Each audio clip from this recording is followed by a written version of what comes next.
Chapter 227. Boom. With an explosion, the smoke and dust dispersed, revealing a cave entrance. There really is a cave entrance. No wonder they disappeared, they must have entered this cave. Strange, why is there a mechanism here? Our clan leader is here. When Bai clan leader arrived at the scene, she just happened to see everyone breaking the wall and revealing the secret tunnel. This should be an inheritance ground. Tai Dao Ku, who came along, deduced with just one glance. So it was like this. It seems these two thieves' true destination is here. Bai clan leader gritted her teeth, her eyes shining with a cold light. Such good acting skills. On the way here, she recalled the scenes of these days. The more she thought about it, the angrier she got. She was actually tricked by these two youngsters. The Grand Bai clan leader and her clansmen all fell in the hands of these two juniors. If this spread, it would be a huge blow to Bai clan's reputation. Junior did not handle the matter well and did not protect the two young masters. Clan leader, please punish us. Bai Lian, Bai Xingjing and the rest were extremely nervous as they knelt on the ground and begged for forgiveness. Get up, all of you. You're acting on my orders. If you want to blame someone, blame those two thieves for being too cunning. Bai clan leader's words made Bai Lian and the rest let out a sigh of relief. These days you were together with these two thieves, did you really not see any flaws? Tai Dao Ku asked. The three young girls stood up with complex expressions on their faces.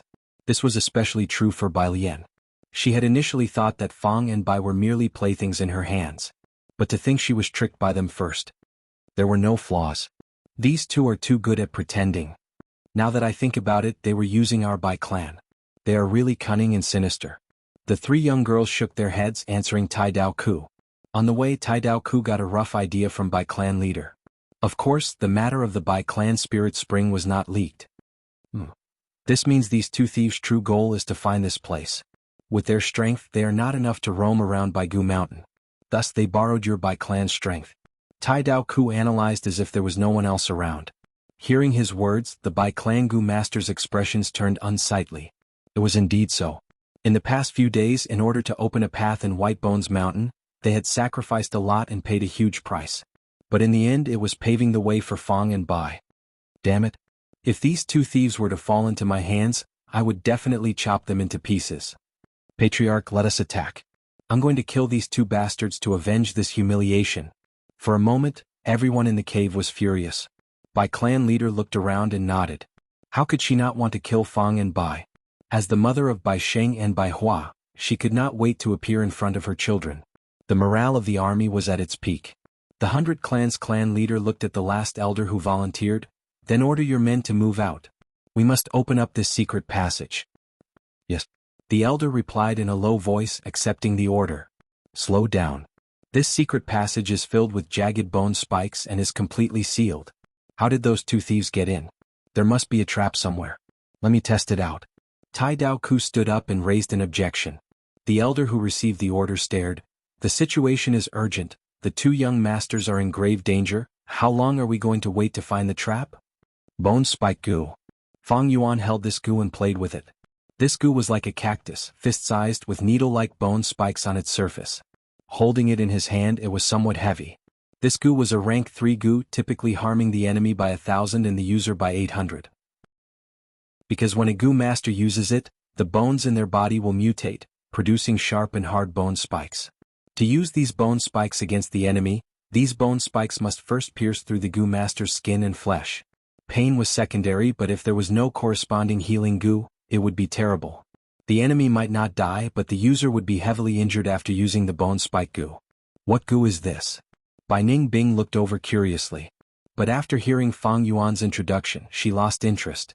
It was not because she was afraid of pain, but because she had already used the ice muscles goo.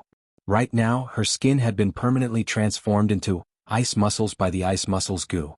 Not only did it have defensive properties, it could also stop sweat and stop bleeding. If Bai Ningbing used this bone spike goo, the bone spikes would first break the ice muscles and it would not be worth it for her. Fang Yuan did not have much interest in this bone spike goo. But it was still a rank 3 goo, thus after refining it, Fang Yuan kept it in his aperture. Let's go. Fang Yuan chose the last hidden door. Bai Ningbing was still leading the way. After entering the door, there was a flight of gray bones that extended downwards. This flight of stairs was long, at least 1,000 meters. Halfway down, the surrounding light gradually dimmed, and the stairs became narrower. Almost in the darkness, Fang and Bai reached the end of the stairs. A tightly shut door appeared in front of them. On the door there were 4 words, Flesh Sack Secret Pavilion. These bones are really fucking hard. The Bai clan elder wiped the sweat off his forehead and cursed. 15 minutes had passed, but only half of the secret passage had been opened. These uneven and densely packed bone spikes looked no different from the rocks of Baigu Mountain. But only when one truly attacked them would one discover that these bones were shockingly hard. Bai clan leader's expression was not good either. The more time passed, the more danger her 2 children would be in. In the past quarter of an hour, the mother felt like a century of suffering. But as the clan leader, she had to remain calm, at least on the surface. She had to set an example and bring confidence to her clansmen. Suddenly, a soft sound was heard as the mechanism activated, and the remaining bone spikes suddenly retracted back into the cave wall. Everyone was stunned and looked towards the culprit. Tai Dao Ku rubbed his chin and analyzed, this mechanism is quite ingenious. Previously, to open the cave, one needed to twist the spiral bone spikes. This left a deep impression on everyone. Before coming to this secret passage, people would often twist the spiral bone spikes around them based on their previous impressions. Unfortunately, to close this mechanism, one needs to pull the spiral bone spikes. For a moment, everyone was speechless. The elder who had received the order earlier had a red face, looking embarrassed and embarrassed. After this secret passage, Bai clan's group arrived at the first hall. This is... Many people were stupefied. They saw a ground full of dismembered corpses. These were the results of Bai Ningbing crushing the goo worms in the large vat. This should be bone spear goo, and spiral bone spear goo. Immediately an elder recognized this goo. This is indeed an inheritance ground. This is the first time I have experienced something like this. Someone was excited. Look, there is a large vat in the center. What is inside the vat? Someone was curious. Other than milk spring water, there was nothing left in the vat. Bai clan's group was disappointed and angry. These 2 thieves are too ruthless. Nothing was left behind. Damn it, they are simply devoid of conscience. So many goo worms and they've all been crushed. Many people cursed in pain, feeling indignant. Even the elder's eyes were filled with regret. Let's go, the earlier we catch them, the less our losses will be. Tai Dao Ku's words made everyone's eyes brighten. With this stimulation, everyone's morale rose even higher, wishing they could immediately appear in front of Fang and Bai. Everyone arrived at the second hall and saw the 3 stone pillars. There are goo worms left behind. The goo master at the front cheered in joy. Clan leader, please take a look. Soon, the arm bone wings and the rib shield appeared in front of Bai clan leader. Bai clan leader only glanced at them before instructing someone to keep them, without any joy in her heart. Compared to goo worms, she was more concerned about her children's safety. Did you see? The 2 goo worms just now were both rank 3 goo worms. This inheritance is really worth looking forward to. Fortune lies within misfortune, and misfortune lies within fortune. These words are indeed true. Everyone was either deeply moved or shocked. Don't you find it strange, why did they leave these goo behind? Tai Dao Ku, on the other hand, had a clear view of the situation and felt something was wrong. Choose one of the 3, satisfied.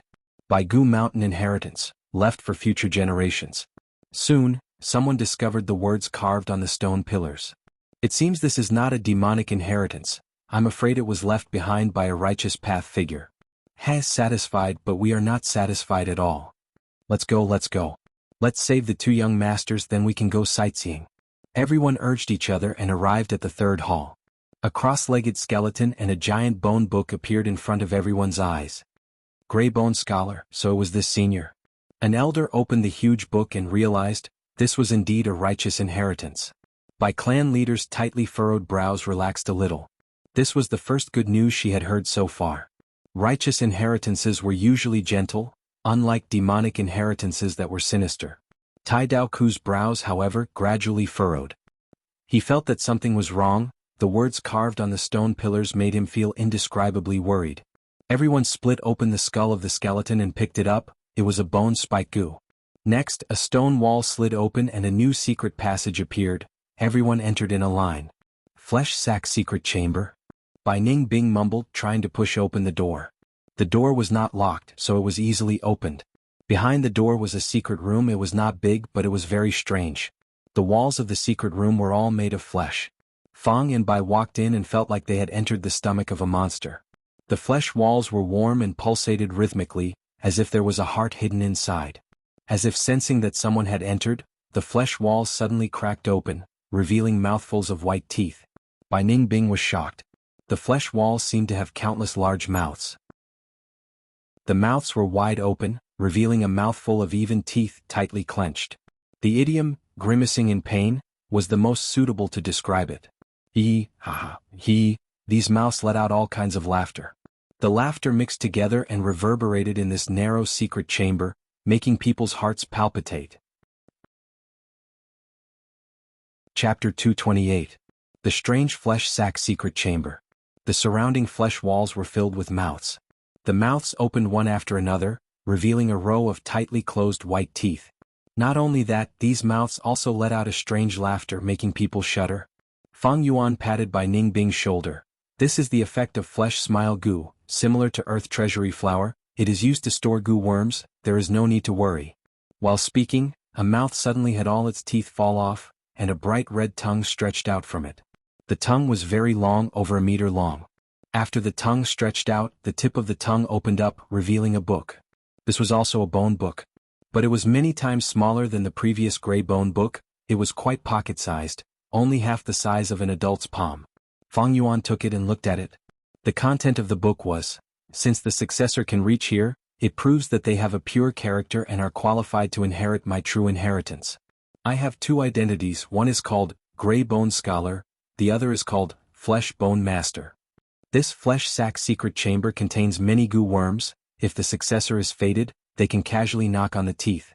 If their luck is good, they can open the teeth and take out the sleeping goo worm. This is purely a test of luck. Fang Yuan saw this and understood. Bai Hua in his previous life did not explain this checkpoint in detail. Fang Yuan could only try randomly. The first to succeed was not him but Bai Ningbing. Bai Ningbing bent her index finger and lightly knocked on the teeth.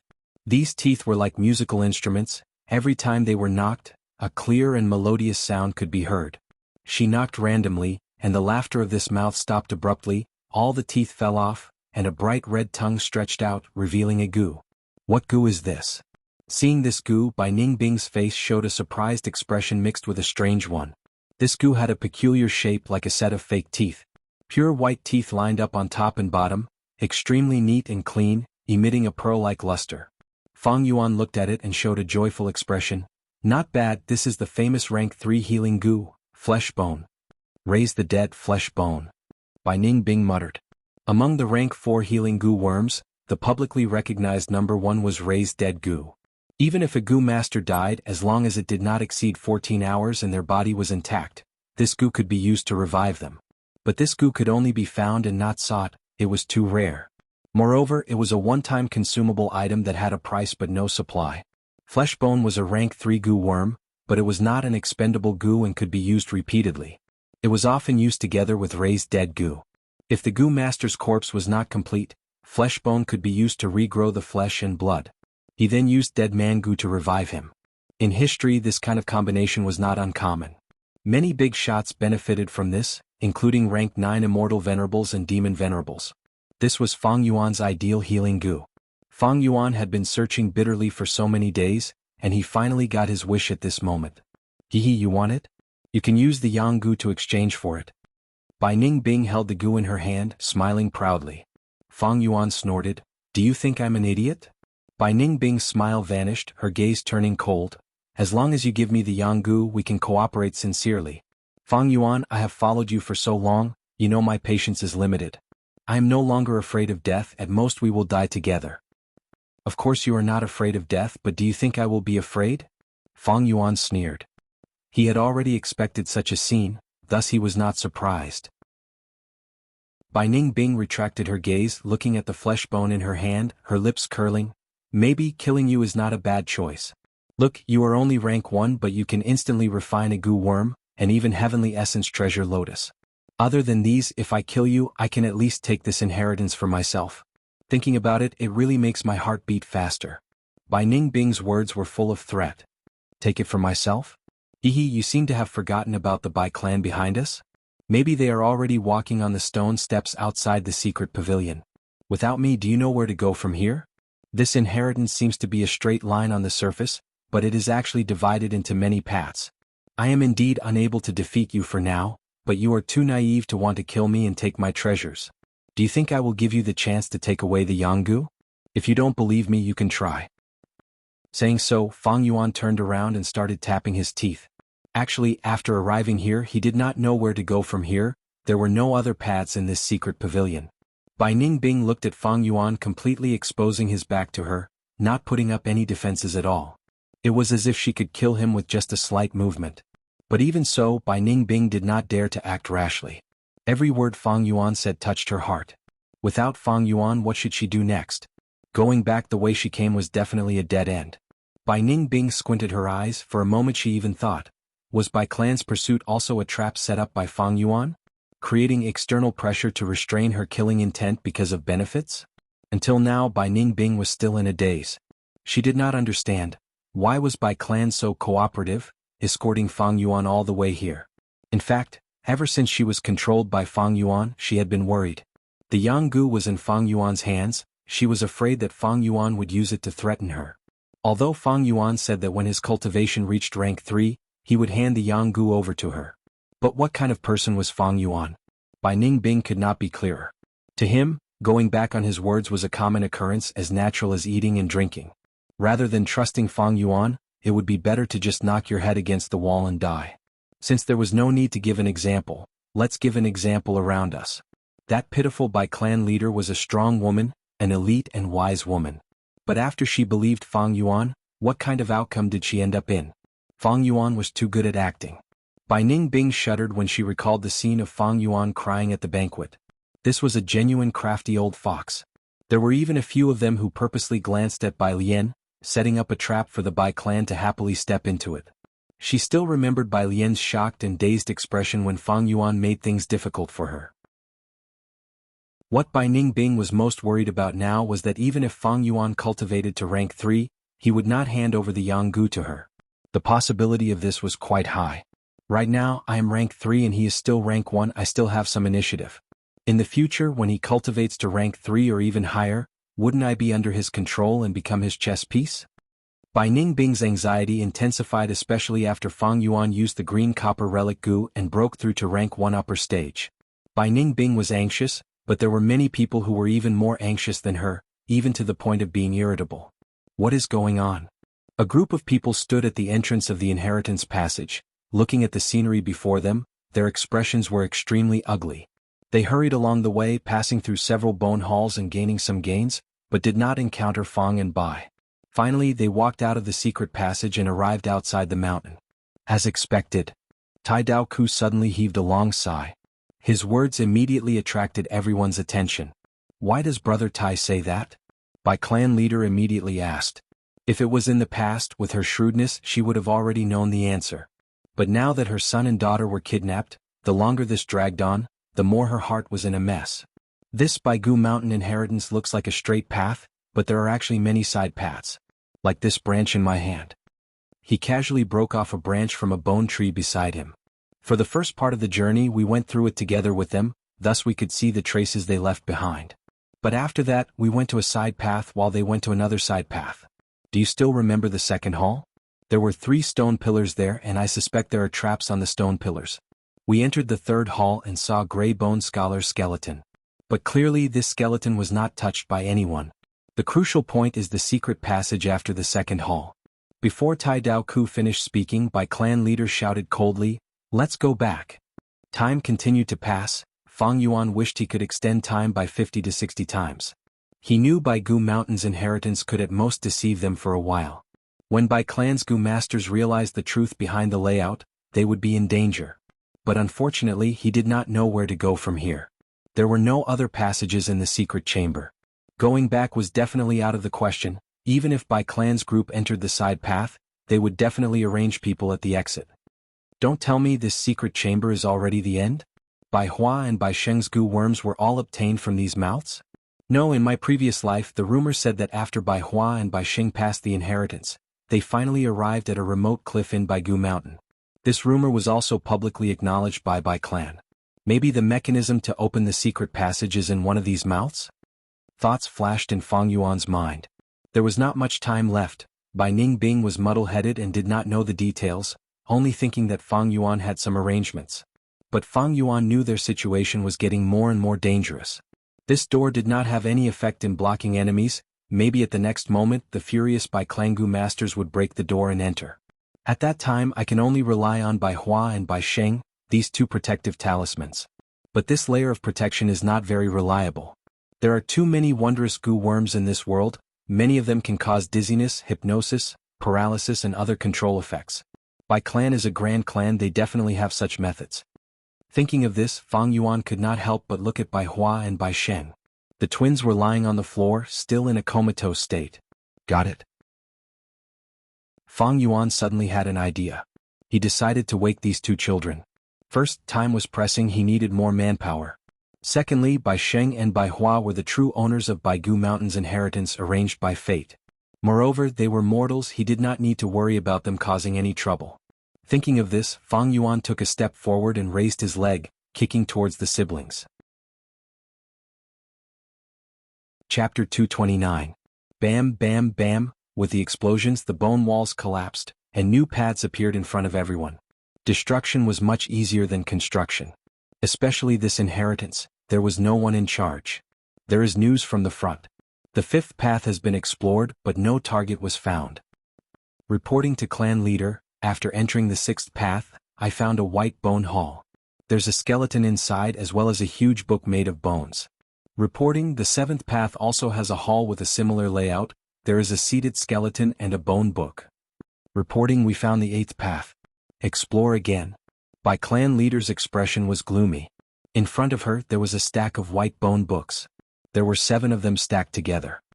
This kind of design is really well thought out of people's minds. When a Gu master finds a skeleton and a bone book, they will subconsciously misunderstand. They think they have inherited the entire inheritance, but in fact the gray bone scholar has fallen into many similar halls. The true treasure is still hidden in one of the side paths. Tai Dao Ku sighed. Bai clan leader's brows furrowed even more. The situation had become complicated. She was not worried that Fang and Bai would go back, because she had already arranged a large number of people at the entrance as insurance. What she was worried about now was that Fang and Bai would escape from one of the side paths. After all, she could only control the entrance but not the countless exits.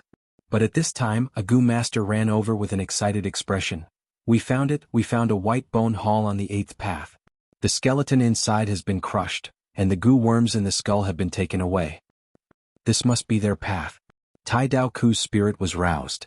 Lead the way. Bai clan leader immediately moved. A moment later, a group of people rushed to the hall. Why are there 2 secret paths? An elder was shocked. Which path did those 2 demonic scoundrels take? Forget it, we will split up. Once we catch up to them, we need to protect our clan's young master. The stone steps leading to Flesh Sack's secret chamber were so different, attracting Bai clan leader Tai Dao Ku and most of the elders. Flesh Sack's secret chamber? Soon, everyone reached the end of the stone steps. Bam! The door was smashed into pieces and everyone swarmed in. However, the secret pavilion was empty. The countless mouths on the wall let out noisy laughter. What the hell are these? Laughing meat goo, specially used to store treasures. These mouths are like drawers. This mouth is so wide open. Looks like they went in. The 100 Clans clan leader swept her gaze around, then stared coldly at the only secret room in the secret pavilion. You all stay here. The rest of you follow me. A moment ago in the same secret pavilion. As soon as Bai Sheng woke up, he felt a sharp pain in his abdomen. If you don't want to die, then stand up. After that, a cold voice resounded in his ears. Bai Sheng had a deep impression of this voice. The owner of this voice had deceived the entire clan and kidnapped him. What Guyue clan's young clan head? It was probably a lie. Liar, villain, devil. Even though he was cursing in his heart, Bai Sheng still obeyed and obediently got up from the ground. He found himself in an extremely strange place. The flesh walls were filled with mouths and noisy laughter lingered in his ears. Flesh smile goo? He blurted out, thinking of the records in the book. Little guy, you are so young but you have a lot of knowledge. Fang Yuan laughed. In the rumors of his previous life, it was said that the Bai siblings were talented and intelligent, especially the elder brother Bai Sheng, who had great wisdom despite his young age and almost had photographic memory. Now that he could recognize such an unorthodox flesh smile goo, it seemed the rumors were not groundless. You too. Bai Sheng gritted his teeth, staring at Fang Yuan and Bai Ningbing with intense hatred in his eyes. Big brother? Bai Hua was also kicked awake by Fang Yuan, and ran to Bai Sheng's side crying. Bai Sheng quickly protected his sister behind him. What a deep sibling relationship. Bai Ningbing laughed lightly. You vicious woman. You are so beautiful, but your heart is as vicious as a scorpion. Bai Sheng scolded without fear. The smile on Bai Ningbing's face disappeared. Bai Sheng's words deeply hurt her. Woman, beautiful. She did not want to hear any of these words. Slap slap slap. She walked forward, grabbed Bai Sheng and slapped him 3 times. She had the strength of a crocodile, and although she held back most of her strength, Bai Sheng's cheeks immediately became red and swollen after the slap. Vicious woman, evil woman, kill me if you have the guts. But Bai Sheng was still cursing. Slap slap slap. Bai Ningbing slapped him 3 more times. Sob sob sob, let go of my brother, I beg you, let go of my brother. Bai Hua hugged Bai Ningbing's leg, crying and begging for mercy. Sister, don't beg her. Bai Sheng said with difficulty. Fang Yuan sighed and walked forward, grabbing Bai Hua's collar. The little girl was lifted by Fang Yuan, crying in fear. Bai Sheng was no longer unyielding and anxiously shouted, Evil thief, let go of my sister. Fang Yuan stretched out his other hand, tightly pinching Bai Hua's face and said slowly, You're so noisy. Do you believe that I won't cut off your tongues if you scream one more time? I'll start with your tongue, okay? The corner of his mouth curled up into a smile, and a cold light flickered in his eyes, filled with killing intent. Bai Hua was so scared that she did not dare to cry anymore, and tears welled up in her eyes. Bai Sheng opened his mouth to speak, but when he was glanced at by Fang Yuan, his heart suddenly palpitated, and he closed his mouth. That's right. Cooperate with me obediently and maybe I'll let you live. Fang Yuan was still smiling. Bai Ningbing curled her lips. But Fang Yuan immediately added, I'm serious. I don't dare to go against your mother, and capturing you is only for our own safety. If you're obedient, we'll let you go. Of course, if you don't cooperate, I don't mind cutting off your tongues or a few fingers to play with. Then what do you want us to do?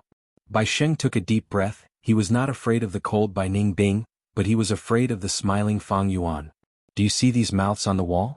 Fang Yuan's smile became even wider. He introduced them and let the brother and sister knock their teeth. Just a moment later, Bai Hua let out a cry of shock. In front of her, a mouth opened and a bright red tongue stretched out, revealing a quail egg-sized bone ball. The surface of the ball was covered with black and white stripes, making Fang Yuan think of an animal on Earth, zebra. Fang Yuan took 2 steps forward and took this goo in his hand, and his brows shone with pleasant surprise. If he was not wrong, this should be a movement-type goo called footless bird. This goo could only be used once, but its body was huge and it could carry a person and travel tens of thousands of miles in a day. This was like giving a pillow when one was sleepy. Fang Yuan was still worrying about how to escape, but to think that Bai Hua would give him a footless bird. However, the surprise was just the beginning. After a while, Bai Sheng also had some gains. He opened his teeth and his tongue stuck out, revealing a bone. This bone was round at both ends and long in the middle. Its whole body was green like a jade stone. Jade bone goo. Fang Yuan took it and immediately refined it, storing it in his aperture. This time it was Bai Ningbing's turn to be envious. Jade bone goo could modify a goo master's bones, turning them into a jade-like texture, becoming harder and more pliable.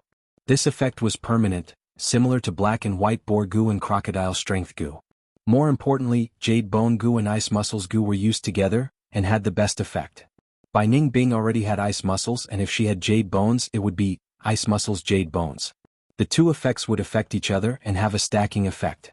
But this jade bone goo was a one-time consumable goo. It also had a weakness, and that was, it would bring extreme pain to the goo master. Many goo masters did not have strong willpower, and would die from the pain after using the jade bone goo. You want it? You can use flesh bone to exchange for it. Fang Yuan laughed. Bai Ningbing snorted coldly but did not speak. She turned her head away and continued to knock her teeth. But this action was purely based on luck. There were 10 teeth on each side of the mouth, and she had to knock at least 5 of them in the correct order to make all the teeth fall out. Other than the first time, Bai Ningbing had no other gains. As for Fang Yuan, it was even worse. But after a while, Bai Hua and Bai Sheng, this pair of siblings, had a pleasant surprise. Bai Hua knocked her teeth out and Fang Yuan obtained an iron bone goo. Meanwhile, the mouth that 100 lives had opened gradually expanded, forming a new secret passage. The siblings' good luck made by Ning Bing inwardly exclaim. She did not know that this pair of siblings were the original owners of this inheritance.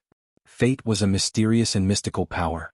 Especially in this world, some extremely rare goo worms contain fragments of the law of fate, allowing some lucky goo masters to grasp a trace of the power of fate.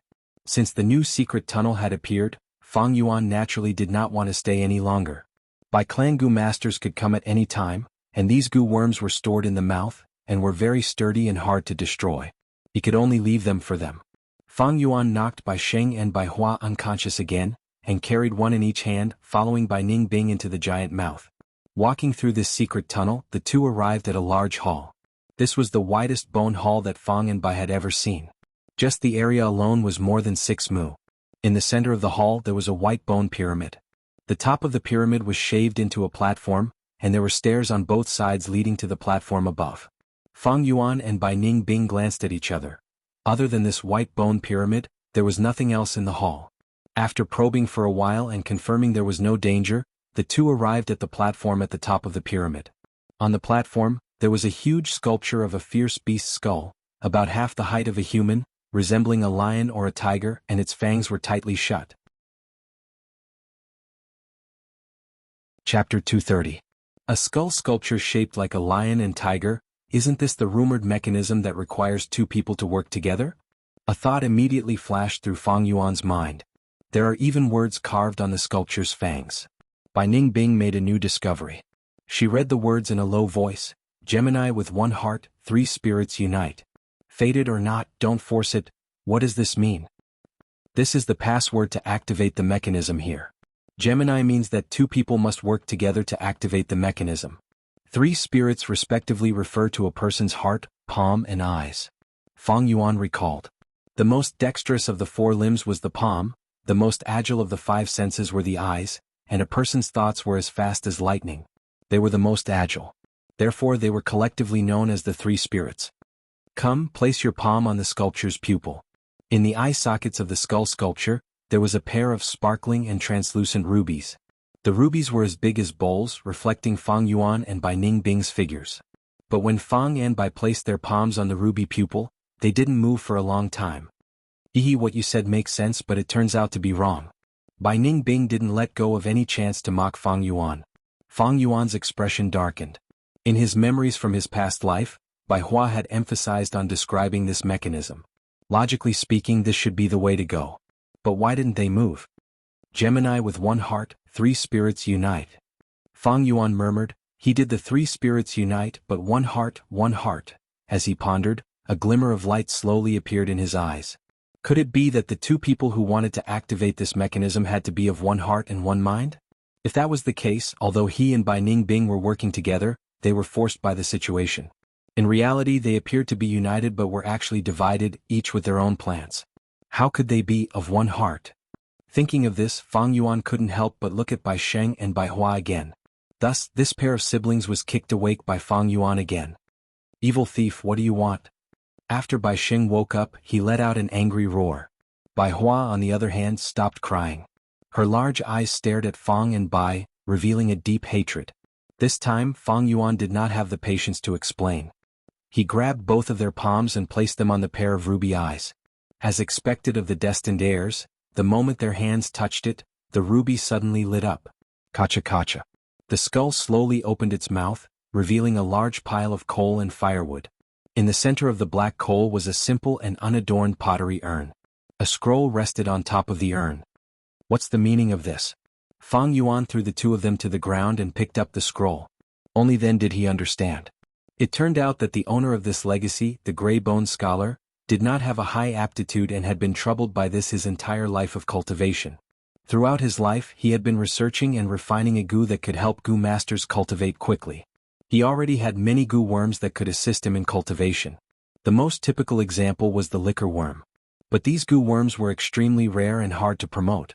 The gray-boned scholar had great ambitions and wanted to research and refine a goo worm that could be used widely. But even until the end of his lifespan, he had failed countless times without succeeding. At the final juncture of his life, maybe it was heaven's pity, but when he was setting up Bai Goo Mountain's inheritance, he suddenly had an extremely ingenious inspiration. Without the help of goo worms, What was the most important method for a Gu master to raise their cultivation?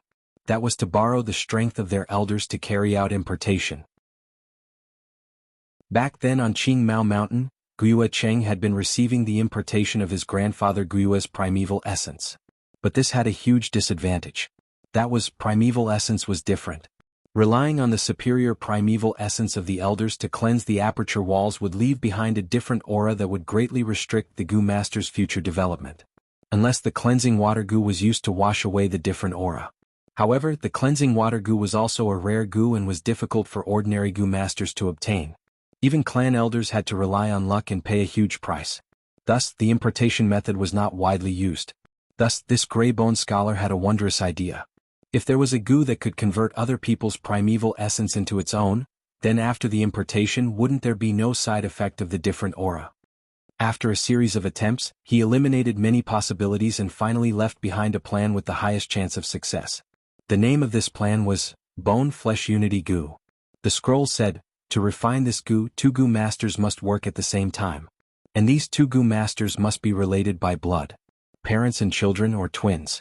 Relying on the connection of the same bloodline, the primeval essence can be converted. Of course, the Gray Bone Scholar did not have the time to put this idea into practice. After making most of his preparations, he helplessly stopped at the most crucial point. Although he had 2 titles, he was alone. He lacked 2 Gu masters who fulfilled the requirements. The last contents of the scroll revealed the endless regret of the Gray Bone Scholar. He did not have time to make further preparations and could only leave this high platform behind. But if someone was fated to come here and could open this mechanism and see this scroll, it would mean that a Gu master who fulfilled the requirements had appeared. There is no harm in trying to refine it. Regardless of the result, please tell me about it in front of my grave. The words in the scroll contain the obsession of the Gray Bone Scholar. It turned out that this high platform tower under Fang Yuan's feet was the Gray Bone Scholar's grave. Without even trying, Fang Yuan already knew that the idea of the Bone-Flesh Unity Gu was a success. Because in his previous life, Bai Sheng and Bai Hua relied on this to dual cultivate and became the Righteous Path's twin stars, pushing Bai Clan's power to its peak with rank 5 cultivation. But to Fang Yuan, it was somewhat troublesome now. He had thought that the Bone-Flesh Unity Gu was already a finished product, but the truth was that it had not been refined and could not even be considered a half-finished product. To refine the Bone-Flesh Unity Gu, he and Bai Ningbing did not fulfill the requirements. Unless Guyue Fangjing was present. But even so, the refined Bone-Flesh Unity Gu would not be very good. According to the scroll, Bone-Flesh Unity Gu was a general name for a series of Gu and not a specific type of Gu. The closer the relationship between the 2 Gu masters refining the Gu, the better the quality of the refined Bone-Flesh Unity Gu. According to Fang Yuan and Fangjing's relationship, the refined Bone-Flesh Unity Gu would not be ideal. In Fang Yuan's previous life, this Bone-Flesh Unity Gu was definitely refined by Bai Sheng and Bai Hua. But now, it was brought forward by so many years, although they were in harmony, they had not become Gu masters and could not fulfill this requirement. The Bone-Flesh Unity Gu was Fang Yuan's most important goal. Right now, the materials and furnace had already been prepared by the Gray Bone Scholar, only the final step was needed to refine it. Fang Yuan was naturally unwilling to give up. But to refine it, not only could he not fulfill the refinement requirements, there was also a group of strong enemies chasing after him. Time was pressing. Fang Yuan gritted his teeth and decided to take a risk. He and Bai Ningbing only took up half of the quota, but the siblings Bai Sheng and Bai Hua took up the other half. If the 4 of them worked together, there might be hope of success. Come and lend me a hand. Fang Yuan started to light the dry firewood in the skull sculpture. The flame immediately rose and burned fiercely. You plan to forcefully refine it? Bai Ningbing was shocked. This is not a wise choice. Although she said so, she still made her move, placing her palm on the ruby pupil and pouring her primeval essence inside. The flame suddenly changed color, from orange to eerie blue. The clay urn was being roasted in the flame, and the sleeping Gu worms inside were awakened and started to struggle crazily. The clay urn shook continuously but did not break. The refinement process was not complicated. Fang Yuan and Bai Ningbing took turns pouring their primeval essence. Soon they reached the most crucial step. This step required the fresh flesh of 2 Gu masters to be thrown into the fire to be roasted. The scroll stated clearly that the more flesh there was, the better the effect. I just happen to have flesh bone with me, there is no harm in cutting off a few pieces of flesh. Bai Ningbing was about to make a move, but was stopped by Fang Yuan. Wait, I have a better idea. Bai Ningbing followed Fang Yuan's gaze and looked at the twin siblings Bai Sheng and Bai Hua. You actually want to change the recipe at the last minute? Bai Ningbing immediately understood Fang Yuan's intention, a trace of unwillingness flashing in her eyes. What are you trying to do? Bai Sheng protected his sister behind him. For a moment he felt the impending disaster, the anxiety and panic of the end of the world. They were meat on the chopping block. When Fang and Bai were refining the goo, they knew they could not escape, thus they obediently stayed at the side, waiting for their clansmen to rescue them. But now Bai Sheng was extremely regretful. Feel honored, your sacrifice will witness the birth of a brand new goo worm. Thinking about it, Senior Grey Bones will be very happy in the afterlife, right? Fang Yuan laughed malevolently, pressing towards the siblings. Sister, run! Bai Sheng shouted, not retreating but advancing instead, rushing towards Fang Yuan and hugging onto Fang Yuan's leg. Brother? Bai Hua's tears flowed out. Just as she was hesitating, Fang Yuan had already knocked Bai Sheng unconscious. Seeing Fang Yuan approaching her, a huge panic spread in the little girl's heart. She turned around and ran, but how could she match Fang Yuan's pace? She was quickly caught by Fang Yuan, her heart sinking to the bottom, struggling in vain as she cried, Mother, where are you? Fang Yuan's expression was extremely cold as he knocked her unconscious again. In no time he stripped off the clothes of the brother and sister. Then he picked them up with each hand and threw them into the fire. Once they entered the fire, they were immediately woken up by the heat. The intense pain caused them to run away like crazy. 2 people on fire jumped out of the fire, their limbs waving wildly as they struggled. Fang Yuan snorted coldly, kicking them one by one, sending them back into the fire. The requirement in the scroll was fresh meat, but Fang Yuan did not want to kick them to death. Thus, after kicking them in, they ran out and were kicked back in again. This happened again and again until Bai Sheng and Bai Hua were finally burned to death in the fire. Their bodies gradually melted like candles.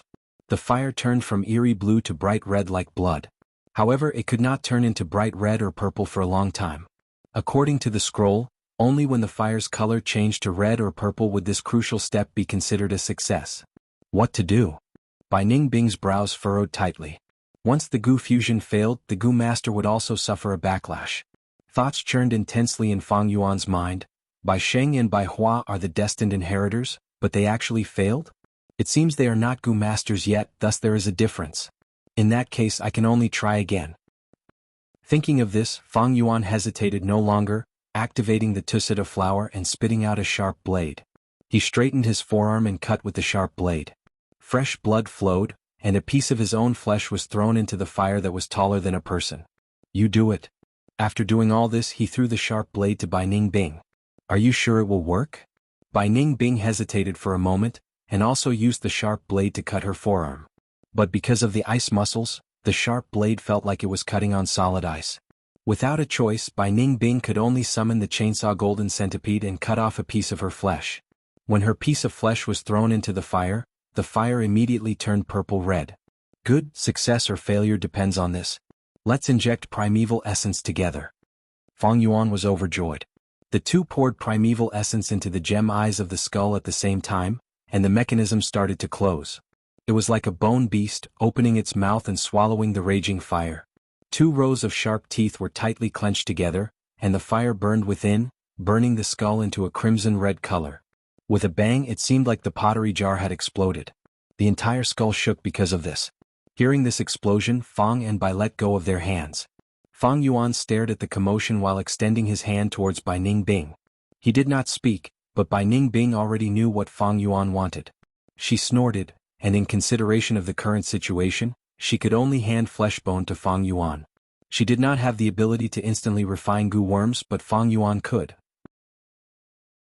Under the spring-autumn cicada's aura, fleshbone had no resistance, and was instantly refined. But although Fang Yuan refined it, due to his cultivation he could not use fleshbone. Thus he handed it over to Bai Ningbing. Bai Ningbing received it and immediately activated it. An orange-yellow light enveloped the wound on her forearm. Almost in the blink of an eye, the flesh grew back and the wound was completely healed. But Bai Ningbing's peak rank 3 primeval essence was instantly consumed by 20%. The disadvantage of fleshbone was that it required a large amount of primeval essence. If it was Fang Yuan's green copper primeval essence, even if he used it until his primeval sea dried up, he would not be able to activate it. Immediately after, Bai Ningbing treated Fang Yuan. Fang Yuan's face was pale. In just a short moment he did not have ice muscles to stop the bleeding, so he lost a lot of blood. Although the wound on his forearm had healed, the pain was still intense, and his entire heart was trembling from the pain. He even felt dizzy. But both of them had iron wills. Even so, their expressions did not change, and they forcibly endured the intense pain. After a while, the skull slowly opened, and the flame inside had already dissipated. The pottery jar and Bai Sheng's and Bai Hua's corpses were all gone. Two goo worms appeared in Fang Yuan's vision. One was green and the other red, and they were like two jade bracelets intertwined. They floated in the air, quietly emitting a warm luster. This is bone-flesh unity goo? Without time to inspect it, Fang Yuan grabbed it and instantly refined it, storing it in his aperture. Let's go. He sprinted down the platform and entered the new secret tunnel at the end of the hall. In just a moment, Bai Clan's goo masters arrived at this hall. Someone refined goo here. The remnant aura in the air caused many clan elders' expressions to change. Look, there are two young masters' clothes here. Soon they found the children's clothing that was torn by Fang Yuan on the platform. Seeing this, an extremely bad feeling struck Bai Clan leader's heart, almost causing her vision to turn black.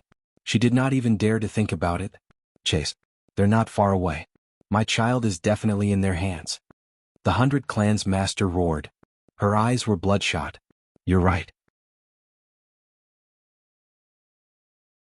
Chapter 231. Sprinting. There was a secret passage under their feet, and it seemed to be unprecedentedly long. But no matter how long the journey was, there would always be an end. A light appeared in Fang and Bai's vision, gradually expanding. It's the exit. Bai Ningbing blurted out. According to the rumors in my previous life, this secret passage should lead to a cliff on Baigu Mountain. Fang Yuan did not speak, only thinking in his heart as he sprinted. He should thank the two siblings Bai Sheng and Bai Hua. It was because of their information that Fang Yuan came here. And because of their sacrifice, Fang Yuan got what he wanted and obtained the bone-flesh unity goo. Suddenly, footsteps could be heard from behind. We finally caught up. We found those two scoundrels. Where are you going? Bai Clan's goo masters chased after them aggressively. Bai Clan leader took the lead, with several clan elders following closely behind. The narrow secret passage caused Bai Clan's people to form a long line. Vertical crash goo. Suddenly, an elder sped up like a cannonball, quickly closing the distance between him and Fang Yuan. Bai Ningbing. Fang Yuan shouted. Bai Ningbing gritted her teeth and swung her palm backwards. Blood moon goo. With a soft chi sound, a blood blade flew out and hit the clan elder behind him, causing his momentum to stagnate. But immediately after, colorful lights blossomed in the secret passage, and a large number of long-range attacks shot towards Fang and Bai. Bai Ningbing catch. Fang Yuan shouted again, lending Sky Canopy Goo to her. Bai Ningbing activated Sky Canopy Goo, Ironthorn Brambles Goo, and with the defense of ice muscles, the three of them blocked most of the attacks. Bai Clan, don't you want to know the whereabouts of the two young masters? Fang Yuan shouted. Bai Clan's Goo masters saw Bai Sheng and Bai Hua in Fang and Bai's hands. Upon hearing these words, his attacks immediately slowed down. Speak, what did you do to our clan's young masters? If anything happens to them, you will have a miserable ending. Return my children. Bai Clan leader was furious. She pointed her finger and a cold light flew out. Cold fish goo. This goo was the size of a dart and was shaped like a small fish. It moved in an arc in the air and had the effect of tracking. Fang Yuan grunted, unable to dodge, and was shot by the frost fish goo. Immediately, cold air enveloped his entire body, and his speed plummeted. Stealth scales goo. With a thought, Fang Yuan's body rippled with light, and he was about to disappear. Don't even think about it. One of the elders suddenly stretched out his right hand and grabbed at Fang Yuan. Boom. With a soft sound, even though the stealth scales goo was hidden in Fang Yuan's aperture, it was suddenly destroyed. Fang Yuan's heart sank as he hurriedly activated the hopping grass. The soles of his feet suddenly felt numb and itchy, and two spring-like clumps of grass grew out of his skin and flesh. Fang Yuan relied on the elasticity of the grass to leap forward, his speed increasing rapidly. I'll go first. Remember to jump. He left behind these strange words. What?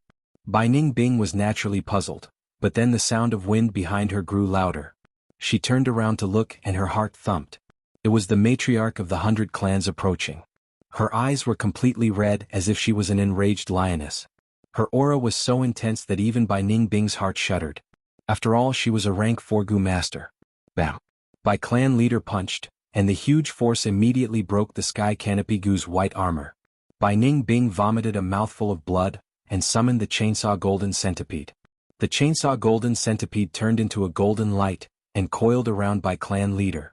Using this chance, Bai Ningbing sprinted towards the exit. It was a cliff. At this moment, Bai Ningbing suddenly understood the meaning of Fang Yuan's words. He wanted her to jump off the cliff. You can't escape. Bai clan leader shouted from behind. As for the chainsaw golden centipede, it had already been torn into pieces by her brute force. Bai Ningbing's eyes flashed with a trace of struggle. At this height, jumping down was certain death. But the situation was dire, and she had no other choice. She gritted her teeth and jumped down the cliff. He really jumped. He's dead for sure. Some of the Bai clan Gu masters cried out in shock and stopped at the cliff. Bai clan leader looked down and saw Bai Ningbing falling. Veins popped on her forehead and she screamed, "If he's alive, I want to see him. If he's dead, I want to see his corpse. I must capture them." Her body continued to fall, and the wind whistled in her ears. Bai Ningbing had never thought she would have to jump off a cliff one day. Am I going to die like this? Although it was exciting, it doesn't feel good. The aura of death assaulted her, and Bai Ningbing's emotions churned intensely. I haven't even gotten the Yanggu. Dying as a woman is such a tragedy. But if I fall, I will definitely turn into meat paste, and I won't be able to tell if I'm a man or a woman. Bai Ningbing couldn't understand why she would have such a strange thought before she died. Right at this time, the sound of the wind became more intense, and an extremely familiar voice could be heard. Bai Ningbing. Bai Ningbing turned around, and who else could it be but Fang Yuan? Right now, Fang Yuan was also falling, but what was different was that he was stepping on a white bone bird. Footless bird. This bird had no flesh and blood, and its entire body was made of white bones. It had the head of an eagle, the body of a crane, the tail of a swallow, and 2 pairs of wings on both sides but no feet. Fang Yuan's body was covered in blood, and he had evidently suffered many injuries in the secret tunnel. Grab my hand. He squatted on the bird's back and tried to stretch his hand over. Clap.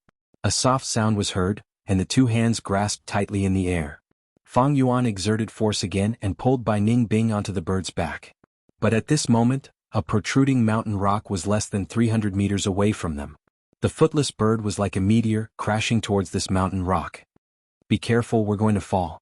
Bai Ningbing exclaimed, her heart in her throat. The mountain rock rapidly expanded in her vision. Fang Yuan's eyes shone with a sharp light, and he shouted fiercely, "How can my demonic path fall in this tiny Baigu mountain? Rise! Rise! Rise! Rise!" His shout echoed in the valley. Wah wah wah. Under his control, the footless bird flapped its wings furiously, and used all its strength to slow down the speed of its fall. A series of cracking sounds could be heard, and cracks appeared on the 4 bone wings. The primeval essence in Fang Yuan's aperture was rapidly being consumed, but the heavenly essence treasure lotus gave off a warm light, and spewed out large amounts of natural primeval essence. Fang Yuan's primeval essence sea level decreased and increased at the same time. A group of bone beasts that were strolling around the mountain rock felt the footless bird's movements, and looked up and immediately scattered in all directions. A gray bone ostrich was so frightened that it stabbed its sharp beak into the white bone mountain rock, and raised its butt high. Ostrich animals were naturally like this. When they were afraid, they liked to deceive themselves like this. They were about to collide. Bai Ningbing forgot to breathe. Fang Yuan glared angrily. The huge wind pressure caused the white bone tree on the mountain rock to collapse. Finally, the footless bird brushed past the ostrich's butt, and flew up diagonally. The long tail of the ostrich's butt was completely shaved off. Its round butt was exposed. Ha ha ha. Bai Ningbing laughed non-stop on the bird's back. After narrowly escaping death, all the pressure was gone. She felt that her heart had fallen back into her chest from her throat. Exciting, truly exciting. The excitement of life and death was always the most exciting. Wasn't this kind of life what she had always wanted, what she had always pursued? Footless bird, fly towards the blue sky. She was almost singing. Clan leader. They are still alive. At the cliff, the Bai Clan Gu master's expressions turned green. We can't catch up, that is a footless bird, it can fly 10,000 li in a day. Tai Dao Ku sighed helplessly. There were very few Gu worms that could fly, and those that could catch up to the footless bird were even fewer. Below rank 5, the footless bird was a first-rate flying mount. Alas, the heavens are blind. How can they allow such evildoers to live in this world? Some elders shouted angrily, beating their chests and stamping their feet. Bai clan leader's eyes were bloodshot, and her fists were clenched so tightly that they were about to break, and her teeth were making cracking noises. Hearing Bai Ningbing's laughter, she even had a strong impulse to jump off the cliff and chase after the enemies.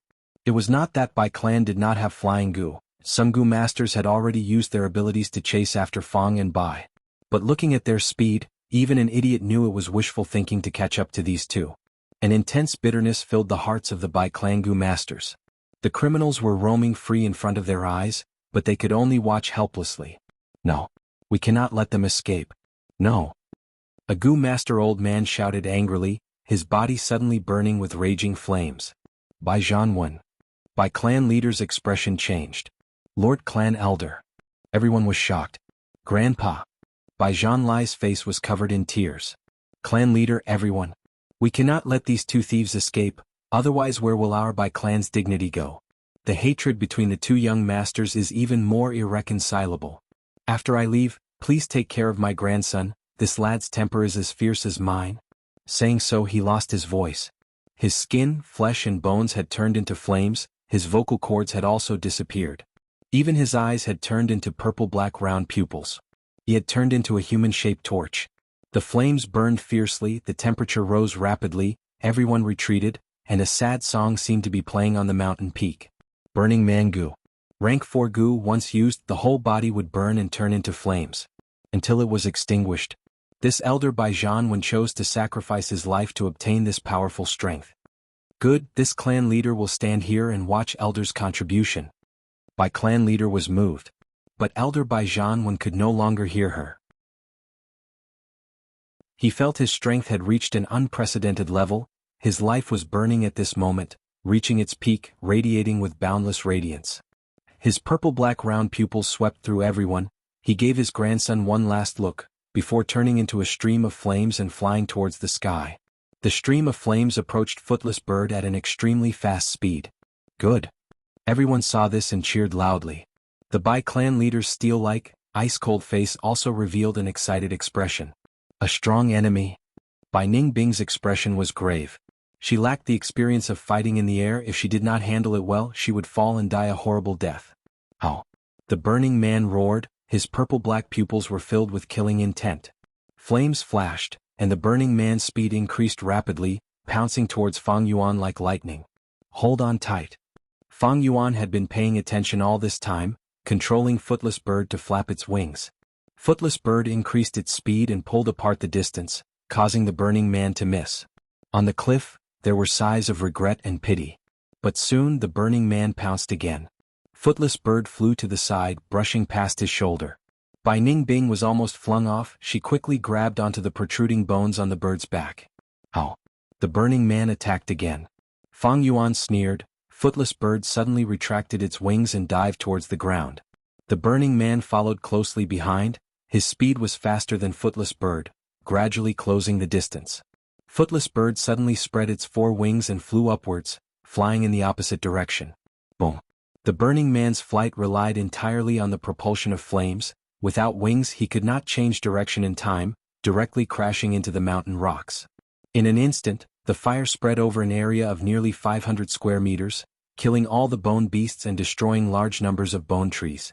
In the sea of fire, a lump of fire condensed back into a human figure flying out. Fang and Bai persevered.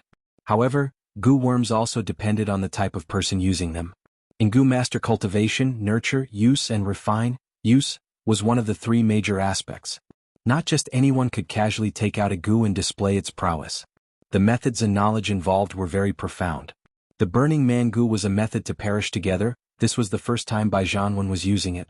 In contrast, although this was the first time Fang Yuan was piloting Footless Bird, he had used countless flying mounts in his previous life, his experience was many times more than Bai Zhanwen's, he was extremely familiar with it, it was so deep in his soul that it was almost an instinct. On the cliff, Bai clan's people had been paying attention to the battle in the sky. From hope and expectation, it gradually turned into anger. Anyone with discerning eyes could see that Footless Bird was toying with Bai Zhanwen like it was toying with him. The burning man's angry roar was originally so shocking and full of vigor, but now it was only strong on the outside, revealing sorrow and helplessness. Damn it! Someone clenched his fists tightly. How can this be? Tai Dao Ku was also shocked by Fang Yuan's skill, sighing helplessly. Fangjing, I want you to die. Bai Zhanlai shouted. The seed of hatred was buried deep in his heart. Bai Zhan, when sacrificed under Fang Yuan's toying, seemed to become a joke, and also like a sarcastic slap on the Bai clanspeople's faces. Gradually, everyone's anger turned into disappointment and despair. We can't catch up. Don't tell me we can only watch helplessly? Guiyue Fangjing. Many people muttered this name, gritting their teeth. Footless Bird flew freely, once again brushing past the burning man. Young man, your bird manipulation skills are top-notch. Ah. Bai Ningbing laughed, relieved. Fang Yuan's expression suddenly froze. Be careful. Boom. An intense explosion occurred. Bai Zhanwen knew he could not catch up to Fang and Bai, and resolutely chose to self-detonate. The flames of the explosion enveloped Footless Bird. Fortunately, Footless Bird was made of white bones, even its wings were made of thin, blade-like bone pieces. The flames could not cause any damage, but the true danger was the shockwave from the explosion. More cracks appeared on Footless Bird's body, and it lost its balance from the explosion, falling towards the ground. But after falling for some distance under Fang Yuan's control, it regained its balance and flew far away. Fang Yuan. Bai Ningbing, however, shouted in shock. Earlier, Fang Yuan had lent her the sky canopy goo, so she had a goo worm to protect herself, but Fang Yuan did not. The incident happened suddenly, and Fang Yuan did not have time to activate his goo worm to defend himself. Footless Bird charged out of the flames, and Fang Yuan's body was burning with flames. The intense wind pushed the flames, and the earth communication ear grass in his right ear was burnt. But his expression was like steel, as if he was not the person involved. After Footless Bird stabilized, Fang Yuan spat out the tusseta flower, and a burst of milk spring water poured on his head. The flames were extinguished, but his whole body was covered in burns, and his face was disfigured. It was a horrible sight. Bai Ningbing opened her mouth to speak, but could not say anything. On the contrary, Fang Yuan's lips curled up and he laughed. I like Footless Bird, do you know why? His smile was somewhat horrifying. Why? Because it does not have bird legs, only wings. Thus it can only fly. When it lands on the ground, it signifies its destruction. All or nothing, if you don't fly you die. Her blue pupils expanded and began to shine brightly. Her silver hair fluttered in the wind and Bai Ningbing's lips curled up. Then let us spread our wings and soar. Footless Bird flew far away, turning into a dot in her eyes and finally disappeared. On the cliff, the Bai clansmen watched anxiously, but did not speak. A deathly silence enveloped everyone. Heaven and earth were so vast. The sky was eerie blue, and Baigu Mountain was as white as snow. Sunlight shone down from the side. Footless Bird, Fang and Bai's figures were deeply engraved in their hearts. Anger was brewing and hatred was sprouting. Puff. Bai clan leader suddenly vomited a mouthful of blood, and fainted on the ground. Clan leader. Lord clan leader. Quick, healing goo masters, quickly save clan leader. There was panic on the cliff. Chapter 232. The setting sun was as red as blood, and the western sky was covered in burning clouds. Under the sunset, the Footless Bird, which had been flying for half a day, began to descend slowly. After a series of lifts and dives that exceeded its limits and withstood the explosion of the burning man, its body was covered in cracks, and it no longer had the strength to fly. Bang! With a loud bang, under Fang Yuan's control, the Footless Bird finally fell into a forest. Smoke and dust rose and the beasts fled. Where is this? Bai Ningbing jumped off the bird's back and looked around. The trees around them were short and thick, but their branches and leaves were especially luxuriant, unlike the bone trees on White Bone Mountain that were sparse. The trees here were like canopies and their leaves were all purple. Light purple, dark purple, purplish red, bright purple. The night wind blew, forming a purple wave as they looked into the distance. Purple forest. We've been heading north and according to our journey, this should be near Zio Mountain, Fang Yuan estimated. He looked worried. Zio Mountain is safe during the day, but it's dangerous at night. It's getting dark, let's leave this place quickly and find a safe place to stay. All right. Bai Ningbing nodded. After more than 2 hours they were lucky enough to find a cave. The original owner of the cave was a bandana bear. This kind of bear had a natural pouch on its abdomen, similar to a kangaroo. The dry firewood crackled and the bonfire burned quietly. The meat soup in the iron pot was already boiling, emitting a strong aroma. The fat and tender bear paws were also roasted. Apart from these, the tusita flour also contained delicacies from the 100 clans. The two of them ate heartily and their tense hearts slowly relaxed. Bai Ningbing suddenly laughed and looked at Fang Yuan with her blue eyes. Look, this is retribution. You burned that pair of siblings to death and not long after, you were burned to this state. The light from the fire shone on Fang Yuan's face, and the terrifying injuries on his face made him look somewhat scary and ugly. If it was a timid girl, she would probably scream in fear when she saw his face. Fang Yuan smiled, not minding it, and was even secretly happy about it. Fortunately, I have flesh bone with me. It won't be difficult for you to recover your original appearance. All you have to do is cut off all the burned skin and flesh on your body, then use flesh bone to treat it, and you will be able to grow new skin and flesh. However, with your current first transformation cultivation, you can't use flesh bone regeneration. You can beg me. Maybe I'll be merciful and can't bear to treat you. Bai Ningbing didn't let go of any opportunity to mock Fang Yuan. Fang Yuan raised his eyebrows, even though his eyebrows had been burnt off. Why do we need treatment? Isn't this a good situation? He laughed. We killed the only two young masters of Bai clan, and even fooled the Bai clan patriarch and clan elder. Do you think they will let us go? This kind of injury saves me the trouble of changing my appearance. The earth communication ear grass had already been destroyed, and Fang Yuan was now missing his right ear. There was cartilage in the ear, and this injury was not something that could be healed by the flesh-growing bone. But even if he had the means of treatment, he would rather lose an ear to change his image. In the past, there was a demon by Ez who was captured and imprisoned in a prison. He pretended to be crazy and smeared his own feces on himself. He even cut off his fifth limb and became a eunuch. His enemies finally thought that he had gone completely crazy, and thus let down their guard, allowing him to escape. In the future, he returned to take revenge and killed the entire family of his enemies. There was also a great figure of the righteous path, Empress Wuji. When she ascended to the throne at a young age, her power was seized by her own elder sister, and she could only endure. But her elder sister was jealous of her beauty, and made things difficult for her. She cut off her nose bridge, humiliated herself, and finally won the time to live and grow. More than 10 years later, she overthrew her elder sister's rule and regained power. She cut off her elder sister's 5 senses, and made her wish she was dead. Those who achieved great things were all good at enduring, and did not indulge in flesh and beauty. This was the same for both righteous path and demonic path, male or female. After Empress Wuji took power, even though she had the means of treatment, she had never restored her nose bridge, and this made me wary. That was why Wu clan was the #1 clan in southern border, suppressing Tai clan, Shang clan, and Fei clan.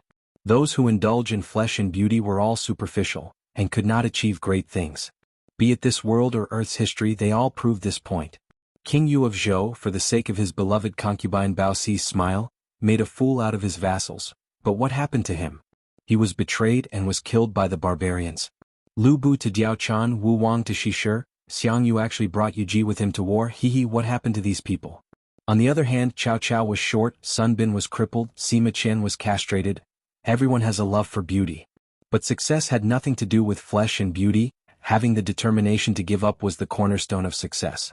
In fact, it is you, with your blue eyes and silver hair. You are too dazzling, you need to change. Fang Yuan sized up Bai Ningbing's body and said. Bai Ningbing snorted coldly and did not speak. Fang Yuan continued, the footless bird was damaged and we only flew a few thousand miles. Although it is quite far from Bai clan village, since we committed this crime, Bai clan will definitely come to arrest us. Our situation is still dangerous. If they issue a bounty for us, our days from now on will be even more difficult. Bai Ningbing frowned and pondered for a moment before snorting, forget it, I am tired of this outfit. If I change my appearance, it will be a wonderful experience. Next, the two began to summarize their losses and gains. There were losses. Earth communication ear grass, chainsaw golden centipede, carapace goo, ironthorn brambles, stealth scales goo, and footless bird, they were all destroyed in the pursuit. But to Fang Yuan, escaping with his life was the most important. Only by staying alive could there be possibilities and hope. This was the foundation of everything. In order to survive, so what if he had to abandon spring-autumn cicada? One sentence, being able to abandon and give up as a man. As for his gains? In Fang Yuan's aperture, there were large numbers of bone spear goo and spiral bone spear goo. Rank 3 Flying Bone Shield, Jade Bone Goo, Iron Bone Goo, Healing Flesh Bone Goo, as well as several bone books that recorded all kinds of fusion recipes. Other than that, there was also the Clearing Heat Goo that he obtained from Bai Clan camp. Of course, the most important thing was the Bone Flesh Unity Goo that he took the risk to successfully fuse at the last moment. Compared to his gains, the losses were not serious. After all, this was a complete inheritance. That Flower Wine Monk was a rank 5 expert, even stronger than the rank 4 Grey Bone Scholar. But Fang Yuan's gains from the Flower Wine inheritance lost to this Bai Goo inheritance. There was no other reason. The Bai Goo inheritance was something that Grey Bone Scholar had meticulously planned for a long time. The Flower Wine inheritance, on the other hand, was a product of a sudden inspiration. In fact, Fang Yuan had only walked on one of the main paths of the Bai Goo inheritance. There were still many side paths, and in the Flesh Sack secret chamber, most of the teeth had not been opened. These things had all gone to Bai Clan village. They controlled this place, and as long as they spent time and effort, they could definitely devour the entire inheritance. But it doesn't matter. I have already taken all the goo worms in the plan. As long as this Bone Flesh Unity Goo can be used, it will far surpass other things. But the Earth Communication Ear Grass has been destroyed. This is a bit troublesome. In Fang Yuan's philosophy, only practicality had value. The Chainsaw Golden Centipede was lost, but Spiral Bone Spear could barely replace it. There were no Iron Thorn Brambles or Carapace Goo, but there was Sky Canopy Goo and Flying Bone Shield. Only the Earth Communication Ear Grass was lost, and in terms of scouting, there was a shortcoming. In the past it was lacking healing and movement, but now these two aspects were more or less made up for, but there was a flaw in the scouting aspect. In life, most things do not go according to one's wishes. The night of Ziyu Mountain was much more lively than the day. This night, Fang Yuan and Bai Ningbing took turns to keep watch, but did not sleep well. From time to time, the roars of wild beasts could be heard from outside the cave, as well as the sounds of battle. Especially at dawn, when an intense battle unfolded near the cave entrance, Fang Yuan, who was sleeping soundly, was woken up by it. This was a battle between 2,000 beasts. Wangda. A winged black feathered python provoked a dark leopard. Both sides fought back and forth, carrying out a great battle. The commotion was great, the commotion shocking. Dark leopard was a fierce beast unique to Ziyu Mountain. They had a strong body and purple spotted skin. Their speed was extremely fast, and they often shuttled through the forest, leaving behind an elegant phantom image. When hunting, they were silent, and their prey often became food in their stomachs before they could even react. Fang and Bai were on tenterhooks. It could be said that they were stuck in the cave, unable to escape. As time passed, the dark leopard was gradually losing, falling into a disadvantageous position. This was a pregnant female leopard. Dark leopards had always been a male-female pair, and now that the female leopard was pregnant, the male leopard naturally went out to hunt. But it did not want the black-feathered python to find a loophole. Eventually, the female leopard died under the entanglement of the black-feathered python. But the black-feathered python did not manage to escape, and was met by the returning male leopard. After another intense battle, the male leopard killed the killer, but only obtained the cold corpse of the female leopard. Dawn arrived. The light of dawn shone on the elegant fur of the dark leopard. But the female leopard was already dead. The male leopard wandered around the female leopard, letting out a sorrowful whimper. The two of them were so close, yet so far apart, separated by life and death. "Why aren't you leaving?" Bai Ningbing complained inwardly. "Don't worry, the male and female dark leopard are of one mind. If one dies, the other will definitely not live alone." Fang Yuan sighed. "I'll go back and sleep first." He returned to the depths of the cave to sleep, while Bai Ningbing stayed at the cave entrance. The male leopard wandered around for a while, crawled down, and stuck out its tongue to lick the female leopard's wound. The female leopard's wound was pitch black, caused by the black-feathered python's poison. The male leopard lived here, and as long as it smelled it, it would be able to distinguish this poison. But now it did not care. In the end, its bright eyes became dimmer and dimmer, and its eyelids became heavier and heavier. When it was noon, it also died. It lay quietly with the female leopard, and its beautiful fur made them look like exquisite handicrafts. Witnessing the entire process with her own eyes, Bai Ningbing could not help but sigh. Not long after, Fang Yuan woke up and walked out of the cave energetically. He saw Bai Ningbing leaning against the cave wall, staring at the two dark leopard corpses in a daze. "How's the harvest?" Fang Yuan asked. Bai Ningbing shrugged, somewhat dispirited. The goo that should have flown have all flown away. I don't have any methods to capture goo. Besides, didn't you see the battle last night? Those goo are either dead or injured, the remaining ones are not what we need. Hehe, if not for that, how could a person like you take the initiative to sleep? Fang Yuan laughed. Although they are 2,000 beast kings, the goo on their bodies are indeed not much. But it might not necessarily be without any harvest, hehe. Saying so, Fang Yuan walked towards the dark leopard's corpse.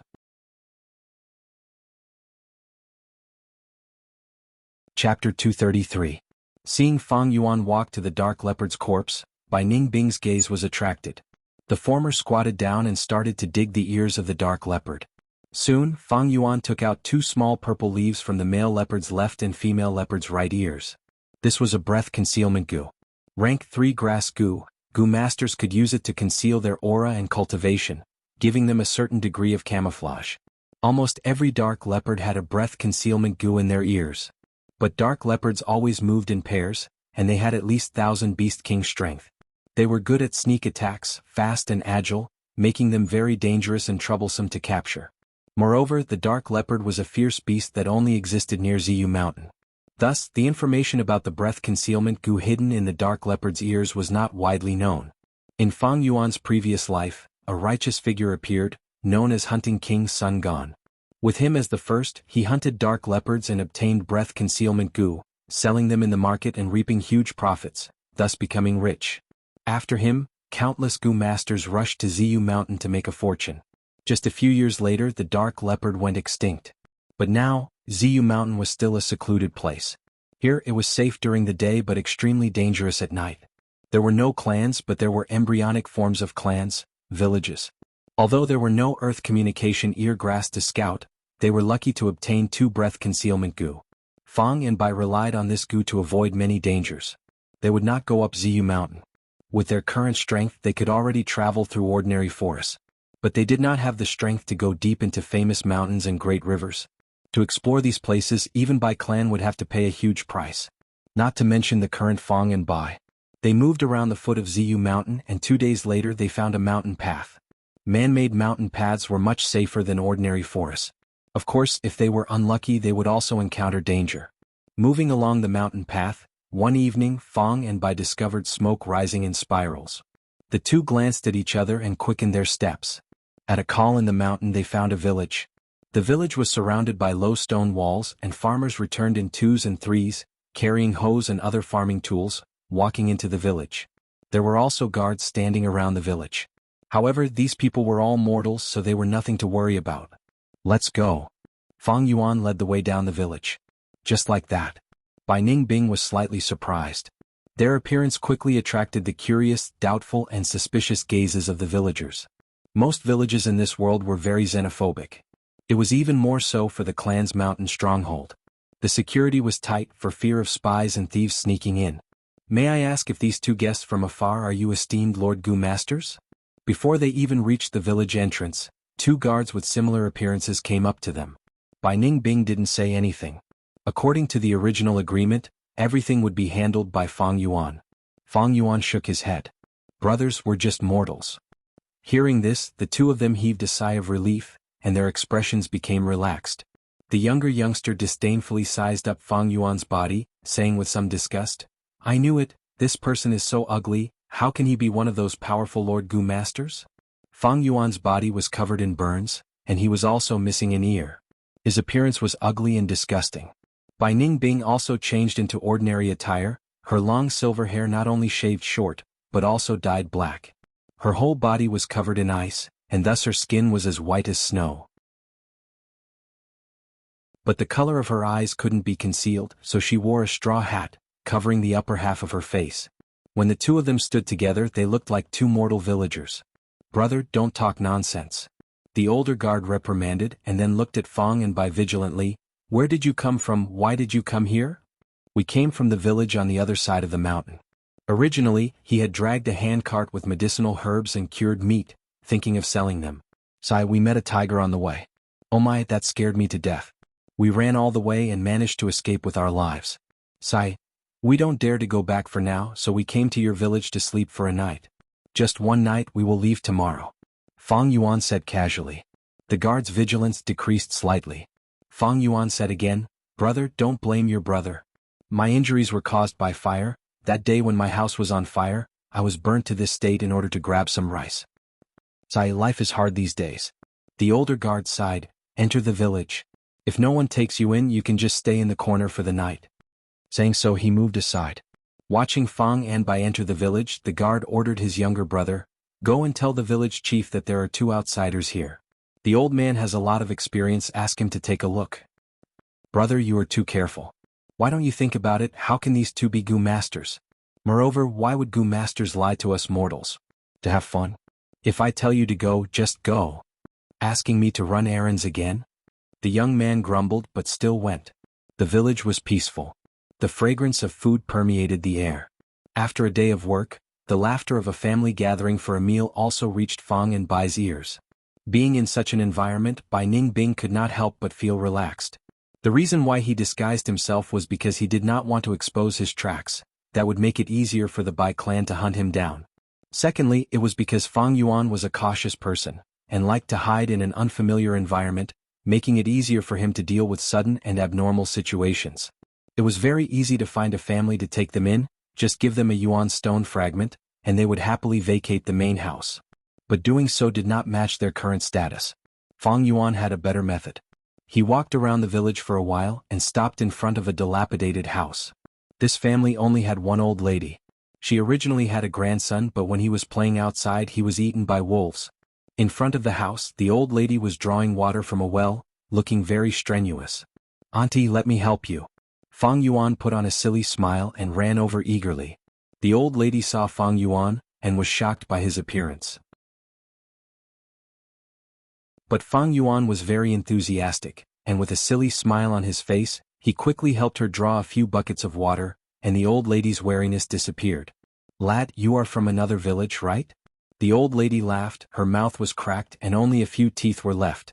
"Yes, I want to stay at Auntie's place for a night. Auntie, let me work for you, what do you think?" Fang Yuan said naively. "Sure." The old lady said happily. Although the villagers usually helped each other, she still needed this kind of labor force. Bai Ningbing was speechless as she watched from behind.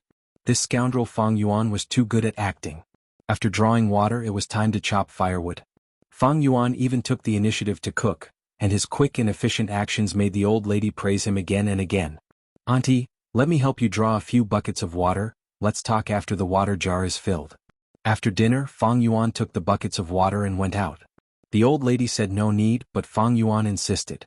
After the water jar was filled, the old lady's eyes were filled with tears. "Lad, you are so honest. Sigh, it is a pity that your life is as bitter as mine." Evidently, the tragic story that Fang Yuan fabricated during dinner had left a deep impression on this simple and honest old lady. To mortals, lamp oil was precious. The house was dark at night. Only moonlight shone through the window. There were 2 beds in the house and they were very simple. But Bai Ningbing was already very satisfied as she laid on the bed. The fatigue from these days of walking slowly dissipated at this moment. Fang Yuan sat cross-legged on the bed, and his mind entered his aperture, inspecting the bone-flesh unity goo. These days he did not use this pair of goo. After all, it was refined by altering the recipe. According to Fang Yuan's cautious nature, he naturally had to do some research. Suddenly, Fang Yuan opened his eyes, and a bright light flashed past. "There should be no problem, I can use the bone-flesh unity goo now." Saying so, he summoned a pair of jade bracelets-shaped goo. These 2 jade bracelets, one was green like grass, while the other was red like blood, and they were still locked together, unable to be separated. Earlier, Fang Yuan had already refined them. But to use them he had to give up one of them and let Bai Ningbing refine it. Bai Ningbing sat cross-legged and received the goo worm, but she did not refine it, instead looking at Fang Yuan. "What do you plan to do next?" Fang Yuan chuckled, "I thought you wouldn't ask." Even in the darkness, Bai Ningbing could feel the teasing smile on Fang Yuan's face. She snorted. Fang Yuan did not think of hiding it from her. "Our next destination is Shangliang Mountain." "Shangliang Mountain, Shang Clan?" Bai Ningbing raised her eyebrows. Shang Clan was one of the top forces in southern border, not weaker than Tai Clan or Fei Clan, only being suppressed by Wu Clan. Shang Clan was famous in southern border for their trade. Even outside of southern border, anyone with some knowledge knew that southern border's Shang Clan was the center of trade, and how prosperous Shang Clan City was with Yuan stone everywhere. When Bai Ningbing still had the northern dark ice soul physique, she had yearned to visit Shang Clan City, but now she was worried. We committed a crime in Bai Clan, I'm afraid we will be hunted down by the righteous path. If we go to Shang Clan City, won't we be walking into a trap? Fang Yuan smiled. In the entire southern border, there are only 2 places that can accommodate us. Shang Clan City is definitely one of them. Although Shang Clan is one of the leaders of the righteous path, Shang Clan City is indeed a land of freedom, and the best place for demonic path people to sell their loot. Otherwise, why do you think Shang Clan is the richest in southern border?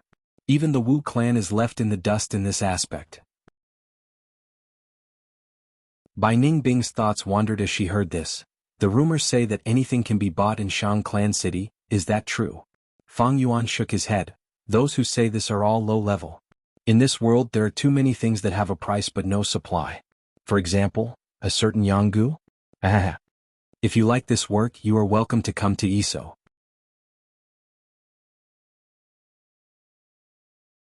Chapter 234. In the dark room, Bai Ningbing let out an unhappy snort. Fang Yuan's words changed, but at this moment Shang Clan City is the most suitable place for us. There are many shops there and we can buy goo worms that suit us. Our current goo worms might be outstanding but they are not compatible. Only with a complete set can we display greater battle strength, and even have the possibility of fighting above our ranks. Fang Yuan's words caused Bai Ningbing to agree with him. Any outstanding goo master would have a set of mature goo worms to work with. For example, when Bai Ningbing was still in the northern dark ice soul physique, she had ice blade goo, icicle goo, water shield goo, bluebird ice coffin goo, ice muscles goo, frost demon goo. They were all ice and water type goo worms, and when used together, it was extremely smooth and complemented each other. But now, although they had many goo worms, they were very messy. If they changed to a complete set, their battle strength would at least double. Coincidentally, Fang Yuan had large numbers of bone spear goo and spiral bone spear goo in his aperture. These things could be sold to Shang Clan City. Even without these goo, Fang Yuan had heavenly essence treasure lotus, and could produce Yuan stone. Going to Shang Clan City to hide was the first goal. Buying goo worms was the second. Fang Yuan's third goal, however, was not convenient to tell Bai Ningbing. This involved rock dissection. In a dark corner of a certain gambling den, a legendary goo was hidden in a rock. Fang Yuan had the rank 6 Spring Autumn Cicada, the rank 9 Immortal Venerable Heavenly Essence Treasure Lotus, the Aptitude Changing Blood Skull Goo, and the Bone Flesh Unity Goo. Not to mention the Bone Flesh Unity Goo, Blood Skull Goo had almost lost its value, because almost all the clansmen related to Fang Yuan's bloodline were dead. Heavenly Essence Treasure Lotus, although it had outstanding effects, it had no prospects. Fang Yuan did not know the refinement recipe, and the higher Fang Yuan's cultivation, the less useful it would be. Spring Autumn Cicada was even more nonsensical. Right now it is still in hibernation. Use it, there is a risk. Don't use it, when it recovers it will burst your aperture. This guy was a ticking time bomb. Spring Autumn Cicada, Heavenly Essence Treasure Lotus, Blood Skull Goo, and Bone Flesh Unity Goo were the 4 most valuable goo in Fang Yuan's possession. And these goo all had a common characteristic. That was, they were all goo worms used to assist cultivation. How much help did they bring to Fang Yuan? Big. Huge. But for Fang Yuan in terms of combat, it wasn't so obvious. But the goo in Shang Clan City was different. It was a trump card for battle. With this goo and some other goo, it would be a complete set. Only then would Fang Yuan be considered to have been reborn, and he would have the posture of being invincible among those of the same level. He would have recovered a bit of the demonic path's glory from his previous life. There is still a long way to go to Shang Clan City. Let's not talk about such a distant matter, you should first refine this Bone Flesh Unity Goo. Fang Yuan changed the topic. After Bai Ningbing found out about Fang Yuan's plan, she felt slightly relieved. The more time she spent with Fang Yuan, the more she felt that Fang Yuan was too sinister and cunning. Especially his performance today, he was so simple and honest that even she was almost fooled. Not long ago she had personally witnessed how Fang Yuan refined the Bone Flesh Unity Goo, and thinking of Fang Yuan's performance she felt a chill in her heart. She secretly reminded herself to be careful. That pitiful matriarch of the 100 clans was a good example. If she did not guard against Fang Yuan, who knows if one day she would be betrayed by Fang Yuan, and would still be counting the money for him? Shaking her head, Bai Ningbing calmed her emotions and started to refine the Bone Flesh Unity Goo. This pair of goo had a peculiar shape, one green and one red. Bai Ningbing chose the red one and activated her primeval essence. This bone-flesh unity goo had already been refined by Fang Yuan beforehand. Right now, Fang Yuan withdrew his consciousness and cooperated with Bai Ningbing. Without spending too much time, Zhang Xian managed to refine it easily. The moment she finished refining it, the bone-flesh unity goo underwent a change. This pair of interlocked jade bracelets suddenly vanished in the air. And almost at the same time, a ring mark appeared on Fang Yuan and Bai Ningbing's wrists. The difference was that the ring mark on Fang Yuan's left wrist was green, and the ring mark on Bai Ningbing's right wrist was red. A mysterious feeling rose up in the hearts of Fang and Bai at the same time. This feeling allowed Fang Yuan to sense Bai Ningbing, and at the same time Bai Ningbing to sense Fang Yuan. It was as if they were connected by flesh and blood, inseparable. This feeling was not good, making Bai Ningbing feel disgusted as if she had eaten a fly. Fang Yuan's brows were also tightly furrowed. The scroll left behind by Grey Bone Scholar did not explain this point clearly. But Fang Yuan thought for a moment and felt relieved. This Grey Bone Scholar only did theoretical research, he has never used his experience. It is normal that he doesn't know. This feeling was only a minor detail, the next step was the main point. The two endured the strange feeling in their hearts and sat cross-legged on the bed facing each other, starting to dual cultivate. They stretched out their palms facing each other. To be safe, Fang Yuan, who had the weaker cultivation, started the experiment. He mobilized a portion of green copper primeval essence from his aperture and carefully poured it into Bai Ningbing's aperture strength. The green and red rings suddenly let out a bright light. The primeval essence, which originally carried a different aura, immediately changed into the same aura as Bai Ningbing after entering her aperture. It really worked. Bai Ningbing lightly shouted in joy. But I clearly mobilized 10% of my green copper primeval essence, but when it entered your aperture only 6% was left, a reduction of 4%. Fang Yuan's observation was even more detailed. Bai Ningbing was not surprised. What's so hard to understand? Didn't that scroll say so? This bone-flesh unity goo, according to the depth of the relationship between the two who refined it, can be divided into 5 grades. From lowest to highest they are flesh and blood mutual, flesh and blood bond, close as flesh and blood bond. She continued to analyze, if that pair of siblings became goo masters and refined it alone, based on their relationship, it should be the highest grade flesh and blood bond. If we refined it alone based on our relationship, I'm afraid it would be the lowest grade flesh and blood bond. With both sides neutralizing each other, it is the flesh and blood bond that is neither high nor low. This bone-flesh unity goo referred to a series of goo. Similar to boar goo, there were black boar goo, white boar goo, pink boar goo, and so on. According to the scroll, the bone-flesh unity goo contained 5 types of goo worms. The lowest quality was the flesh and blood mutual. 10% of primeval essence could only be converted to 2%. Above that was the flesh and blood bond goo. 10% of primeval essence could be exchanged for 4%. As for the flesh and blood bond goo, it could be exchanged for 6% of primeval essence. At the next rank was the flesh and blood bond goo. After 10% of primeval essence was converted, there would be 8% left. As for the highest grade, the flesh and blood bond goo, it had 100% conversion without any consumption. Fang Yuan relied on his previous life's experience to modify the recipe and obtain the rank 3 flesh and blood bond goo. His luck was not bad. One had to know that it was extremely difficult to develop a secret recipe. It required many goo worms, continuous deductions and experiments. Fang Yuan was able to modify it successfully because of the inspiration from his experience, and also because his luck was good. But he did not like to rely on luck. This was not because he was born to be a jinx and had bad luck. Fang Yuan's luck was like ordinary people, sometimes good, sometimes bad, but he did not like factors that were out of his control. He was a person with a strong desire to control. He liked to control the situation, control others, and of course, control himself. Let's do this. Next it's your turn, Fang Yuan said. Overall, he was satisfied with the result of the flesh and blood bond goo. Bai Ningbing mobilized 10% of her snow-silver primeval essence and poured it into Fang Yuan's aperture. This time it was incredible. Just now, Fang Yuan's dark green primeval essence had entered her aperture and formed a green water that floated on the surface of the sea. Soon it was engulfed by the snow-silver tide. The primeval sea had only risen a little. Right now, 10% of her primeval essence had entered Fang Yuan's aperture.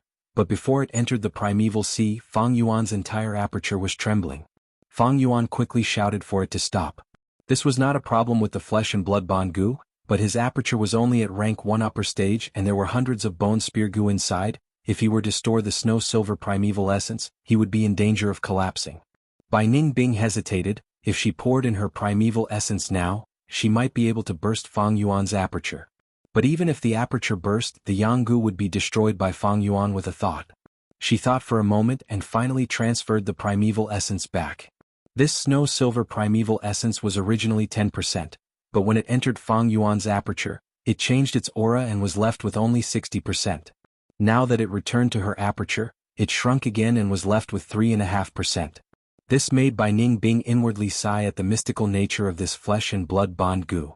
Fang Yuan moved the bone spear goo in his aperture into Bai Ningbing's aperture, before continuing to take in the snow silver primeval essence. When this snow silver primeval essence was in Bai Ningbing's body, it was still her aura. But once it entered Fang Yuan's body, it suddenly shrunk and turned into Fang Yuan's possession. This snow silver primeval essence entered Fang Yuan's aperture and sank to the bottom, while his green copper primeval essence could only helplessly float on top. The two coexisted peacefully without any problems. It was as if this white silver primeval essence was originally produced in Fang Yuan's aperture. If it was a different type of primeval essence, such close contact would immediately cause an explosion and cause damage to the aperture. Thus, normal importation was like walking on a tightrope, extremely dangerous and exhausting.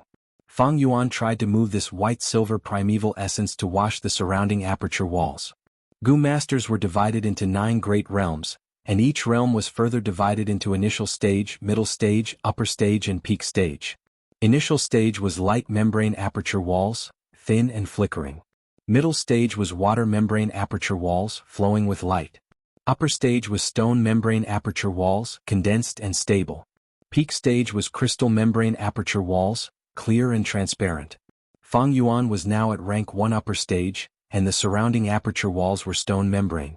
But when the snow silver primeval essence washed over it, this layer of stone membrane could not withstand it and showed signs of trembling.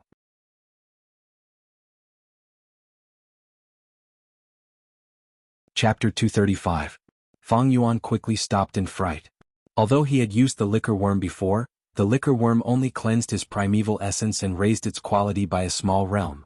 When had he ever used such a huge difference in snow silver primeval essence? Without a choice, Fang Yuan could only reduce the amount of primeval essence he used each time, and at the same time slow down the cleansing strength. To think that high-quality primeval essence has its drawbacks, Fang Yuan said with some distress. In the darkness, Bai Ningbing could not help but roll her eyes when she heard this. What kind of opportunity was this? If others knew about this, they would probably slap Fang Yuan to death in anger. This was a blissful worry. 4 hours later, this 60% of snow silver primeval essence was used up. Just this one round of cultivation had impressively caused the rough stone membrane to feel as if it had been polished and brightened. It was like a rough jade. After rough processing, it showed a smooth and round quality. Quick, use another 10% of primeval essence. Fang Yuan urged. Just like that, he spent the night cultivating. When the rooster crowed in the courtyard and the sky outside the window started to brighten, Fang Yuan opened his eyes. His eyes glowed brightly and revealed a strand of excitement that was difficult to conceal. Retracting his palm, he clenched his fist. Rank 1 peak stage. It was this night's cultivation that allowed him to advance from rank 1 upper stage to rank 1 peak stage. What speed! Ever since Fang Yuan started cultivating, including his previous life, he had never felt so comfortable and carefree. He could not stop even if he wanted to. To make an analogy, when he was AC grade talent, his cultivation was like a snail's crawl. After using the liquor worm, he could walk. With a great talent and the heavenly essence treasure lotus, it was like he was running. Damn it, using this bone flesh reunion goo, it was like growing 2 wings and flying. Bai Ningbing's expression was one of shock from the bottom of her heart. She was extremely intelligent and quickly realized that this goo had another greater use. This goo is amazing, it might be able to break through a large realm. The liquor worm could only raise a small realm, and to break through a large realm, the goo master had to rely on their own primeval essence. Thus, aptitude was very important. But with this bone flesh unity goo, when breaking through a large realm, one could borrow someone else's aperture. What kind of advantage was that? With this goo, Bai Goo Mountain is definitely worth it. Even if we sacrifice the heavenly essence treasure lotus, it will be worth it. At this moment, the morning light swept into the farmhouse. Bai Ningbing sighed deeply. There are so many talents in the world. Grey Bone Scholar was only a rank 4 Gu master, but he was able to develop Bone Flesh Unity Gu. He was truly a genius. As long as a Gu master had a title, they all had their own outstanding points. In comparison, Fang and Bai were still nameless people. The sun was blazing in the field. Andy, you should rest well. I'll help you. Fang Yuan snatched the hoe from the old lady's hand. Of course, the old lady couldn't compete with the young and strong Fang Yuan. She was even happier when the thing in her hand was taken away. She grinned and said, "Oh, where can I find a young man like you?" 2 days had passed since the first dual cultivation session. Their original plan was to stay for one night before leaving, but after using the Bone Flesh Unity Gu, Fang Yuan enjoyed the pleasure of his cultivation advancing by leaps and bounds. Thus, he decided to change his plans and at least break through to rank 2 before leaving. Anyway, there were still 2 to 3 years before that rock was found, so there was no hurry. Bai Ningbing did not object. The difference between rank 2 and rank 1 was huge. Becoming a rank 2 Gu master would be of great help to their future journey. Thus, the two stayed in the village and did not leave. The old lady also did not chase them away. In fact, she wanted nothing more than for Fang and Bai to stay here forever. They were so diligent in their work. Although one was a bit dumb and the other ugly, they were both honest children. Fang and Bai did some work during the day. One had the strength of 2 boars, while the other had the strength of a crocodile. They could be said to have divine strength among mortals. Doing some farm work was a piece of cake for them. Moreover, in an old lady's house, how could there be any heavy farm work? Every day, Fang and Bai only slept for about 2 hours, but they were still full of energy. This kind of living condition was like heaven compared to trekking in the wilderness, living in the wind and sleeping in the open, living in constant danger. Fang Yuan made good use of his time and threw himself into cultivation, as if he was addicted to it. Relying on the Bone Flesh Unity Gu, his cultivation speed, using an idiom to describe it, was 1,000 li in a day. On the first night he advanced to rank 1 peak stage. These days he had been progressing steadily, and his aperture walls were already sparkling and translucent. According to this speed he would probably break through to rank 2 in a few days. As the number of times he cultivated increased, the Bone Flesh Unity Gu's position in Fang Yuan's heart rose rapidly, surpassing the Blood Skull Gu and Heavenly Essence Treasure Lotus, second only to the Spring Autumn Cicada. There was no need to talk about the Liquor Worm. It could only advance a small realm and could not compare to the Bone Flesh Unity Gu. As for the Blood Skull Gu, the investment was too high and the return time was too long. The Heavenly Essence Treasure Lotus was good, but it could only provide help to a lone Gu master. As for the Bone Flesh Unity Gu, according to Bai Ningbing, it was a Gu that could change the world. These words were not exaggerated at all, and were deeply acknowledged by Fang Yuan. The Bone Flesh Unity Gu's rank was low, even a rank 1 or 2 Gu master could use it. Although there were many fusion requirements, the standard was not high. With a clan's foundation, it was easy to refine this Gu. This Gu had no attraction to lone Gu masters, but to clans and sects, it was a divine weapon. Using this method, the clan elders could guide the younger generation, reducing the time and funds needed to nurture a Gu master by many times. With the Bone Flesh Unity Gu, it was no longer nurturing Gu masters but creating them in batches. This was the difference between heaven and earth. Because of this Gu, Fang Yuan had even wavered yesterday, and had the impulse to change his rebirth plan. He wanted to turn fighting alone into building a force. Speaking of which, an organization was just a tool to be used. Fang Yuan had established the Blood Wing Demon sect in his previous life, and if he wanted to establish a force in this life, it would be a walk in the park. But there was only one goal in establishing a force, and that was to occupy territory and resources, relying on layers of control to gather the strength of others for one's own cultivation. Gu master cultivation was like rowing a boat against the current. It was a process of accumulation, and naturally required resources. Thus, rank 5 Gu masters and below would have an easier time cultivating with the help of an organization. Once they reached rank 6 and above, they would undergo a qualitative change and transcend mortals to immortals, gathering the heavenly power into their bodies, and the organization would be useless. Knowing this, it was easy to understand Fang Yuan's plan. In his previous life, Fang Yuan had established the Blood Wing Demon sect to gather resources. In this life, he knew about all kinds of hidden inheritances, and could monopolize these resources to rush to rank 6 faster and more freely. What was the point of wasting so much time and energy to build a faction? But now that he had the Bone Flesh Unity Gu, it would be much faster and more convenient to establish a force. The investment was less but the results were faster. Creating Gu masters in batches could quickly form a force. However, Fang Yuan thought about it carefully until this morning, his urge to establish a force had completely dissipated. If he really relied on the bone-flesh unity Gu to establish a force, he would be courting death. Such a divine weapon, once exposed, would definitely attract the greed of all the large forces. Not to mention him starting from scratch, even a clan leader with some foundation would not dare to use the bone-flesh unity Gu wantonly. It would attract too much jealousy. Even Wu clan, the #1 clan in southern border, would not dare to use it alone. Fang Yuan estimated the conditions to use the bone-flesh unity Gu on a large scale. It would require Wu clan, Fei clan, Tai clan, Shang clan, these huge forces to form an alliance. Only then would they be able to resist the greed of the world. If I want to establish a force, I'm afraid the moment I make any progress I will be surrounded and killed. By then, even if I manage to escape, my painstakingly built foundation would be wasted. In the end, I would become a stray dog and be hunted by everyone. Fang Yuan had completely calmed down. He knew this path was a dead end, and he was firm in his decision to fight alone in this life. But speaking of which, Bai Hua and Bai Sheng were wise enough.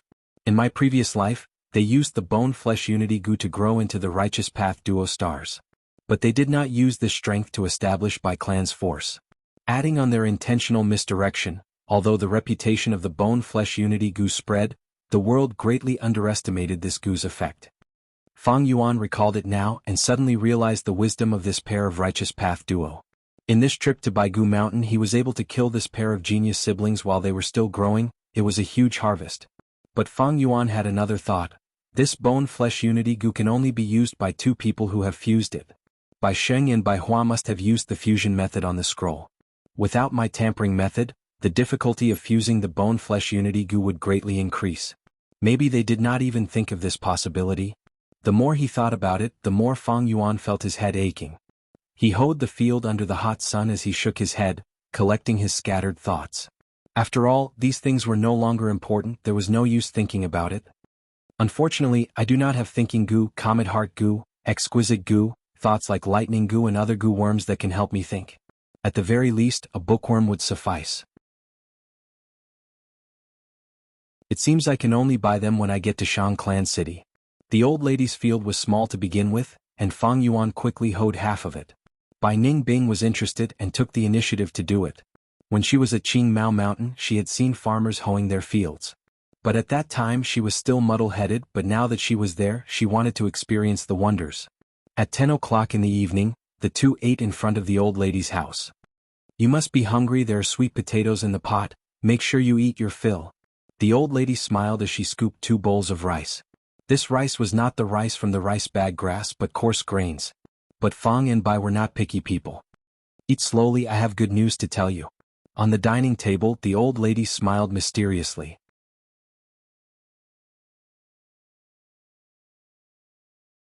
Chapter 236. "Auntie, what's the good news?" Fang Yuan immediately asked naively. Just as he asked, an old man walked in from outside.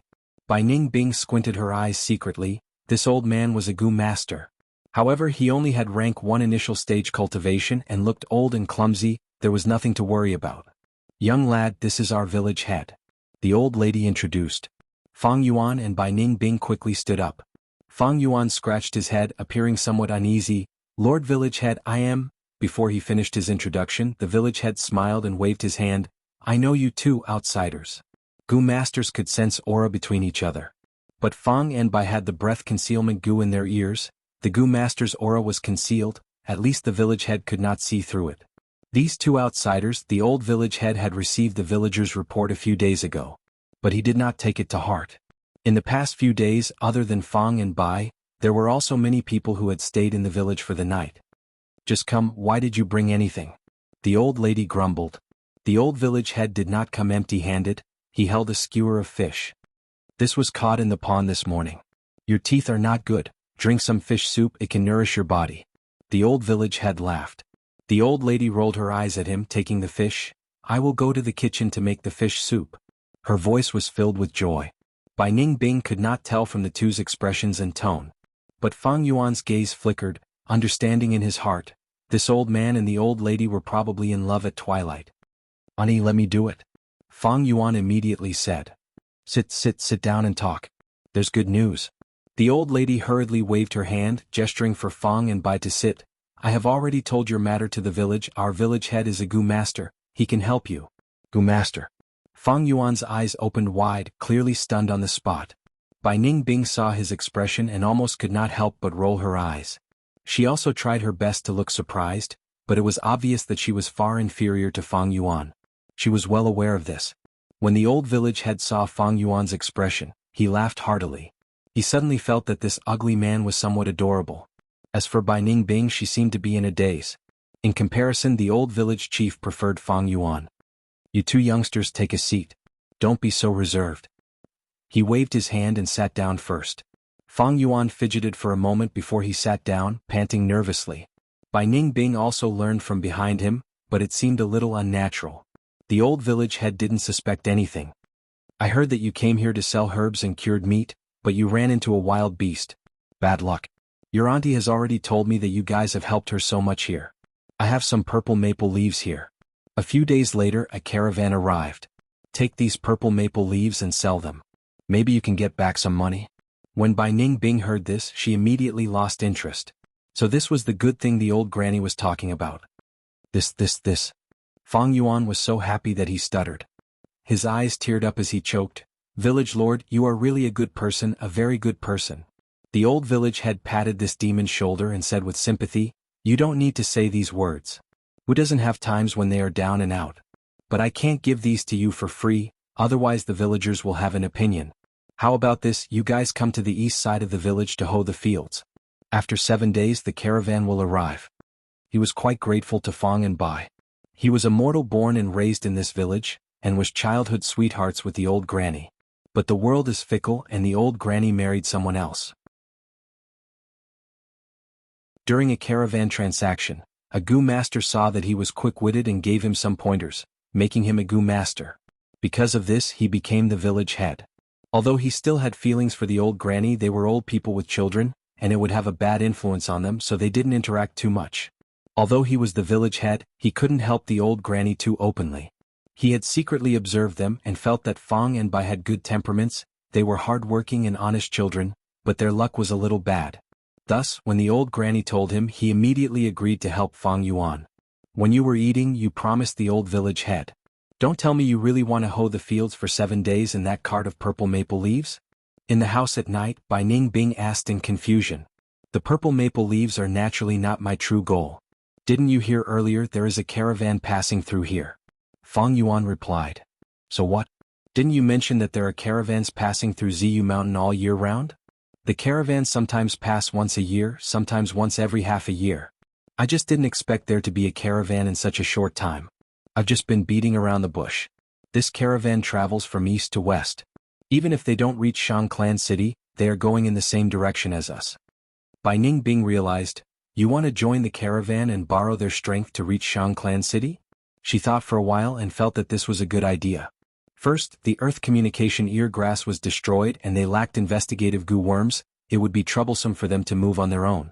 Secondly, if they committed a crime, the Bai clan would definitely pursue them and would not let them go. Joining the caravan was a good way to cover their tracks. Finally, they had the breath concealment Gu and could disguise as mortals. The caravan was on guard against foreign Gu masters, but they were not so vigilant against mortals. Even if they were discovered, it would not be a big deal. At that time, one rank 3 and one rank 2, they would have the ability to escape. The leader of the caravan was usually rank 3.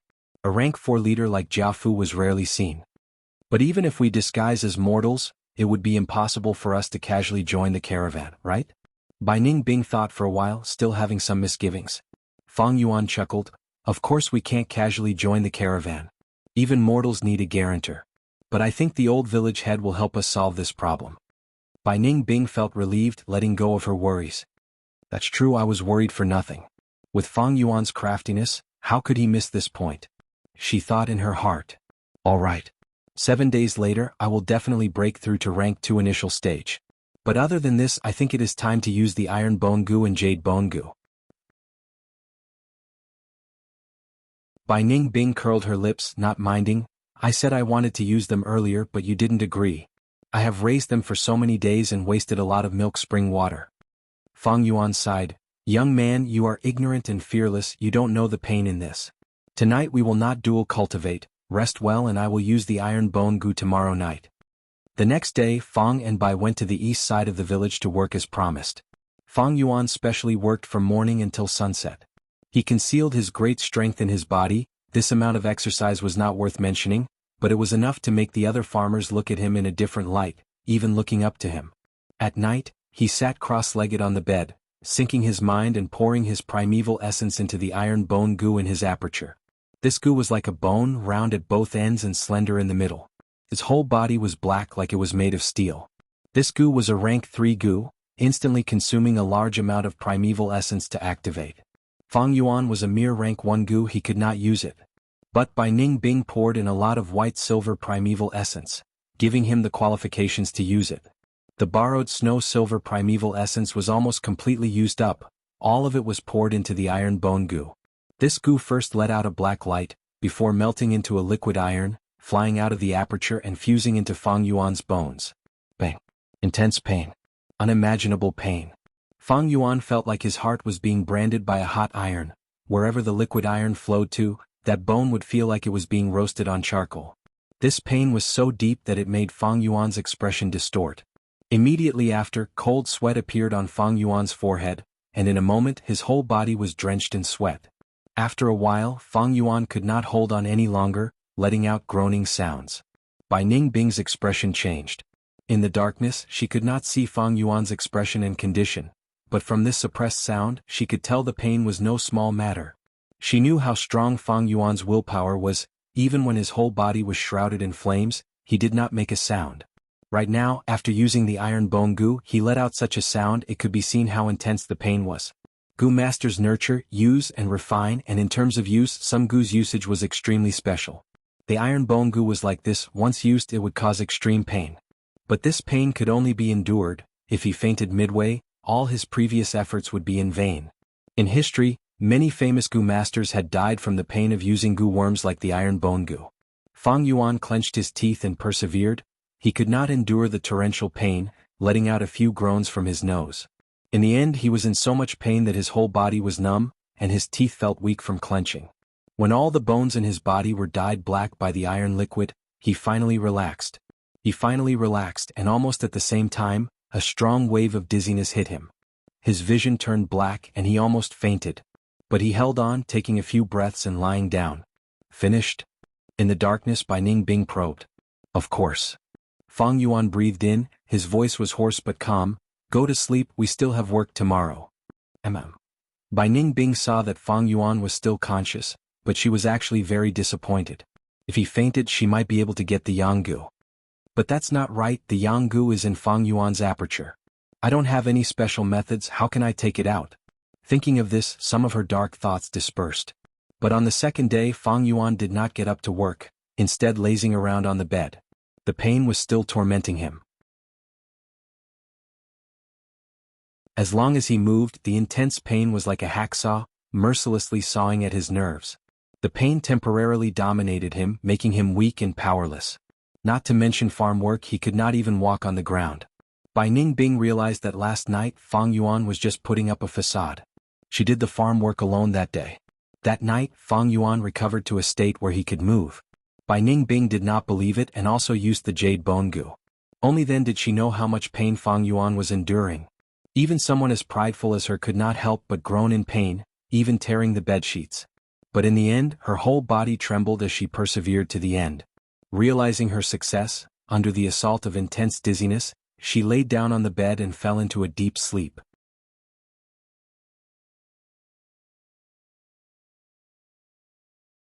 Chapter 237. On the second day, it was Bai Ningbing's turn to lie on the bed, unable to move due to the pain. Fang Yuan had mostly recovered and went to the east of the village to plow the fields. The old granny walked into the house and expressed her concern. Bai Ningbing immediately said that she was fine. She was probably tired from yesterday's work and would be fine after a day of rest. The old granny smiled meaningfully. I am indeed a little tired. You guys have been making a lot of noise these 2 days. I heard it all. What? Bai Ningbing did not understand. Miss, don't hide it from me. I already knew. The old granny smiled. Bai Ningbing's pupils contracted. Was her identity exposed? How was that possible? A murderous intent brewed in her heart, but she could not bear to do it. She could coldly watch the Bai siblings being burned to death, but that was because the Bai clan was destined to be their enemy. Although she was proud, she was not like Fang Yuan, who was unscrupulous. She could not bear to kill those who were indebted to her. The old granny in front of her was like this, and so was the previous leader of the Bai clan. The old granny did not notice Bai Ningbing's thoughts. She grabbed Bai Ningbing's hand and patted it lightly. "Miss, I can see that no man has a butt and waist like yours. No wonder you wear a straw hat and don't like to talk. Although I'm old, I'm still a woman. We women have an advantage over those stinky men, we're more attentive." Bai Ningbing did not know what to say.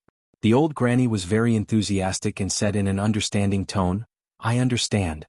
You're a woman after all. You have to disguise yourself like this when you're outside. Otherwise, it would be bad if something happened to you." Bai Ningbing was speechless. She hated it when people used the word woman to provoke her. However, she felt helpless against the warm and honest old granny. The old granny smiled until her eyes squinted. Suddenly she lowered her voice, "You two must be a couple. Auntie has heard what you've been doing these past 2 nights.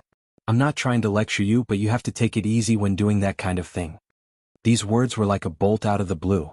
Bai Ningbing's expression froze as if she had been struck by lightning. "Auntie, it's not what you think." After a long time she squeezed out these words with great difficulty. Her expression was extremely stiff. Why are you so embarrassed?" "It's nothing. You can say anything to Auntie. I've lived for so long, what haven't I seen?" The old lady blinked her eyes and grinned. Then her gaze fell on the bedsheet. Bai Ningbing followed her gaze and suddenly felt like dying. But then again, this bedsheet was indeed torn by her. Then the old lady said a lot of things to her, but Bai Ningbing's mind was in a mess and she didn't listen to a single word. At noon, when Fang Yuan came back for lunch, the old lady stopped him at the door and kindly reminded him, "Young man, your wife has already told me. Young people were hot-tempered, but they also had to take care of their bodies, and they had to take care of their wives even more. Do you remember what Auntie said?" "What?" Fang Yuan opened his mouth wide, unable to react for a moment. The old lady smacked her lips in dissatisfaction and helplessness. "You're good at everything, but you're too simple and honest. If you're so honest, you'll lose out when you brag." If Guyua's clan, divine investigator Tai 100 Flowers and 100 Lives heard this, they might be so angry that they would come back to life. Fang Yuan stood on the spot in a daze. Suddenly, his eyes flashed and he finally reacted. "Oh, this matter, he." He scratched his head and laughed foolishly, nodding his head. "Auntie, you're right, I understand." At the dining table he saw Bai Ningbing. Bai Ningbing looked at him coldly, her entire body seemed to be emitting an icy aura. And the corner of Fang Yuan's eyes kept twitching. This matter reminded Fang Yuan of something. Fang Yuan could act like whatever he wanted, that was because he had rich experiences and broad horizons. But Bai Ningbing wasn't, so there was a flaw in her disguise. Fortunately, this flaw was very small. In this world, when mortal women wanted to travel, they would indeed disguise as men to reduce the danger.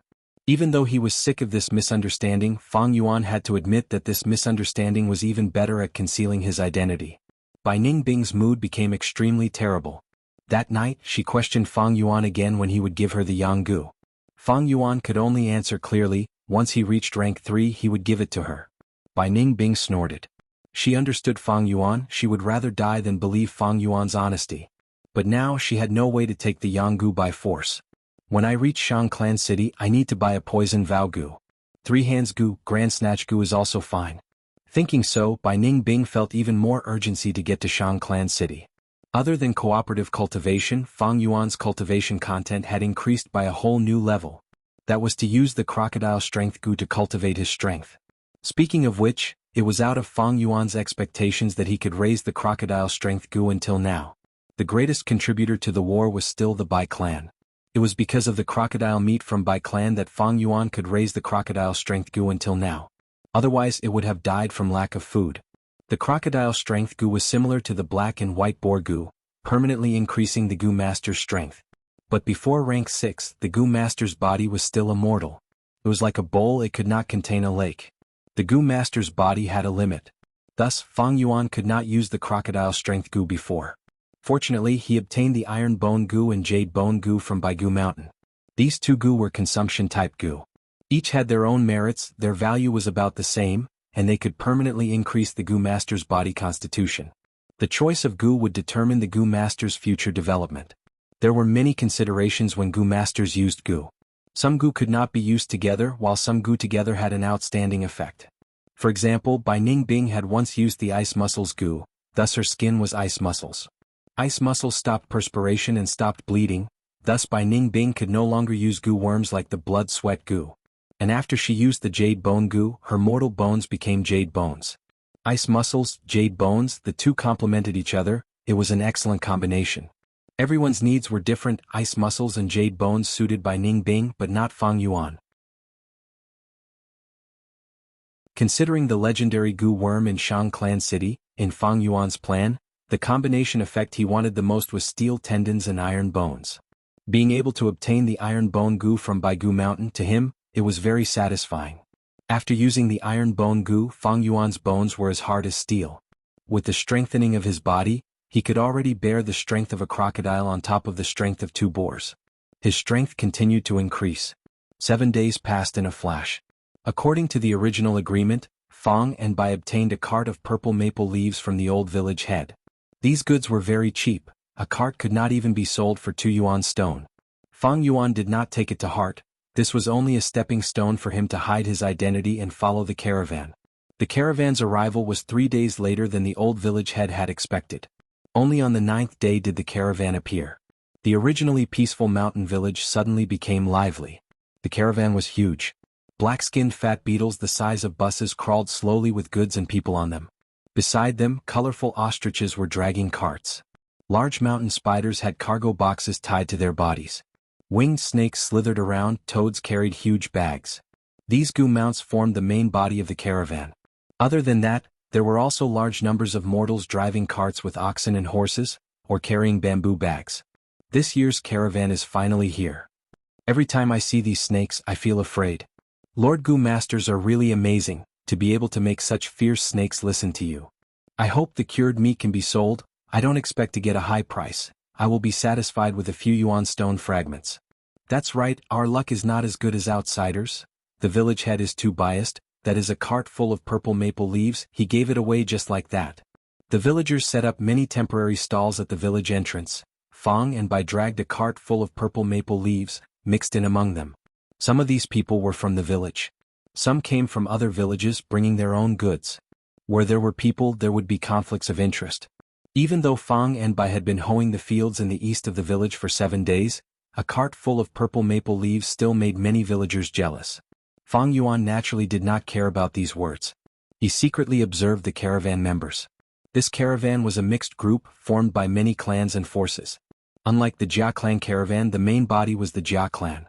In this caravan, other than the publicly elected leader, there were a dozen deputy leaders like an alliance army. This was good news to Fang Yuan.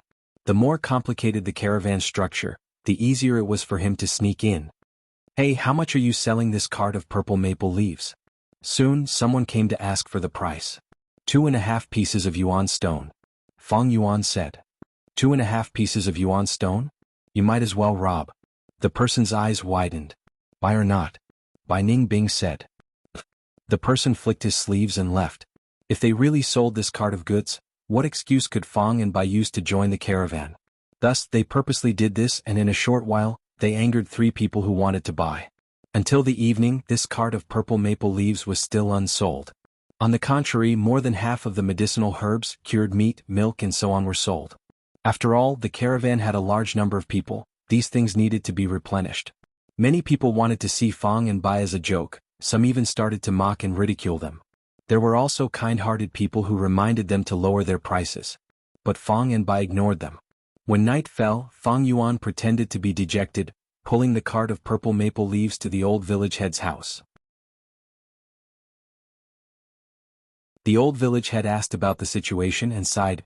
You guys, I clearly told you, it's good enough to buy 2 pieces of yuan stone. You can even sell 1.5 pieces of yuan stone. Why didn't you listen to me? Why did you have to sell it for 2.5 pieces?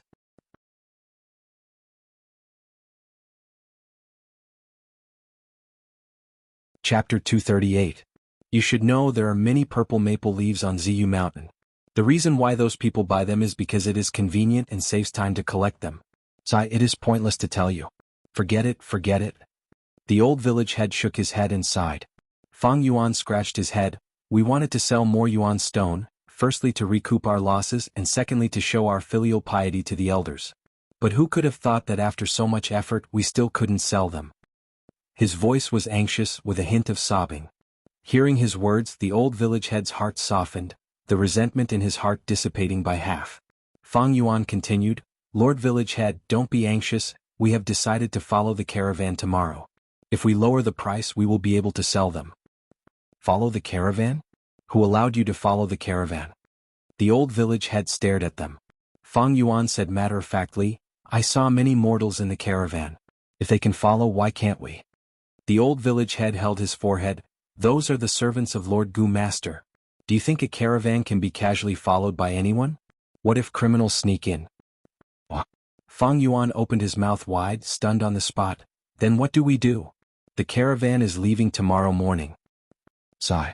The old man sighed deeply. Forget it, we will help them to the end. Tomorrow morning I will ask for help. Whether you can join the caravan or not will depend on your luck. The sun had just risen, and there were still a few stars left in the light blue sky. Looking from afar, Ziyu Mountain was covered in dark purple, quiet and mysterious. After a night's rest, the caravan was ready to set off. Check all the goods. Are the ropes tied tight? If one item drops on the way I will flog you 100 times. Quick, quick, quick, feed all of our black skin fat beetles. The Gu masters commanded loudly, causing the mortal servants to scatter around in panic. Some had a bad temper, holding whips in their hands, whipping whoever was slow. Some loved their Gu worms and fed them personally. Lord Qin. The old village chief bowed and saluted one of the deputy leaders of the caravan. Oh, old Zhang, I'm busy. If you have something to say, say it. This Gu master Qin said. It's like this, I have 2 juniors who are doing some small business. Before the old village head finished speaking, Qin Gu master suddenly shouted, Qin Xen, what are you doing? He hurriedly went to feed Serpent Wing. Do you expect those servants to feed you well? That winged serpent of yours has already swallowed 3 servants these days. Yes, Master Elder. Qin Xen shrugged his head as he was caught. Qin Gu Master did not let him off, reprimanding, How many times have I told you to call me Old Lord in the village, but in the caravan, you have to call me Vice Leader. Yes, yes, yes, Vice Leader. Qin Xen replied and flew away. That rascal. Qin Gu Master grumbled angrily, turning towards the old village head. What did you say just now?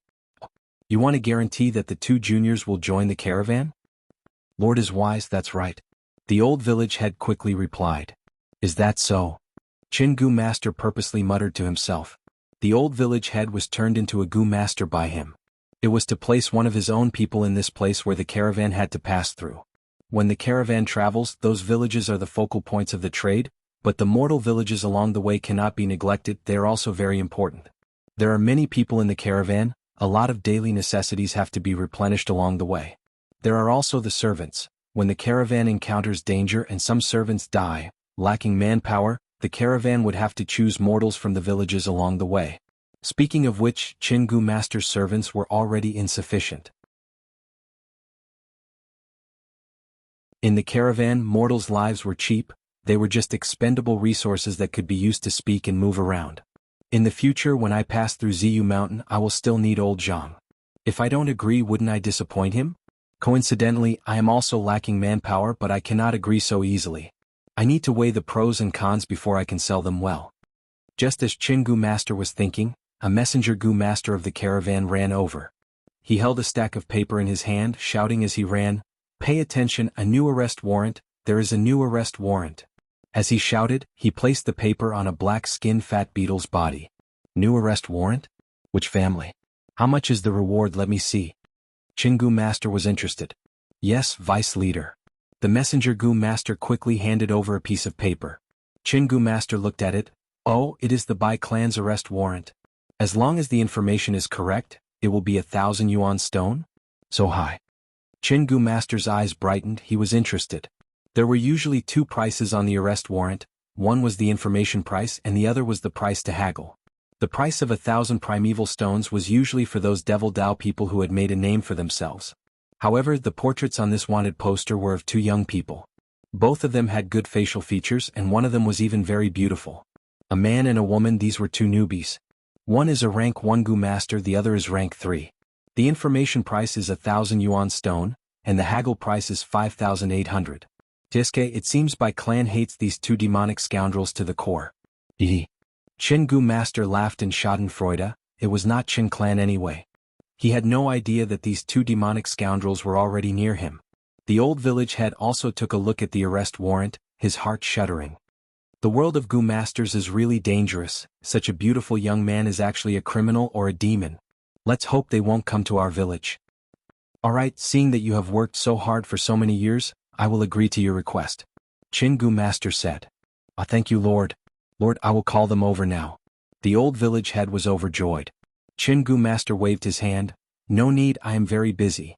Tell them to report to Qin Xan. He had no interest in meeting these two mortals. At the same time, he did not associate the person in front of him with the arrest warrant in his hand. After all, this was the Bai clan's arrest warrant, and the Bai clan village was thousands of li away. Qin Gu master subconsciously felt that his side was very safe. This was a very common thought process. Even in modern Earth, when a murder happened in a provincial capital, no matter how vicious it was, people from other provincial capitals would not feel too much danger. Even with modern transportation. Besides this, there was also the wishful thinking. In this boundless world, there are countless living beings. Why did these two scoundrels escape to my place? Then my luck is too bad, this is impossible. People always feel that unfortunate things will not happen to them. Furthermore, there were many arrest warrants. Many of them were demonic path leaders, either vicious or eccentric, attracting everyone's attention. Like Fang and Bai, these two newbies, one rank 3 and one rank 1, what could they achieve? When Qin Xan saw Fang and Bai, he did not associate them with the arrest warrant at all. Fang and Bai's appearances had changed greatly. Not mentioning the disfigured Fang Yuan, Bai Ningbing also looked presentable after these days of practice. Qin Xan lost interest at first glance, especially when he saw Fang Yuan's appearance, which made him feel even more disgusted. He was only a rank 1, while Fang Yuan had advanced to rank 2 a few days ago. Qin Xan hurriedly identified them, but did not feel any Gu master aura, so he called an old butler and asked him to arrange Fang and Bai's work. What are your names? The old butler asked. At this time, someone finally asked for their names. I am He Tu, my wife is Bai Yun. Fang Yuan casually said. Female? The old butler turned around and frowned. He stared at Bai Ningbing, looking at her dark and swarthy appearance. She was actually called Bai Yun? This He Tu was really ugly. Women are troublesome. You guys have to be careful. If something happens, don't blame me for not warning you.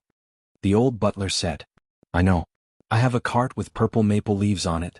My wife will stay on the cart and take care of the goods. We don't want to interact with others. Fang Yuan said. Good that you know. The old butler arranged for them to unload the goods. But to Fang Yuan and Bai Ningbing, it was simply not worth mentioning. Bai Ningbing, on the other hand, had to pretend to be out of breath and was somewhat tired. Not far away, a few servants took the chance to slack off and sat around to rest. Everyone's gazes were fixed on Fang and Bai. Brother Chang, there are two newcomers. Someone saw that they even brought their own goods. That is a cart full of purple maple leaves. A skinny servant said excitedly. Exploiting newcomers that had just joined was the custom of the old caravan. Brother Chang squatted on the ground and squinted his eyes. I saw it. Skinny monkey, go test them first. His physique was robust like an ox, with well-developed chest muscles, but he was not rash. In this world where Gu masters were revered, the bravery of mortals was not worth mentioning. To be able to become the center of this small circle, he naturally had some intelligence. Skinny monkey sighed and walked to Fang Yuan's side under everyone's gaze. Brother, where did you come from? Everyone calls me Brother Monkey. In the future when we work together, we need to take care of each other. Skinny monkey smiled. Fang Yuan glanced at him and said only one word. Scram. Skinny monkey's eyes widened and showed an angry expression. Fang Yuan did not look at him and continued to move the goods. He had been in a caravan in his previous life and was very clear of the filth involved. In slang, Skinny monkey was stepping on the plate. He first used words to probe Fang Yuan's background. If he did not have any background, then he would gang up and bully him, exploiting him for some benefits. In fact, not only mortals, even Gu masters were the same, just that most of them looked more elegant when they ate. Venturing alone was to fight with wild beasts. Moving in groups was to fight with their own kind. Where there were benefits, there would be fights. The space was only so big, Everyone wanted to live a better life and have more space to move around, but what could they do? They could only invade other people's space. Skinny Monkey did not expect Fang Yuan to not give him face. He stood on the spot and stared at him fiercely. Fang Yuan did not care about such a small character. Mortals were like grass, even if he killed one or two, so what? As long as it did not affect the delivery, the Gu masters above would not care. If they really cared, Fang Yuan naturally had his own methods to settle this matter. In short, provoking Fang Yuan, these servants were simply looking for death. What, still not scramming? Do you want me to leave? Fang Yuan coldly glanced at Skinny Monkey. Skinny Monkey snorted but did not dare to act up, returning in defeat.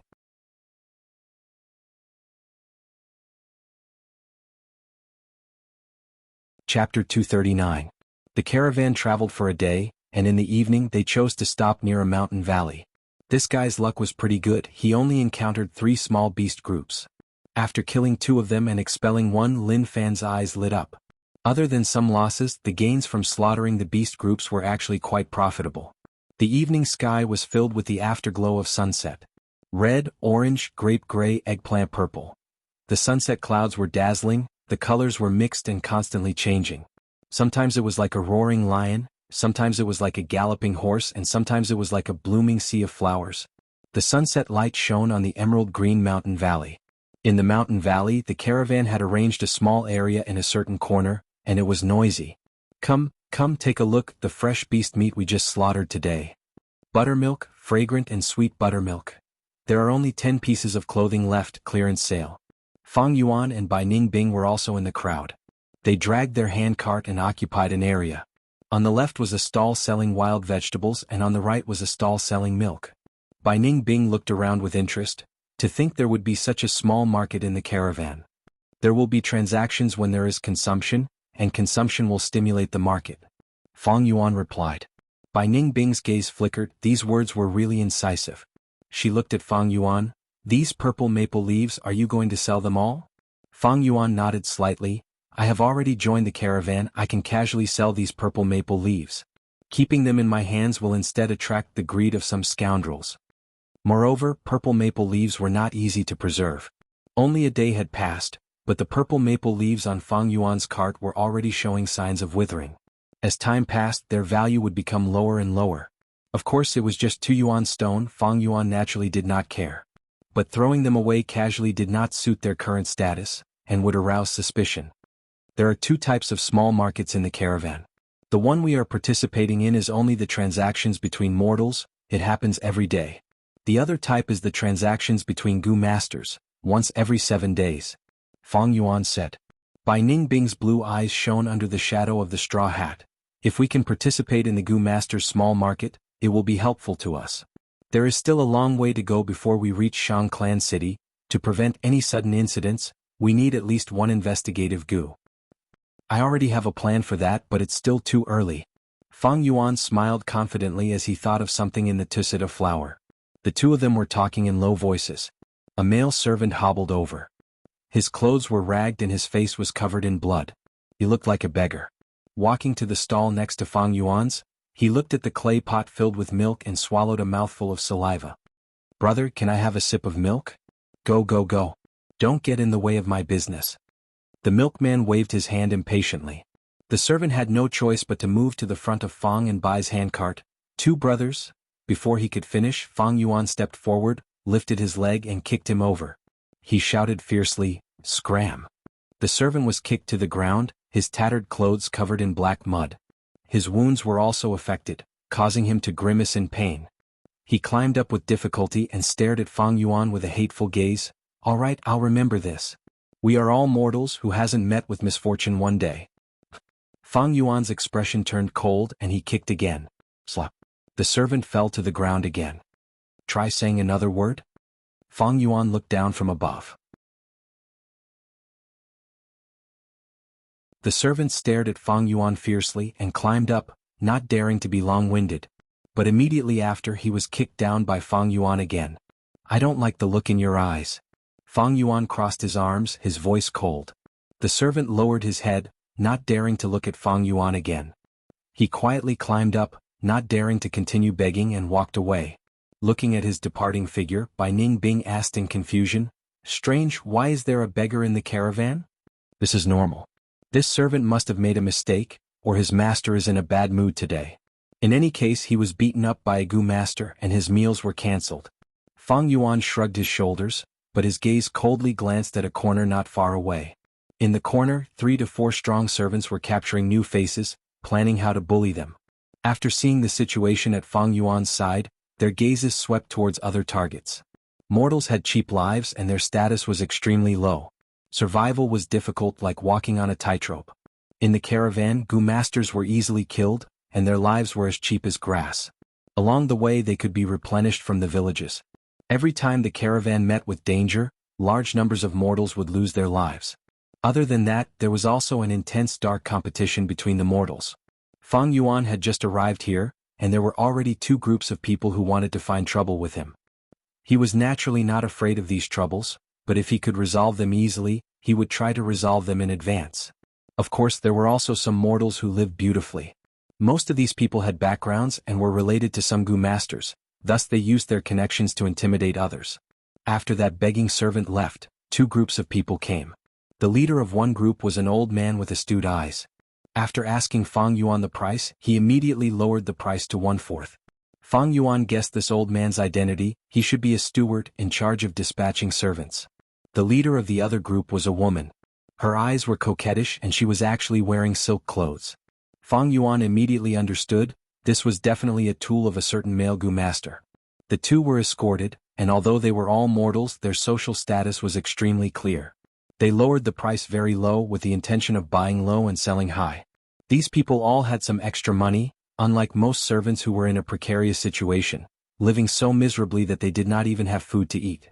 Although Fang Yuan looked down on this carriage of purple maple leaves, to put on a good act and not expose himself, he still rejected the 2 who were trying to lower the price.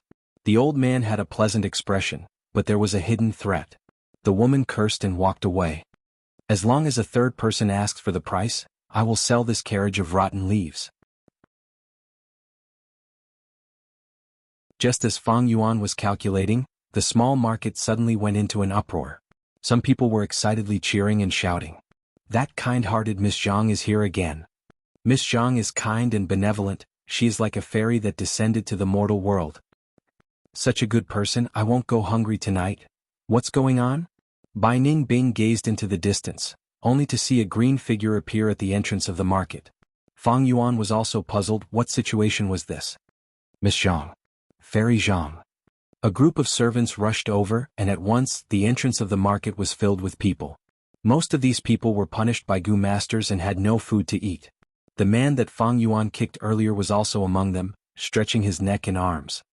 "Don't be anxious everyone, there will be food, take it slowly," the green-clothed girl said. Her voice was gentle and soft, and the moment she spoke, it was drowned out by the shouts of the crowd. "All of you shut up. Line up and come one by one. Whoever dares to snatch or shout, I will kill him immediately." Suddenly, a thunderous voice resounded in the small market. An old but tall and sturdy Gu master stood up with his head held high. His fierce gaze swept around, and the bustling small market immediately quietened down. This was the might of a Gu master. No one did not believe his words. With a Gu master's identity, as long as he was in a bad mood, so what if he killed 2 or 3 mortals? Everyone pushed and shoved and quickly lined up obediently. At the front of the line, the green-clothed girl carried a basket, distributing steamed biscuits one by one. The whole small market was silent. Countless gazes looked at the green-clothed girl, containing respect, worship and love. Bai Ning Bing was curious, asking the stall owner beside him, "Who is this girl? You don't even know Miss Zhang Xnci? You 2 are new here, right?" "Zhang Xnci?" Fang Yuan turned around, frowning. "Tell us everything you know." The stall owner thought of how ruthless Fang Yuan was when he beat up the family servant, and did not dare to hide anything. "This Miss Zhang is also a vice leader in our caravan. She has no cultivation talent and is a mortal like us. But she has a strong background in the clan, and the Gu masters beside her are her guards. I have lived for so many years, but to speak the truth, I have never seen such a kind-hearted person. Miss Zhang is too kind. Almost every night she would bring some food to the starving family servant. Even if it is raining or windy, she is still like this. Sigh, the heavens are so unfair, such a good person cannot be allowed to cultivate." Bai Ningbing nodded and smiled, saying to Fang Yuan, "As expected, when the forest is big, there are all kinds of birds." Fang Yuan, however, did not reply. Bai Ningbing glanced at Fang Yuan strangely, but saw that Fang Yuan's expression was not right. The latter stared at the green-clothed girl with a burning gaze, his brows almost knitted into a knot. This green-clothed girl had a head of black hair that draped over her shoulders, delicate and black, giving off a gentle beauty. Her eyebrows were like faint willow smoke, and her eyes were like the clear waves of the moon. Her skin was snow white, and her lips were pink and tender. Her face did not have any makeup, and her contours were extremely soft. While distributing the steamed biscuits, she smiled faintly, pure and flawless. She wore a green dress, giving off a fresh and elegant aura. She was elegant like an orchid, beautiful like a lotus, gentle like water. In terms of appearance, she was on par with Bai Ningbing, but had a unique beauty. The girl's appearance was exquisite, and could only be considered good-looking, like an ordinary beverage. Only with a temperament could one be called a beauty, like aged wine. No doubt, this green-clothed girl was an absolute beauty.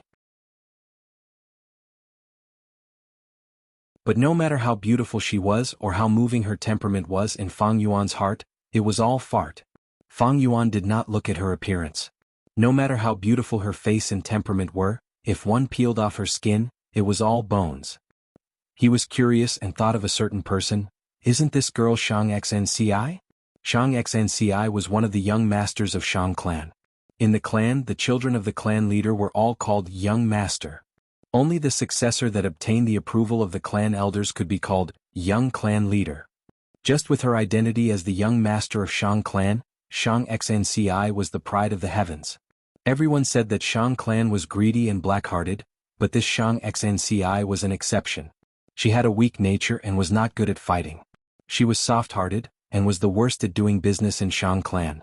When she did business, not only did she often suffer losses, she was also often cheated by others. She easily trusted others, and most importantly, she would not learn from being cheated once, and would be cheated again and again. As the young master of Shang clan, she was once the shame of the entire Shang clan, and was looked down upon the most. But on account that she was the bloodline of the Shang clan leader, they showed mercy and did not expel her from the clan. She treated mortals equally, and had a strong sense of compassion, and often helped and saved people. There were even a few times when she bought all the slaves in auctions, and was scolded by the Shang clan leader. But fate was truly wonderful. In the end, she became the leader of Shang clan.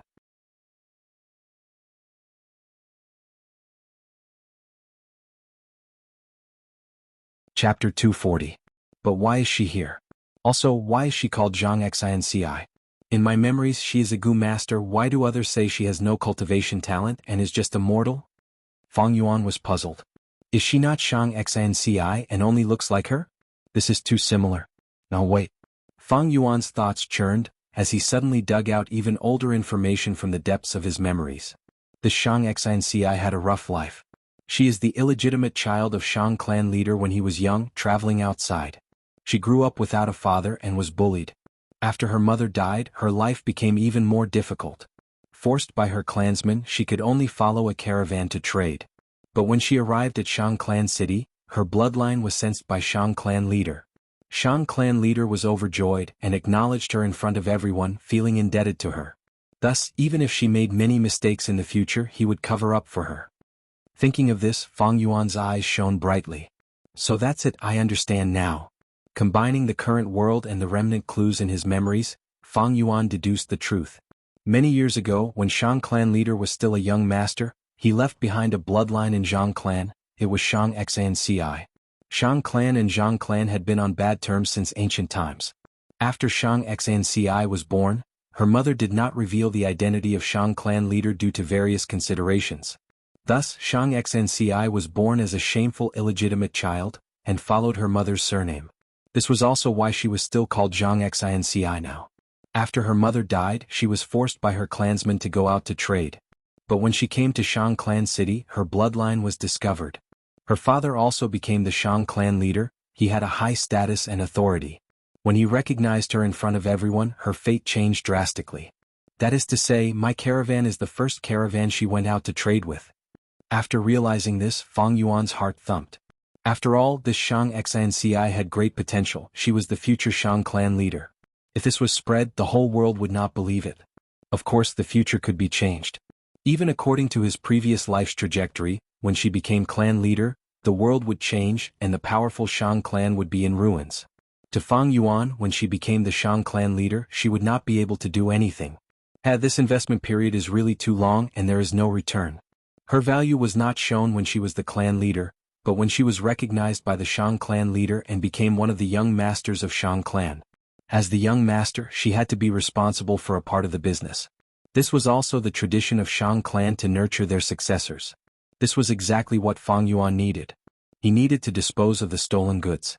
A stable, good and safe channel to dispose of stolen goods.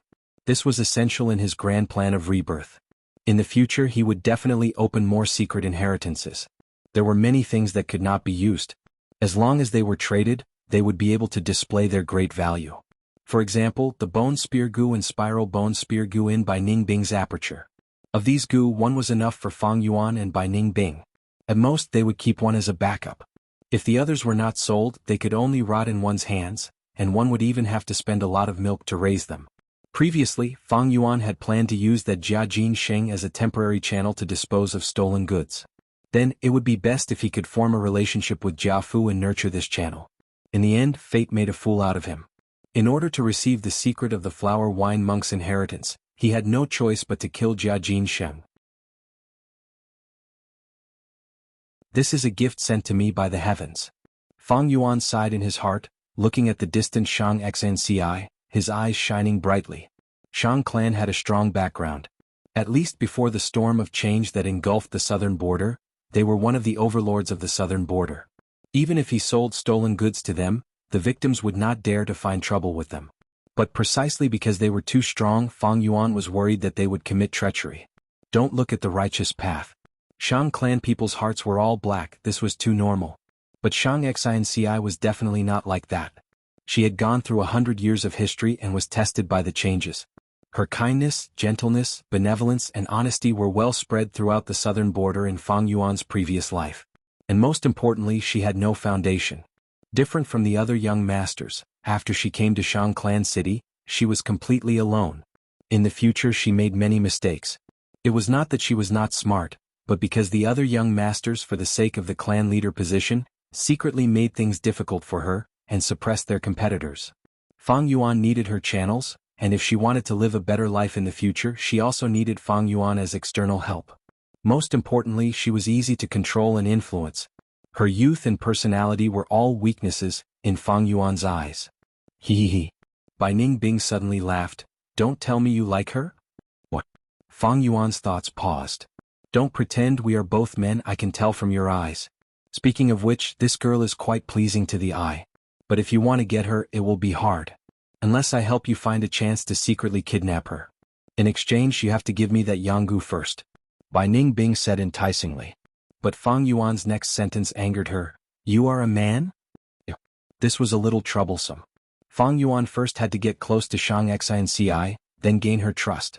But time was limited, he had to settle everything before she reached Shang Clan City. Bai Ning Bing's idea of kidnapping people was too bad, the risk was too high, it would only make things worse. Fang Yuan knew one thing, Shang Xinci was deceived not because she was stupid, but because she was too kind.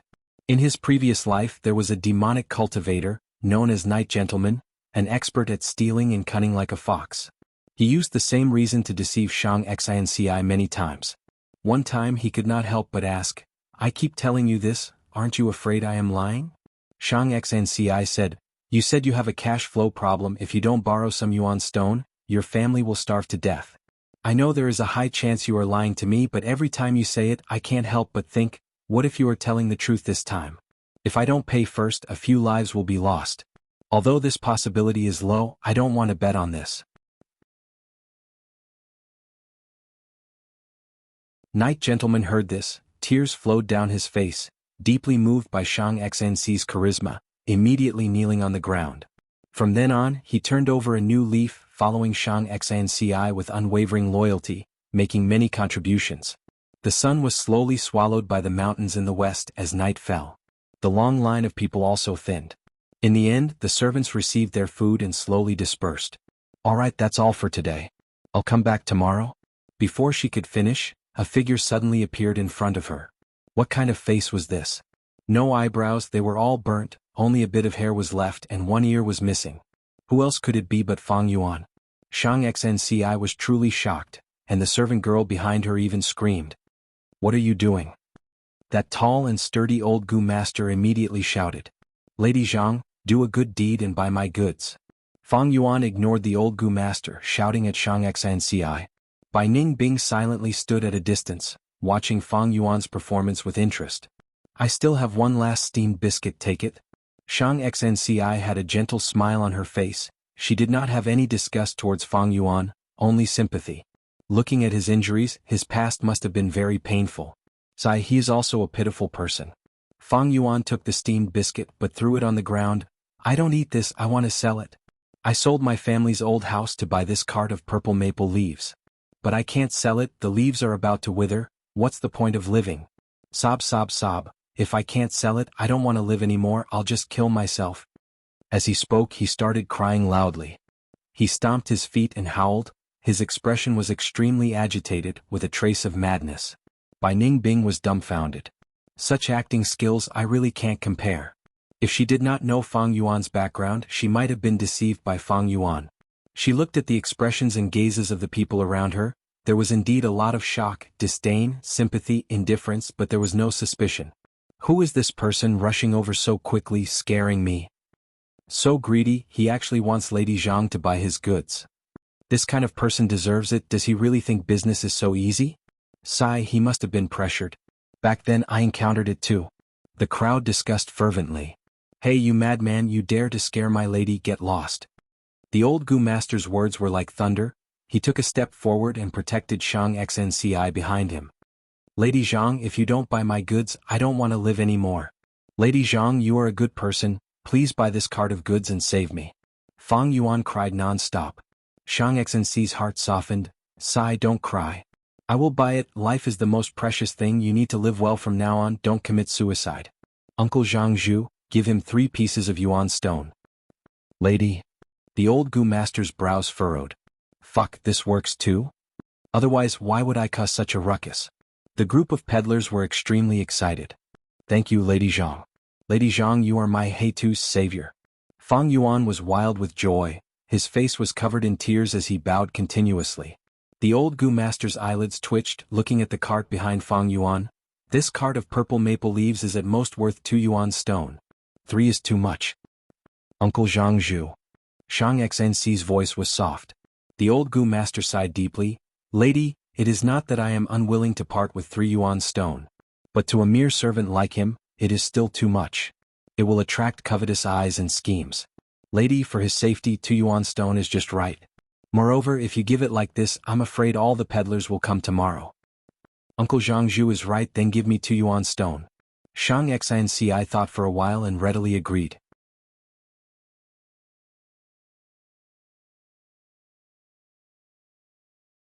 Chapter 241. Many peddlers looked at Fang Yuan with jealousy.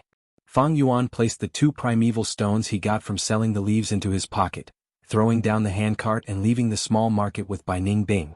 In my opinion, it is better to capture her. If you want to get close to her, don't forget our current identities. Bai Ningbing said softly. Fang and Bai were Qin clan's helpers. They used this identity to sneak into the caravan, but now they had undoubtedly become an obstacle for Fang Yuan to get close to Shang Xnci. But Fang Yuan already had a plan. He looked at Bai Ningbing and smiled. You are right. So, I am going to beat someone up now. Bai Ningbing was stunned. Beat someone up?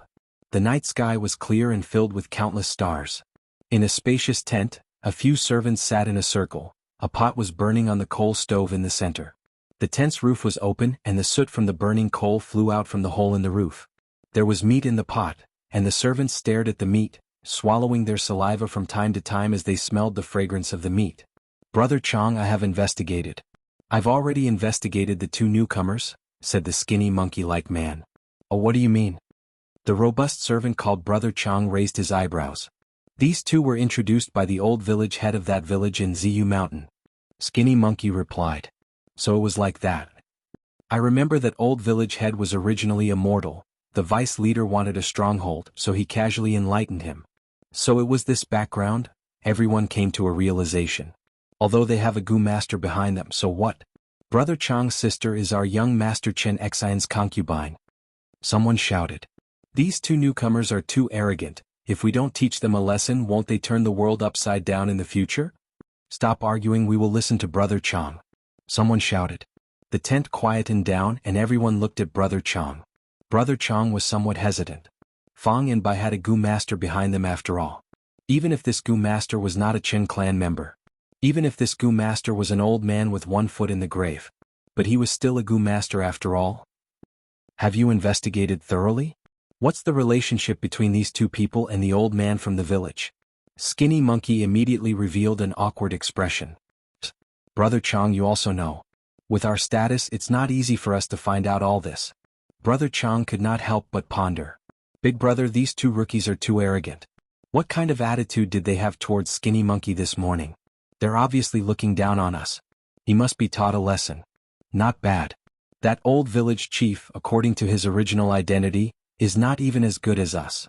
He just got lucky and became a Gu master. What is a Gu master like him? If our vice leader didn't need him, how could he become a Gu master? He's just a high-class servant. What's more, caravans are always in a precarious situation. Even if these two people die, that old village chief also won't dare to settle accounts with our Chen family. Everyone was talking at once. Brother Chang frowned. The skinny monkey-like man observed for a long time. He wanted to find trouble with Fang and Bai. After holding back his anger this morning, his heart was filled with hatred towards Fang Yuan. But he knew he had no background. If he wanted revenge, he could only rely on Brother Chang. He saw that the time was right and said, I just heard that they sold their lives in the small market. A cart of purple maple leaves was actually sold for 2 yuan stone. Brother Chang's eyes immediately brightened. What? 2 yuan stone? How can this be? They didn't lower the price. Such good luck. Which idiot bought it? Skinny monkey-like man sneered, his tone filled with disdain and jealousy. Who else? It's that Miss Zhang, a mortal, but who asked her to have such a good life, giving birth to a good family. Damn it, back then when I smuggled goods I was miserably suppressed by others. Why can't I have the luck of these two fellows? Brother Chang was envious. He continued indignantly, tomorrow we'll deal with them. As rookies they have to show respect to us, the older generation. If they don't know the rules, we have to be kind and teach them a lesson. Yes, Brother Chang. Whatever Brother Chang says, we'll do it. Brother Chang is wise and mighty. Skinny monkey-like man flattered and took out a spoon to scoop up the soup. The meat soup is ready. Brother Chang tried first. The aroma of meat assailed the nostrils, and many people's Adam's apple moved as they swallowed their saliva. Brother Chang licked his lips, took the spoon, blew on it and was about to drink. Suddenly the tense curtain was lifted. Fang Yuan walked in with large strides. It's you? Everyone was surprised. The main character they had been planning for a long time had actually arrived. This made them feel a sense of helplessness and panic. Skinny monkey-like man jumped up and smiled sinisterly. Newcomer, do you know fear now? Want to apologize? I'm telling you it's too late. Before he finished speaking, Fang Yuan expressionlessly lifted his leg. Bang! Skinny monkey-like man was directly kicked, and his back hit the coal stove. The cooked meat soup immediately splashed on his body, scalding him and causing him to scream loudly. Meat soup. It's all spilled. We pooled our money to buy the meat. It's not easy to get a chance to eat it, damn it. Bastard, you're courting death. For a moment the crowd was indignant. They stood up one after another, roaring and rushing towards Fang Yuan. Fang Yuan held 2 pieces of yuan stone in his hands and threw them at them. 2 people were hit. One covered his eyes, and the other covered his stomach, groaning in pain. Despicable, using a concealed weapon. Wait, this is yuan stone? Everyone was about to rush over, but hearing this cry, their momentum suddenly stagnated. 2 pieces of yuan stone lying on the ground attracted everyone's attention. Skinny monkey-like man's cry also stopped abruptly, his eyes staring at yuan stone. Birds die for food and humans die for wealth. Has this person gone mad? Actually using yuan stone to hit people? So he's already scared. This is yuan stone. I may not earn a piece of yuan stone even if I work for 2 months. For a moment, everyone's thoughts were surging like a tide. Some people looked at Fang Yuan with a trace of longing in their eyes. It was as if they were asking, do you have any more yuan stone? Throw it at me. How dare you throw it at me, you're courting death. The servant who covered his eyes let go and shouted. His right eye could not open at all, it was purple and swollen. But this did not prevent him from reaching out and grabbing the nearest Yuan stone in his hand. Everyone shuddered and reacted, looking at the other Yuan stone on the ground. Boom. Everyone rushed towards this Yuan stone, throwing Fang Yuan to the back of their minds. Skinny monkey-like man grimaced in pain, stood out and grabbed the Yuan stone. Mine, this is mine, he threw it at me. Another servant who was hit by the Yuan stone bellowed. Damn monkey, aren't you injured? Why are you so fast? Someone shouted, spittle flying everywhere. All of you shut up. Who tripped me just now, stand up. Brother Chang's face was covered in dirt, he was very angry. Suddenly an arm reached out and pulled him over. Who was so bold? He turned his head in anger and shock. It was none other than Fang Yuan's ugly face. He shouted, you dare to grab me? Let go of your dog paws. Bang. Fang Yuan raised his fist and punched him in the face. Immediately, his nose was fractured and blood gushed out. A strong dizziness hit him and Brother Chang saw stars. Fang Yuan loosened his grip and he collapsed on the ground. Ai. He hit someone. Brother Chang is injured, let's take care of him. The others were stunned for a moment, then as if awakened from a dream, they raised their fists and rushed towards Fang Yuan. Fang Yuan was expressionless, and with a sweep of his fist, the nearest servant flew to the side with a cry, his mouth full of teeth broken. Then another person rushed over. Fang Yuan raised his heel, aimed at his crotch and lightly kicked. Ugh! The man covered his crotch, his eyes rolled back and he instantly fainted. With a few punches and kicks from Fang Yuan, all the servants fell, leaving only the skinny monkey hiding in the corner. Fang Yuan's gaze swept over, and the skinny monkey suddenly trembled and fell to the ground with a plop. I admit defeat, I admit defeat. Hero, please be magnanimous. He loudly begged for mercy, kowtowing non-stop.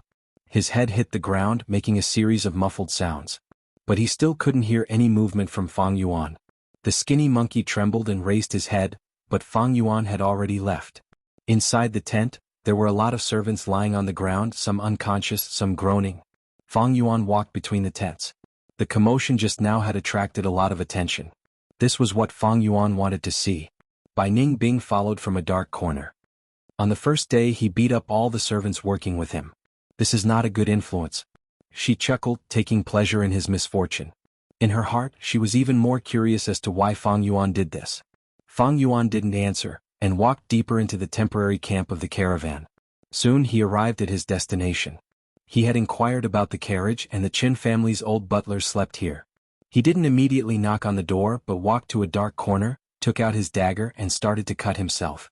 The surroundings were quiet, only the sound of the dagger cutting flesh could be heard.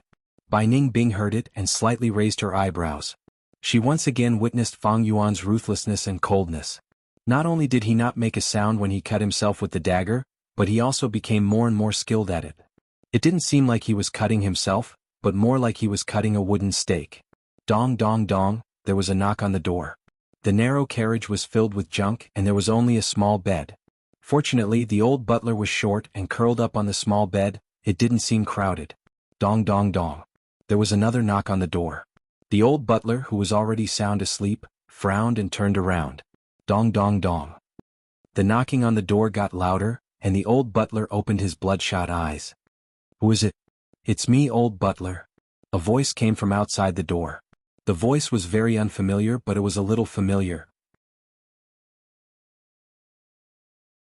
The old butler frowned even more, and after a long time, he remembered that it was a newcomer who joined this morning. A newcomer, and yet he doesn't know the rules. What is he trying to do by disturbing my sleep in the middle of the night?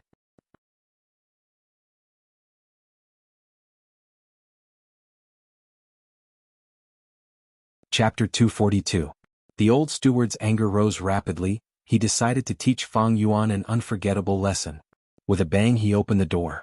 Then Fang Yuan appeared in front of the old steward with wounds and bloodstains. The old steward was shocked by this scene. He could not be bothered to get angry, he was extremely shocked. You, what happened to you? Did a beast group attack at night? No, old steward. It's those bastards, they injured me and even took away my Yuan stone. Old steward, you have to uphold justice for me. Fang Yuan wiped his bloody tears and shouted. It hurts. That madman left. Damn it, that madman is really strong. The tent was a mess, the fragrance of the meat soup still lingered, but it could not be salvaged, the pot was broken. The group of people regained their breath, they were either bruised or gasping. Damn it, a newbie actually came to beat us, he is too lawless. We haven't found trouble with him, but he actually found trouble with us first. I can't take this lying down. We can't just let this go, we have to get back at him. How? Can you beat him? Why do we have to fight? We will go complain. Let the old steward take care of him. This person just joined and is already so tyrannical, how can we work together in the future? Right, he just smashed those 2 yuan stones, give them to me. This is the evidence. Brother Chang spoke. The tent was silent, everyone knew this was Brother Chang's excuse.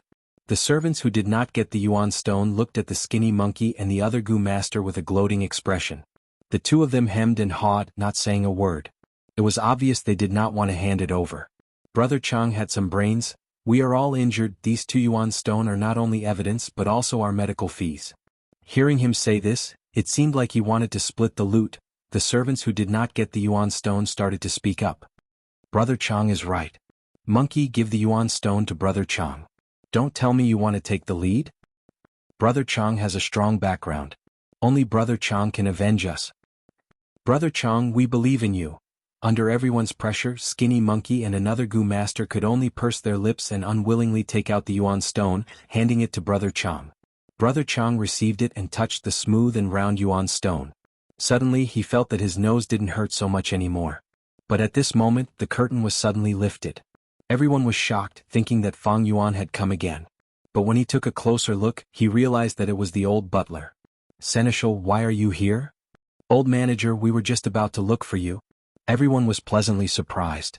The old butler's expression was very ugly, especially when he saw the 2 pieces of yuan stone in Brother Chang's hands. His expression became even more gloomy.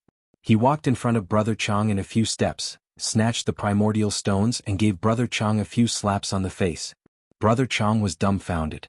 The others were also dumbfounded. After a few breaths, everyone finally reacted. Seneschal, who made you angry?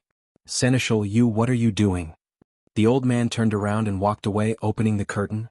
Changzi, Skinny Monkey, you bunch of damn things, get out here right now. Saying so, he walked out of the tent first. Brother Chang covered his face, but did not dare to go against the old butler. He could only suppress his anger and bewilderment as he walked out of the tent. When everyone walked out of the tent, they saw Fang Yuan standing at the side, his body full of injuries and blood stains. Seneschal, they are the ones who snatched my yuan stone. Fang Yuan pointed at them and shouted with righteous indignation. What the hell? The servants finally reacted. You brat, you dare to complain first. Humph, I will kill you. Everyone was enraged and roared. Slap. The crisp sound of a slap stunned everyone. The servant who shouted the loudest covered his face and could not help but take a step back. The old butler looked at him gloomily. Why can't he complain to me, huh? Hee hee, you guys are getting more and more lawless. You even dare to snatch someone's yuan stone. The old butler also knew that the newcomers would be bullied, but he was happy to see it happen. This was an inevitable process. On one hand, it could suppress the arrogance of the newcomers, making it easier for him to manage them in the future. On the other hand, it could also promote the integration between the old and the newcomers. But the degree of bullying could not be too excessive. Directly robbing the yuan stone, what difference was there between that and bandits? Seneschal, it's not what you think. Someone cried out. Slap. It was another crisp slap. The old butler's voice was cold. Did I allow you to speak? Seneschal, we have to say this. Yes, we are all innocent, Seneschal. Many of the servants cried out, feeling wronged. Were the victims here okay? The old steward's hair stood up in anger as he roared. You took his primordial stones and you're saying that you're innocent? Are these 2 yuan stones his? Speak the truth. Yes. Although it is so, but, slap. 2 mouths. 2 servants covered their mouths. The old butler pointed at them and scolded, snatching the yuan stone is fine, but you dare to use a knife. You are too daring. Speak, who was the one who used the knife? When a servant was injured, he could not work, but instead had to rest and heal. This was the cost. If there was any delay, the Gu masters above would blame him, and the old butler would have to take responsibility. Used a knife? We did not. Seneschal, we are all old people, don't you know this? What a bunch of bullshit from your mother. Do you think I am blind? You didn't use a knife, how did he get his injuries? Did he do it himself? The old butler roared. Bai Ningbing watched from a shadowy corner thinking, Seneschal, you are so smart, you guessed it right. Slap, slap, slap. The old butler was extremely furious, slapping them repeatedly. Everyone suffered at least a few slaps. All of them were intimidated by the old butler's power, not daring to speak. But they were all clenching their fists tightly, some had veins popping out of their foreheads, some were gritting their teeth. Their hearts were filled with anger, unable to express it. All of you scram back to the tent, I will settle the score with you tomorrow. The old butler's hands were numb from the slaps, he was old after all, panting heavily, but his anger had dissipated by more than half. The servants did not dare to disobey this order, they turned around and stared angrily at Fang Yuan, engraving his figure in the deepest part of their hearts. The old butler walked over and placed the Yuan stone in Fang Yuan's hands, speaking in an unfriendly tone, I have gotten the Yuan stone back for you, don't lose it again. If you lose it again I will not care any more. Fang Yuan was crying, feeling moved and afraid. Seneschal, please do me a favor, keep these 2 Yuan stones safe for me. I am afraid they will be robbed again. The old butler was stunned, he could not help but feel his heart palpitate. Being a merchant was dangerous, Fang Yuan might be swallowed by a wild beast one day, then wouldn't these 2 Yuan stones be his? Then I will reluctantly keep them safe for you. The old butler said. Thank you, Seneschal. Seneschal, you are really a good person. Fang Yuan hurriedly bowed, expressing his gratitude. All right, I am sleepy, you should sleep early too. The old butler waved his hand and left impatiently. As for where Fang Yuan slept, it was none of his business. This He too is really a bit stupid. The old butler sneered in his heart. Everyone left, Fang Yuan's face immediately regained its calmness. The wounds on your body are still bleeding, aren't you going to treat them? Bai Ningbing walked over. I still have use for them, let's go. Fang Yuan smiled. Inside the tent, the oil lamp was lit. Shang Xnci was reading a book, suddenly frowning slightly. Xiao Dai, did you hear that? It seems like someone is crying for help outside the tent. The servant girl Xiao Dai nodded her head, dozing off. Miss was not sleeping, so it was not good for her to sleep first. Now that she was awakened, she listened and immediately shouted, Aya, someone is crying for help. Who is crying in the middle of the night? Why is it you again? Shang Xnci's guard-gu master Zhang Zhu had already walked out and noticed Fang Yuan. Fang Yuan sat on the ground paralyzed, snot and tears flowing down his face. Scram. If you don't scram I will kill you. Zhang Zhu shouted, his impression of Fang Yuan was very bad. Uncle Zhang Zhu. At this time Shang Xnci and the servant girl walked over. Why is it you again, you are still haunting me? The servant girl saw Fang Yuan and immediately stared with wide eyes. Fang Yuan ignored them, only focusing his gaze on Shang Xnci. Miss Zhang, my life is because of you. Only you can save me. TCH, you lunatic, what bullshit are you saying? Zhang Zhu shouted angrily. My family's miss is kind and generous, how could she harm you? Miss, let's go, don't care about this crazy person. The servant girl also complained. With Shang Xnci's nature, she could not bear to see others in misery. Fang Yuan was bathed in blood and covered in wounds, he had already won her sympathy. Adding on his words, if Shang Xnci did not ask about it, she would not be able to sleep well tonight. You said you were harmed by me, what do you mean? Uncle Zhang Zhu, can I trouble you to heal him first? Shang Xnci said. Although Zhang Zhu was unwilling, he could only push her. A white ball of light entered Fang Yuan's body, his bleeding stopped and his wounds gradually healed. Fang Yuan said, those 2 Yuan stones, they were jealous and wanted to snatch my Yuan stone. I could not win against them, so I invited the old steward to uphold justice. Although they returned the Yuan stone, they threatened me and wanted to teach me a lesson, making me wish I was dead. So it's like this. Shang Xnci could not help but sigh. You reap what you sow, miss, let's not care about him. He clearly asked for it, if he did not sell it for such a high price, wouldn't everything be fine? Xiao Dai rolled her eyes, she did not like Fang Yuan at all. Fang Yuan continued, my companion and I thought about it, and we can only rely on you, Miss Zhang. Otherwise we'll be killed by them. This is 2 lives we're talking about. They won't go as far as to kill. Shang Xinci comforted Fang Yuan.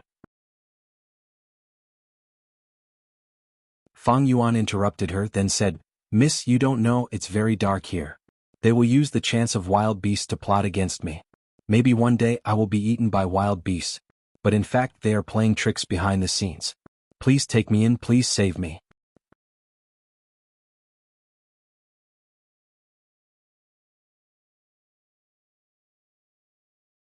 Chapter 243.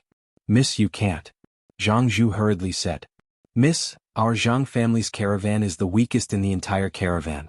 If we take him in, we will undoubtedly offend another family.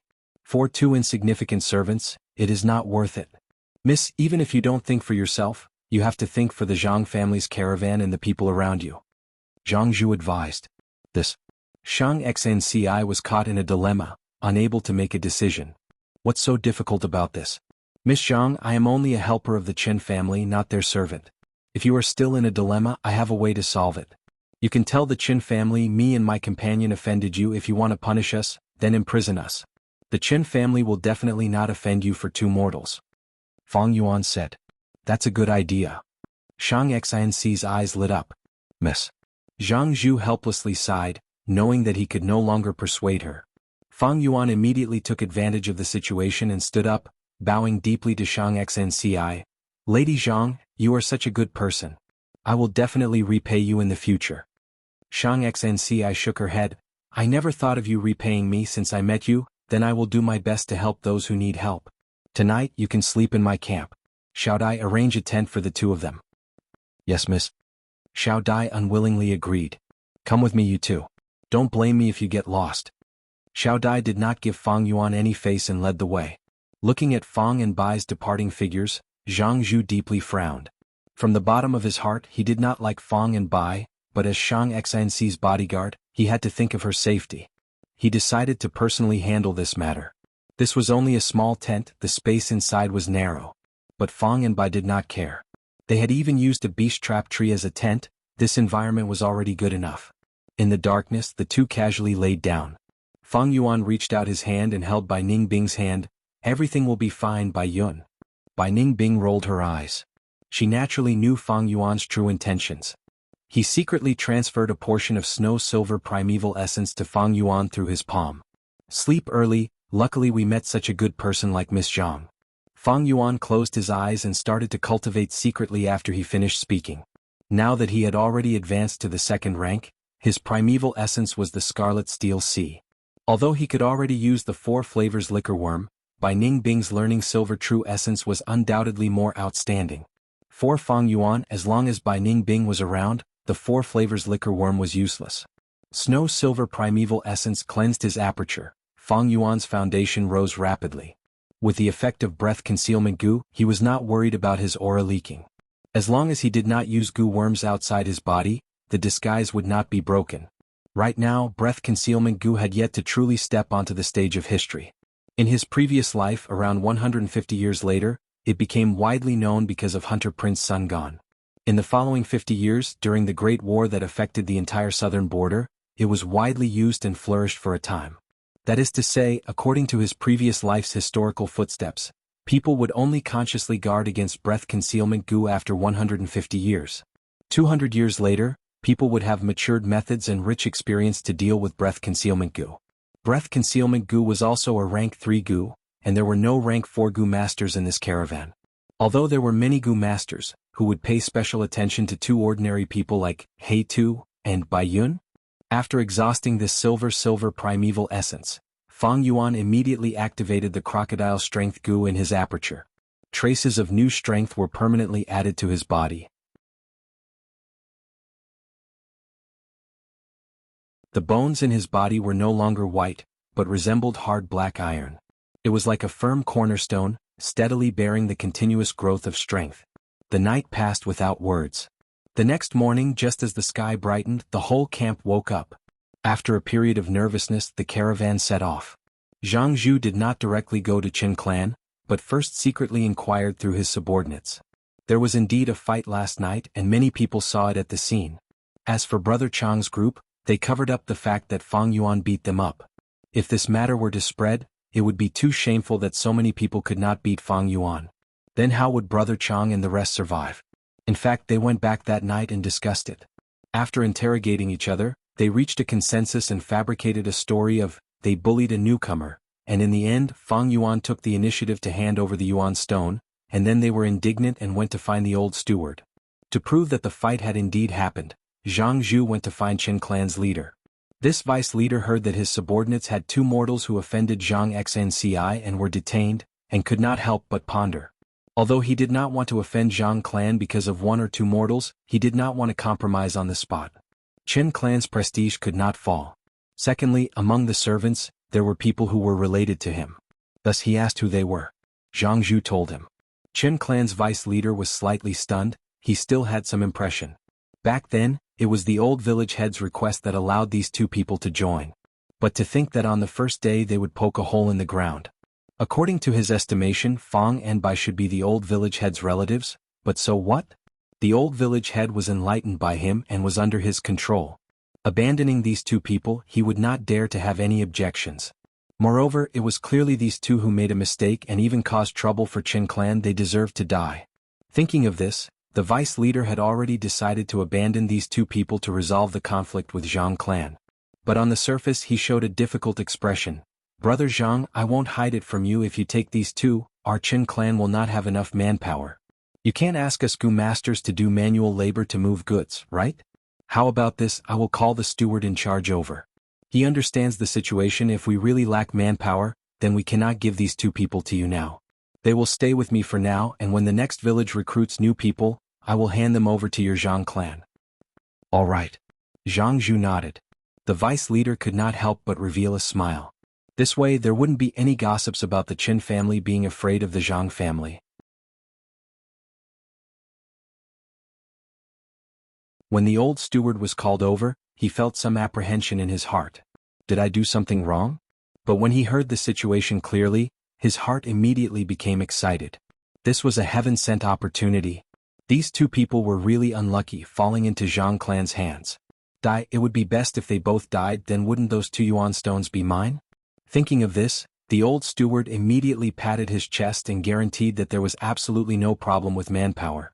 Even if there was a problem for those two Yuan stones, he would definitely throw away his old bones and personally move the goods. At this point, the dust had already settled. Zhang Zhu said his goodbyes, but his heart was sullen. For the next 10 days, Fang and Bai worked during the day and cultivated at night. Ziyu Mountain had already been left far behind by the caravan, stepping into Fei Ho Mountain's territory. Fang Yuan knew that the further he was from Ziyu Mountain, the more concealed his identity would be, and the safer he would be. These days he had already gained half a crocodile's strength, but many bone spear gu had starved to death, and his milk spring water was already insufficient. He could only give up some to supply the remaining gu worms. Fang Yuan felt heartache. Although he could not use these gu worms, he could sell them. He planned to buy gu worms in Shang Clan City and gather a set. This required large amounts of Yuan stone. Although he had heavenly essence treasure lotus, and could produce tens of Yuan stone a day. But in the caravan, to prevent his identity from being exposed, he could not use it. Thus he needed to control Shang Xnci even more. Once they reached Shang Clan, Shang Xnci would become one of the young masters, and this would bring great convenience to Fang Yuan's trip to Shang Clan City. Of course, the prerequisite was that he not only had to get close to Shang Xnci, but also gain her trust. The mountain forest was deep and serene, and white fog lingered. The caravan slowly moved forward on the narrow mountain path. The white fog was getting thicker, and people's vision was getting smaller, slowly becoming limited to within 10 steps. Fei Ho Mountain was foggy, and if Fang and Bai traveled alone, it would be extremely difficult. But being in the caravan, they could naturally borrow the strength of investigative gu masters. Suddenly, a clamor came from ahead and the caravan stopped. What's going on? There's trouble. We encountered a monkey group blocking the way. At once, many people in the caravan discussed, but they were not surprised. In Fei Ho Mountain, monkeys ruled the land and monkey groups formed a sea, innumerable. When the caravan moved here, they would encounter monkey groups blocking the way and robbing them. As long as one had some experience, they would not be surprised. Monkeys from Fei Ho Mountain? I've read about it in books. To think I can see it with my own eyes today. Bai Ning Bing softly muttered with excitement. At first, the caravan passed by Fei Ho Mountain and fought with the monkey groups, killing wave after wave. In the end, the caravan was either annihilated or returned in low spirits. Fei Ho Mountain was once thought of as a forbidden land that could not be used for trade. If it was any other mountain, the wild beasts would keep each other in check, and there would always be a gap to enter. But the wild beasts on Fei Ho Mountain were only bandit monkeys. They lived together, and although there were fights between monkey groups, once they encountered external enemies, all the bandit monkeys in the mountain would unite together. Such strength was not something a caravan could match. Even a large clan might not be able to exterminate these monkey groups. Until Heaven Crown Marquis appeared. This righteous path rank 5 Gu master went deep into Fei Ho Mountain, fighting his way to the mountain peak. Then he used a monkey language Gu to reach an agreement with the monkey emperor. Everything changed because of this. Fei Ho Mountain's trade route was opened. Now this trade route was one of the 3 most important trade routes in southern border, connecting east and west, and its importance was self-evident. Those damned monkeys, they've appeared again. Right now they are blocking our path. Everyone, you know the rules. I'll say the ugly words first. Whoever breaks the rules will implicate us. My Jia clan will be the first to not let him off. The caravan leader shouted coldly. That's natural. Brother Jialong is right, we will act according to the rules. If anyone tries to take advantage of us, we will expel him from the caravan.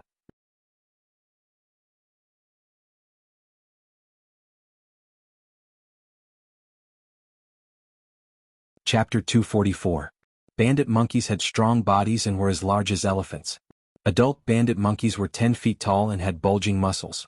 Their upper arms were twice as thick as their lower limbs, and their tails were like iron rods that could smash mountain rocks.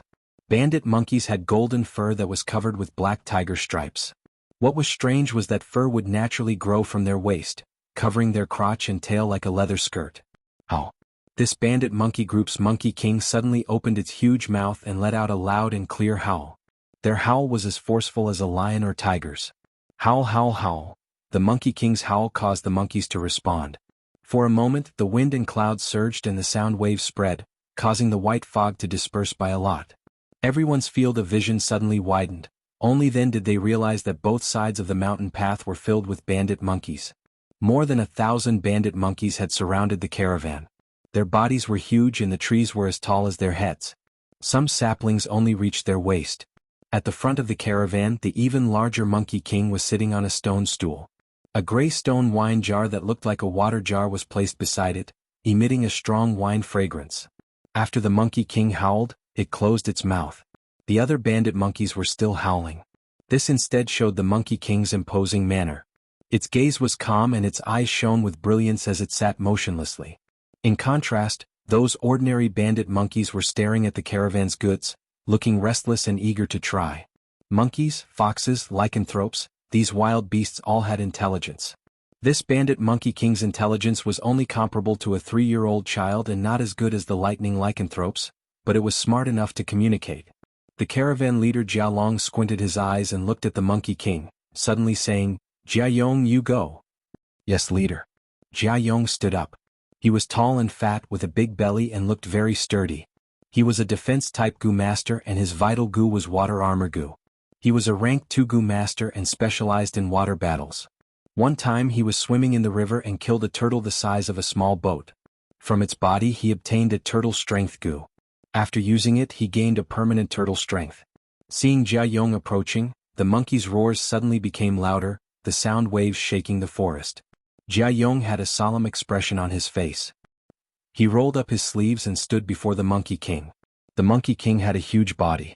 Even though it was sitting down, it was still a head taller than Jiayong. It looked at Jiayong and roared.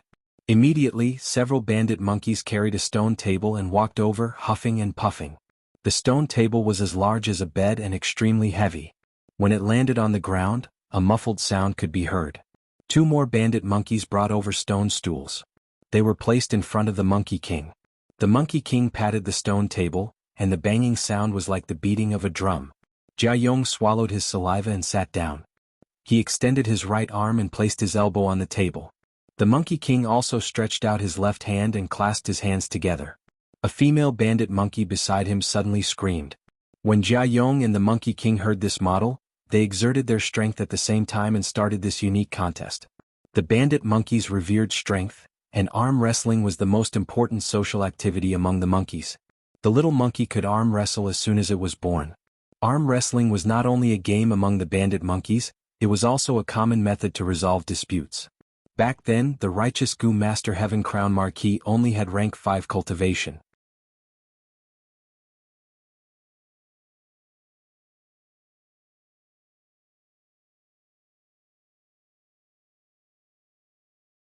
With just you.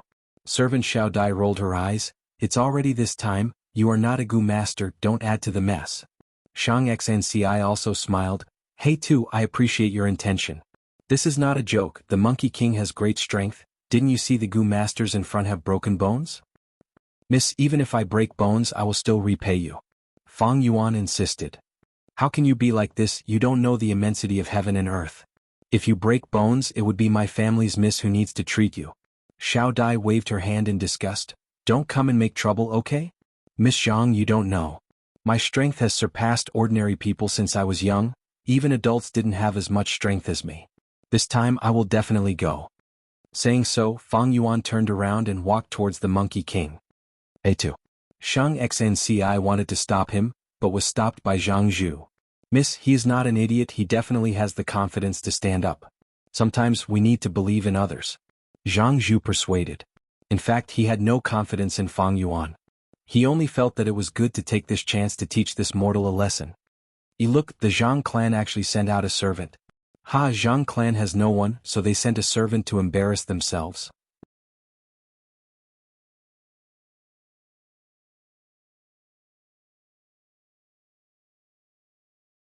Chapter 245.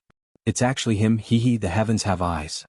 Brother Chang's group saw Fang Yuan's figure and their eyes shone with excitement. I can't wait to see his broken arm. Zhang clan's young lady is kind, he offended Zhang clan but she didn't execute him. So she wants to send him on stage here. Fang Yuan slowly walked to the stone table and sat down. The Monkey King stared at him and stretched out its arm. The two's hands touched and under countless gazes the contest began. The Monkey King exerted its strength, but Fang Yuan's arm was like steel, not moving at all. The Monkey King's pupils shrunk, showing a trace of shock. This was the strongest human it had ever met. Fang Yuan laughed inwardly. Even with the strength of 2 boars, he could still win against this Monkey King. Moreover, he now had the strength of half a crocodile, and the Monkey King had fought many rounds before, so its strength was already lacking. It could be said that this was a situation where Fang Yuan would win for sure. Speaking of which, this Monkey King's strength isn't that huge. Those Gu Masters from before, some had the strength of a bear, some had the strength of a horse, but they lost in the end. It wasn't because their strength was inferior to this Monkey King. It was because arm wrestling couldn't display their full strength. In fact, bear strength, horse strength, rabbit strength, fish strength, turtle strength, crocodile strength and so on were all different. This difference was not only in the strength but also in the domain in which the strength was good at. Bear strength was for smacking, horse strength was for galloping, rabbit strength was for jumping, turtle strength was for carrying weight, and crocodile strength was for biting. Every type of power had its own domain of expertise. That is to say, in a certain domain, a certain strength would be displayed to the greatest extent. In arm wrestling it was more about the strength of the arm. Bandit monkeys were very good at this. Clues could be seen from their physique. Their upper limbs were often twice as thick as their lower limbs. Since they were born they had started arm wrestling and had a lot of training as a foundation. If it was another way of competing, many defeated Gu Masters might be able to win against the Bandit Monkey King. From this point of view, every type of power had its own uniqueness, and they could not be differentiated based on the amount of power they possessed. Let's take a person for example. The strength of a person's fist is definitely less than the strength of a kick. Under normal circumstances, it was impossible for a person to unleash all of his strength. I have the strength of 2 boars, half a crocodile and my own strength, but my arm wrestling strength is definitely not the sum of them. Of course, it was not impossible for him to focus all his strength on a single movement. In that case we'll have to rely on that legendary Gu worm. Arm wrestling could not fully display Fang Yuan's true strength. But in the end he had a deep foundation so he would not be defeated. However, he couldn't make it so obvious. Thereupon, Fang Yuan deliberately revealed a strenuous expression. His arms trembled as if he was in a deadlock with the Monkey King. After that, he slowly suppressed the Monkey King step by step. When the results came out, almost everyone was stunned. He actually won. This person was born with divine strength. There was a slight commotion in the crowd, and gasps of surprise could be heard one after another. Find out who this person is. If possible, immediately recruit them. The leaders of many families were tempted. Compared to those Gu masters who invested large amounts of money to nurture, Fang Yuan's price-to-performance ratio was too high. He did not need to invest at all and could be used to create profits for the caravan. Zhang clan's luck is good, they picked up a treasure.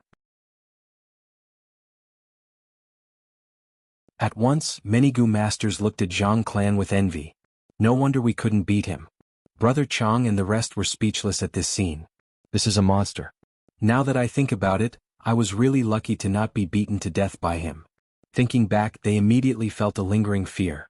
They originally wanted to find a chance to take revenge on Fang Yuan, but after seeing this, they no longer had any desire for revenge. Instead, they were worried that Fang Yuan would take the initiative to find trouble with them in the future. Chen clan's old steward's expression was ugly. To think that this fool had such brute strength. Oh no. I hope vice leader won't blame me. He carefully glanced at Chen clan's vice leader. Chen clan's vice leader frowned. He thought of many things. He started to suspect Zhang clan's intentions. Was it a trap to ask for Zhang clan's people? Zhang clan saw the value of this servant, so they purposely imprisoned him and then came to ask for him? The more he thought about it, the more reasonable he felt, and he couldn't help but snort coldly. Anyone who felt that they had been tricked and cheated would not be in a good mood.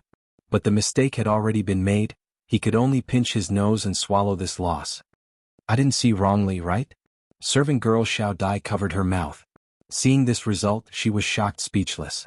The worry on Shang Xnc's face disappeared, and her lips curled into a smile. Let's go. Zhang Zhu waved his hand, directing the caravan to move forward, his eyes emitting a complicated light. Fang Yuan won, and Zhang clan's caravan started to pass the checkpoint. Fang Yuan won 2 rounds in a row, and more than half of Zhang clan's caravan left. In the 3rd round, Fang Yuan purposely lost in order to disguise himself, and Zhang clan's caravan still lost a lot of goods. But even so, Fang Yuan's performance was enough to make everyone look at him in a different light. After returning to the caravan, he received a warm welcome. Miss Zhang, fortunately I did not disappoint you. He cupped his fists and said to Shang Xnci. Shang Xnc's beautiful eyes flashed and she re-evaluated Fang Yuan, her voice as gentle as water. My mother said not to judge a book by its cover. Hey too, you have given me a vivid lesson. I am really grateful to you. This is 150 yuan stone, it is a thank you gift. 150 yuan stone? Servant girl Xiao Dai was shocked. Miss, why did you give him so much? Fang Yuan took a step back and righteously rejected. Miss, I am here to repay your kindness not because of these yuan stones. Please take back the yuan stone, I will not accept this reward. Xiao Dai quickly followed up. Miss, you see, he said he doesn't want it, you should keep it. Shang Xnci insisted. This is not a reward, it is a thank you gift, it is my thank you gift. Fang Yuan's expression turned serious and his tone was solemn. Don't mention 100 yuan stone, even if it is 1,000 yuan stone, I will not accept it. Miss Zhang, although I am only a mortal, please do not insult me. Is that so?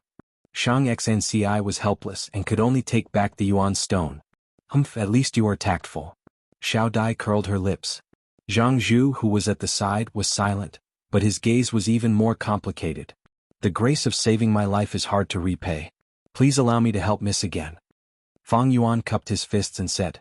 There were many monkey groups on Bandit Monkey Mountain, and along the trade route, there would be a group of monkeys at fixed intervals, setting up a checkpoint. Since then, Fang Yuan repeatedly made a move, deliberately showing off, winning and losing some.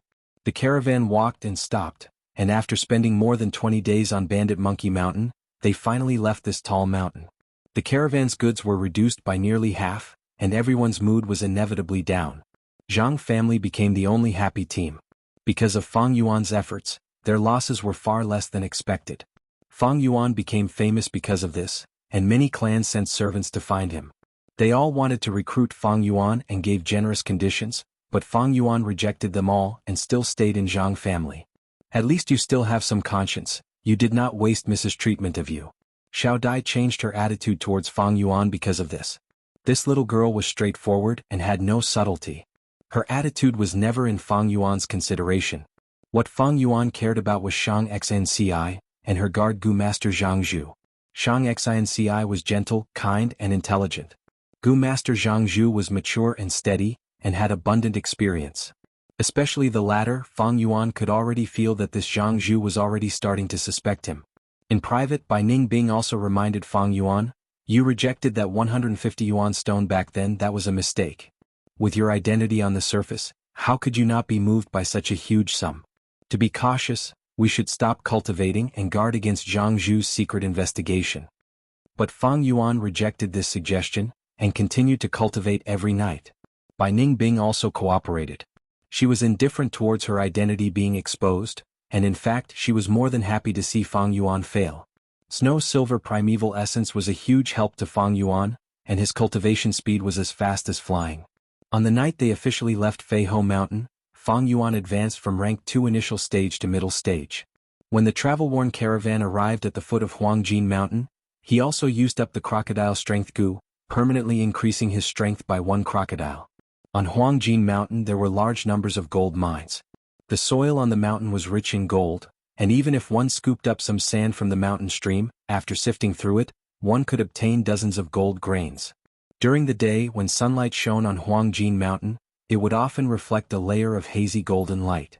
The light shrouded the whole mountain, giving it a splendid and magnificent beauty. If this Huangjin Mountain was placed on Earth, it would definitely cause a reign of terror and war. But in this world, Yuan stone was the currency, and gold could only be regarded as a metal mineral. Its greatest use was as a supplementary material for goo refinement. On Huangjin Mountain there were 2 clans. On the Mountain Sun there was Huang Clan Village. On the Mountain Shade there was Jin Clan Village. One mountain could not accommodate 2 tigers. From Qingmao Mountain, it could be seen that Huang Clan and Jin Clan did not have a harmonious relationship. The arrival of the caravan was naturally welcomed by the 2 clans. But the joint notice from the 2 clans also arrived. The caravan could only choose 1 village. If they chose Huang Clan they could not enter Jin Clan. And vice versa. The caravan had many people and there was a lot of mobility. Previously the 2 clans had used the caravan to sneak attack each other, thus they issued a strict order. As for which village to go, the caravan leaders had different opinions. They each had their own needs, and after some discussion, this mixed caravan was split into 2, and the 2 groups entered the 2 villages. Of course, they could not enter the village and the group could only set up camp around the village.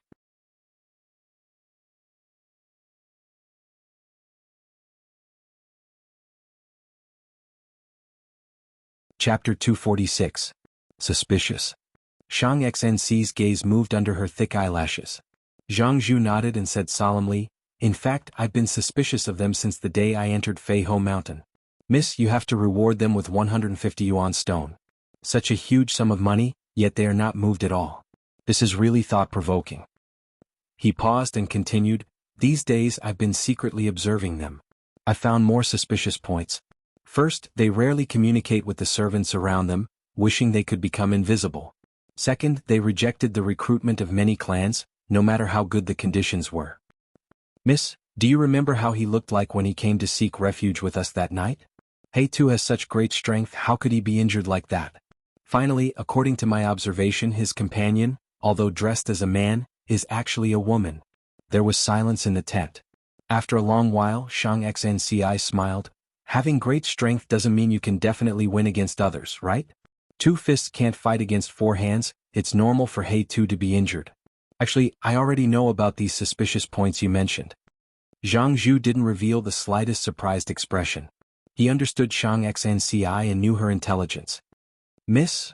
Shang Xnci blinked, her gentle and beautiful face revealed a trace of playfulness. "Uncle Zhang Zhu, you've been holding it in for many days, right? You realize that I haven't dealt with this matter, so you came to remind me today." Zhang Zhu laughed. "Miss, I can't hide anything from you.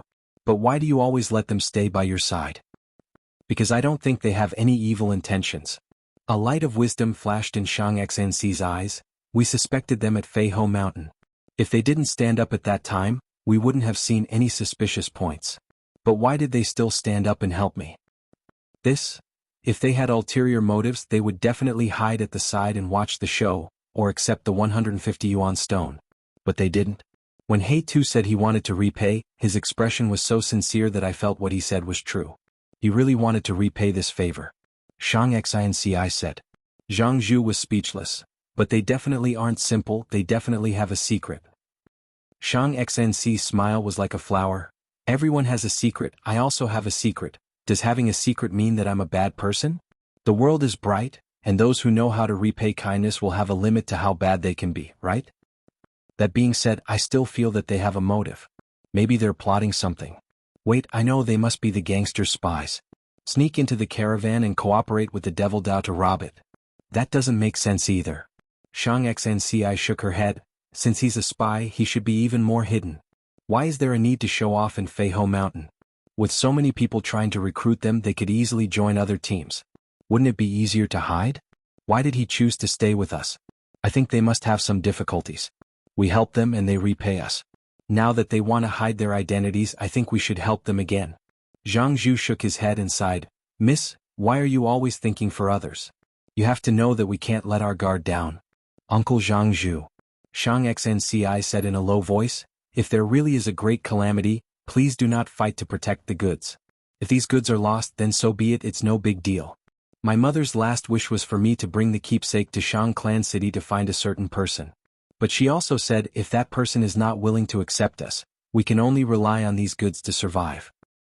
My mother left in a hurry, and did not clearly state who she wanted me to find. But I think money is just a worldly possession.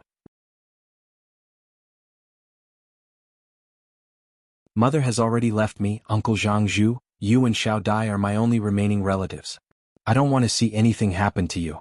Miss, please don't say that. Zhang Zhu's eyes reddened as he choked with sobs. Come, take a look, authentic Xinjia silk. All kinds of fine wine, I welcome everyone to taste it. Single breath golden like goo, only 50 yuan stone. Hawking sounds rose and fell as people moved about. In this temporary market, it was bustling with noise and excitement. Every time a caravan came, the village would feel like it was welcoming a festival. Not just the caravans, there were also people from Jin clan who came to sell their goods. The most common were large numbers of golden sculptures or utensils. Pots and pans as well as human and animal sculptures. The carvings were deep and lifelike. Together with red, green, yellow and blue gems or pearls, they looked even more exquisite.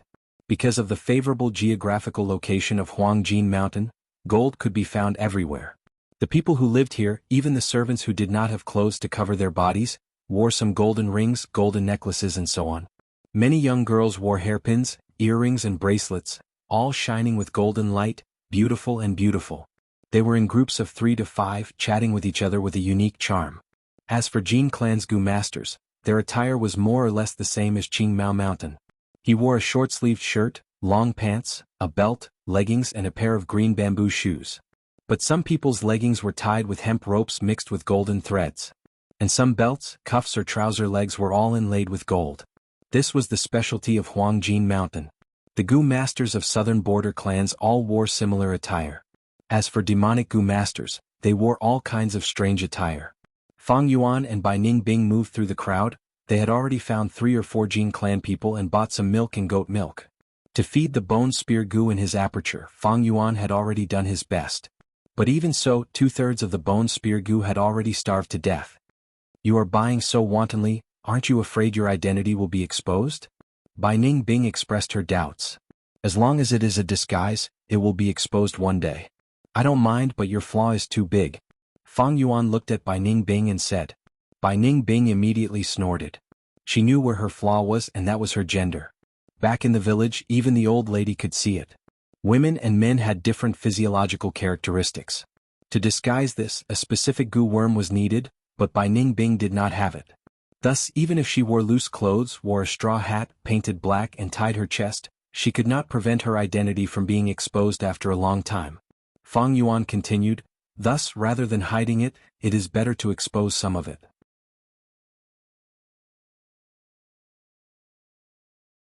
Let them feel that they have seen through many things and feel that the situation is under their control, that will make them feel more at ease. Exposure was necessary, it was not a bad thing.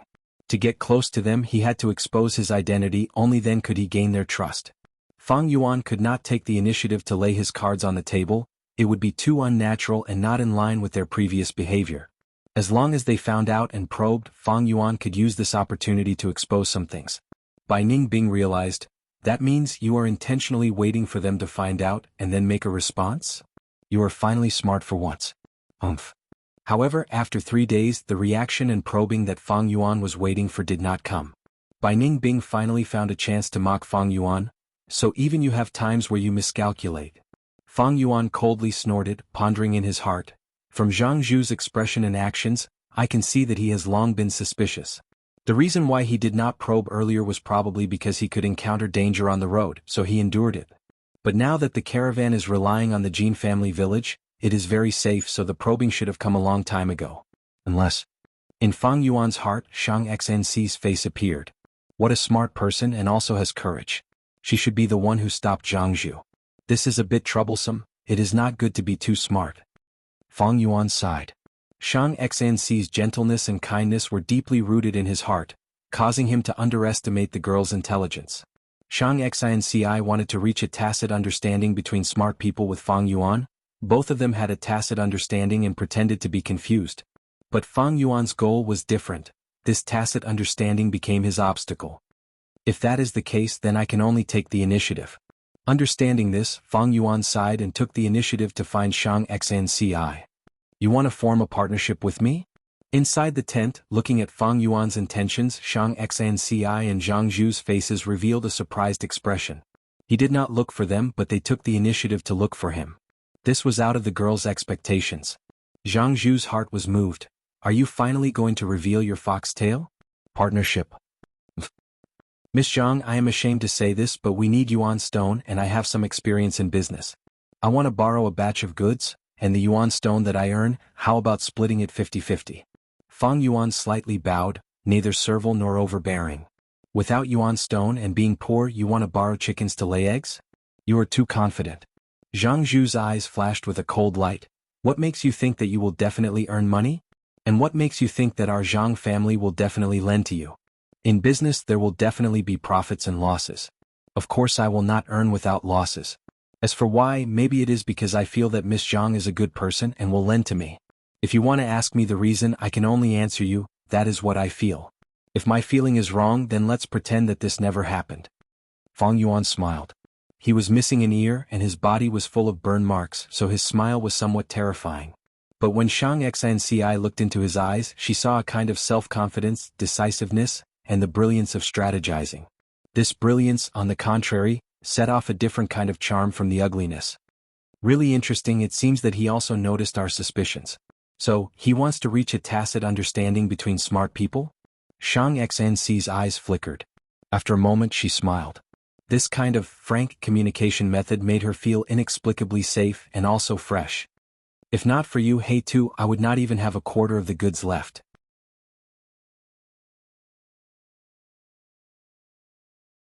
They were already snatched away by those monkeys at the Bandit Monkey Mountain. Since you have this idea, then I will leave these goods to you, she said. If the servant girl Xiao Dai was here, she would have immediately made a fuss. Fang Yuan was stunned for a moment, and then bowed to express his thanks. Miss, you are... When Fang Yuan left the tent, Zhang Zhu finally could not bear it anymore. Shang Xnci mischievously blinked like a child. Isn't this very interesting? Listen to what he said just now. We haven't even done business yet, but he wants to split the profits with me 50-50. This tone, it is as if he will definitely make money. If he is a bore, how much talent does he have? Zhang Zhu disdainfully sneered. Speaking of business brains, who can compare to you, miss? For so many years, how did you manage your family business and how did you develop it? This old man still remembers it vividly. If not for those Zhang family people being jealous. Alright, what's the point of talking about the past? Since Uncle Zhang Zhu also recognizes my talent, then you should believe me. Even if Hey Tu loses all these goods, I can still start from scratch, right? Shang Xinci said.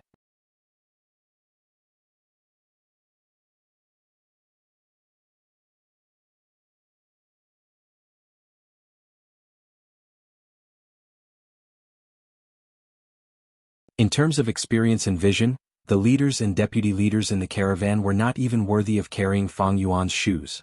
Not to mention Shang Xinci, who had just started doing business. There is still some distance to Shangliang Mountain. If I operate wholeheartedly, I can at least increase the value of this batch of goods by 7 or 8 times. This multiplier was already quite terrifying. Any higher and Fang Yuan could not do it. Due to all kinds of practical conditions, 7 or 8 times was already the highest standard in this world. Of course, if I use illegal methods not to mention 7 or 8 times, even 70 or 80 times is easy. Thinking of this, Fang Yuan could not help but think of a poem from his previous life. The law-abiding worries every day, the strong man sings happily every night, harming others to benefit oneself rides horses and mules, the upright and fair starve. Repairing bridges and roads is blind, killing and arson are many, I go to heaven and ask Buddha. Buddha says, I have no choice. Haha, the so-called system and laws are all used to oppress the masses and restrict the weak. No matter which world, it is the law of the jungle. Thus, even in the era of law, there were countless influential people who used loopholes in the system to escape the punishment of the law. Not to mention this Gu Master world where strength speaks the loudest? In Fang Yuan's previous life, he had painstakingly built up a fortune of close to 10 million and countless businesses. Then he was casually annexed by the strong, going bankrupt and living on the streets. For the next 400 years, whenever he thought of it, he would be extremely glad that he had this experience. Thanks to hardship, it taught people the truth. It was this experience that woke him up, and all kinds of restrictions that he had been brainwashed into on earth were shattered. People were often deceived not because of the scene in front of them, but because of the shackles in their hearts. To Fang Yuan, if he abided by business ethics as a proper merchant, he could at most earn 7 or 8 times.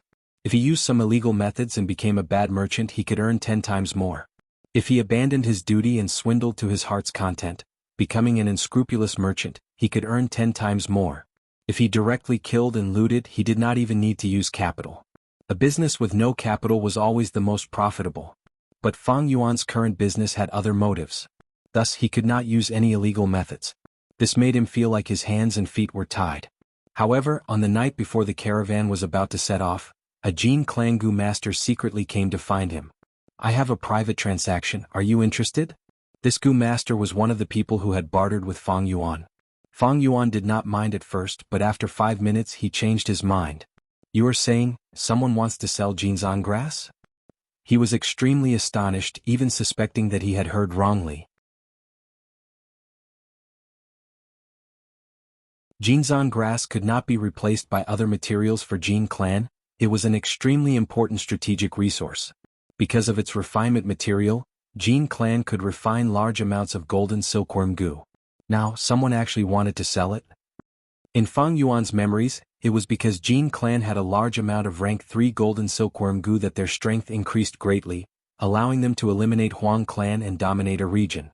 Wait a moment, Huang clan still exists now. That is to say, Jin clan has not completed the incomplete recipe for the golden silkworm goo? That's not right. According to this period of time, they should have made some progress. Otherwise, why would they plant large amounts of Jinzan grass? Fang Yuan's thoughts flashed like lightning. He purposely probed, my goods are almost finished. Jinzan grass is an uncommon material, although it is rare, very few people need it. Seeing Fang Yuan show signs of rejection, that Gu master immediately became anxious. This price is negotiable, we can discuss it properly. Fang Yuan's gaze flashed. Seeing that the other party was in a hurry, he continued to try to lower the price.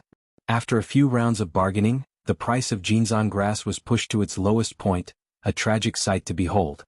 The other Gu master's face turned pale, his expression also turning ugly, his tone becoming impatient. You win, we'll go with this price, can we make the deal? This price was very low, much lower than the cost of cultivating Jinzan grass itself. If he sold it, it could be said that he would lose everything. Jin clan's Gu master also understood this, his heart bleeding secretly. Fang Yuan also knew this was his limit, but he shook his head. This price is too low, honestly speaking, I don't really believe your attitude. Jin clan's Gu master immediately scolded, you bastard, you were the one who pushed the price down and now you're saying it's too low? Fang Yuan spread his arms, you said it yourself, this is a private transaction, there is no proof of delivery. If you sell me fake goods, who can I reason with? Look, the caravan is leaving tomorrow. By then, even if I suffer a loss, I will have to leave. Your suspicions are true. Jin clan's Gu master's anger subsided. Don't worry about the goods, they are 100% genuine. I'll tell you the truth, this was secretly taken out by my young master to sell. Fang Yuan's eyes shined with brilliance. At this point, he had finally obtained some useful information. He purposely exclaimed, your young master stole it? This Jinzan grass is actually the clan leader's favorite plant, thus he specially planted 3 mu of it. Who asked our clan leader to have such a special hobby? So you don't have to worry, the Jinzan grass is not something important, Even if the son was found out, he would only be beaten and scolded. The Gu master said. Fang Yuan heard this and immediately understood. So it was like this. Jin clan had always been determined to restore the golden silkworm Gu recipe. At this time they already had some ideas and knew the importance of the Jinzang grass, thus they planted 3 mu of it. However, to prevent the Huang clan from noticing this information was restricted to the higher-ups of the clan. Even the young master did not know. He only thought that the Jinzang grass was planted by the clan leader for fun. The Jinzang grass took a long time to nurture, usually requiring 4 years to mature from a seedling. In his memory the Jin clan attacked a year later. The rank 3 golden silkworm Gu's attacks were sharp, eliminating the Huang clan and starting to dominate Huangjin Mountain. If these 3 mu of Jinzang grass were gone, the market would not be able to obtain such a large amount. Then the Jin clan would have to delay for several years to eliminate the Huang clan.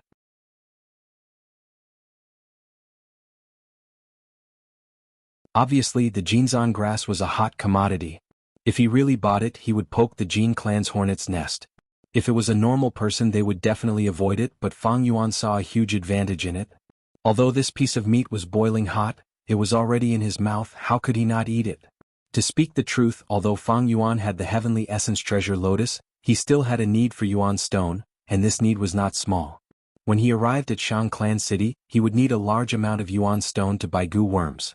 Just relying on the heavenly essence treasure lotus daily accumulation was not only troublesome, it was far from enough. That young master is a wastrel. I think he is usually doted on by the clan leader, maybe he owed money recently and is tight on money, so he placed his sights on the Jinzang grass. Thinking of this, Fang Yuan laughed.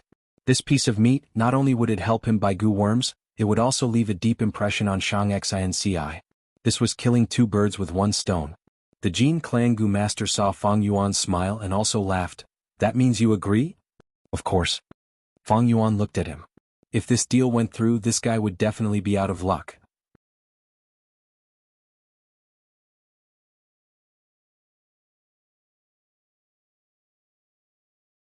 Chapter 248.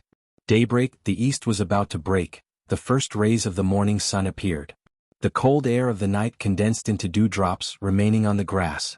Jin clan's temporary market was being dismantled. The tents were put away, the carpets on the ground were rolled up. The goods were wrapped and reloaded. After staying in Jin clan for a few days, the caravan prepared to set off again. To the merchants, no matter how many goods they sold or bought, they would still make a profit.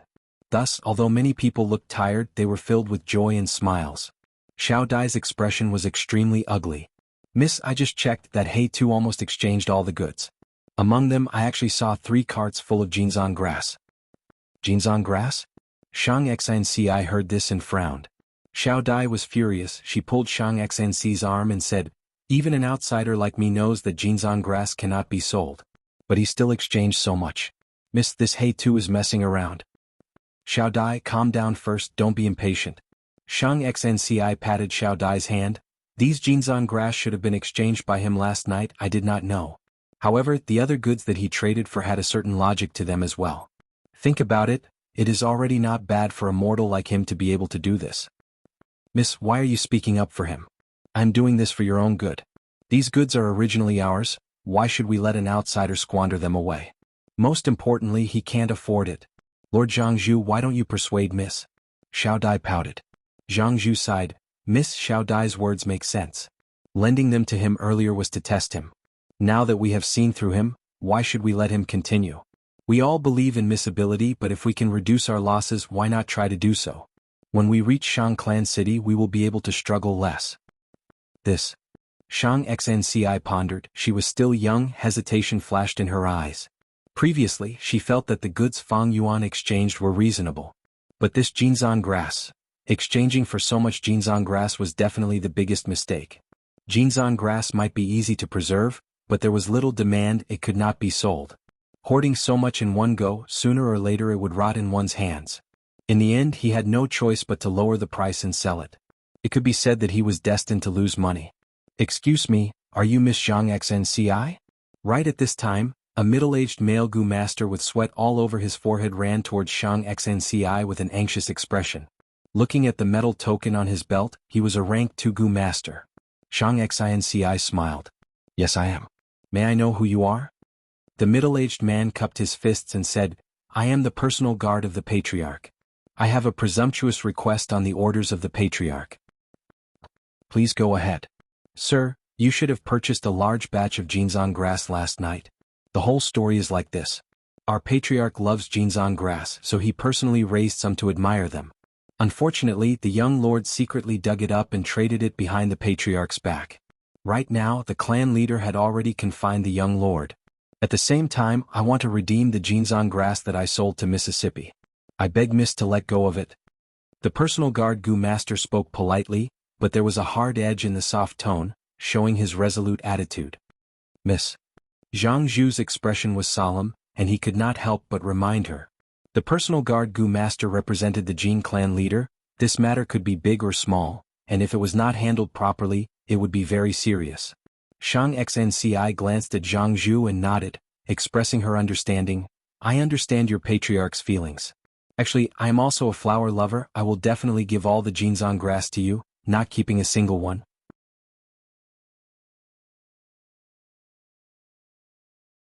Miss is understanding and reasonable. It is truly a joyous thing.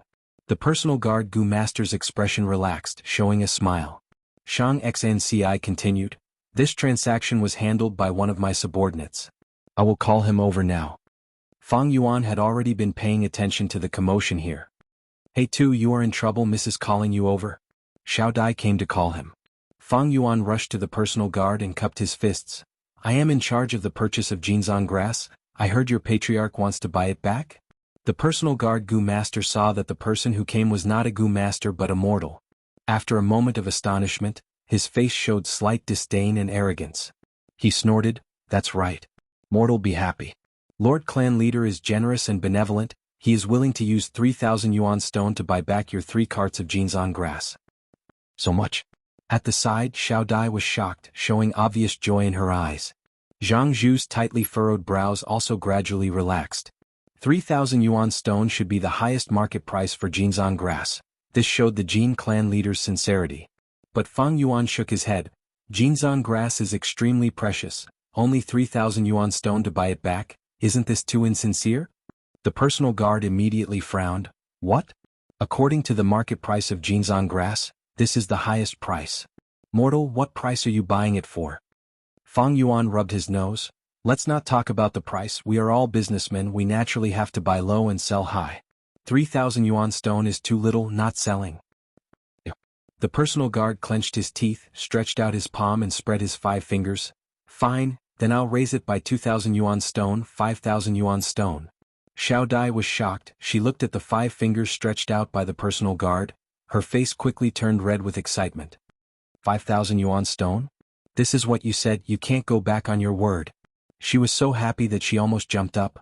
She did not expect things to turn out this way. Fang Yuan had already made a profit. But Fang Yuan still shook his head. The personal guard's face turned cold and threatened. Mortal, don't you think you are being greedy?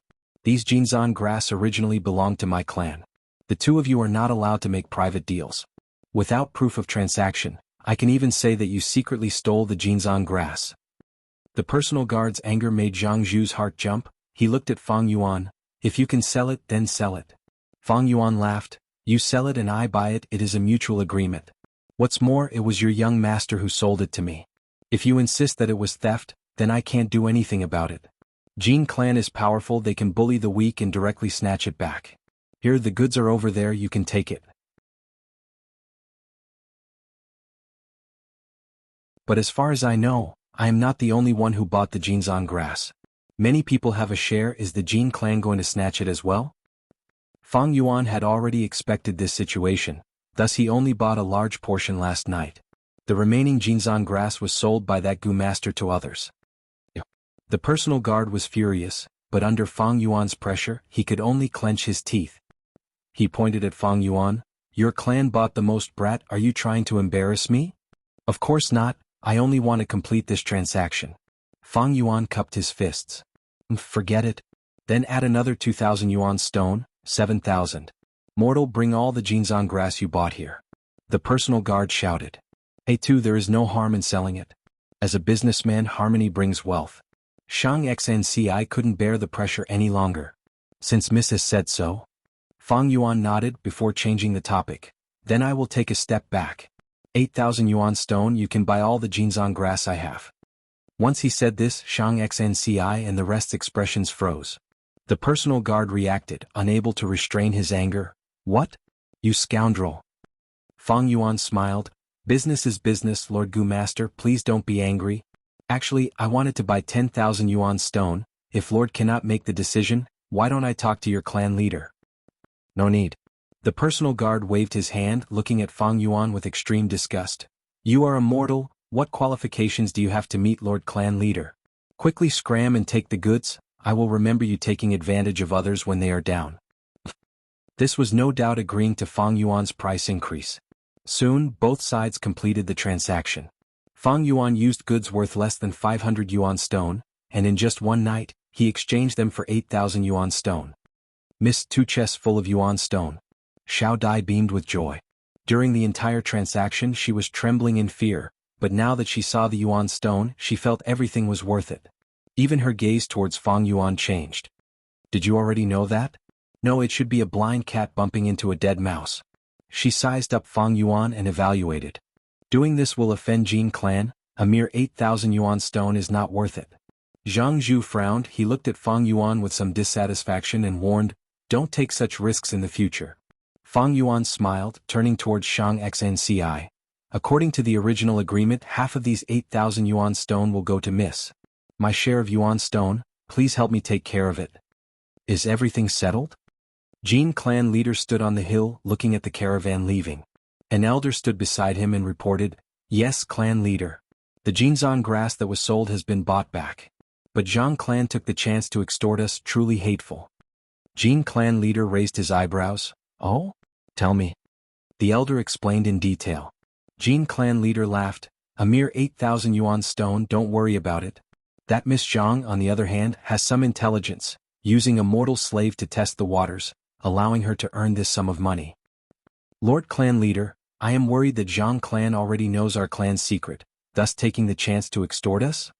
Don't be so suspicious. If they knew the importance of the Jinzang grass to our clan, how could they only extort 8,000 yuan stone? Either they buy it all or they don't buy it at all. But, just in case, send Gu masters to keep an eye on them until they leave Huangjin Mountain. See if anyone sneaks into Huang clan village. If there is, kill them on the spot. Saying so, Jin clan leader revealed his killing intent. The elder's heart shuddered. Yes, Lord clan leader. Taking one last look at the golden mountain behind him, Fang Yuan turned around with a smile on his face.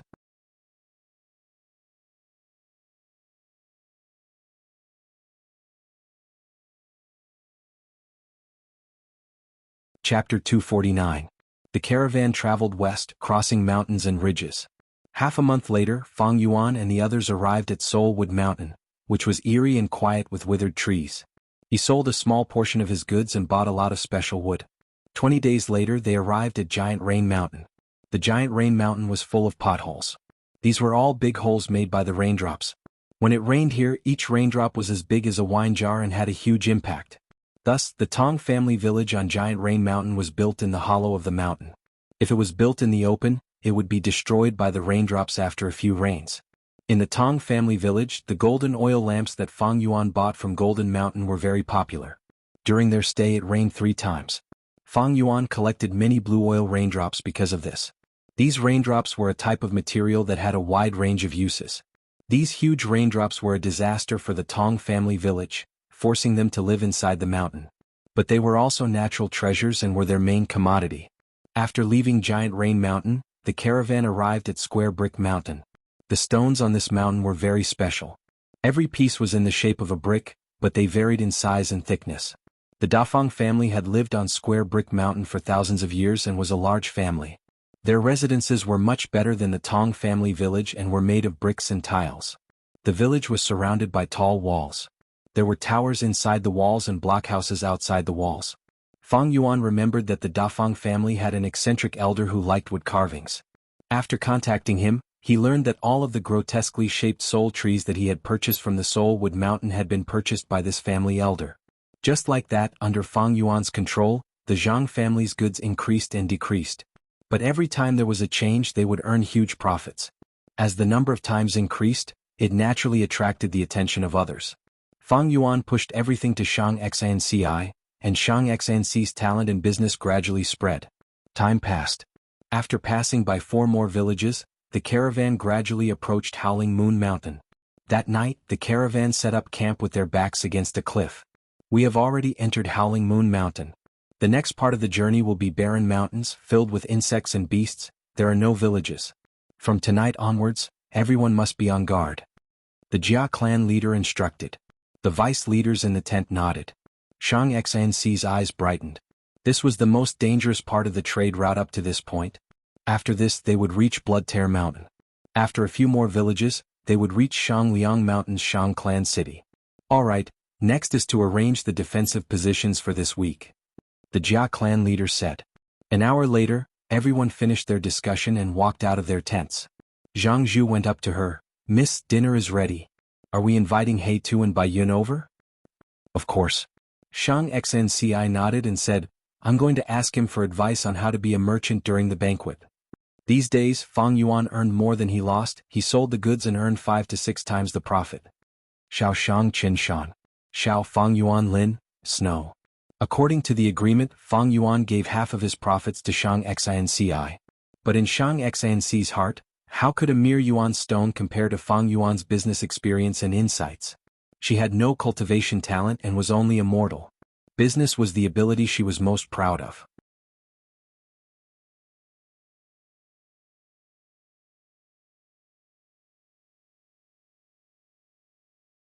When he was rank 1, his aperture could not endure such a huge cleansing force.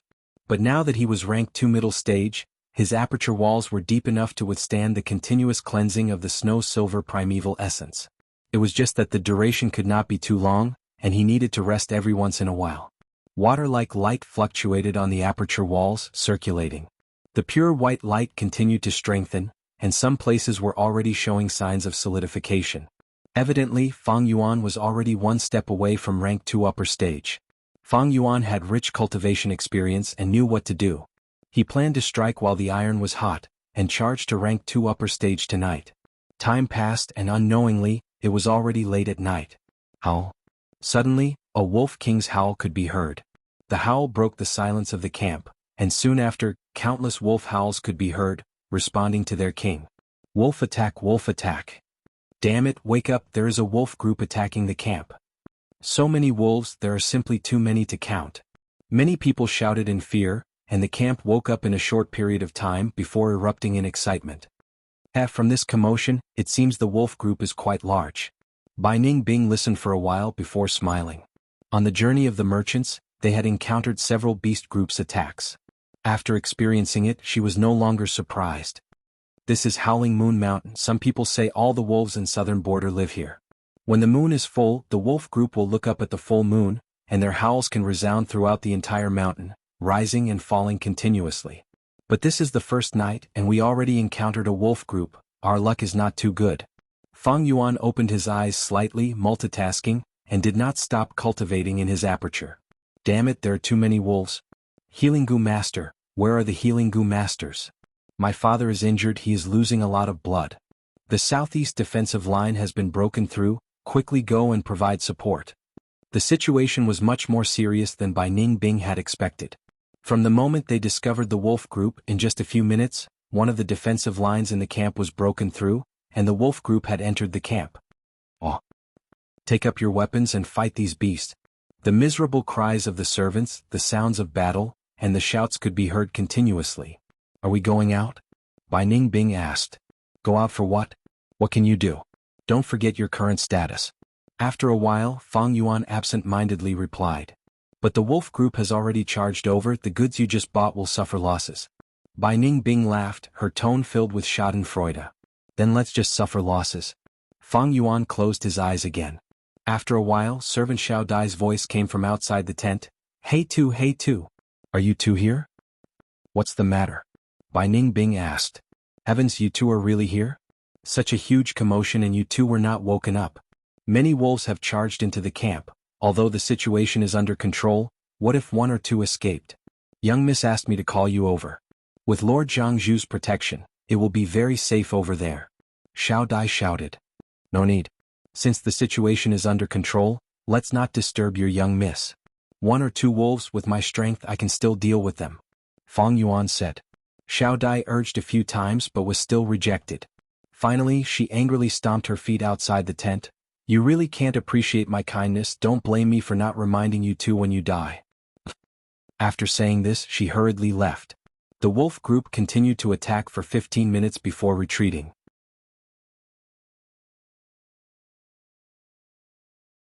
The beast group attack this time caused the most disastrous loss since the caravan was established. 3 Gu masters died in battle, more than 10 were injured, countless servants died and all kinds of goods were lost. Especially Zhang clan's goods, they suffered the most losses. These goods were all borrowed by Fang Yuan. After a rough estimation, in just one night Fang Yuan had lost close to 1,000 yuan stone. After daybreak when he counted the losses he showed a bitter smile, but he did not mind it at all. Because just last night he advanced to rank 2 upper stage. In just a few months such a cultivation speed made by Ning Bing, one of the people involved, secretly amazed.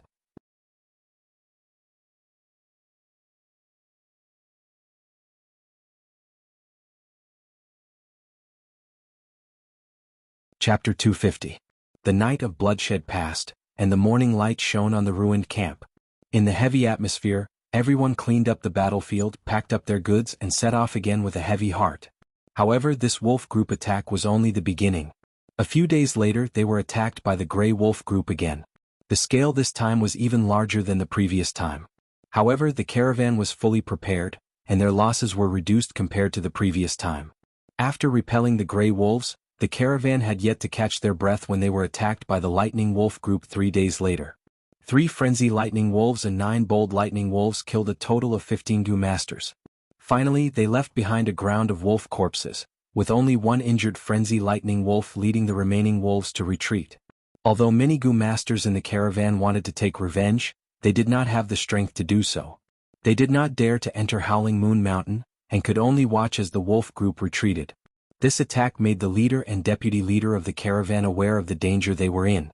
That night, they decided to quicken their pace and leave Howling Moon Mountain as soon as possible. But even so, in the next half a month, they were still attacked by the wolf group frequently. Grey wolves, lightning wolves, snow wolves, 2-headed wolves and even blood-fanged wolf. After leaving Howling Moon Mountain, everyone in the caravan heaved a sigh of relief.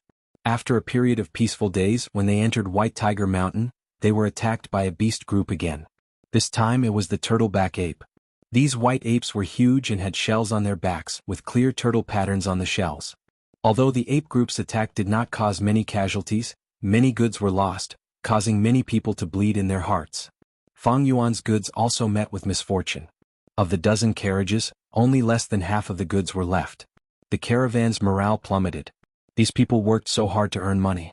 But these losses made many people's efforts futile. This trip was a waste. I did some calculations yesterday.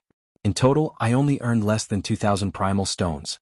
My side is worse, we have already lost 30% of our goods. No matter how bad it is, can it be worse than the Zhang clan? They have already lost a huge portion of their goods. Sai, if I knew this would happen, I would have stayed in the clan. Why would I take the risk and earn so little? Under such an atmosphere, 5 days later, a group of white tigers attacked. The caravan suffered losses again. Another 7 days later, a group of flaming tigers attacked. The caravan camp was engulfed in flames, and large amounts of goods were burned. Everyone's morale was at rock bottom, and many people had already lost everything. 10 days later, just as they were cheering for leaving White Tiger Mountain, a biao appeared. 5 tigers and 1 tiger, a tiger with wings. A tiger. This tiger was like a tiger with wings. A biao was at least 1,000 beast king. A tiger was at least 1,000 beast king. In order to resist this tiger, one of the deputy leaders of the caravan unfortunately lost his life. The ferocious tail followed the caravan, continuously harassing them for hundreds of li. In the end, after some discussion, the caravan decided to abandon the rook to protect the general, and they abandoned nearly 100 servants. Most of these servants were disabled. They wailed and cursed or cried and begged for mercy, but none of them could change their fates. After leaving the White Tiger Mountain, the caravan took a good rest and reorganized. The leaders of the various families were generous with their rewards. Finally, their morale was boosted and their spirits were lifted.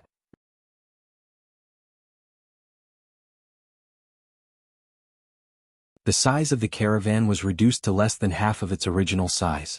But after this cruel elimination and training, the caravan had the temperament of an elite. This is the most difficult time in my many years of doing business. These wild beasts, why are they attacking so frequently? After this trip, I will retire. No matter what, we need to re-evaluate the risk of this trade route. The main reason is because these mountains are uninhabited. Without a village to guard and clean up, these wild beasts are growing without restraint. Some sighed, some were disheartened, and some still had hope. But bad luck seemed to be entangled with this caravan. In the following journey, not only were there attacks from all kinds of beasts, there were also many insects and wild goo worms. The caravan's numbers dwindled. People no longer cared about profits and losses. They started to feel the pressure of life and death. Many goods were voluntarily abandoned in pursuit of speed. The sunset filled the sky, and the setting sun was like blood. The caravan passed through the forest. Everyone was silent, their expressions were tired and numb, and their morale was low. Many of them were wrapped in bandages and had injuries of varying severity. On the bumpy mountain path they moved forward step by step. It had rained yesterday and the mountain path was muddy and slippery. A handcart loaded with goods had its right wheel stuck in the mud. The ostrich pulling the cart raised its neck and neighed. It tried its best to move, but it could not move. At this time, 2 hands were placed on the back of the cart, and with a strong lift, the wheel was lifted out of the mud. The one who did it was Fang Yuan. He clapped his hands casually. The goods that weighed thousands of kilograms were not heavy in his hands. However, even though the cart was out of the mud, the wheel was stuck and could not move. Bai Ningbing bent down and inspected the cart's wheel. After being in the caravan for so long, she had learned many things to disguise her identity, and had completely assimilated into the caravan. What is this? She stretched out her hand and touched the cart's axle, her eyes flashing with suspicion. There seemed to be something hidden at the grinding point of the cart's axle. As the wheels moved forward, it was continuously ground into black powder. This fine powder fell to the ground and could not be seen clearly. Bai Ningbing touched it with her hand. Her hand was covered in this fine powder, and when she rubbed it, the powder turned into a layer of grease. Oh, this is the oil powder I added to the wheel. It can lubricate it and make the cart move more smoothly. Fang Yuan walked over and took out a cotton handkerchief. He grabbed Bai Ningbing's hand and wiped it clean. Then he squatted down and touched it with his hand. The wheel could move again. Let's go. He wiped off the oil powder in his hand and patted Bai Ningbing's shoulder with a smile. The two continued forward.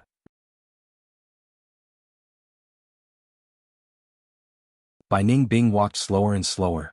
The doubts in her heart rose, forming a thick and undispellable fog. She felt that something was wrong. When did Fang Yuan make this oil powder? Why didn't I know? Was it at the beginning or at Mount Huang or Howling Moon Mountain? Strange, he had never cared about the caravan. He did not even frown when the caravan suffered so many losses. How could he be so meticulous and even notice a small problem like the cart's lubrication? Strange. Wait a minute. Suddenly, a lightning-fast thought flashed through Bai Ningbing's mind. In that instant, her body shook, and her pupils shrank to the size of a needle. A possibility echoed in her mind like a voice in a deep valley. She stopped on the spot and her heart was filled with shock. After a long time, an ostrich that had been walking past her suddenly cried out. This sound woke her up. Fang Yuan's figure was already far away, and he was about to disappear into the crowd in front of him. This fellow? Bai Ningbing lowered her head. Under the shadow of the straw hat, her blue eyes shone with a cold light. The sun had completely set, and the stars gradually appeared in the night sky. The caravan stopped at a river bank and decided to camp here for the night. However, just as they were halfway through setting up the camp, a group of cold jade owl cats appeared near the camp. There's a herd of owl cats. Stop your work immediately and form a defensive formation. These damned beasts, I only had one bite of my dinner, the people cursed as they ran around. Benefiting from the previous ordeal and training, the caravan quickly formed 3 tight defensive lines. The cold jade owl cat had the body of a leopard and was extremely agile. Its face was like an owl's. A pair of huge eyes took up almost half of its face, and shone with an eerie green light in the darkness. The owl cat king screeched in pain, and the owl cats swarmed towards the camp like a tide. Kill? The goo masters at the front line shouted. At once, multicolored lights flashed, flames burned, rocks flew, lightning flashed, countless owl cats fell in the attack, but more and more came forward. Oh heavens, this is a large group of cold jade owl cats. Someone shouted. Ah, save me. Somewhere in the defensive line could not hold on any longer. A Gu master was pounced on by 3 owlcats. His screams stopped and blood splattered. Quick, block that gap. 2 Gu masters were sent as reinforcements. But it was useless, the gap was getting bigger and the entire defensive line was affected. Retreat, retreat. Without a choice, everyone retreated to the second defensive line. In the intense battle, the situation fell into a deadlock. Link the handcart and the carriages together, and stack the goods together to form a tall wall. After the second defensive line, the third defensive line was being built urgently. Large numbers of servants were moving the goods, and were sweating profusely, no one could slack off. Fang Yuan carried a huge wooden box, and Bai Ningbing suddenly walked over and placed her hand on his other side.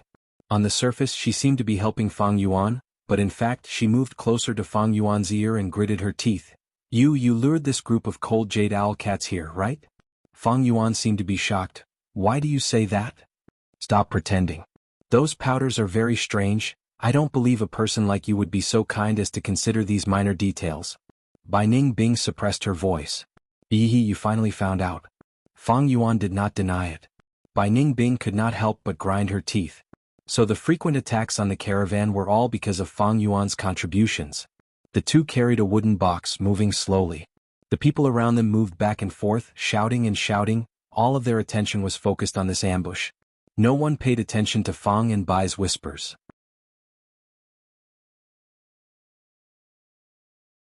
Why did you do this?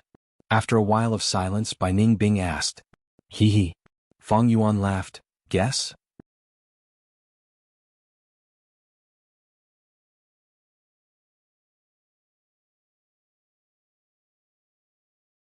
Chapter 251. Bai Ningbing resisted this impulse and squinted her eyes. She was after all intelligent and thought of some things. What does Shang Xnci have that is worth you putting in so much effort? Previously, she thought Fang Yuan was lusting after Shang Xnci's beauty.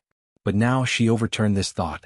She understood Fang Yuan only great benefits would make him go through so much trouble. But after being together for so many days, Bai Ningbing already understood Shang Xnci's background. She was ostracized by Zhang clan and was a mortal with no cultivation aptitude.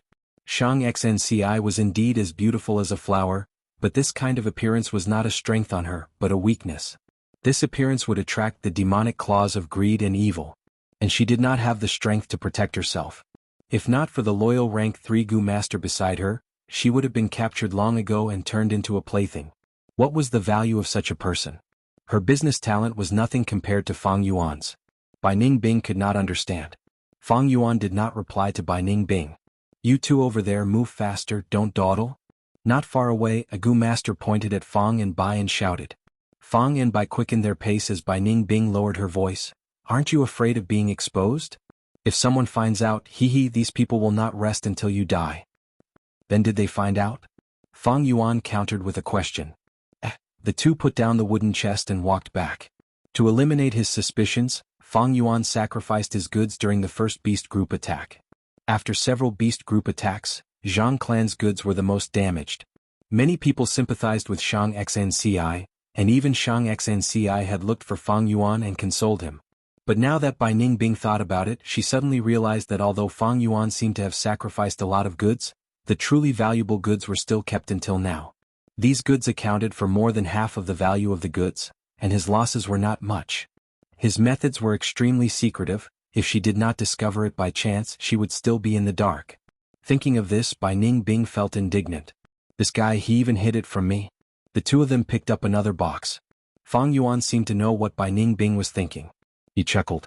To deceive the enemy, it's best to start by deceiving your own people. Besides, I didn't mean to hide it from you. You have your uses. Oh, what's the use?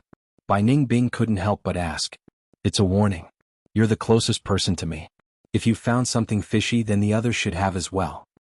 But it was a coincidence today that Fang Yuan shook his head. Coincidences also represent certain trends. However, it's about time. Bai Ningbing's eyes lit up. What do you want? In the end, the cold jade owlcats did not manage to reach the third line of defense. The second line of defense stood firm and defeated the invading owlcats. After the battle, the survivors counted the casualties and cleaned up the battlefield. How many times has this horde of beasts attacked? I want to go home. Damn it. My luck this time is too bad. Should we continue forward? Maybe it's a good idea to stay and wait for the other caravans to help us. Everyone's mood was extremely low. Many people complained. They felt that the future was uncertain and did not want to continue forward. Panic, anxiety, fear, and other emotions permeated the entire camp. Leader Jia, why do you arrange for my Qin family to guard the first line of defense every time? What are your intentions? Vice Leader Qin, I've always been fair and just. Your Qin family is the strongest. Now that we're in the same boat, we're helping each other. Capable people do more work. Naturally, we have to take on more responsibilities.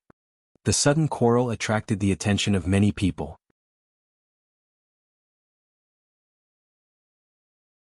Jia Long and Qin Shuangjin glared at each other.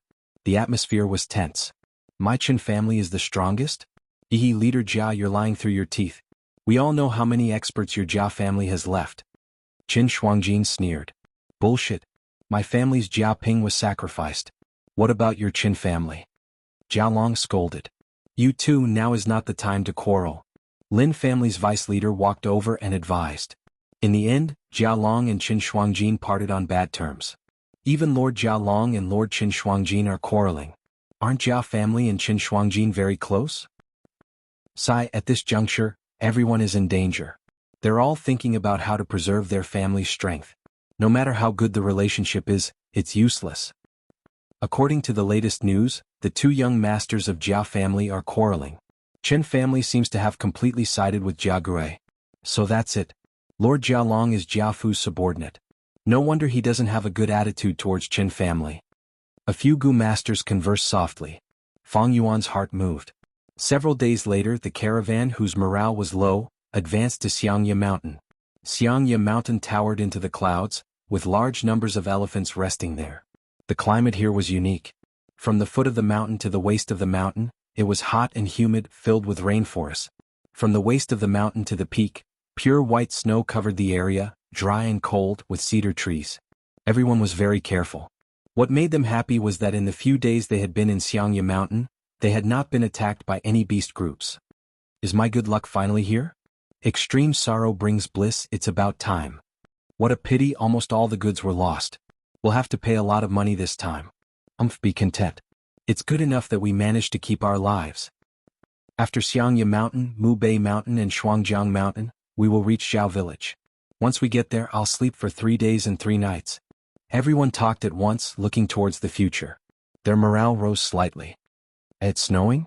One person raised his head and saw specks of white falling from the sky. Nonsense, this is the foot of Xiangye Mountain, how can it be snowing? Someone did not believe it, but when he raised his head, his expression froze. It's really snowing. Damn it, this is not snow, it's feathers. Someone suddenly shouted. Many Gu masters in the caravan heard this and shuddered. White feathers, could it be, white feather flying elephant? Right at this time, a strong wind blew and white feathers flew, like a snowstorm. Hundreds of elephants trumpeted and flew down from the sky, charging towards the caravan on the ground. Damn it, it really is the white feather flying elephant. How did we provoke them? They should be living at the waist of the mountain.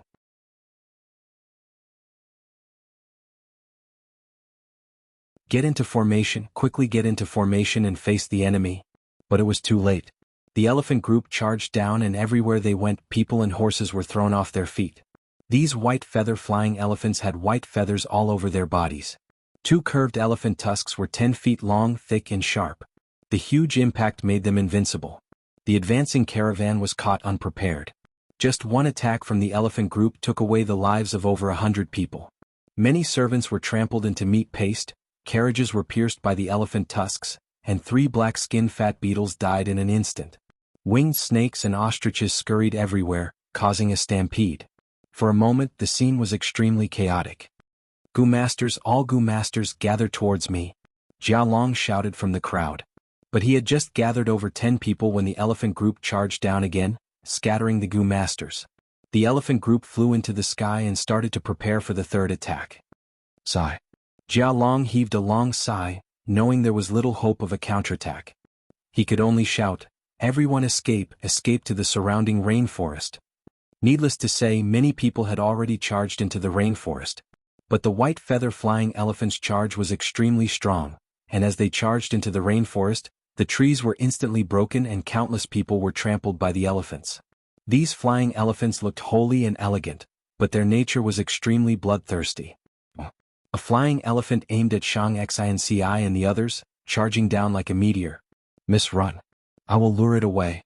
At the crucial moment, Zhang Zhu stepped forward and shot out a red light, hitting the flying elephant. The flying elephant was furious, turning around and aiming at Zhang Zhu.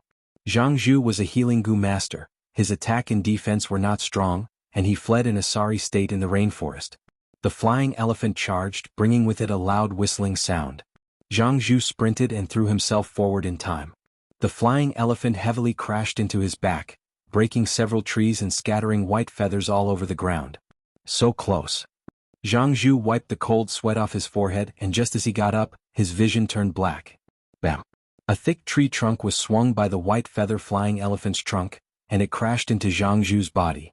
At the moment of life and death, Zhang Zhu activated his defensive Gu, and his whole body was covered in a layer of golden light. Puff!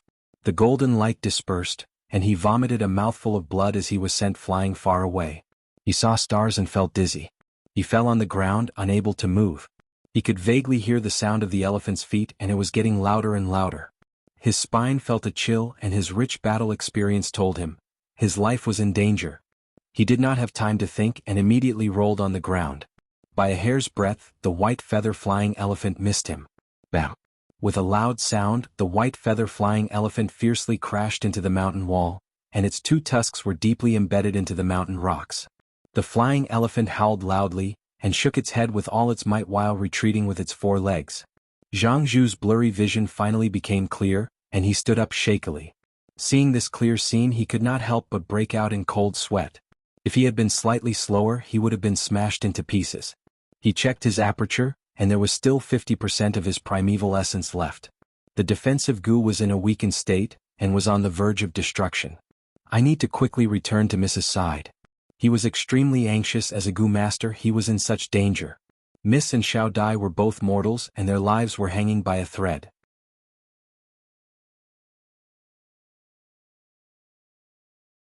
That white feather flying elephant was still pulling out its tusks, and Zhang Zhu turned around and ran, chasing towards the location in his memory. When he reached the location, Shang Xinci had already disappeared. Zhang Zhu was hesitating on which direction to go, when a Gu master ran over with 3 white feather flying elephants chasing after him. "Save me!" he shouted. "Damn it!" Zhang Zhu cursed. He recognized this person as a young Gu master from Qin tribe, called Qin Xan. Zhang Zhu was worried about Mrs. safety, and could not care about saving Qin Xan, and immediately ran.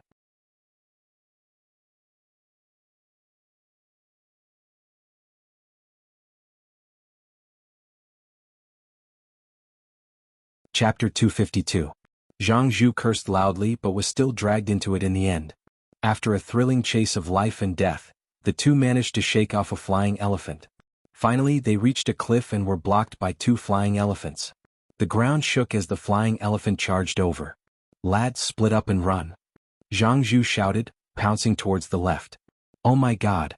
Qin Xan shouted, but before he could move, the flying elephant charged over, smashing a huge hole in the cliff and stabbing its tusks into the mountain rocks.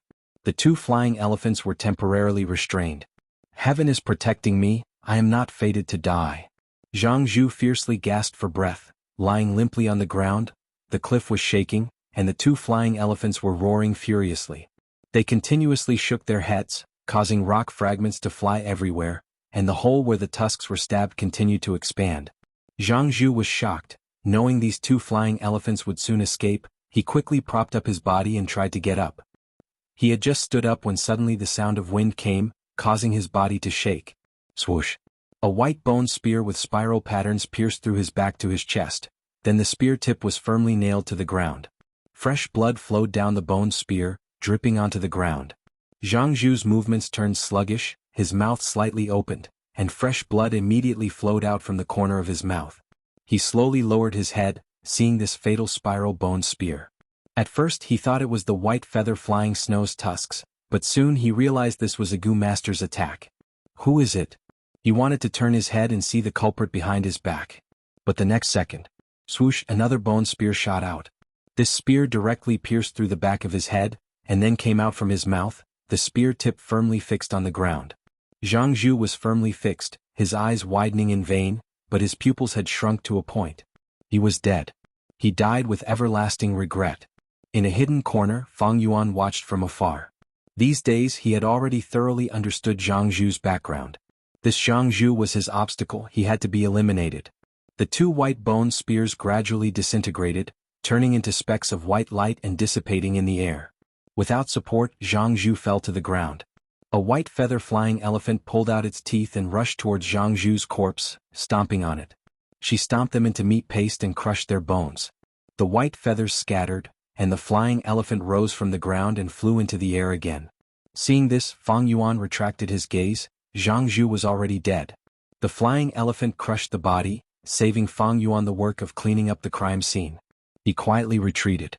Not long after he left, the other white-feathered flying elephant also flew away. Its tusks pierced through the mountain wall, leaving two bowl-sized holes. A large part of the mountain wall caved in and rubble was scattered all around.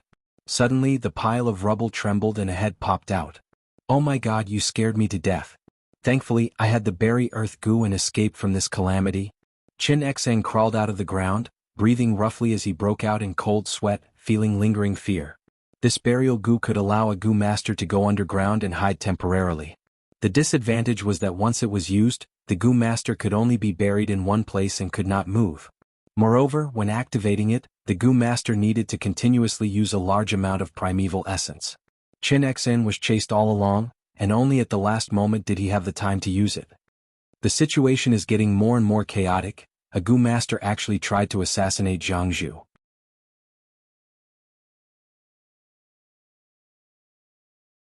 Looking at Zhang Zhu's corpse, which had already been stomped into meat paste, Qin Xen swallowed his saliva and fled in panic. The elephant group wreaked havoc for over 2 hours before leaving. Shang Xinci and Xiao Dai supported each other as they walked out of the rainforest. Their bodies were covered in mud, looking battered and exhausted. Xiao Dai's face was even greenish-purple. Evidently she had bumped into something while running. "Missy." She was scared out of her wits. Death was so close to her that her body trembled as she walked. Shang Xnci patted her hand, trying to comfort her. But in truth, her face was also deathly pale.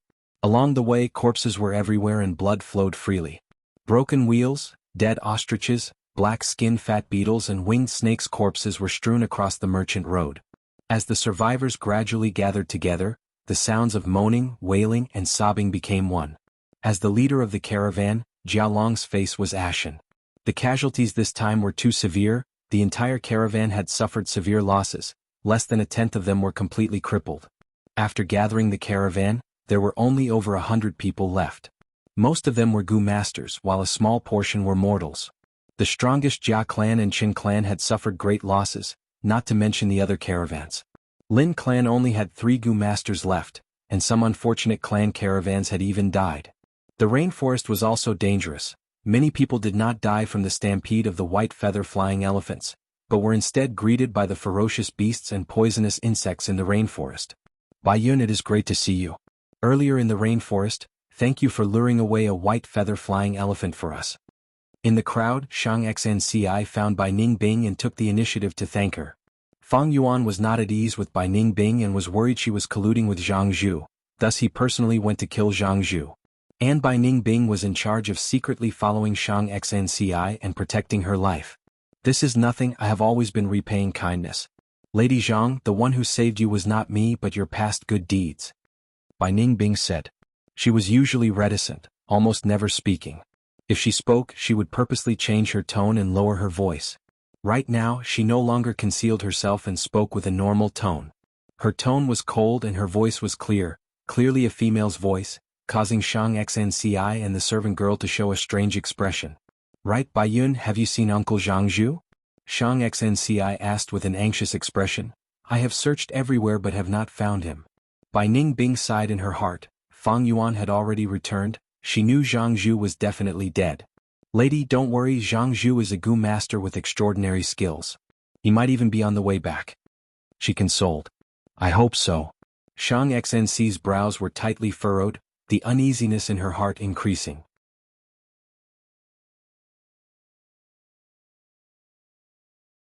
On the other side, leader Jialong stood at a high place and shouted, "Everyone listen, the smell of blood here will soon attract other beast groups. We need to evacuate quickly. Everyone move quickly, bring as many goods as you can carry. Those that cannot be moved, you have to abandon them. We need to leave this place in 15 minutes. The danger was not over yet, everyone could only forcefully raise their spirits, suppressing the pain in their hearts as they busied themselves. Save me, someone save me. My blood is still flowing. Bring me along, I only lost a leg, I can still walk. I beg you, I will give you Yuan stone as a reward. 2, 3? Even 4 will do. The servants who were severely injured and couldn't move all let out pleading sounds. Very few people received help, these crippled people could not bring in manpower, instead they were burdens. Many people were heartlessly abandoned. Seeing the caravan leaving, many people went crazy and started cursing loudly. Some people crawled on the ground trying to catch up to the caravan. Save me, Lady Zhang, you are the kindest and kindest. Lady Zhang, please have mercy. Shang Xnc's footsteps were hesitant, her lips were trembling, her face was pale and her gaze was flustered. The mountain wind blew her green dress, her hair was disheveled, she was as weak as a grass in a storm. Lady Zhang, let's go. Now is not the time for you to be kind. Fang Yuan walked to her side, held her arm and forcefully pulled her forward.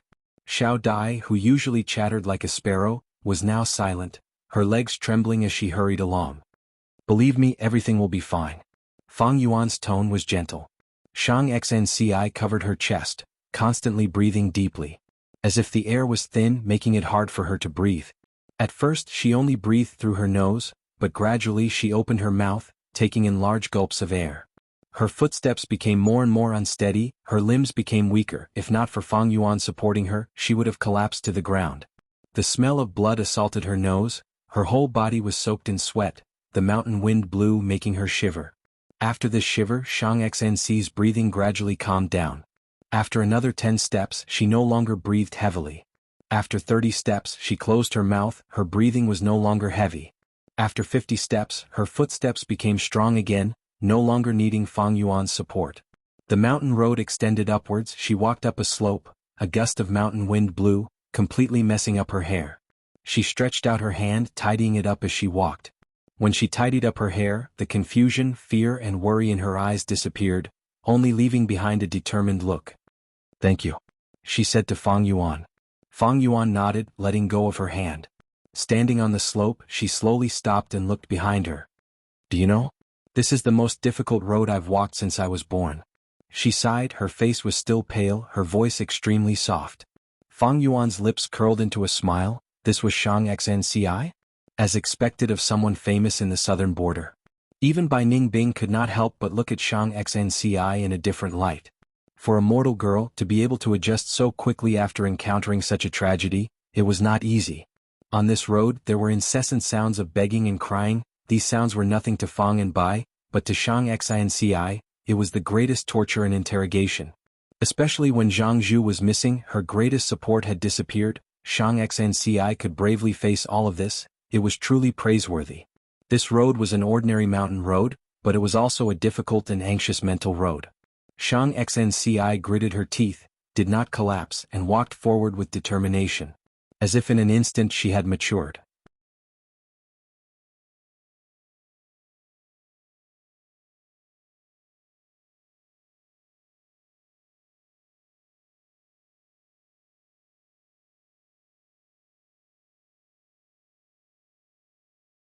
Chapter 253.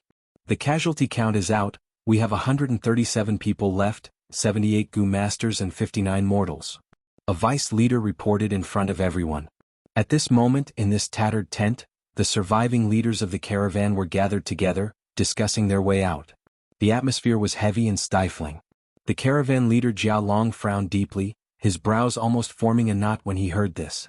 A large caravan of over 1,000 people? To think that there were only so few people left.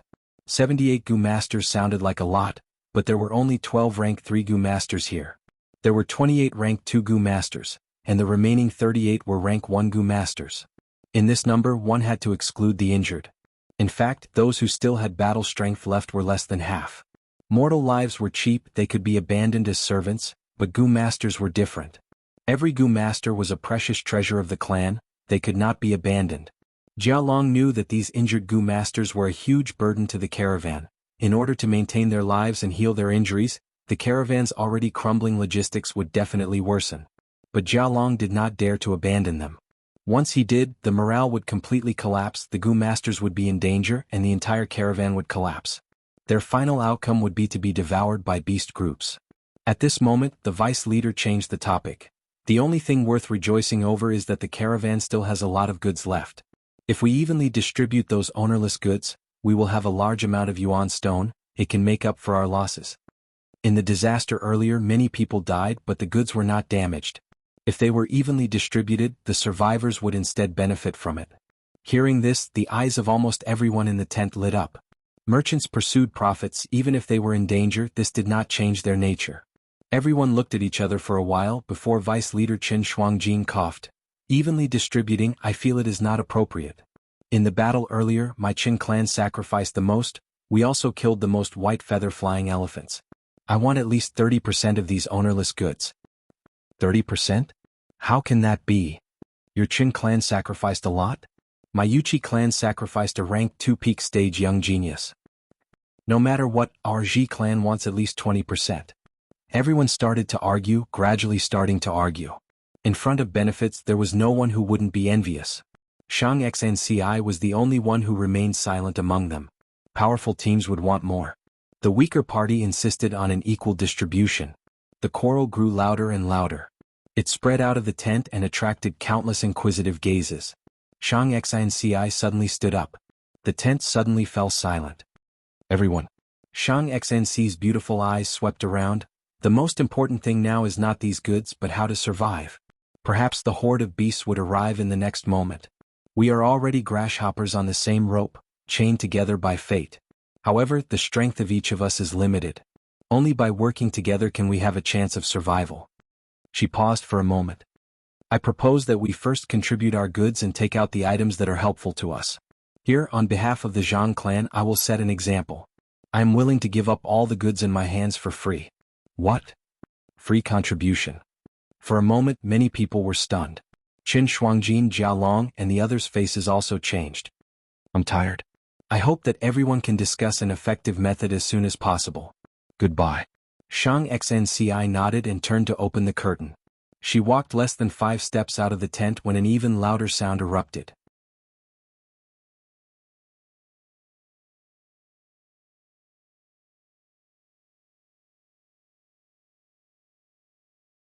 Fang Yuan's lips curled up, his gaze filled with admiration towards Shang Xnci. She was truly a smart person. She knew when to give up and when to give up. She had courage. With Zhang Zhu dead, Shang Xnci was only a mortal. Even though she represented Zhang tribe, her status was not equal to the other vice leaders. It was simply too easy for these Gu masters to take Shang Xnci's goods. They could kill Shang Xnci and push the blame to the beast groups. At that time, no one could say anything. Zhang tribe would also not investigate a huge scale for a mere Shang Xnci. Thus, to Shang Xnci, these goods in her hands were extremely troublesome and could bring her calamity. Thus, she wisely gave up on this calamity and threw it to others, trying to ensure her own safety. But she also deeply understood that this safety was not reliable. Thus she came here. I am here to apologize to you. Hey too, I am very sorry. Shang Xnci bowed towards Fang Yuan. You borrowed these goods. Logically speaking, these goods should be yours. I have overstepped my boundaries this time. I was extremely rash and rude. To express my apologies, please accept these. Shang Xnci brought 2 wooden chests this time. Without opening them, Fang Yuan knew that these chests were filled with Yuan stone. A large portion was earned by himself. He gave the other party a 50-50 split. Fang Yuan could not help but look at Shang Xnci. The two's gazes met in mid-air, gradually forming a tacit understanding. Both of them were smart people. Many words did not need to be said. In Shang Xinci's understanding, Fang Yuan was purposely hiding his identity. It was very likely that he was a Gu master. According to his various actions during their interactions, Shang Xinci felt that Fang Yuan was a very reliable person. If there was anyone who could help her, Fang Yuan was undoubtedly the best choice. Because Shang Xinci trusted Fang Yuan very much. However, Shang Xinci also had her misgivings. Firstly, she did not know Fang Yuan's true strength. There was a huge difference between rank 1, rank 2 and rank 3. Secondly, Fang Yuan definitely had his reasons for hiding his identity. He might not necessarily reveal his identity to help her. Without getting Fang Yuan's promise, Shang Xnci donated the goods. After ensuring her safety, she brought all her savings to find Fang Yuan. She said that she was here to apologize, but in truth she was implicitly inviting Fang Yuan, hoping for his help. She knew that Fang Yuan was the same type of person as her. This was a tacit understanding between smart people. The two looked at each other for a long time. Fang Yuan smiled and broke the silence. "These Yuan stone, please take them back." Shang Xnci's expression changed slightly, her heart sinking. In her understanding, Fang Yuan rejecting these Yuan stone was no doubt refusing to help her. But what could she do about this? Speaking of which, Fang Yuan had already repaid her a lot. There were very few people in the world who could do this. Shang Xinci could not ask for anything. But if He Tu did not help her, who else could it be? Yuan? No, the two of them had a close relationship, they would naturally help each other. Shang Xnci could not think of anyone else. A bitter smile appeared on her beautiful face. "I understand. But these Yuan stone, just take it as me giving He Tu a gift. A man's wealth is his own ruin. If you don't accept it, I'm afraid I will have to give it away." Fang Yuan laughed. "Miss Zhang, I think your understanding is a little wrong. When we first joined the caravan, Yuan and I were seriously injured, our lives hanging by a thread. Our strength was at its lowest, but we were coveted by some strong slaves. When a tiger leaves its mountain, it will be bullied by dogs. It was you who protected us and gave us the opportunity to recuperate. It is not an exaggeration to say that this kindness is a life-saving grace."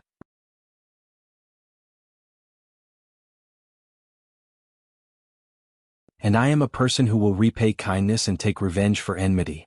Although you are a mortal, I approve of you and even admire you. It is fate that we met in this vast sea of people. A drop of water should be repaid with a spring of water. Let alone a life-saving grace? Take Yuan stone back, I will do my best to protect you." Shang Xnci heard this and could not help but exclaim softly. Her eyelashes trembled, her eyes reddened and soon became misty.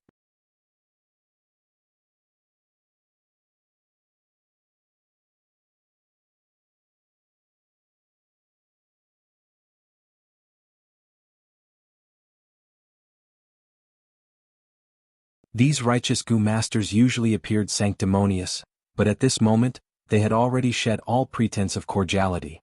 Shang Xnci was clear that this Fei was the one who could not wait any longer. Behind him there were many other pairs of wolf eyes. "I wonder why Lord Fei is here?" Shang Xnci stood up, bowed and asked. "Ha ha ha." Fei raised his head and laughed. "I am here to help you, Xnci. Little sweetheart, your family's Gu master has not returned, he must be dead. You are just a weak girl, only by relying on me can you safely survive. Little pitiful girl, you don't need to thank me, this young master is just this kind, come with me." Saying so, he moved forward to pull her away. Shang Xnci's complexion was pale, but she was a young girl after all, so she could not help but take a step back.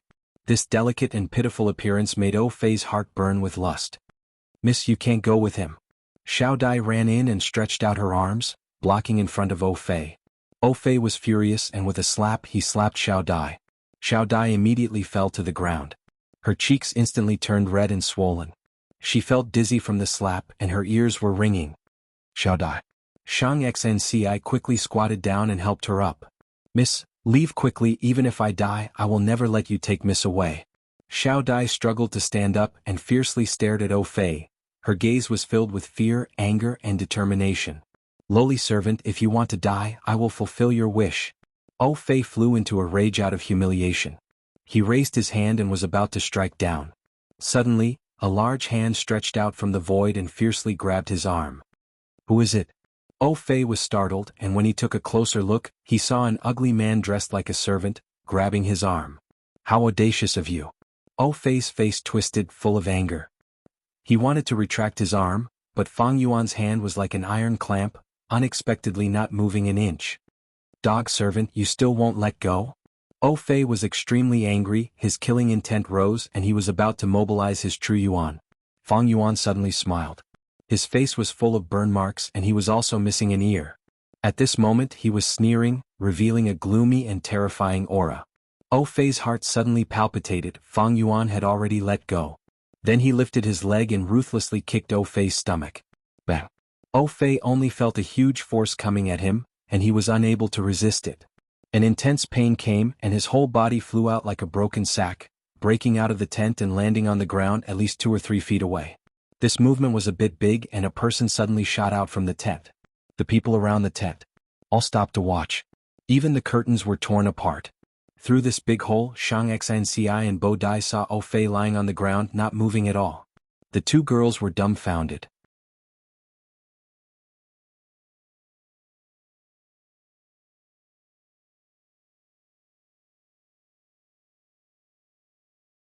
The enormous strength directly caused Fang Yuan's iron fist to pierce through Fei's palms, shattering his defense, and then ruthlessly smashed into his face. His nose broke in an instant and his whole face caved in from the punch. He flew out, blood spurting out like crazy. When he fell on the ground like a broken sack, he was already dead. Fuck, murder. A Gu master was killed. The spectators were all shocked, some screamed and some roared.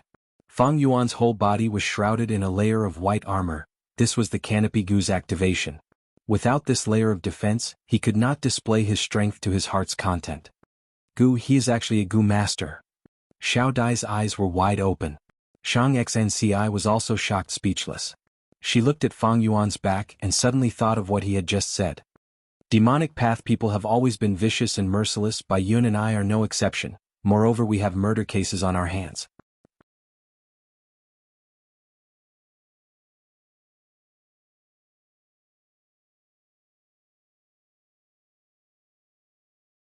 Chapter 255.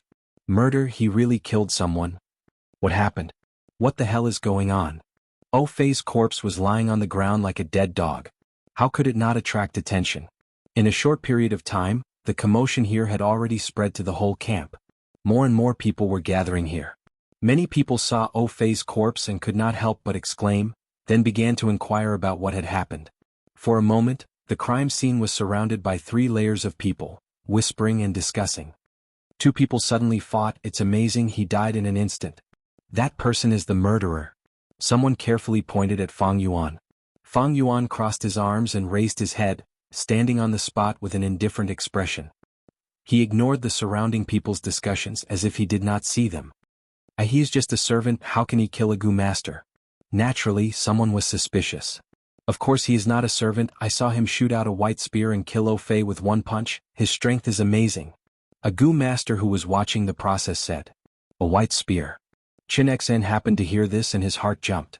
He had accidentally witnessed the scene of Fang Yuan killing Zhang Zhu, and the image of Fang Yuan's spiral bone spear was deeply imprinted in his mind. Thus he was very sensitive to the words white spear, and immediately linked it to the same thing. What's going on? What the hell happened here? Jia Long's unhappy voice came. It's the leader and deputy leader. The crowd quickly opened up a path. Someone died. Yes, he was killed. Isn't this deputy leader O's youngest son?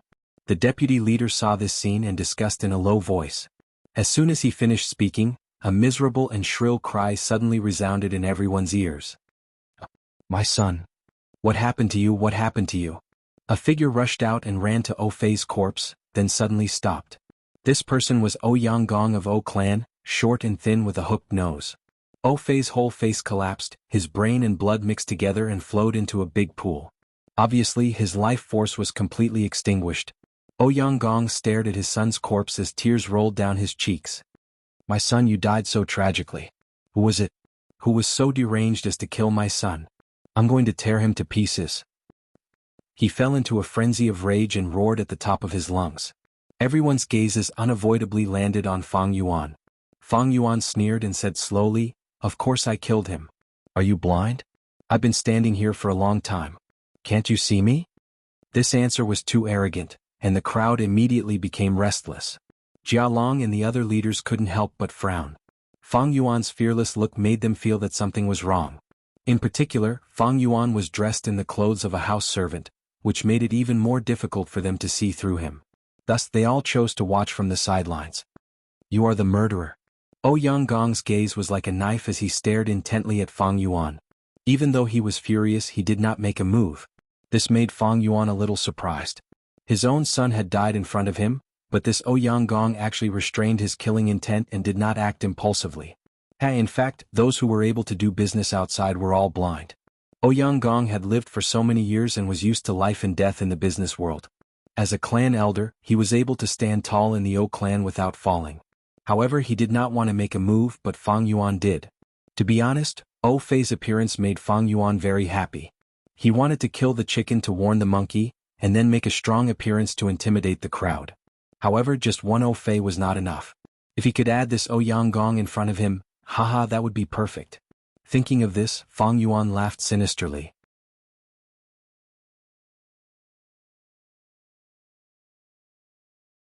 Old man, you came at the right time. Your son dared to be disrespectful to my family's miss. The anger in my heart has not yet subsided. Your son committed a crime because you didn't discipline him properly. You are the main culprit, hand over your life to me. As he spoke, he took a step forward and in the blink of an eye he was about to hit Ouyang Gong. Ouyang Gong was so angry that his beard was crooked. What was Fang Yuan saying? What kind of fallacious reasoning and heresy was this? He was clearly the one who killed someone, but he was actually falsely accusing him as the main culprit.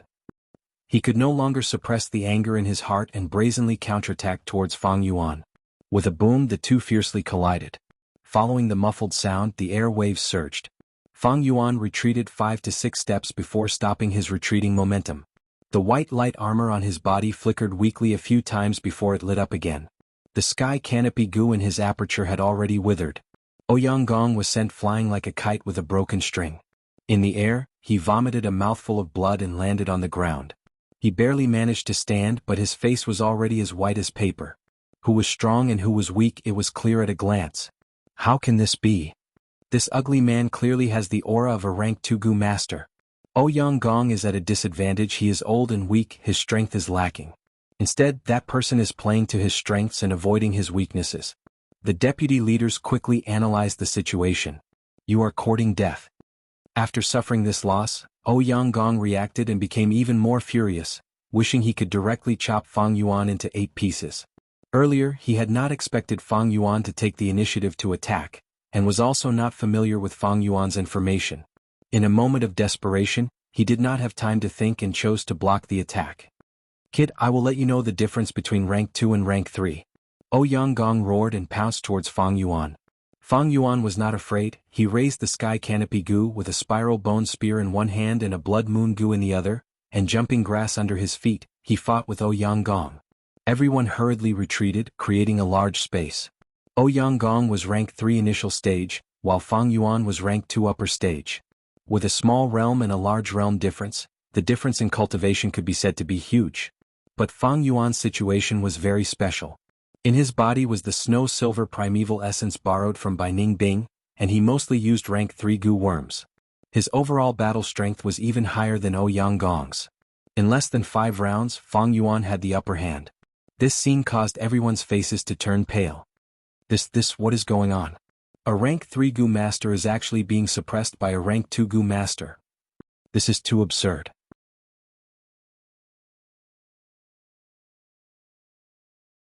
Everyone could not believe it and many people were dumbstruck. After another few rounds, Fang Yuan had completely gained the upper hand, firmly suppressing Ouyang Gong. Only a few people saw through the trick.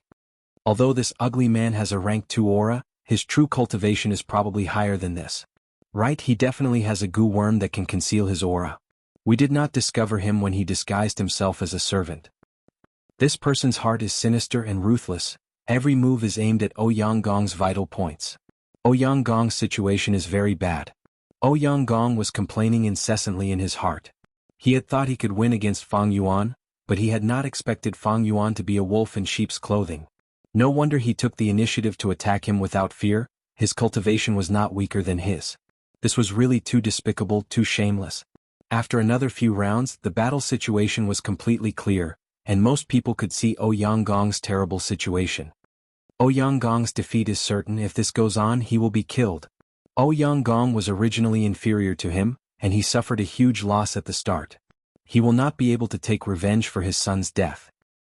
This ugly man has great strength and is fierce and ruthless. Where did he come from? I know this person. He is the servant who won against many bandit monkey kings in Fei Ho Mountain. Everyone discussed spiritedly, with worry, curiosity, fear, shock and other emotions. Both of you please stop. There must be some misunderstanding. Seeing that Ouyang Gong was about to be killed by Fang Yuan, as the caravan leader, Jialong could not bear it any longer and flew up, wanting to interfere in the battle. Ouyang Gong was already sweating profusely from Fang Yuan's attacks, his heart was pounding and his face was deathly pale. Hearing Jialong's words, he was immediately overjoyed, seeing hope. He hurriedly withdrew and went over to Jialong. Fang Yuan's eyes swept over quickly, knowing that he could not catch up, he laughed and stopped his charge. Brother Jialong came at the right time, let's use the bone spear to kill him. When these words came out, everyone was stunned. So this ugly man and Jialong knew each other? This was the first thought that came to everyone's mind. And he called him so intimately, it seemed like their relationship was not bad. This was the second thought. No, maybe he called him that on purpose to confuse everyone. This was the third thought that came to everyone's mind. As the saying goes, the onlooker sees clearly while the onlooker is confused. The spectators did not get caught in the battle, so their thoughts were naturally sharp. Jialong's heart was filled with doubts, because he did not say a word to Fang Yuan at all. Ouyang Gong was bewildered, he could not determine the true relationship between Jialong and Fang Yuan, even though he also thought that Fang Yuan was probably bluffing, but what if it was true? If that was the case, then he would fall into a pincer attack from Fang Yuan and Jialong. Ouyang Gong naturally did not dare to take the risk when it concerned his own life. He changed his direction and moved away from Fang Yuan and Jialong, retreating towards the southeast direction. Let's talk nicely. To avoid arousing suspicion, Jialong immediately stopped. Fang Yuan laughed and chased after him. Ouyang Gong immediately understood that he had fallen into Fang Yuan's trap, and was about to speak when someone from the crowd behind him suddenly attacked. Bai Ning Bing suddenly attacked ruthlessly. In an instant, 3 spiral bone spears shot out. There is still one more person. Ouyang Gong was horrified, he had no time to turn his head and subconsciously activated his defensive gu.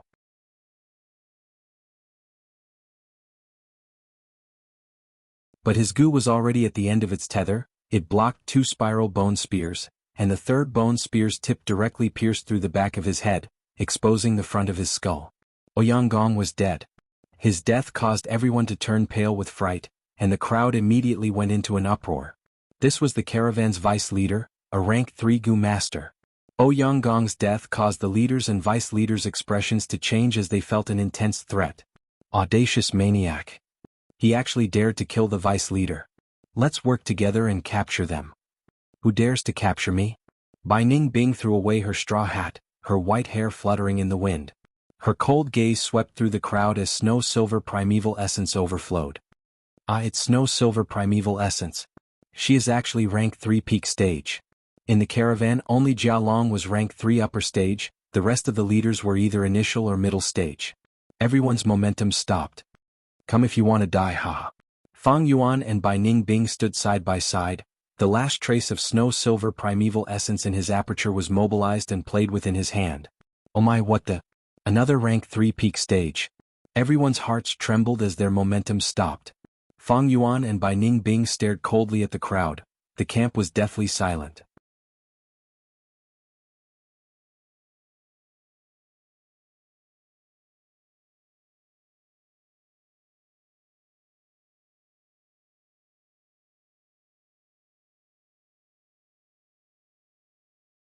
These words immediately determined the nature of this matter.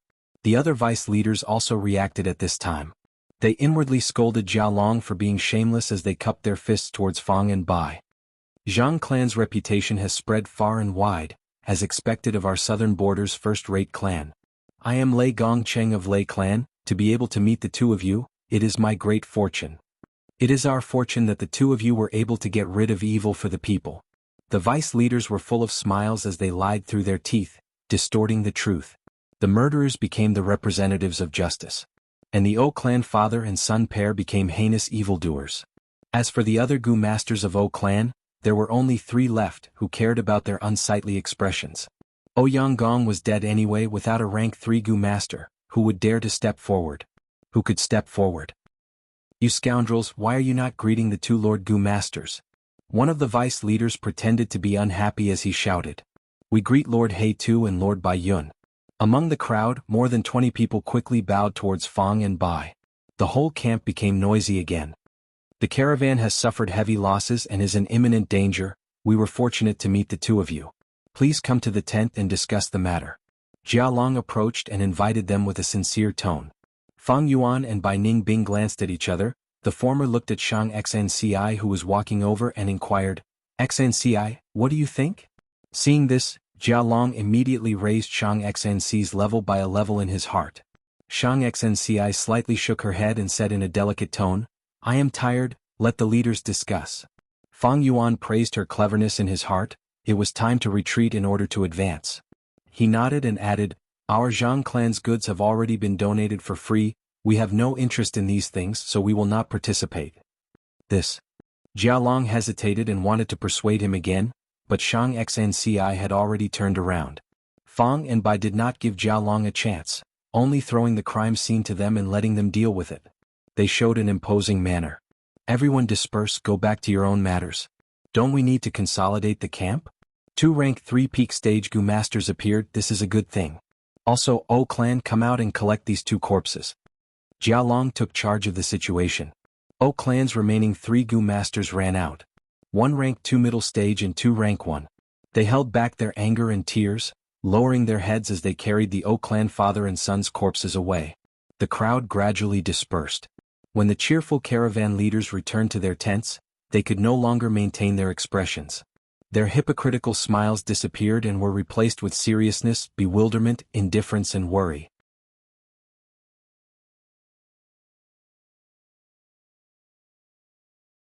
Jia Long slowly sat on the main seat and said in a low voice, 2 Gu masters suddenly appeared. "What do you all think?" These are 2 madmen openly killing people, lawless and out of control. Poor O Yang Gong, we were just sitting here with him. In my opinion these 2 are very suspicious. What hidden elder? That is Zhang clan's girl's side of the story. Looking at these 2's actions, they are very likely to be demonic path members. That's right, demonic path members sneaking into caravans is a common occurrence. I reckon that Zhang clan girl has already been abducted by them. Jia Long nodded. Everyone's thoughts are roughly the same as mine. Zhang clan members have a flamboyant character and foundation. We are all outer sect members, we are clear of it. How could there be a hidden elder? But these 2 are a bit troublesome. They are both rank 3 peak stage. Yes, it is a bit troublesome. These 2 don't look old, but they are already rank 3 peak stage. Such aptitude. Everyone, there are pros and cons to everything. In my opinion there is also a good side to this matter. Borrowing their strength, we can greatly increase our strength. A vice leader said. The key is, how can we make use of them? Just now, I took the initiative to invite them because I wanted to discuss it together and have them contribute. In the end I failed. Jia Long sighed. Don't want to contribute? When the beast group attacks, who can stay out of it? At that time it will not be up to them. A vice leader snorted in displeasure. This matter needs to be discussed at length. Demonic Path Gu masters have always been unruly, arrogant and extreme. Just relying on external pressure is not enough. We need to attack from both sides. Oh? I wonder what suggestion Brother Gong's son has? Actually, this suggestion is very simple. I'm just afraid everyone is not willing. It is to give a portion of the goods to the 2 of them. At that time, they will have to protect their own goods and will naturally need to put in effort. Once he said this, the tent fell into silence. Jia Long looked around and suddenly said, "This suggestion is very good. Humans die for wealth, birds die for food, demonic Path Gu masters do not have the support of their clans, their desire for cultivation resources is even stronger. Everyone, you don't need to worry about losses. Did you forget O clan?" These words made everyone's eyes brighten. Fang Yuan and Bai Ningbing's sudden appearance caused Zhang clan to become an influential force in the caravan. And O clan was trampled to the last place by them. With the death of O clan's father and son, there were only a few people left in O clan's caravan. There was no need to worry about them. The O clan had too many goods under their control. "Uncle, I have an important matter to report to you." Chen Xan had been paying attention to the tent, and after the caravan leaders finished their discussion, he walked to Chen clan's vice leader Chen Shuangquan. Chen Shuangquan grabbed his hand. "I know what you want to say, this is not the place to talk, let's go." The 2 returned to their own tents, and after confirming no one was eavesdropping, Chen Xan said, "Uncle, do you remember when I reported to you how Zhang Zhu was killed?" Chen Shuangquan nodded with a grave expression. Zhang Zhu was killed by a bone spear. And today He Tu and Bai Yun also used bone spears. That's right. Uncle, these 2 people have ulterior motives. They are ruthless and malicious.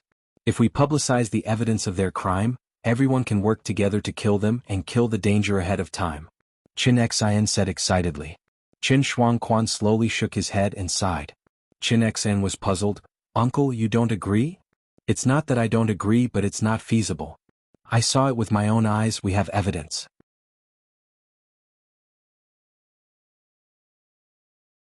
As long as we publicize the fact that they killed Zhang Zhu, no one will tolerate two traitors who would stab people in the back. Humph, evidence? We have witnesses, but what about material evidence? Qin Shuangquan sneered. Even if we have material evidence, what's the use? My nephew, it's not enough to just have evidence. The key is to have strength. Just now they killed the O clan's father and son. You saw it, everyone saw it. Everyone is a witness, but what's the use? We all come from different clans, our hearts are not united. How can we deal with these two evil thieves? Uncle, are we just going to let them go? They're too dangerous. I won't be able to sleep. If they find out that I'm an insider. Qin Xian became more afraid as he spoke. Humph, you think too highly of yourself. You think they don't know you? Maybe they already know, maybe they already saw you, but they didn't make a move. What? Because you're nothing to worry about. Qin Xian, don't be naive. In this cold world, only strength is everything. Qin Shuangquan sighed.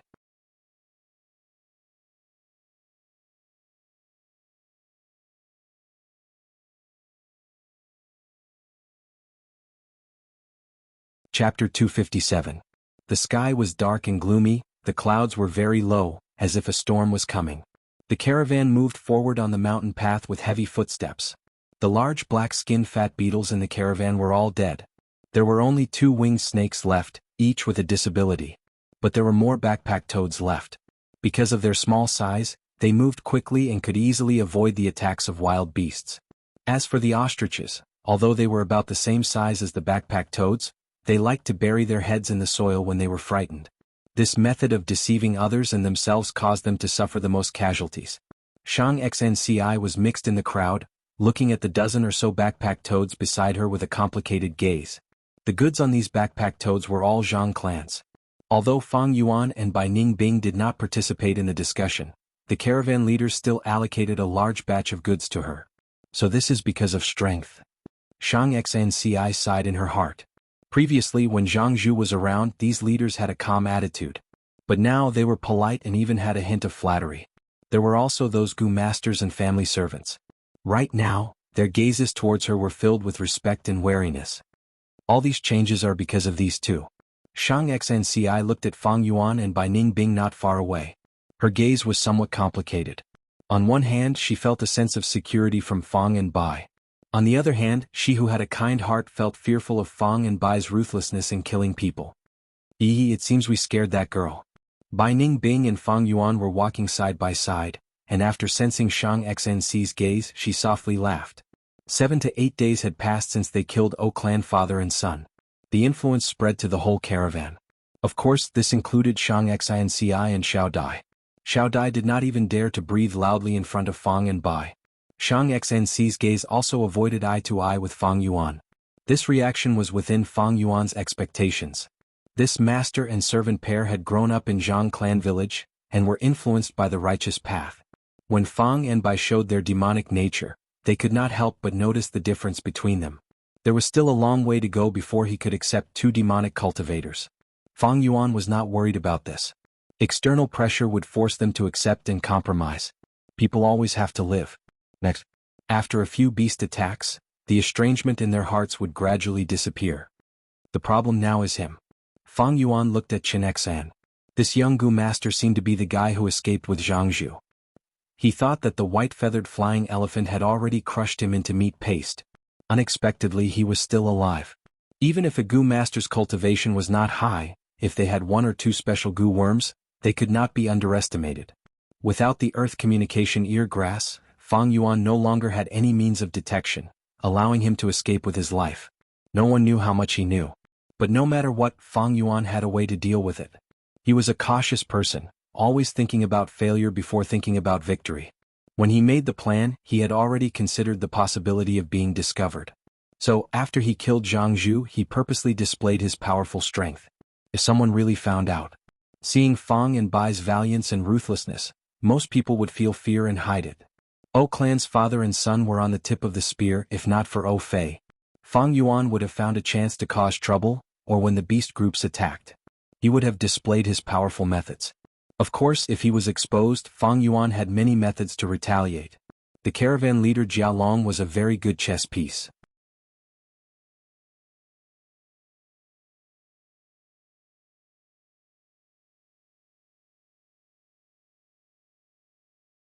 Fang Yuan indifferently instructed, and brazenly charged towards the crocodile elephant. One man and one elephant fiercely collided with each other halfway, causing a loud sound. Fang Yuan took 2 steps back, and the white light armor on his body shook 3 times. And that crocodile elephant's skull was shattered, blood gushed out, and it was knocked to the ground, pushing back for over 10 steps. Then it crashed into the trunk of a large tree. Only then did it suddenly stop. Amazing! Seeing this, Xiao Dai's eyes opened wide in shock. This was only an ordinary crocodile elephant, and not a 100-beast king. Fang Yuan had snow-silver primeval essence, and also the strength of 2 boars and a crocodile, so it was very easy for him to prepare it. However, Shang Xnci and Xiao Dai had never seen such a fiery scene. That Zhang Zhu did not have great strength, and was a healing Gu master, so he mainly dodged and assisted during the battle. Fang Yuan's head-on collision and unbridled fighting style naturally left a deep impression on the master and servant. About 2 hours later, the crocodile elephant group gradually retreated, and the caravan people walked out of the rainforest one after another. After calculating, only a Gu master and a dozen servants were sacrificed. The losses were not huge. After arranging the goods, the caravan moved forward again. A few days later they left Xiangya mountain boundary, and set off towards Mu Bei mountain. In the next half a month, the caravan encountered the attacks of black rock bears, iron-crowned deer groups and so on. Because Fang and Bai were almost inseparable from each other's protection, Shang Xnci and Xiao Dai were unharmed. After staying together like this, the master and servant's attitude also changed. Shang Xnci became much closer to Fang Yuan, and when they conversed they laughed and did not avoid each other's eyes. And Xiao Dai had completely turned into a worshipper of Fang Yuan and Bai Ningbing. Worshipping strength was a common trait of all living beings. Because only by being strong could they have a higher chance of survival. Moreover, although Fang Yuan and Bai Ningbing were of the demonic path, they were extremely principled. In the eyes of the master and servant, they did not ask for anything else, and had never touched them, only repaying their kindness. This action was filled with the aura of a hero. Even in the righteous path, how many people could do this? Even if Fang Yuan was ugly in the hearts of the master and servant, he was many times more adorable than many hypocritical righteous path people. A few days later the caravan entered Mu Bei mountain boundary. Zombies started to appear in the surroundings. Mu Bei mountain was not called Mu Bei mountain in the past. Over 100 years ago, there was a large clan on the mountain. A demonic path Gu master changed everything. He was once a servant of this clan, and on the day of his wedding, his beautiful wife was forcefully taken by a Gu master of the clan and raped to death. He buried his hatred deep in his heart, and by coincidence he obtained the inheritance of the demon zombie king. After enduring for close to 100 years with his rank 5 cultivation, he mobilized his zombie army and attacked this clan, slaughtering everyone. He did not even spare their corpses and turned them into zombies. After doing all this, he erected a huge tombstone on the ruins of the stronghold. On the tombstone his wife's name was carved. This matter shook southern border. From then on this mountain was called Mu Bei mountain. Zombies roamed the mountain, they killed wild beasts or passers-by, sucking their blood for food. And their corpse poison would infect corpses, forming new zombies. Thus, Mu Bei mountain was filled with endless zombies. To ensure the safety of the trade route, every year, clans would organize zombie squads to clean up these zombies.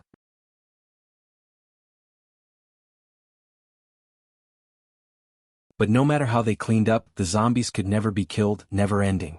After all, the size of the zombie squads was limited and southern border had many mountains, the journey was dangerous and the expenditure was huge.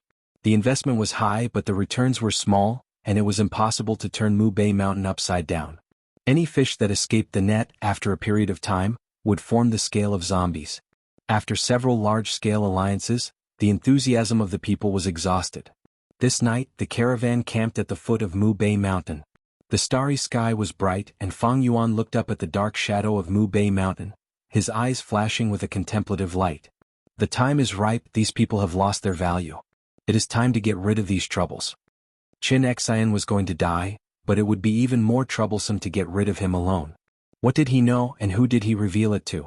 Was there anyone else besides him who saw it? Fang Yuan had no idea. But Fang Yuan did not want to find out.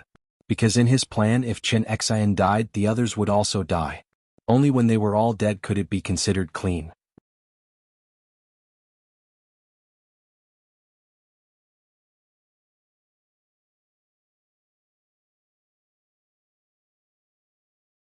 Chapter 258. Ding Hao hid in a bush and looked at the caravan at the foot of the mountain, licking his lips in excitement. According to the information left behind in the cave, as long as I kill 1,000 people and gather a zombie group, I can leave this place and go to Marsh Mountain to officially become Master's disciple. He was originally a mountain villager who was recruited by a caravan that passed by the village as a laborer. But when they passed Mu Bay Mountain, the caravan was attacked by large numbers of zombies. He was abandoned and used as cannon fodder, bringing up the rear along with dozens of other servants. The rest of the people were all dead, so he fled to the mountains in a panic. Just when he was at his wits' end, he found a cave that was very safe, and the surrounding zombies did not dare to wander around the entrance. When he entered the cave, he discovered a demonic path inheritance. It turned out that the demonic Gu Master had slaughtered a clan and left behind a secret inheritance after erecting a tablet on the ruins. This inheritance was hidden very deeply and could only be inherited by mortals. Ding Hao first awakened his aperture in this cave and slowly cultivated, passing the test step by step. He originally had C-grade aptitude, but there was a rare goo in the cave that raised his aptitude to B-grade after using it. Ding Hao cultivated wholeheartedly in Tombstone Mountain and spent more than 8 years cultivating to the third transformation realm. He reached the standard and made it to the final secret chamber. In the secret room, the demonic Gu Master only left behind an inscription, calling himself Second Zombie King. If a descendant really came here, it meant they were fated. If they were willing, they could go to Marsh Mountain and become his disciple, roaming southern border with him. As the final test, Second Zombie King required the descendant to kill 1,000 people and create a zombie army. There were also detailed standards such as how many white hair zombies, how many black hair zombies, and how many green hair zombies. But if there was a blue hair zombie, just one would be enough to reach the entry standard. Ding Hao was an honest person. Honest people often had an advantage, and that was steadfast. He cultivated alone on Mu Bay Mountain for more than 8 years. He endured the loneliness and could only accompany the zombies, slowly accumulating his cultivation to rank 3. He was originally a servant and could only observe the world of Gu Masters from the sidelines, thus he did not understand it. When he was at a loss, this inscription had undoubtedly given him a brand new direction in life, giving him another goal to strive for. The Second Zombie King was originally a servant, and they were of the same origin, which increased Ding Hao's sense of identity. After reading this inscription, Ding Hao began to work hard. He began to kill people and accumulate zombies at the same time. Ding Hao soon discovered that the two tasks actually complemented each other. After killing someone, he could use the corpse to create new zombies.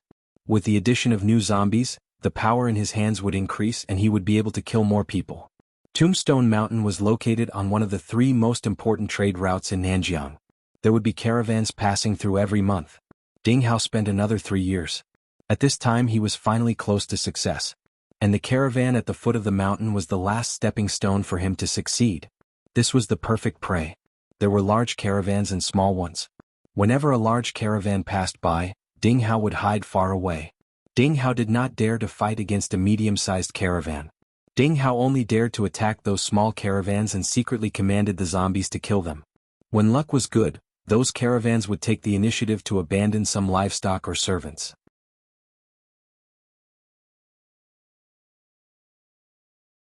When luck was bad, they would encounter a tough opponent and the zombies would be slaughtered, resulting in a great loss.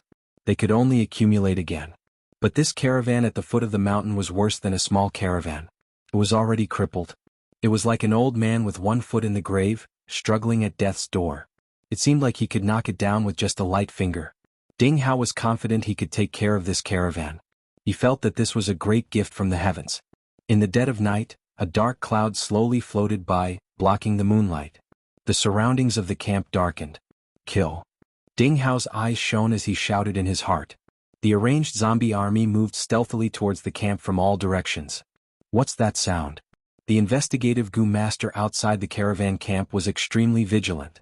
There's a discovery? The Gu Masters beside him were all nervous. The gazes of the 5 goo masters were fixated on the darkness in front of them. Although the moonlight was blocked by the dark cloud, a huge bonfire was still lit in the camp. The bonfire let out a crackling sound as the mountain wind blew. As the fire changed, a zombie with white hair all over its body hopped into the investigative goo master's vision.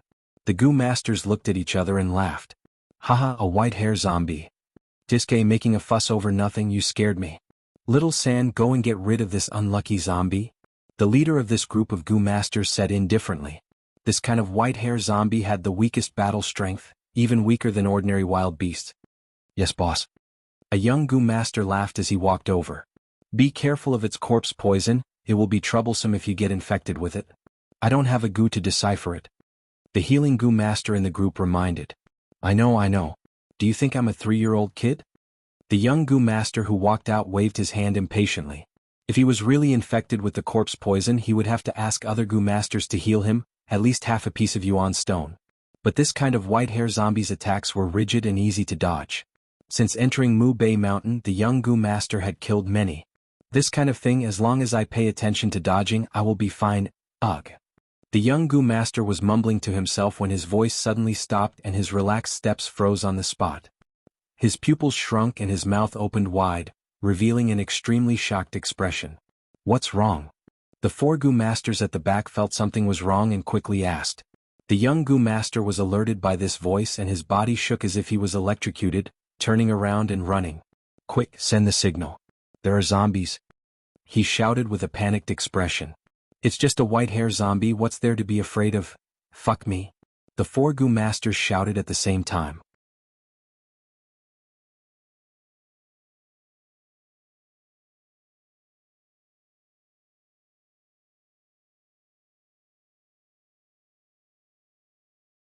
He opened his eyes and saw a solid figure blocking in front of him. As for that black hair zombie, it was lying far away.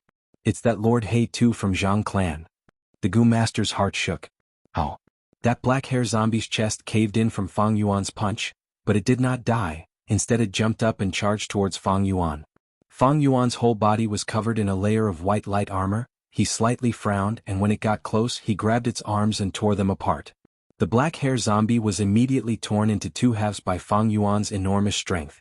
Blood mixed with corpse poison splattered, but was pushed away by the white light armor. Fang Yuan casually threw away the 2 halves of the corpse. With such injuries, even a myriad Beast King level blue hair zombie would die. Thank you Lord He Tu for saving my life. The saved goo master was completely intimidated by Fang Yuan's imposing manner. He shouted in admiration and admiration. Fang Yuan ignored him and looked at the chaotic battlefield.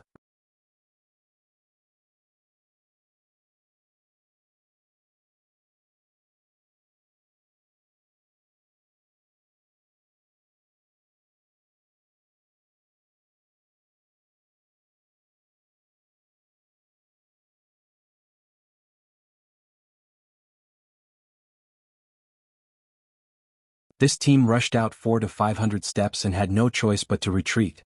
Densely packed zombies. The investigative goo master's face was pale. Fang Yuan tried his best to let them rest, then said to the newly formed 3rd team, go in that direction. But that direction is a valley. The team leader was somewhat puzzled. Slap. Fang Yuan slapped him. Just go when I tell you to, why are you talking so much nonsense? The team leader was stunned by this slap. He did not dare to meet Fang Yuan's furious and fierce gaze, quickly turning around and breaking out in the direction Fang Yuan pointed. Fang Yuan formed 3 breakout teams, and after probing them one by one, they finally eliminated all possible locations. Now only that high slope is left. If I'm not wrong, Ding Hao is definitely hiding there. Fang Yuan sneered in his heart, and continued to arrange the breakout teams. These people really don't want to give up. Ding Hao frowned but soon relaxed. Hee, if it was an ordinary zombie group you guys might have broken out. Unfortunately, the owner of this zombie group is me.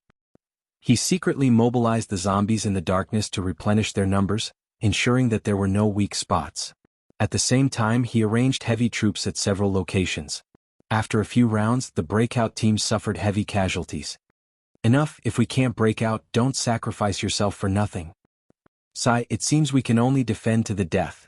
Everyone persevere until sunrise, these zombies are made of paper.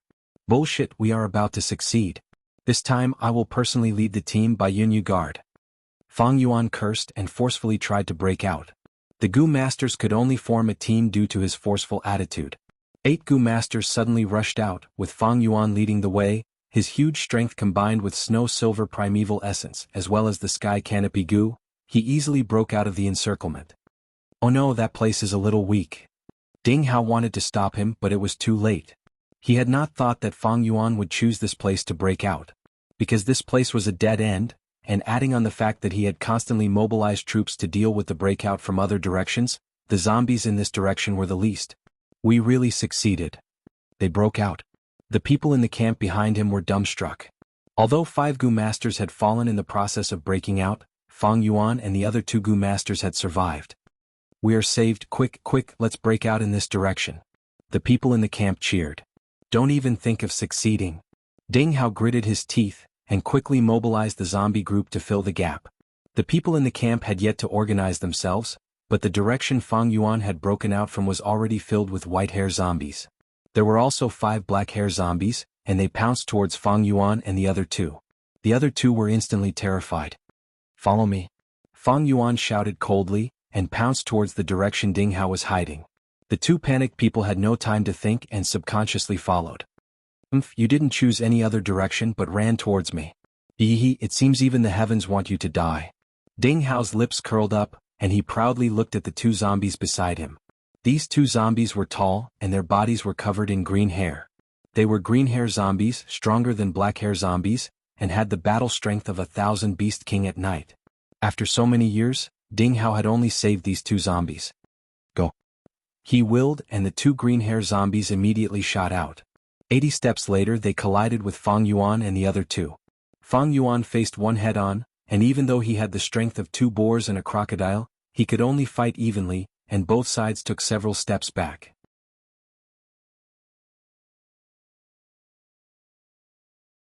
As for those 2 Gu Masters, they were being suppressed by the other green-haired zombie and were already in a precarious situation. Let me. He activated the jumping grass and with a leap, he joined the battle. The 2 Gu Masters were overjoyed and were about to thank Fang Yuan for his help, but suddenly 2 spiral bone spears shot out. Swoosh swoosh, the 2 Gu Masters were killed. Ding Hao had been paying attention to the battle, and did not expect such a change, and a huge suspicion rose in his heart. His distraction caused the movements of the 2 green-haired zombies to become sluggish. Next, Fang Yuan's words shocked Ding Hao even more.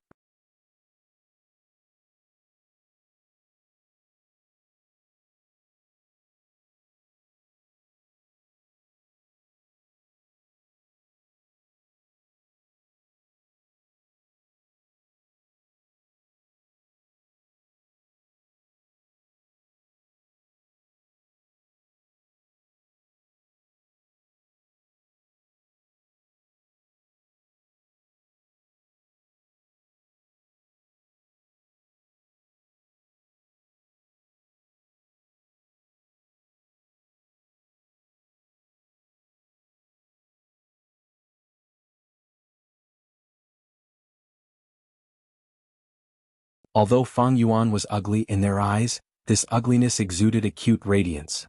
His bravery, his spirit, gave the 2 girls an inexplicable sense of security in their hearts. It made them want to rely on him, His acting is too fake, this coward. Fang Yuan wished he could kick Ding Hao until he had no descendants. His thoughts flashed like lightning, and he also thought of Ding Hao's mental state. Seems like this is the only way. Fang Yuan narrowed his eyes and made up his mind. He suddenly removed the sky canopy Gu, and charged towards a white-haired zombie's claw. Immediately Fang Yuan's flesh split open and he was injured. Good, that's it. Fang Yuan cheered in his heart. This was the best chance to gain Shang Xn's trust. How could he let it go? Damn it. Bai Ningbing cursed, and immediately left Shang Xnci and ran towards Fang Yuan. Fang Yuan had the Yang Gu, and that was the key to her turning back into a male. She could not lose it. Oh my god. Ding Hao saw Fang Yuan injured and he immediately shivered in fear. His heart was filled with self-blame and worry, and his face was panic-stricken, and he kept muttering to himself, I didn't mean it, I really didn't mean it, eldest senior brother. Shang Xnci and Xiao Dai cried out together. Fang Yuan was suddenly injured, and they both trembled with heartache. "What are you doing here? Go back and protect them." Bai Ningbing rushed over and Fang Yuan shouted at her. Bai Ningbing's blue eyes instantly widened. She could see, this guy was deliberately injured. What a bastard. "Don't go too far." Bai Ningbing's eyes twitched as she threw down this sentence. With Ding Hao controlling from the side, the white-haired zombie bared its fangs and brandished its claws, but it was all bark and no bite. Bai Ningbing kicked away a white-haired zombie and rushed back to Shang Xnc's side. "How is He Tu?" Shang Xnci grabbed Bai Ningbing's arm and asked. "He's fine." Bai Ningbing curled her lips. "Why didn't you replace him? He's injured." Shang Xnci, who had always been gentle, said with a rare resentment. Bai Ningbing's mouth twitched. She couldn't tell Shang Xnci that Fang Yuan took the initiative to get injured, right? Thus, she casually came up with an excuse. "He's this kind of person, once he starts charging he will never stop unless he falls." Shang Xnc's beautiful eyes flickered and slightly reddened. Xiao Dai covered her mouth and her eyes were already moist. Looking at Fang Yuan again, the master and servants' hearts rippled. What kind of person was this? Fearless in the horde of zombies, charging forward with an indomitable will. Without a doubt he was a hero full of sadness. Ding Hao saw that Fang Yuan was injured, and his heart trembled with fear, not daring to stop him. After fighting for a while, Fang Yuan brought Shang Xinci and the other two out of the encirclement of the zombies. That's it.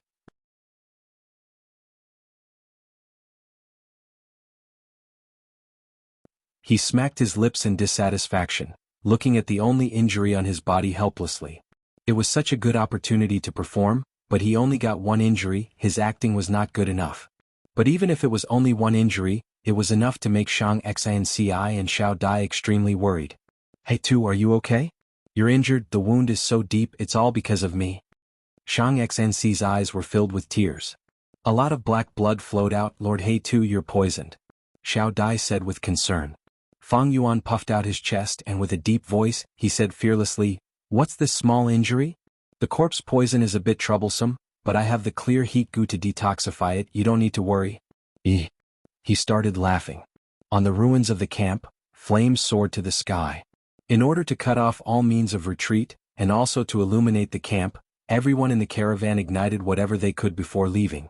Fang Yuan and the other three rushed out of the encirclement of the zombies, and found themselves in the outer circle illuminated by the flames.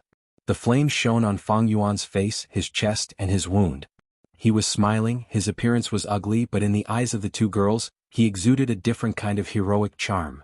They had once dreamed of a hero saving a damsel in distress, and the hero in their dreams was handsome and confident. To be honest, the image of Fang Yuan in their hearts was very different. But for some reason the two girls felt that he was a true hero. He was confident, he was fearless, and his heroic spirit was unparalleled. Many years later, Shang Xinci would ask herself, how did Fang Yuan walk into the depths of her heart? Every time, she would involuntarily think back to this night. Behind them, zombies were everywhere, and the soaring flames shone on Fang Yuan's face. His face was full of burn marks, and when he smiled, he revealed his white teeth. His deep and dark eyes looked at her. The usually cold eyes, under the cover of the orange flames, revealed a kind of warmth. "Save us." The people in the caravan who were deep in the zombie horde, saw the situation on Fang Yuan's side and shouted for help. Fang Yuan's eyes flashed, but he did not say anything. Shang Xnci had already extended her hand and grabbed his arm. "You're injured, don't go, let's go. Do you remember what you told me before? Do what you can. Do what you can feel at ease."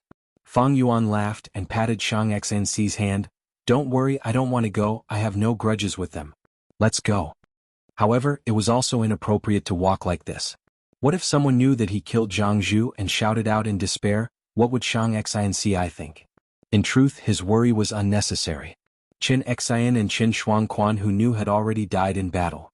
Fang Yuan's eyes flashed and shouted, "You guys hold on, wait until I settle them down, then I'll come and help you. Brother He Tu is righteous. I hope Brother He Tu will go and return quickly. If Brother He Tu saves my life, I'm willing to repay you with a large sum of money." The people in the caravan all shouted. Fang Yuan laughed and looked at the master and servants' puzzled eyes and said, "Give them some hope, I hope they can create a miracle. So I can only do this much." Fang Yuan's image in the hearts of the two girls suddenly became much bigger. Fang Yuan led the three and ran along the mountain path. Under the moonlight, the mountain path was covered with frost and snow. According to the previous discussion, he also arranged for a group of zombies to block the path. The four rushed over and Fang Yuan gave Bai Ningbing a look and then stayed on the spot. "You guys go first, I'll block these zombies and catch up to you later." The two girls immediately hesitated, but under Bai Ningbing's persuasion, they ran all the way and soon left Fang Yuan's sight.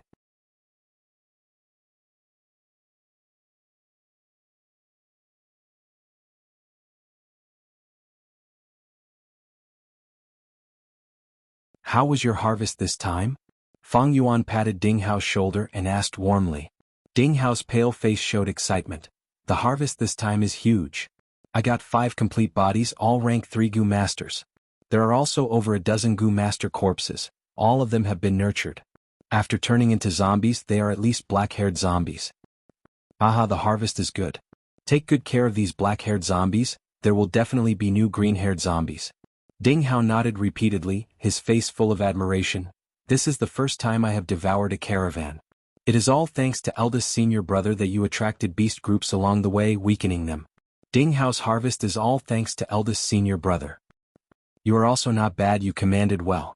But looking at your face, you have used too much energy, your mind is haggard and your soul has already been injured, you need to rest for a while. In our lineage, the maintenance of the soul is very important. If the soul is not strong, the mind will be weak and it will be harder to command the zombies." Fang Yuan smiled, his voice gentle. "Thank you, eldest senior brother, for your concern." Ding Hao had been alone for the last 10 years, this was the first time he was so cared for by others, he could not help but be excited and moved. This agitation caused him to feel a strong dizziness, his body swayed, and if not for Fang Yuan supporting him, he would have fallen to the ground. "I am ashamed. My cultivation is not up to par, I feel dizzy and my mind cannot operate properly." Ding Hao barely managed to stand up. "No worries, go back to the cave and have a good sleep. When you wake up the next day, although your head will be splitting, your mind will be mostly recovered, and you can freely command these zombies." Fang Yuan smiled. "Yes. I have experience in this area, once I summoned too many zombies and almost fainted on the spot." Ding Hao laughed. "I will be leaving soon, little junior brother, I have acknowledged you. Have a good rest, wait for me to return, I will bring you to meet Master. By the way, where is that cave of yours?" "It is at the waist of the mountain, beside a Yin pond. It is very easy to find, the Yin pond is in the shape of a pentagram, very unique." Ding Hao was overjoyed, he quickly replied, "Eldest senior brother, do you really not want to come to my cave for a while?" "No, time is tight, I have a secret mission from my master." "Oh no, someone faked his death, there is still a fish that escaped the net." "Where?" Ding Hao's heart shook, he quickly turned to look. The next moment, a bone spear pierced through his head. Plop. Ding Hao fell to the ground, a thick spiral bone spear pierced through his head. Blood and brain matter flowed along the spiral carvings, slowly flowing down. His eyes were wide open, his face frozen with disbelief. The smile on Fang Yuan's face gradually disappeared, he became expressionless. He slowly bent down, grabbed Ding Hao's feet, and slowly dragged him to the ruins of the camp. The fire was still burning, the zombies that had lost their master began to jump aimlessly. The corpses lying on the ground attracted them, tempted them. They crawled on the corpses and began to gnaw and tear. Fang Yuan dragged Ding Hao's corpse, walking through the corpse-strewn battlefield, his ears filled with the sounds of zombies feasting. He threw Ding Hao into the fire, and quietly watched as Ding Hao's corpse slowly melted. The goo worms on his body also let out mournful cries, and were burned to death one by one. Once Shang Xnci was recognized by the Shang clan leader, she would be closely investigated by the Shang clan. This battlefield would definitely be of utmost importance. If Ding Hao was unfortunately caught and interrogated to reveal the truth, then Fang Yuan would be in danger.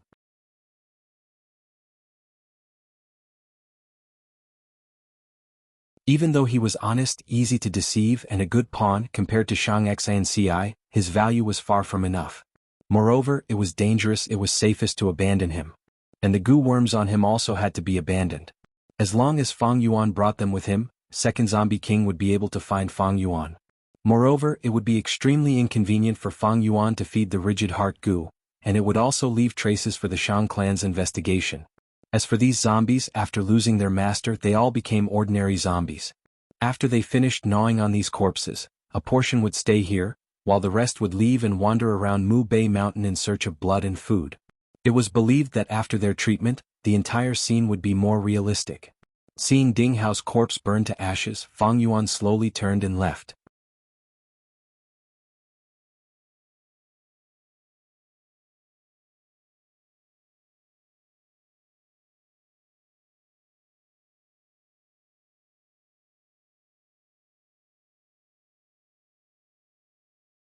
These days, although Fang Yuan was quiet, he had already become her pillar of support. Now that he was going to leave, Shang Xnci immediately felt an emptiness in her heart, and she felt very disappointed. All good things must come to an end. Fang Yuan sighed. Indeed. Shang Xnci pursed her lips tightly and felt a little breathless. After spending these days together, she understood Fang Yuan's character. This was a man who meant what he said and had a firm will. Let's go, this place isn't very safe yet. We will part ways at the city gate. Fang Yuan took the lead. The atmosphere of the group fell to a freezing point. Even the chattering Xiao Dai didn't say a word. The closer they got to Shang Clan City, the closer they would part ways. Shang Xnci's footsteps unconsciously slowed down. Shang Clan City was her destination. Logically speaking, success was close at hand, but now she would rather not reach Shang Clan City. But the journey was ultimately limited. They arrived at the foot of Shangliang Mountain. The tall city gate of Shang Clan City was right in front of them. It was time to part ways. Fang Yuan stared deeply at Shang Xnci. He nodded and said 2 words. Take care. These 2 simple words caused Shang Xnci's body to shake. Fang Yuan turned and left. Wait. Shang Xnci gathered her courage and suddenly said. In front of the city gate of Shang Clan City, people were coming and going. It was very lively. Shang Xnci's beautiful eyes stared at Fang Yuan. The crowd around her was surging. We will meet again. Benefactor, in your heart you have repaid the debt of gratitude. But in my heart, you have saved me time and time again. Your kindness is as deep as the ocean and as heavy as a mountain. Benefactor, you said it before, a drop of water should be repaid with a spring of water. I will repay you. The young girl's tone was firm, revealing her determination. Fang Yuan smiled at her and turned to leave, his figure gradually fading into the crowd. Shang Xnci stood on the spot for a long time. Missy, they are so heartless, leaving just like that. Xiao Dai walked over and held her arm. They don't want to implicate us. Even in Shangliang Mountain, their demonic path identity cannot be exposed. Shang Xnci had a kind heart and always thought of others in a positive light. So that's it. Xiao Dai realized. Although they are demonic Gu masters, they are good people. I have decided I will make a name for myself in Shang Clan City. With my talent, I will definitely make a name for myself. Although I am a mortal and cannot cultivate, I can hire Gu masters to do things for me. In the future, I will definitely repay their kindness. Yes. Missy, I believe you. Strange, since you protected Shang Xnci along the way, why did you break up on purpose when we reached Shangliang Mountain?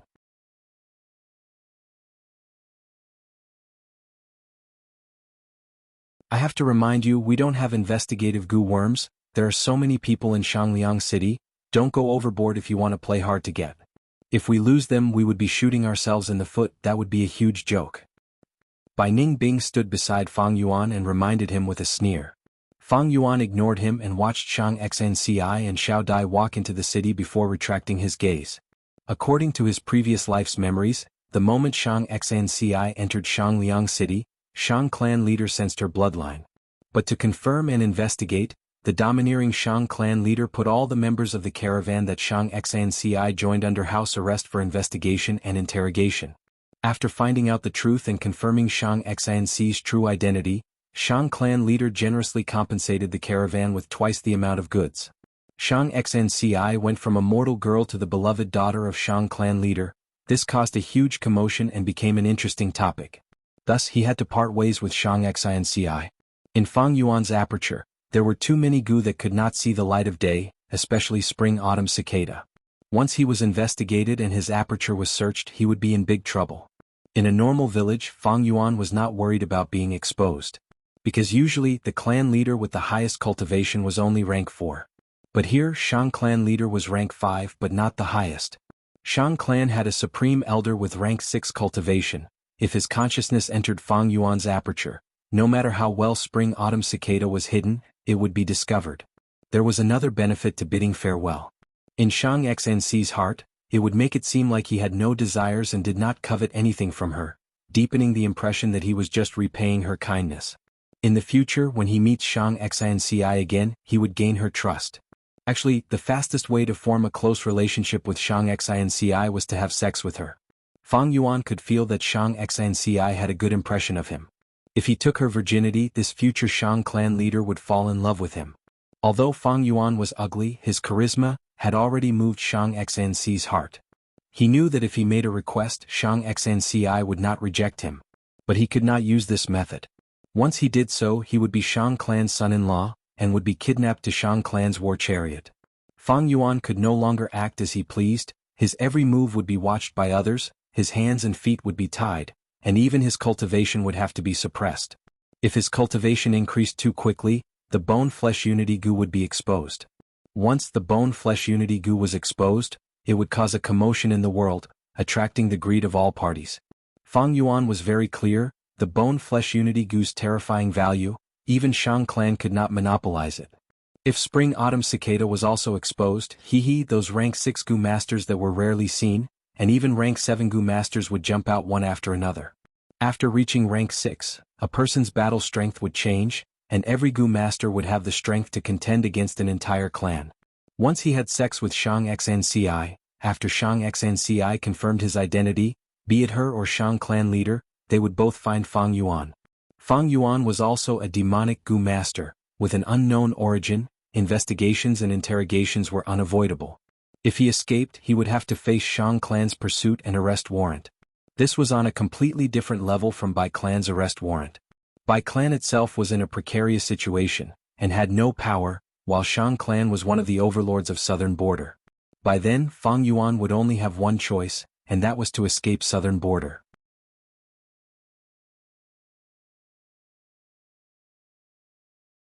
Shang Yanfei sat cross-legged in the air, his whole body bathed in flames. The flames were scarlet like blood, quietly burning in the dark void. As Shang clan leader, he was occupied with clan affairs every day, and did not have much time to cultivate. But even so, with his unparalleled aptitude and comprehension, he was able to push his cultivation to rank 5 upper stage, and was only a step away from peak stage. Today's cultivation was about to end, the blood flames slowly faded, slowly converging, and finally returning to Shang Yanfei's long red hair. Without the light of the fire, darkness gradually spread, becoming the master of this place. But suddenly, Shang Yanfei opened his eyes, his pupils were blood red, his gaze like lightning, piercing through the darkness.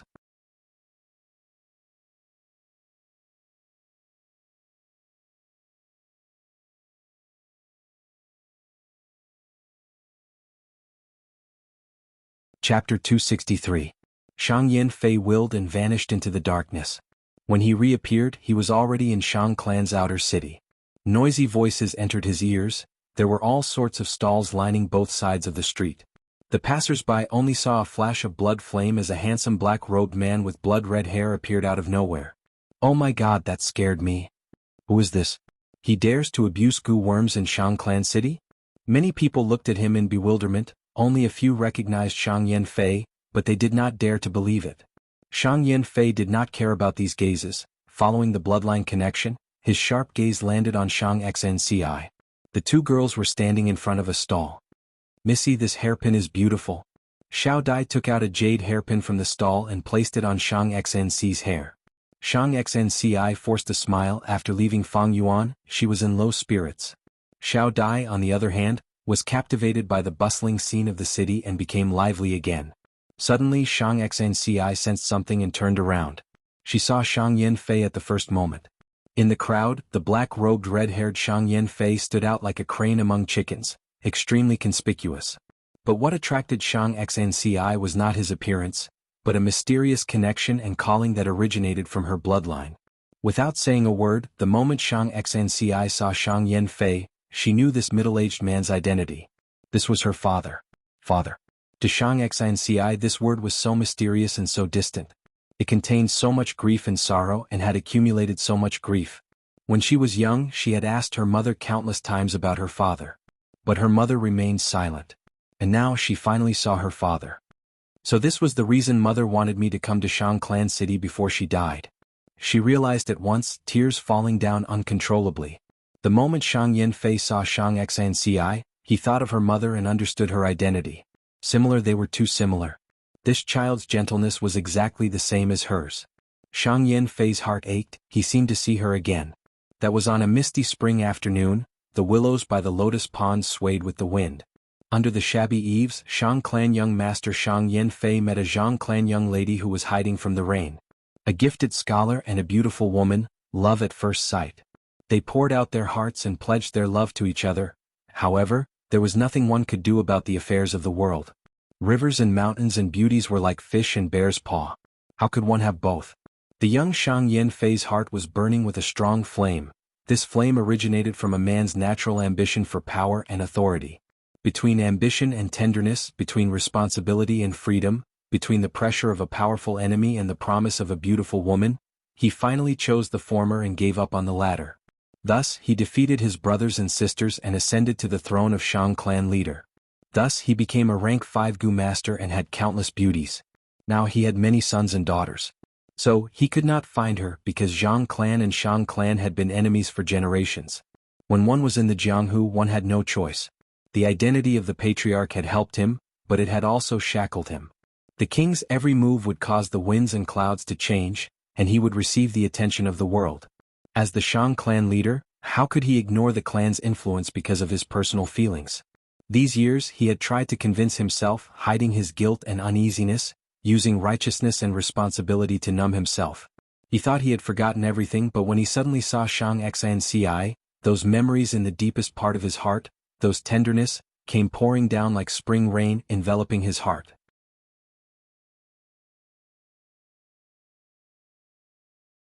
At this moment, his heart was in turmoil, surging.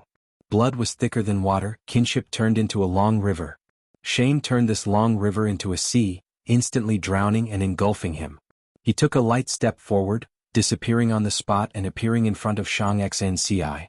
Xiao Dai cried out in shock, the surrounding people cast shocked gazes.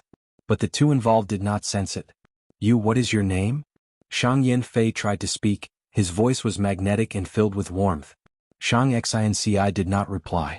Tears streamed down from her beautiful eyes. She took a step back, tightly pursing her lips as she stared at Shang Yanfei, her gaze showing stubbornness. It was this man who hurt mother's heart. It was this man who caused me to suffer discrimination and bullying since young. It was this man who captivated mother's dreams. Even before she died, she was still thinking about him. It was this man. He is my father. At this moment, her emotions were surging, countless emotions mixed together, forming a violent whirlpool that swallowed her mind. She fainted. "Missy!" Xiao Dai, who was suppressed by Shang Yanfei's aura, suddenly woke up and screamed. But Shang Yanfei was faster than her, pulling Shang Xanci into his embrace. "Who dares to violate the city rules using goo worms? Do you want to go to jail?" A group of city guards sensed something was amiss, cursing as they rushed over. "Ah, Lord Clan Leader." Seeing Shang Yanfei, their expressions changed, kneeling on the ground. The entire street was in an uproar. You are actually Shang Clans." Xiao Dai stammered, unable to speak. Shang Yanfei grabbed Xiao Dai's arm, blood flames flashed, and the three disappeared. "Line up one by one. To enter Shang Clan City, each person has to pay 10 Yuan stone. Once inside, do not misuse goo worms. Violators will be sent to jail for at least 7 days." The guards stationed outside the city shouted. On the wall of the city gate there were many wanted posters. Some of the wanted posters were already old and yellowed. They were covered up and only a corner of them was visible. Some wanted posters were brand new and were casually pasted on the wall. Fang Yuan and Bai Ning Bing followed the crowd, getting closer to the city gate, and indeed found a wanted poster, issued by Clan Village. By Clan Village. Seeing this, Fang Yuan could not help but snort. "Please stop." The city guard arrived in front of Fang and Bai. The two wore ordinary clothes, looking like commoners. Bai Ning Bing pulled down her straw hat. "This is 20 Yuan stone." Fang Yuan was not nervous, handing over a money bag. After the guard checked, he immediately gave way. Although the city wall next to him was densely packed with wanted posters, it was convenient to look at and compare them. But he did not even glance at them. Those wanted posters were nothing more than a show.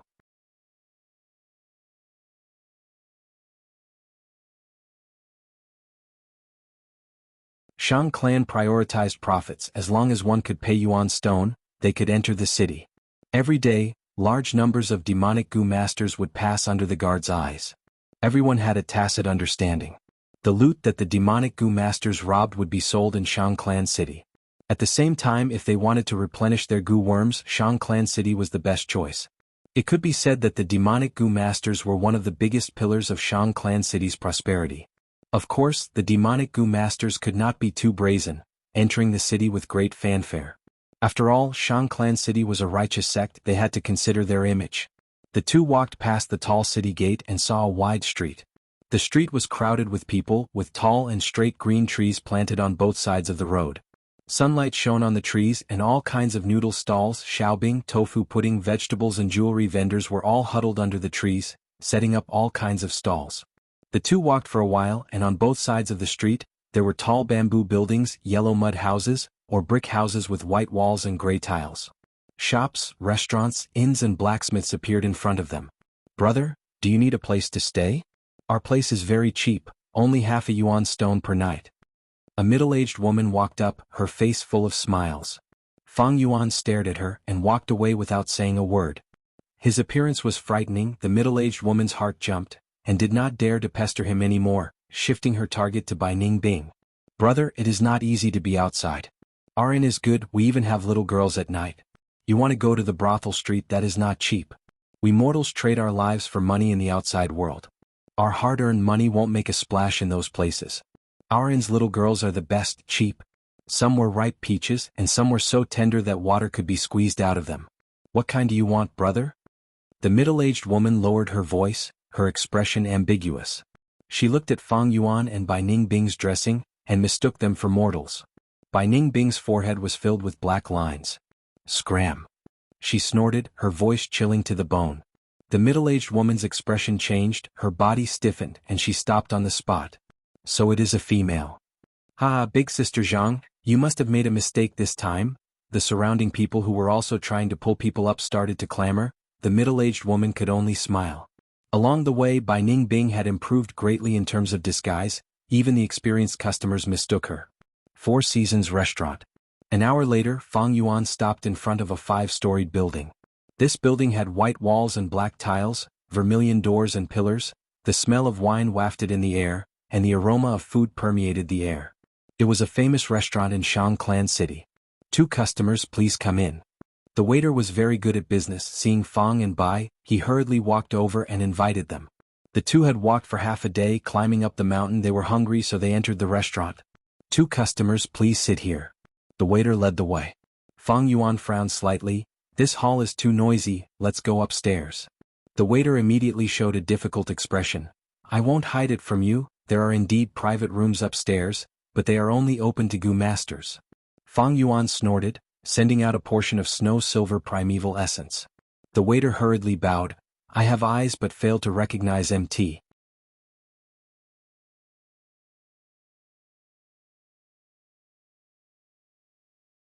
Tai, please go upstairs."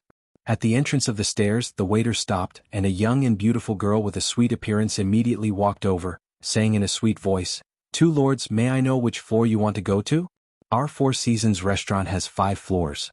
The first floor is for mortals, the second floor is for rank 1 gu masters, and the third floor is for rank 2 gu masters with a 20% discount. The fourth floor is for rank 3 gu masters with a 50% discount. The fifth floor is for rank 4 gu masters with a free reception." Fang Yuan laughed. "Let's go to the 4th floor."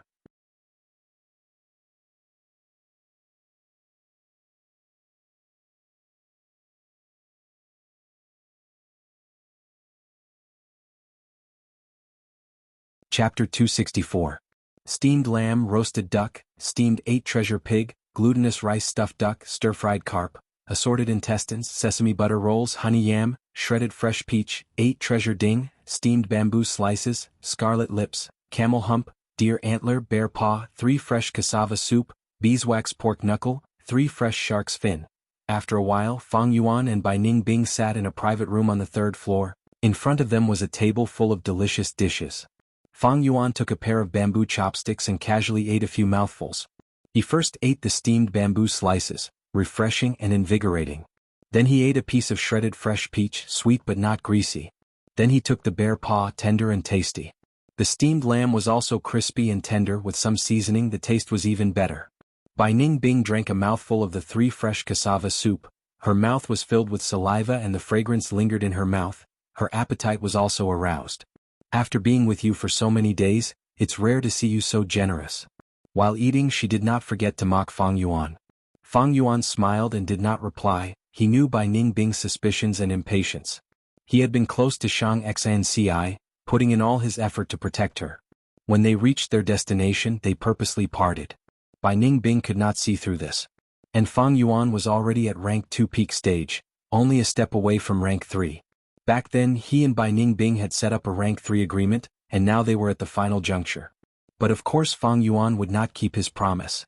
In his eyes, honesty was nothing more than a compromise made out of helplessness, or a beautiful disguise, a realistic mask. Fang Yuan was clear about this, and so was Bai Ningbing. So she was impatient. Because she had a premonition that this scoundrel Fang Yuan would definitely break his promise. But she could not do anything to Fang Yuan. The Yanggu was in Fang Yuan's hands. She had to act cautiously. Now that there was no pursuit from Bai clan, there was no beast tied. Fang and Bai ate at the same table, seemingly harmonious and warm, but in fact their relationship was extremely tense. If they took another step forward, they would fall apart. And this step was when Fang Yuan officially advanced to rank 3. Once he advanced to rank 3, there would be no room for negotiation between him and Bai Ningbing. They would have to face each other head-on. How should he deal with Bai Ningbing? Fang Yuan pondered as he ate. It was impossible for his cultivation to remain stagnant. There would come a day when the conflict would erupt. The current situation was very delicate. Fang Yuan had the upper hand because he controlled the Yanggu, but in fact Bai Ningbing also had a hold on Fang Yuan's weakness. She had traveled with Fang Yuan and had personally participated in the inheritance of the White Bone Mountain. She had also personally witnessed how Fang Yuan had attracted the beast horde to attack the caravan. She knew too much. Compared with the potential threat of Ding Hao, Bai Ningbing was undoubtedly much more dangerous to Fang Yuan. If we kill Bai Ningbing, we don't have to worry about Shang Xnci anymore. However, my cultivation wasn't high enough. Perhaps the best time to kill Bai Ningbing would be on the trade route, but at that time I would still need to borrow her power to ensure my survival. Moreover, Shang Xnci was beside me, so it would not be easy to make a move. Bai Ningbing has always been secretly on guard against me. She also has the protection of ice-skin jade bone, so she could not kill me in one strike. Moreover, her battle awareness is outstanding, and after this period of training she has become even more ruthless. Fang Yuan's mind was churning, and at the same time Bai Ningbing was also racking her brains.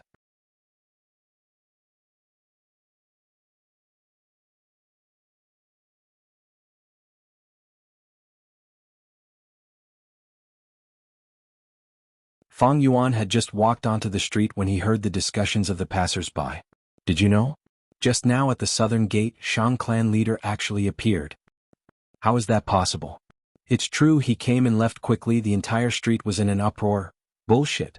What kind of person is Shang clan leader? Why would he appear on the street for no reason? Rumors spread. Some said it was Shang Yanfei, others denied it. Fang Yuan chose the eastern gate, while Shang Xnci entered the southern gate. When this matter reached the eastern gate, it was already distorted beyond recognition. To Bai Ningbing this was just a small rumor. She did not pay attention to it. The surrounding people quickly started to talk about other topics. But to an observant person like Fang Yuan, it was the clearest piece of information. He could not help but chuckle. It seemed that Shang Xnci's matter did not deviate from his memories. Now he just had to wait for the fruit to ripen and fall on his head. Look, that's a flying blue whale. Clan's caravan is here. Suddenly someone pointed at the sky and shouted. For a moment the pedestrians on the street all stopped in their tracks at the same time, looking up at the sky. A huge shadow loomed over them.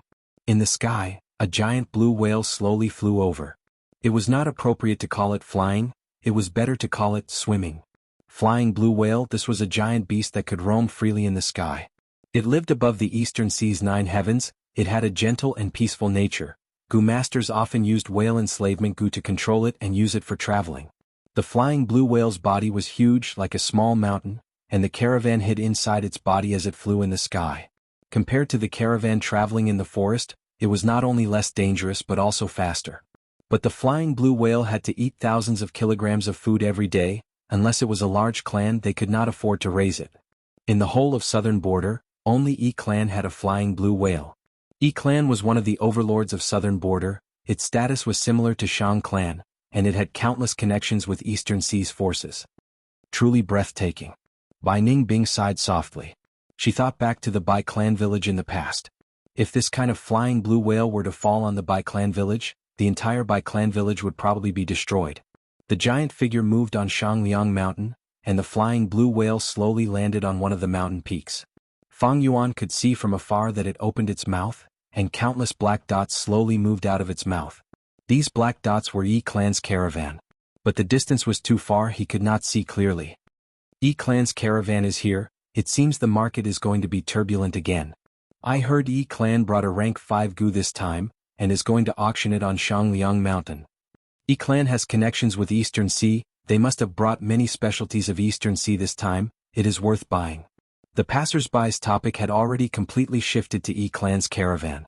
Fang Yuan and Bai Ningbing continued to walk upwards.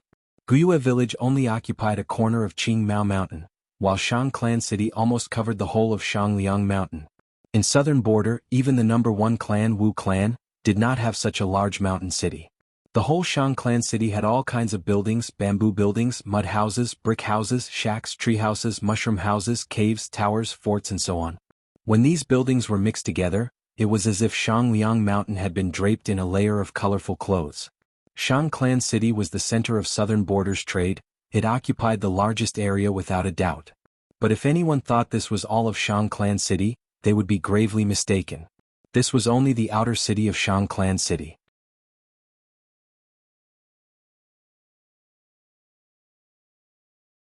Fang Yuan and Bai Ningbing came to a huge cave. You two want to enter the inner city? Please pay 100 yuan stone each. The Gu master guarding here stretched out his hand and demanded. Just to enter we need 100 yuan stone? Bai Ningbing expressed her shock. The space in the inner city is small. This is to prevent unrelated people from entering. At the same time, it is convenient to maintain public order. The Gu master politely explained.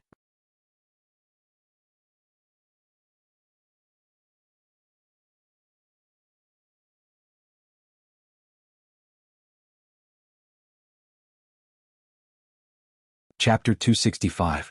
Fang Yuan paid 200 yuan stone and entered the inner city with Bai Ningbing. Although the inner city was built in the mountains, the streets were wide enough to allow 10 carriages to travel side by side.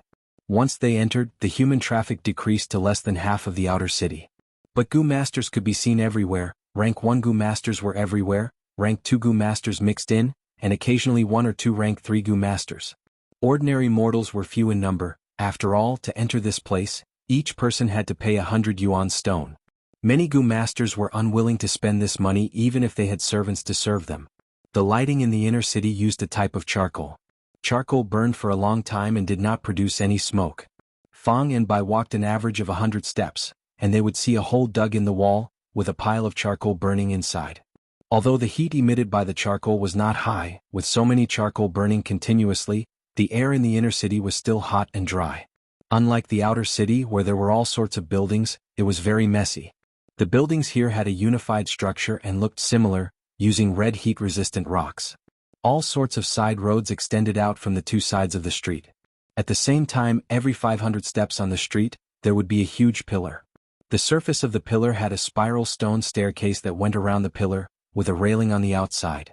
Through the stone staircase, people could go up or down to the streets of the next level.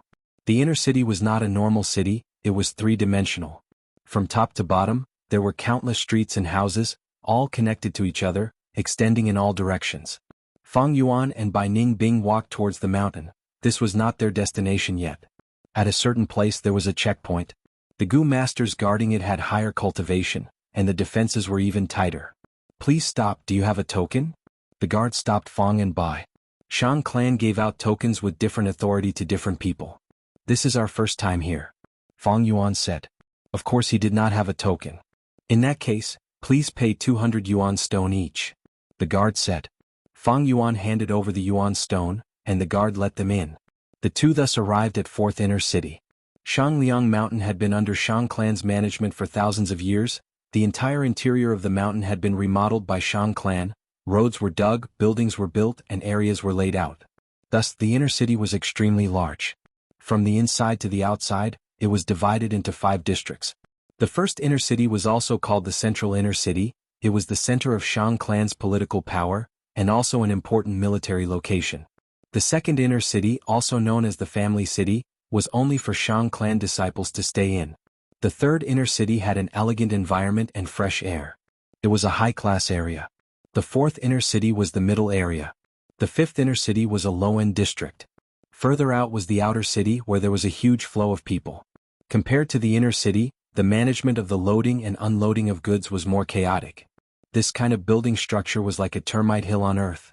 The termite hill was 4 to 10 meters high, and the ants lived inside. The tiny tunnels were interconnected, and it was extremely intricate. As soon as the two of them entered the fourth inner city, they felt the air was moist and the temperature was dropping. The fourth inner city was a grade higher than the fifth inner city. Not only was the entrance tax doubled, but it was also reflected in other aspects.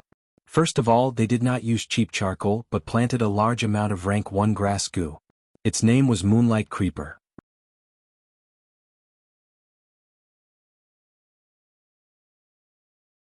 This vine leaf plant was attached to the walls on both sides of the street, spreading out and could be seen everywhere.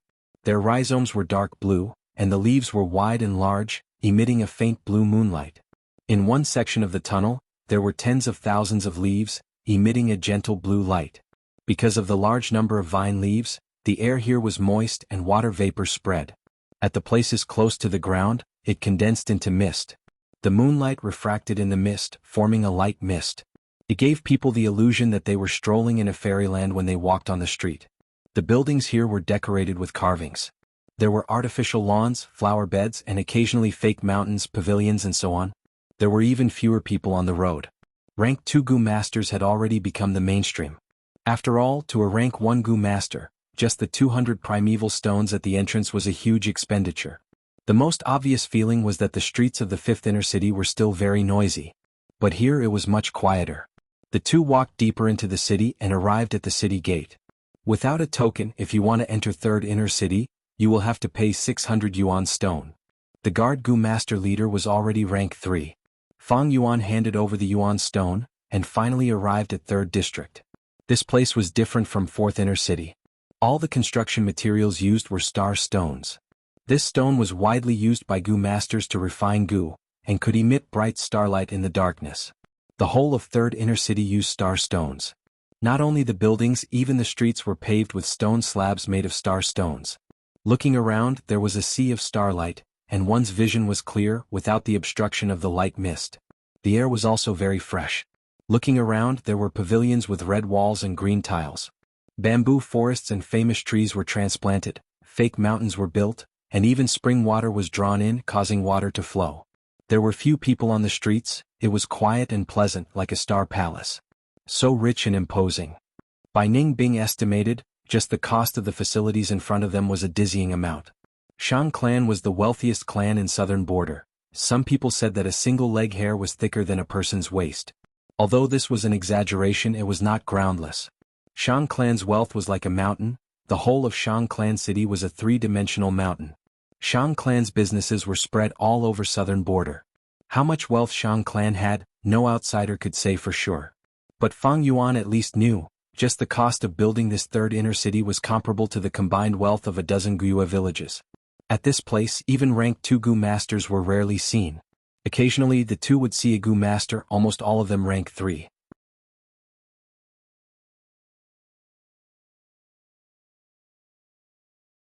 This was Fang Yuan's destination. If he went deeper, he would reach second inner city.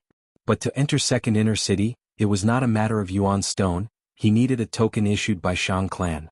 And this token had to be of a high standard. Tongyu Shop. Fang Yuan looked at the signboard and walked in. This was a shop that sold Gu worms. Esteemed guests, please have a seat inside. A young girl in charge of reception walked over and said softly. Her aura was revealed. She was actually a rank 1 Gu Master. Although Fang and Bai were wearing mortal clothes, one was ugly and one was in dire straits, this Gu Master girl still had a respectful attitude, showing her outstanding character. Fang Yuan and Bai Ningbing were led into a private room. This was an individual room with sandalwood tables and chairs, carved beams and painted rafters, and paintings hung on the pure white walls. The words were like dancing dragons and phoenixes, the strokes strong and firm. Through the window one could see the courtyard with green trees and red flowers and the chirping of birds. The young Gu master girl served 2 cups of fragrant tea and left. As soon as she left, an old man walked in. "I wonder if esteemed guests, are you here to buy or sell?" The old man was a rank 2 Gu master. He cupped his fists and asked with a smile. "I want to buy and also sell." Fang Yuan raised his cup as he answered. The old man laughed and 2 rays of light flew out of his body, floating in front of Fang Yuan and Bai Ning Bing. They were 2 bookworms. The bookworm was only a rank 1 Gu worm, but it was extremely precious, comparable to the liquor worm. Once it appeared in the market it would be snatched up by people. Thus it was often priceless. It was shaped like a silkworm chrysalis, and although it had a head, chest and abdomen, its body was like a spindle, round and cute. Its whole body was pure white, and its surface seemed to be coated with a layer of enamel, giving it a glossy shine. Touching it, it was smooth and moist like a high-quality porcelain. Bookworm was a storage-type Gu, similar to the Tusita flower. The difference was Tusita flower stored objects, while bookworm stored intangible knowledge and information. Even if it self-destructed, it would only explode into a harmless white light. "Please take a look," the old Gu master said. The 2 bookworms were refined by him, and could be considered as being lent to Fang Yuan and Bai Ning Bing. Fang and Bai each mobilized a portion of snow-silver primeval essence, injecting it into the bookworm. The bookworm immediately turned into a white light, entering between the 2's eyebrows. Immediately, Fang Yuan and Bai Ning Bing's minds gained a wealth of information. These contents were deeply imprinted in their minds, as if they had been repeatedly recited. Bai Ning Bing was secretly tongue-tied. Tong Yu shop sold tens of thousands of Gu worms. There were so many of them that it dazzled one's eyes. Among them there was no lack of rare Gu worms like bookworm and liquor worm. From low to high, it covered rank 1 to rank 5. Of course there were no rank 6 Gu worms. Every Gu worm had a detailed introduction explaining their effects. There was even a price, and for some higher-ranked, rare and precious Gu worms, there were all kinds of token standards. This meant that Gu masters had to have the token issued by Shang clan to have the qualifications to buy these Gu worms. Fang Yuan needed to buy large amounts of Gu worms. After roughly looking through it, he retracted his mind and called out the bookworm, returning it to the old man. Although he had tens of thousands of Yuan stone on him, there was still a huge gap to buy these Gu worms. The crucial point was not just money. Some of the Gu that he planned to buy also had token standards. "Dear customer, what do you like? If you buy in large quantities, our Tong Yu shop will give you a corresponding discount." The old man smiled.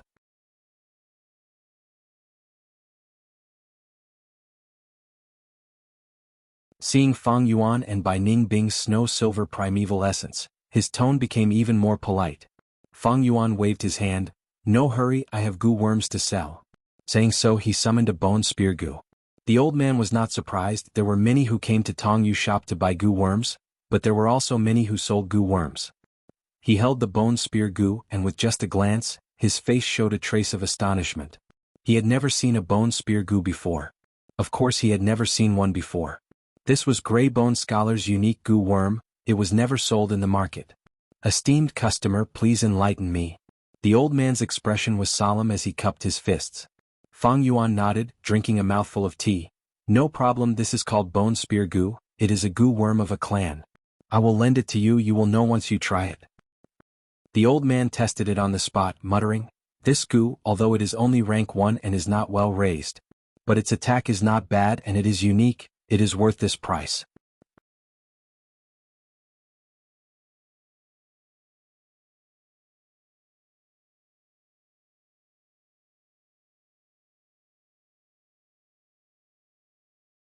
Chapter 266. 310? Seeing the old man's figure, Fang Yuan raised his eyebrows. Liquor worm's market price was 580 yuan stone, bookworm was slightly higher sometimes, reaching 600. Black and white boar Gu was also 600 yuan stone. But these Gu were all rare rank 1 Gu, and because they were few in number their prices were high. An ordinary rank 1 Gu was around 250 yuan stone. And a consumable rank 1 Gu like the vitality leaf was 50 yuan stone per piece. Setting the bone spear Gu's price at 310 was already not bad. The old man from Tong Yu shop did not try to lower the price. But even so, Fang Yuan had to raise the price as much as possible. To him, haggling was a skill that he had mastered in his previous life. After a few words, the old man had no choice but to raise the price by another 10 yuan stone. 1 bone spear gu, 320 yuan stone. Alright, let's go with this price.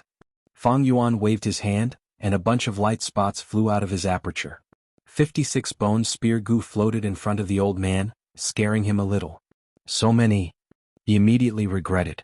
Every increase of 10 yuan stone, he would have to pay close to 600 yuan stone. In fact, when Fang Yuan was at Baigu Mountain, he had taken 200 bone spear gu. But along the way, due to the lack of food, most of them had died and only this much was left. 56 gu, that is 17,920 yuan stone. I will order someone to bring the yuan stone over. The old man kept the bone spear gu. No hurry, let's look at this gu first. Fang Yuan smiled and summoned a spiral bone spear gu. This is a rank 2 gu, it seems to be the bone spear gu. The old man showed a shocked expression. That's right, after the bone spear gu fusion is completed, you can obtain the spiral bone spear gu. It has a penetrating force and is quite powerful. Its power is quite impressive. Fang Yuan introduced in a timely manner. The old man tested it and it was indeed as Fang Yuan said. He quoted a price of 780 yuan. After a few rounds of bargaining, Fang Yuan raised the price to 800 yuan per pill. He had taken good care of these spiral bone spear gu, there were 20 in his aperture. In this way, it was sold for a price of 16,000 primal stones. Let's look at this gu, 7,000 yuan stone. Fang Yuan quoted the price and took out the bone spike gu. He continued with the introductions. The old man held the bone spike gu, but did not dare to test it carelessly, smiling bitterly. This gu is a rank 3 gu, but it deals 1,000 damage to the enemy and 800 to oneself. When the bone spikes pierce through the flesh, it would definitely be extremely painful. To use it, a healing gu was needed. 7,000 is too high, 6,500 yuan stones, this number is just right. Let's not haggle. I'll give you a little more. Let's make it $6,700, Fang Yuan said. In the previous 2 rounds of confrontation, this made the old man realize how troublesome Fang Yuan was. He wiped the sweat on his forehead and gritted his teeth. Deal. That will be 40,620 yuan stone. Fang Yuan's eyes turned as he reported the exact number. The old man suddenly bent his back. He bowed towards Fang Yuan. Esteemed customer, I have never seen these gu worms you want to sell after so many years of managing the shop. Moreover, they are all interconnected. Layer by layer they seem to be of the same origin. May I ask, esteemed customer? Do these gu belong to the same inheritance? Fang Yuan nodded. Anyone with discerning eyes can tell. That's right, I inherited an inheritance by chance and obtained these gu worms. The old man's expression turned joyful. In that case, esteemed customer must have the corresponding gu refinement recipe.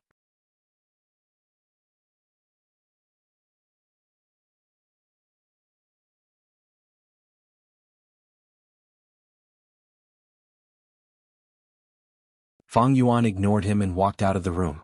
Bai Ningbing could only follow closely behind. Esteemed customer, you will definitely come back to me. The old man sneered. After Fang and Bai left Tongyu shop. The moment Fang and Bai left, the old man came to the secret room and activated his primeval essence, shooting out a gu. This gu turned into a ray of light and entered the bronze mirror on the wall of the secret room. Ripples appeared on the surface of the bronze mirror, and a young man's face appeared. Subordinate greets young master. Seeing this young gu master, the old man quickly knelt on the ground.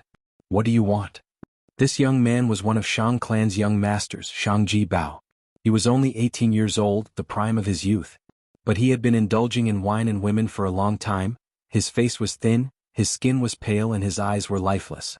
The old man told him about Fang Yuan's matter. Shangji Bao's eyes shone with an excited and sinister light. Very good, he cried. Heaven never bars one's way.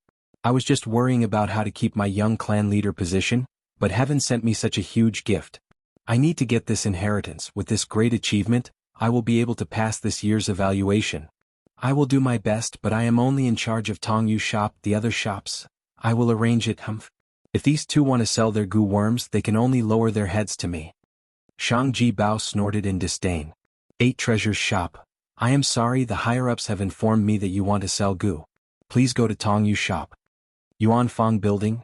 So it is 2 esteemed guests. If esteemed guests can sell the recipe, everything can be discussed. Stand-alone pavilion. You two are esteemed guests. I am doing business. Why would I chase away my guests? But I have no choice. After going to 3 shops, Fang Yuan did not manage to sell his goo worms. Ah, to think you would suffer such a setback. It seems that old thing was right, this is his territory. Bai Ningbing did not hold back on attacking Fang Yuan. Fang Yuan was rejected several times, but his expression was still calm. Shang clan leader Shang Yanfei has many children, but there is only 1 young clan leader position and 10 young master positions. Every year, Shang clan leader will conduct an evaluation to choose the young clan leader, and get rid of the worst among the 10 young masters. The vacated position will be filled by his other children. Bai Ningbing had a flash of inspiration. So it is like this. This means that this Shang clan young master is either competing for the young clan leader position, or protecting the young master position. Otherwise he would not make such a big fuss. Fang Yuan clapped. This is Shang clan's 3rd inner city, we cannot use force here. Even if Bai clan's people come to capture us, they cannot do so here. To Shang clan young masters the restriction is even greater. The evaluation is near, our every move will be watched by others. We are not in a hurry, let's find a place to stay first. Once they reached Shang clan city they would not have to worry about food. At most they would raise these bone spear goo for a few more days and see who can outlast the other. At the same time, 1st inner city. Did you find out? Shang Yanfei stood by the window looking at the scenery of the courtyard. This lady is indeed clan leader's flesh and blood. Furthermore, her soul was normal and she wasn't possessed by someone. We have already contacted Zhang clan's clansmen and confirmed her identity. But there is something strange, she came to Shangliang Mountain with a caravan. But we could not find anyone else in the caravan with her. External clan elder Wei Yang reported. Shang Xnci did not speak but sighed inwardly. Oh heavens, thank you for giving me a chance to make up for my guilt.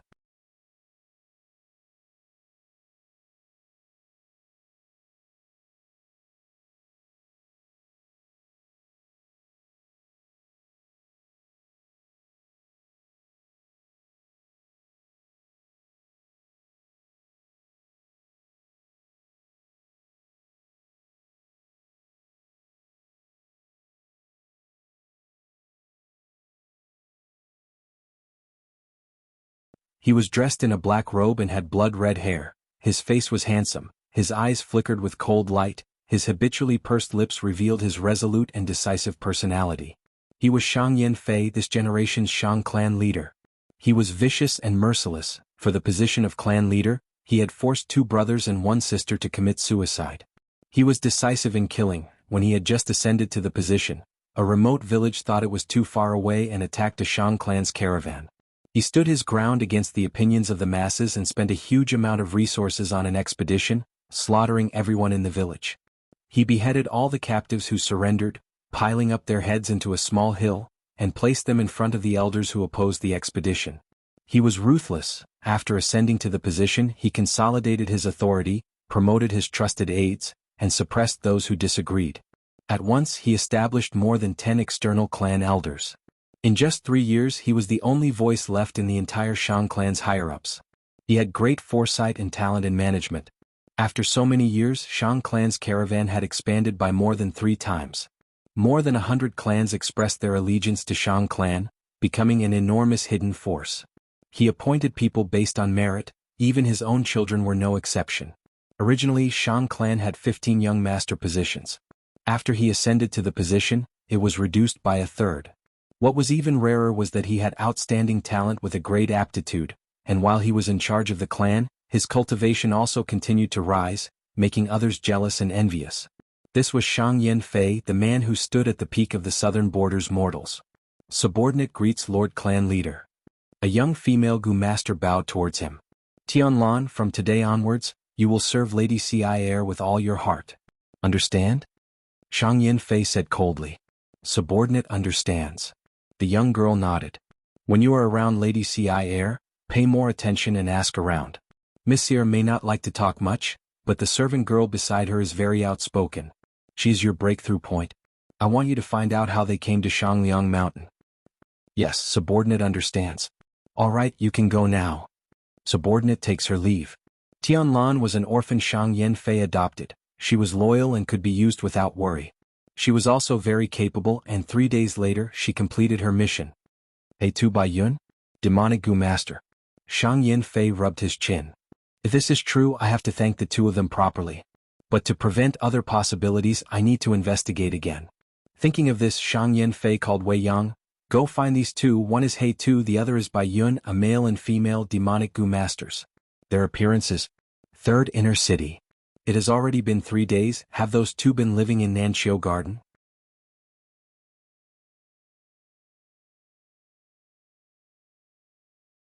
Yes, young master. From that day onwards they have been living in seclusion. At most they would come out to buy some milk from cows and sheep. Subordinate guesses that the milk is used to feed those goo worms. Damn it. Shang Yazi gritted his teeth, his gaze was like a knife, wishing he could crush Fang and Bai. The evaluation was about to begin, and among the 10 young masters, he was the last. If he did not have any results, he would definitely be eliminated. Shang Yanfei had many children, but there were only 10 young master positions in Shang clan. Between ordinary children and young masters, Shang clan's treatment was like heaven and earth. Young masters were the center of attention. They could control one of Shangliang City's businesses. They had limitless glory and great profits. Young clan leaders were even more incredible. But if they were ordinary children, their treatment was no different from ordinary clansmen. Shang Yazi had already experienced the power of a young master. If he was to return to the life of an ordinary child, he might as well die. Thus, he had to get that inheritance. Not only did he have to get it, he had to lower the price. The lower the price, the better his results would be. But Fang and Bai were stubborn like rocks, not willing to lower their heads to him. If this was 4th inner city or 5th inner city, he could play some tricks and force them to lower their heads. But these two were staying in 3rd inner city. Even if Shang Yazi had 100 guts, he would not dare to use force here. This can't go on, they are wasting time, but I can't. Looks like I have to go personally, humph. The more Shang Yazi thought, the more restless he became. Finally, he brought a group of confidants to Nanxiu Garden. Nanxiu Garden was a garden for esteemed guests to stay in. In 3rd inner city there were no inns, only small gardens like this one. Staying here for a day would cost 30 yuan stone. 10 days would be 300, in a month it would be close to 1,000 yuan stone. Nanxiu Garden's price in 3rd inner city was considered cheap. Some large gardens cost 100 yuan stone a day. And some special gardens, even if you had yuan stone, you would not be able to stay, you had to have a Shang clan token. In Shang clan city, every inch of land was worth its weight in gold. Especially in 3rd inner city the prices were very high. When Shang Yazi brought his men to visit, Fang and Bai were playing chess in the pavilion beside the lotus pond. Shang Yazi snorted and said in an indifferent tone, "You two sure are in a good mood, why didn't you go to other shops to ask?" "What is there to ask? Those who want to buy will naturally come here, don't you think so?" Fang Yuan smiled lightly. Shang Yazi was furious. Fang Yuan's attitude made him very unhappy. He gritted his teeth, suppressing his emotions with difficulty, and said arrogantly, "I see that you two have it tough, forget it, 500,000 yuan stone it is. Are you happy now? 500,000 yuan stone? He not selling. The lowest price is 650,000.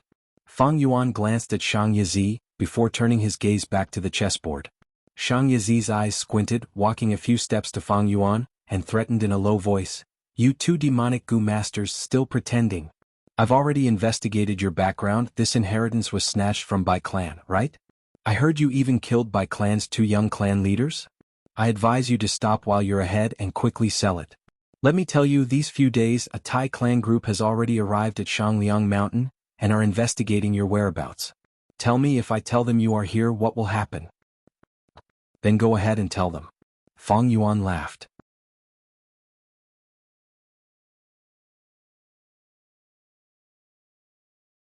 "You." Shang Yazi pointed at Fang Yuan, unable to endure it anymore. "Let me tell you, 500,000 yuan stone is enough to show my sincerity. Other than selling it to me, do you have any other choice?" "None. This is my territory, you better understand the situation." Right at this time, a light descended from the sky, turning into a goo master. This goo master looked around and slightly bowed, saying to Fang and Bai, "Sirs He Tu and Bai Yun, I am Wei Yang, under orders from clan leader. I invite you two to 2nd inner city for a chat." What? Lord Father wants to meet them? Shang Yazi felt a bolt of lightning striking him, his eyes opened wide, showing a terrified expression.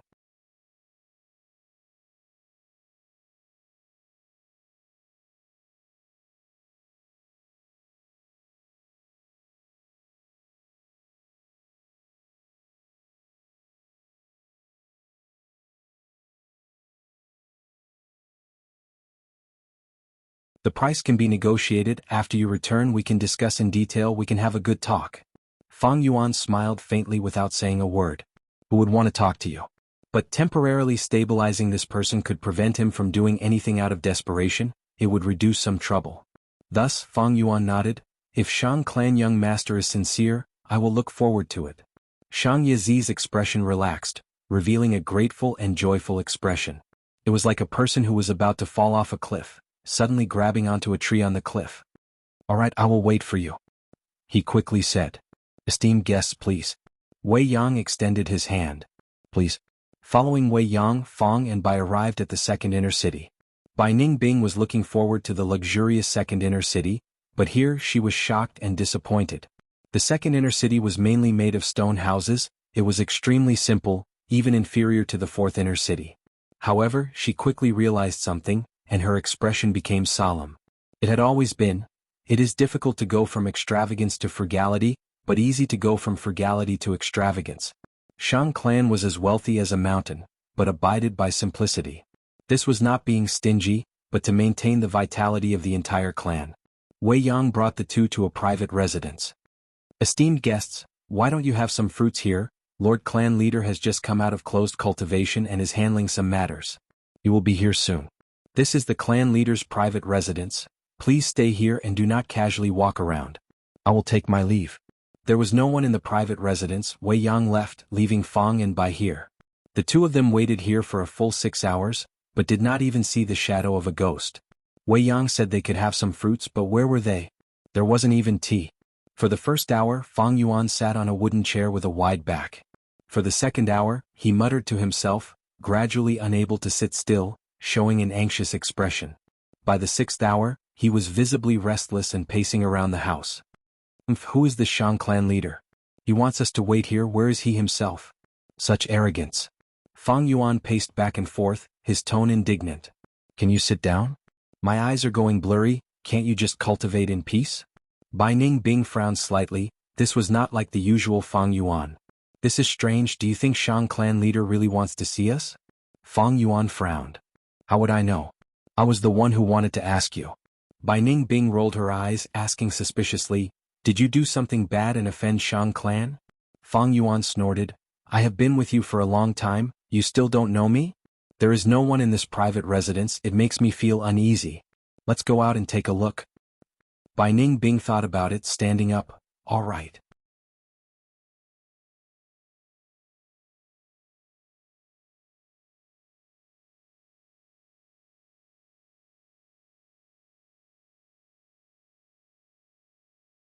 After the meal, Wei Yang sent the two back to Nanxiu Garden.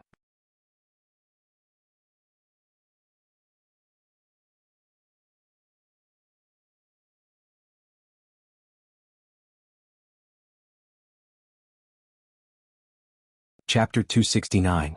On the second day, Wei Yang came to Nanxiu Garden as expected, and invited Fang and Bai to tour Shang Clan City. Our Shang Clan City is the largest city in the southern border in terms of area. Shang Clan has operated here for thousands of years, and the whole Shangliang mountain has been remodeled. Here there are tens of thousands of shops and hundreds of thousands of people live here. You two haven't eaten yet. Let me bring you to a famous breakfast shop first. This way please. Fang and Bai followed Wei Yang walking down the stone stairs. After about 3 floors they came to a shop called Early Spring. 1,000-layer agate cake, crab roe bun, golden field pancake, snow porridge. Shang Clan City is divided into first, second, third, fourth, fifth inner city and outer city. If we arrange it from top to bottom, it can be divided into many zones such as food zone, gambling zone, nursing zone, brothel zone and so on. Wei Yang introduced. This is the food zone. There are many restaurants and most have gu master chefs. There are countless delicacies here. This is the nursing zone. Many gu masters have too many gu worms and can place them here to be nurtured. Fees are charged according to the situation. Normally, a rank 1 gu costs 80 yuan stone a month. We are now at the gu fighting zone. This is purely a gu fighting zone. Gu masters cannot fight and can only control their gu worms. If you two have a suitable gu worm you can give it a try. This is the brothel zone, the place with the most brothels in Shang Clan City. Many gu masters come here to relax. The two of you are also traveling merchants, so you must know the immense pressure that comes with traveling. Here you can find women, men and even Gu masters. Why, are you two not interested? With Wei Yang, the local tyrant, leading them, Bai Ningbing's horizons were broadened. Shang Clan City was bustling with activity, making one forget to return home. A day was too short and Shang Clan City was too big. Even if the three took a quick tour, they could not even cover 1% of Shang Clan City. On the third day, Wei Yang came again to entertain Fang and Bai. This is the substitute refinement zone. The two are Gu masters and naturally know the difficulty of refining Gu worms. To us, the biggest fear is encountering stubborn wild Gu worms, or Gu left behind by famous experts. The higher the rank of the Gu, the harder it was to refine. Back then, Empress Wuji spent 11 years to refine a rank 5 dragon strength Gu. Hence, substitute refining is very necessary, and there has always been a market for it. This is the auction area. Small auctions would be held here every day. Every week or two there would be a medium-sized auction. At the end of every month, there would be at least one large-scale auction. The items that appear in auctions are usually good stuff. This is the martial arts area. There are more than 80 large and small martial arts arenas. This is always the most lively place. There was a single-person battle stage for Gu masters to practice their Gu worms. There was a double battle stage for Gu masters to spar with each other. There are also many people fighting in the martial arts arena. Just like what Wei Yang said, the battle zone was the liveliest place in Shang Clan City. It was noisy here and people were coming and going. Rank 3 Gu masters were everywhere. Big brother Wei, why are you here? A young man in the crowd immediately called out when he saw Wei Yang and quickly walked over. This man was about 27 or 28 years old. He had an ordinary appearance but gave off a strong aura. Little Xiao, I heard you fought your way to 3rd Inner City. Well done. Wei Yang patted the young man's shoulder, encouraging him. Yes, I recently advanced to rank 3 middle stage and my battle strength also rose.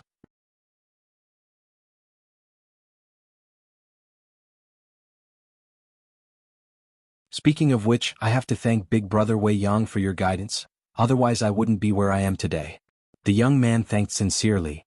Your talent is not bad, you can still do it without me. You are not even 30 yet, but you are already rank 3 middle stage. You are much stronger than me back then, haha. Wei Yang laughed. The young man looked at Wei Yang with a gaze of worship. Big brother Wei Yang, how can I compare to you?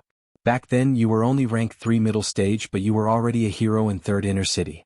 At 25, Lord Clan Leader took a liking to you and recruited you. Now that you are a clan elder, how many external elders are there in Shang Clan? As long as you work hard you can do it too.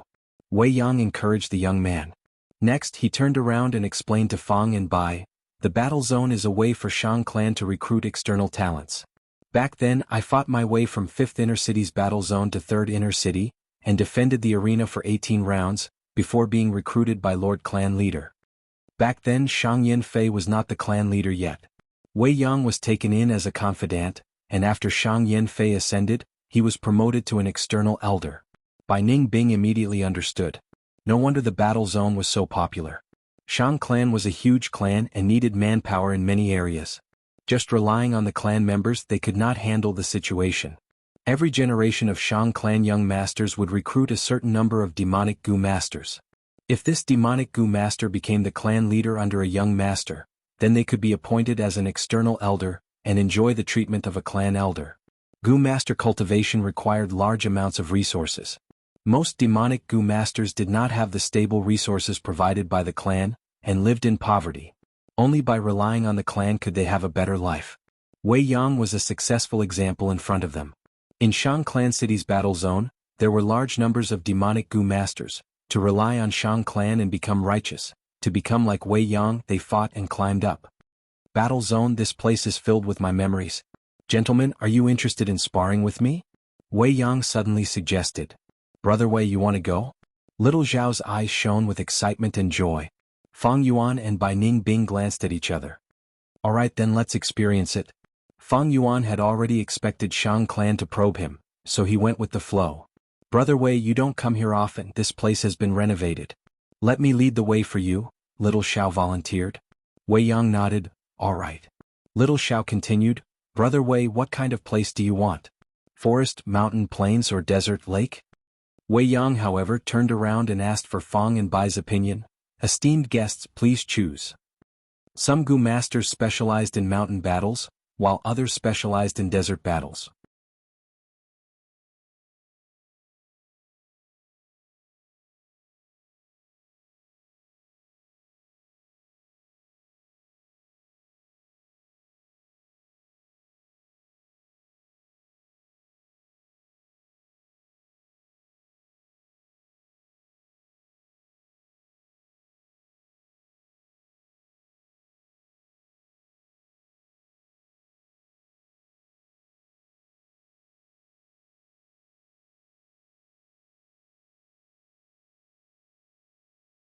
Otherwise, by the time the Gu Master reacts, they would have already flown too far away or even crashed into the wall. Wei Yang spoke, actually speaking about the rainbow light Gu's weakness. Its second weakness is that it consumes a lot of primeval essence. Among rank 3 Gu, this level of consumption was already above average. It has a third weakness, I won't say it, you guys can guess. Is it because strength Gu cannot be used to increase strength? Bai Ning Bing continued. This time it was Wei Yang's turn to be surprised. He then showed an expression of praise. Lady Bai Yun is really smart, not bad. If a Gu master uses Gu worms to change their body, for example to increase their strength, it would be hard to use the rainbow light Gu. The primeval essence consumption would increase and more seriously, the light transformation would fail, destroying the rainbow light Gu. Unexpectedly, Bai Ning Bing heard his praise and her expression turned cold. Her gaze was like ice as she stared at Wei Yang with killing intent. Hey, I'm warning you, don't call me lady. Wei Yang's expression froze. Did I say anything wrong? Don't tell me the term lady is a taboo for her? What a strange taboo. Wei Yang sighed inwardly but said apologetically, please forgive my offense, Lady Bai Yun. Veins popped out on Bai Ning Bing's forehead. She gritted her teeth. Don't call me that either. Oh then, Sir Bai Yun? Wei Yang observed her expression as he carefully chose his words. Bai Ning Bing's expression relaxed. Wei Yang's lips curled into a smile, continuing, then sirs, it is my turn to attack. Bring it on. Fang Yuan patted his chest, shouting, scaring Bai Ning Bing who was beside him. Your Excellency He Tu is truly heroic. Take this. Wei Yang praised, and just as he finished speaking he turned into a white light, charging towards Fang and Bai. Facing such speed, Fang and Bai did not even have time to blink. This rainbow light passed through the gap between them, arriving behind them. The white light dispersed, turning back into Wei Yang. He held two blades of light, slashing towards Fang Yuan and Bai Ning Bing, one on the left and one on the right. Before the blade even hit, Bai Ning Bing felt her skin tighten. She immediately knew that her ice muscles alone could not block this blade and quickly retreated. Fang Yuan gave a light shout, not dodging, he activated the sky canopy Gu and flying bone shield, punching forward. The blades of light first hit the spinning white bone shield, breaking it. Wei Yang turned into light and flew away. Fang Yuan's fist was about to hit his chest, but the difference of a millimeter was like 1,000 li. The streak of light suddenly came to a stop. The whole attack was as fast as lightning. In less than a few seconds, Wei Yang had already moved from one side of the battle stage to the other, crossing a distance of 600 meters. Again. Fang Yuan shouted, the battle intent in his eyes blazing like fire.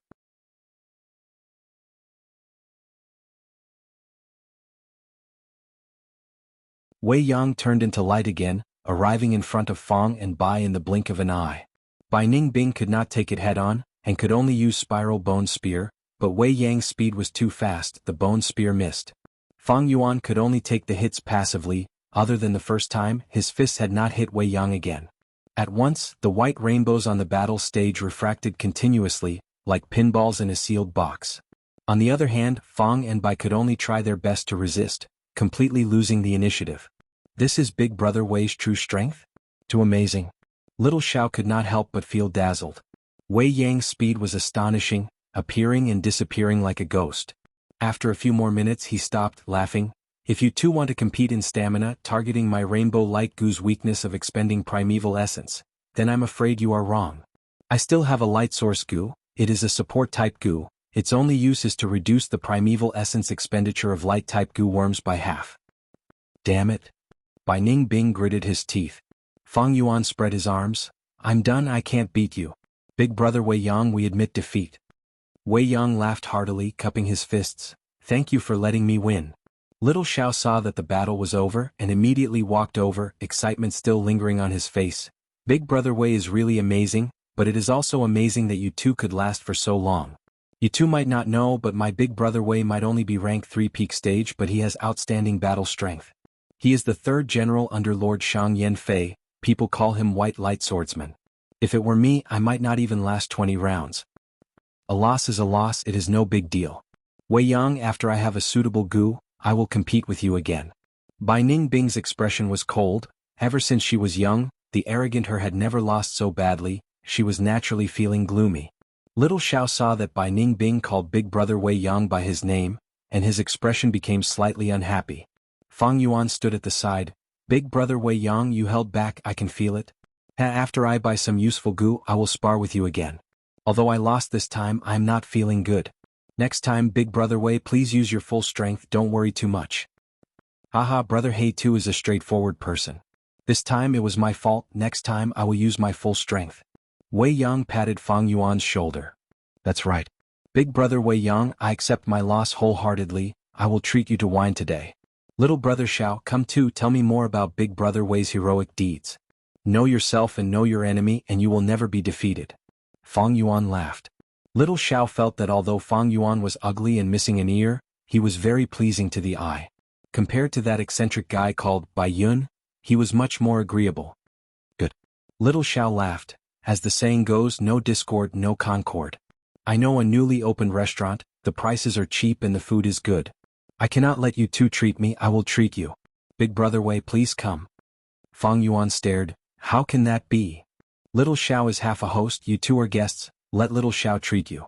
Wei Yang tried to smooth things over. Fang Yuan thought for a while, alright. You treat this time, I will treat you next time.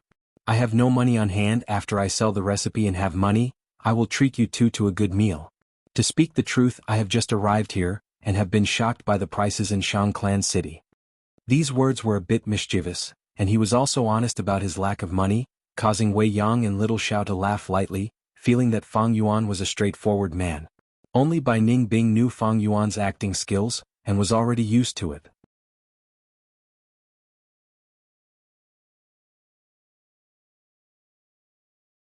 During the meal, the three drank and chatted and introduced themselves, getting closer to each other. Only Bai Ning Bing drank the water, doing as she pleased, enjoying herself. Little Zhao's name was Xiao Yan, 27 years old, an expert in fire-type goo worms. Recently, his cultivation had advanced by a small realm, reaching rank 3 middle stage. That was how he broke through 4th Inner City's battle zone and arrived at 3rd Inner City. He Tu and Bai Yun are just fake names, my real name is Guyue Fangjing, she is Bai Ning Bing. Fang Yuan pretended to be drunk, revealing some information. They had Bai Clan's arrest warrant, as long as Shang Clan investigated, this matter could not be hidden. Fang Yuan might as well say it and give a magnanimous impression. Xiao Yan was moved. He and Wei Yang were demonic goo masters, Fang Yuan telling them his real name, this was a heart-to-heart gesture.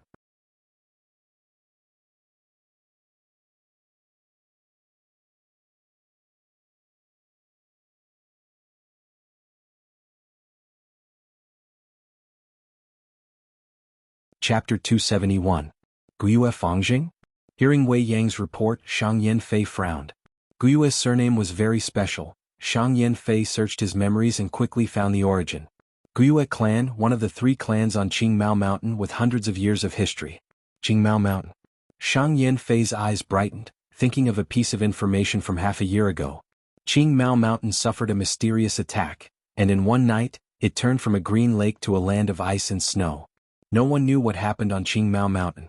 Even now, the ice and snow covering Qingmao Mountain had not completely melted.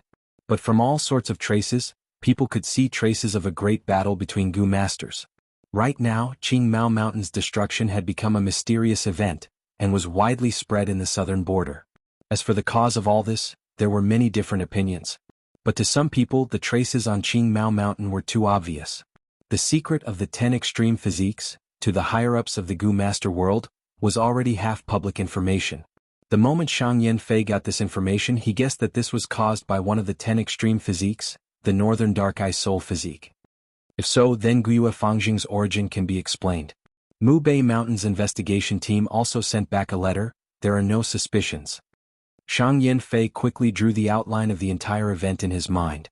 Then there is only one question left. Why did they conceal their identities and hide in the caravan? Shang Yanfei had already guessed many possibilities, but this matter was still under investigation. Right, you sparred with them, how were their skills? Shang Yanfei asked. Wei Yang's expression turned solemn, respectfully reporting, heavenly talent. In time these two will definitely surpass me. Oh, you gave them such a high evaluation?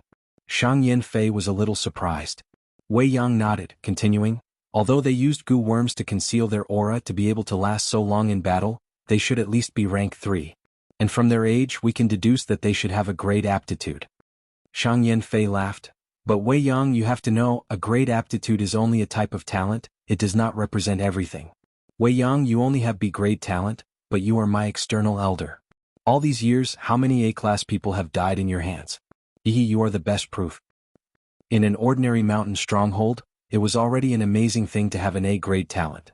But to Shang clan, a great aptitude was very common.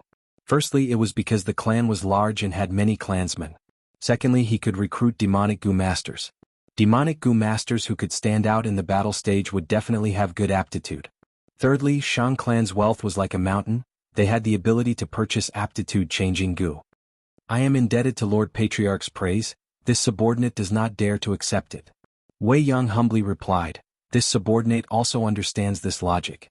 Because of this, I am even more certain that these two are not ordinary people. The two of them are extremely talented in battle, and they have a natural sensitivity to battle situations. It's as if they were born for battle. Their Gu worms are incomplete, but relying on those 2 or 3 Gu worms, they managed to persist for so long, it is truly surprising. In terms of temperament, the two of them are very resilient, even in a disadvantageous situation, they were not discouraged. Under the pressure I exerted, they were able to break through and adjust themselves, their coordination became better, their footing became more stable, their improvement was extremely obvious. Specifically, there is a difference between the two. Guiyue Fangjing has a straightforward nature, peerless courage, he can charge head-on and has an innate spirit.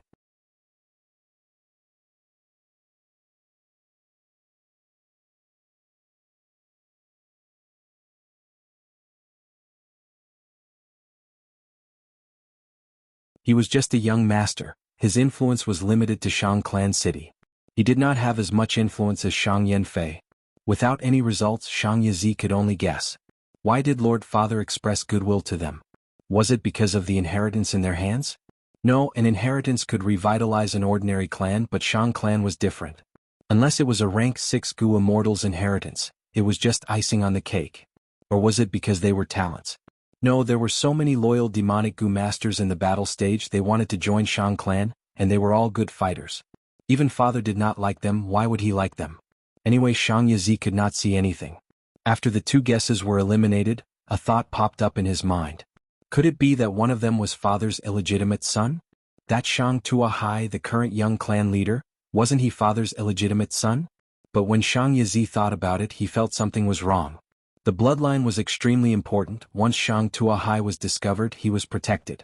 Unlike these 2 in front of him, Shang Yizi thought hard but made no progress. Because of this, he was even more wary of Fang and Bai. Often the unknown was the scariest. Fang Yuan sensed that these days, this young master Shang Yizi was getting more and more restless and impatient. This was what he wanted to see. Every time he increased the price, he did it on purpose. If he increased it from 650,000 to 800,000, the negotiations would definitely collapse. But by increasing it by tens of thousands, it would wear down Shang Yizi's resolute opposition. The time was ripe. Fang Yuan put down the teacup in his hand, smiling. Every item has its value. To others, this is just a Gu master inheritance. But to you, it is the last hope to protect your young master position. Since it is so, then the price should be higher. As the assessment gets closer, the value of this inheritance will increase. Thus, I increase the price every other day, isn't that something I should do? Now that the price is too low, how can I live up to this last hope? How can I live up to the important position of Shang Clan Young Master? After all, only Shang Clan Young Masters can compete for the Young Clan Leader position. When Shang Yizi heard this, his eyes twitched in anger. Fang Yuan was threatening him, he was raising the price. How could he be so shameless?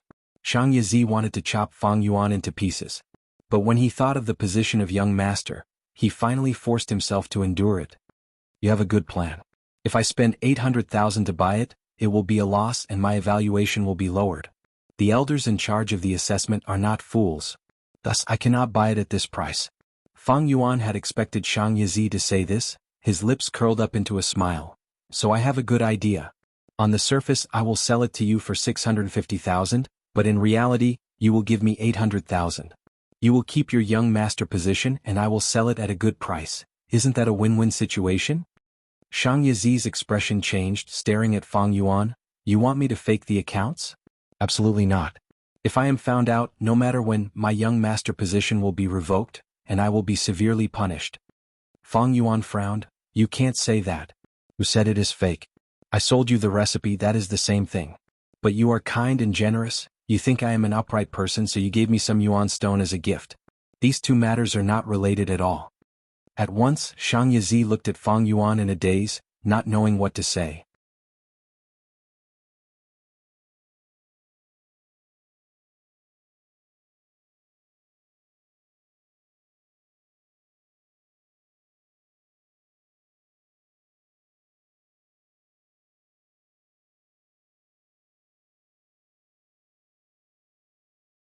Immediately, a heart-piercing pain assaulted Fang Yuan's nerves. Fang Yuan endured the pain and started to read the contents of the document. After he finished, the poison Vao Gu doubled in size from the size of a finger, absorbing a large amount of Fang Yuan's heart blood. Next, the poison Vao Gu flew to Shang Yizi's fingertip and started to suck blood. Shang Yizi held the document, using a trembling voice to read the contents. The poison Vao Gu doubled in size again.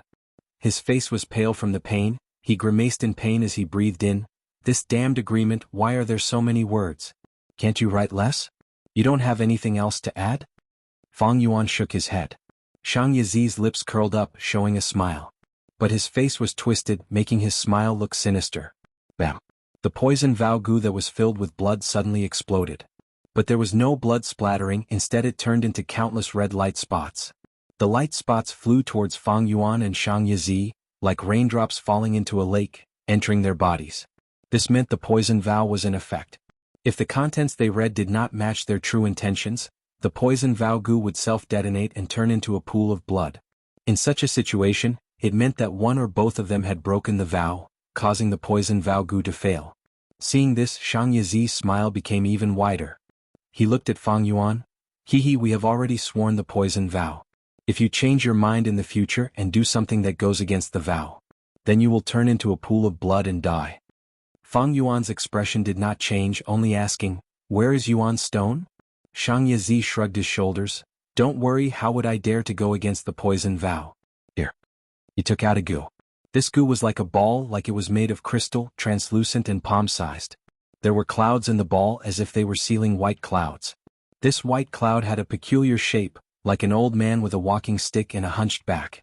The old man's white hair drooped down, he had a sage-like aura, the wrinkles on his face were vivid, and he was smiling kindly. This was a primeval elder gu. It was specially used to store Yuan stone. As the saying goes, everyone has their own specialties. The primeval elder gu was only a rank 3 gu, but it could store 1,000,000 Yuan stone. There are only 870,000 Yuan stone in here. I will find some time to gather the remaining 30,000 Yuan stone for you. Shang Yizi showed extreme reluctance as he handed the primeval elder gu to Fang Yuan. Inside, there were 600,000 from the merchant's payment. The remaining 270,000 were almost all of Shang Yizi's personal assets. After Fang Yuan received it, he cooperated with Fang Yuan's refinement. The primeval elder gu changed owners, and the cloud in the ball immediately changed.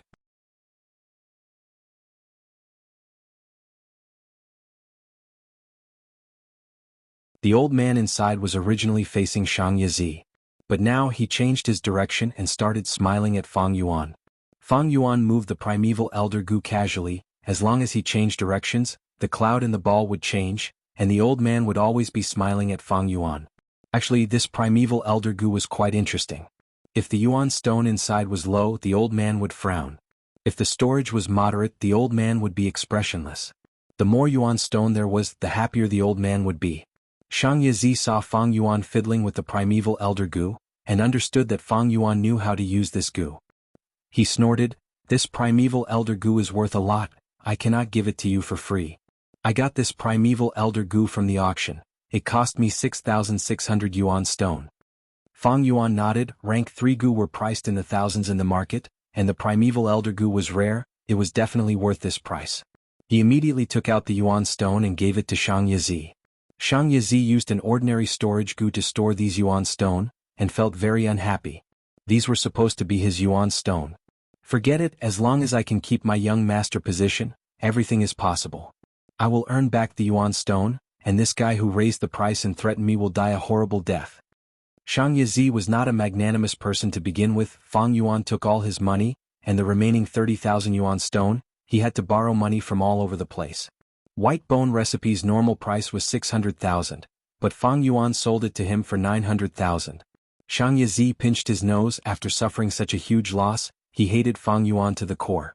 The remaining 50,000 yuan stone, I will give it to you in 3 days. You and I will know about this, we cannot let a third party know. Even your companion cannot, you better not try to take advantage of this loophole, it is useless. Shang Yizi stood up to leave, he could not take it any longer. Looking at Fang Yuan's ugly face for a second longer, the anger in his heart would accumulate a bit more. There are no loopholes in the agreement, you saw it too, didn't you? Fang Yuan's expression was indifferent. Shang Yizi snorted coldly, he was born in Shang clan, and was influenced from a young age and had been in charge of the shop for a year. Even if there were loopholes they could not hide from his eyes. I don't think you dare to go against the oath. He sneered in disdain, turning around and leaving. Fang Yuan did not take it to heart, he knew Shang Yizi's mood right now and could understand. As for the poison oath, he did not intend to go against it. The poison oath Gu's restriction was very strong. Otherwise it would not be widely used by Gu masters. It could not be leaked to an unknown third party, that was a definite no. Any loopholes, it was a joke with one's life. Just like earlier, Fang Yuan gave Shang Yizi 6,600 yuan stone. It seemed like this was an unnecessary action, it could have been deducted from the remaining 30,000 yuan stone. But he could not. The poison oath stipulated 900,000, so Shang Yizi had to take out 900,000 yuan stone and give it to Fang Yuan. This was the hard and fast rule. 3 days later, Shang Yizi collected 30,000 yuan stone and gave it to Fang Yuan. And Fang Yuan also gave him the recipe. Of course, the most valuable bone flesh unity Gu's recipe could not be sold. Shang Yizi only knew about the bone spear Gu, spiral bone spear Gu and others. After looking at the recipe, he found many other recipes used the bone spear Gu as the foundation. He was satisfied with this and his mood became slightly better. Fang Yuan then sold the bone spear Gu, spiral bone spear Gu and bone spike Gu to him.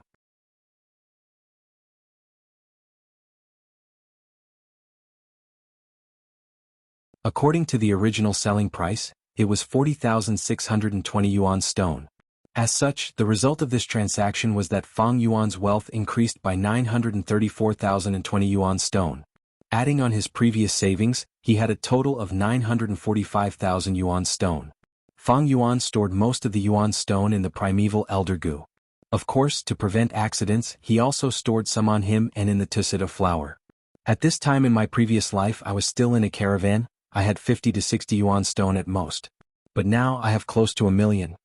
Fang Yuan compared it to his memories and could see the huge advantage of rebirth. Of course he was taking a huge risk. The higher the risk, the higher the reward, there is no such thing as a free lunch in this world. Giving does not mean you will get something, but to get something, you need to give something. 3 days passed in the blink of an eye. Shang clan's investigation ended, and Wei Yang brought Shang Yanfei's invitation. Esteemed guests, my lord clan leader has arranged a family banquet, and ordered me to invite you. Family banquet? This moment has finally arrived.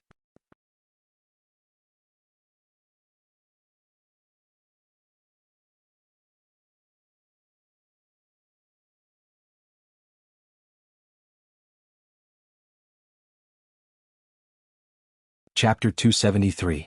This small courtyard was where Shang Yanfei had set up the family banquet.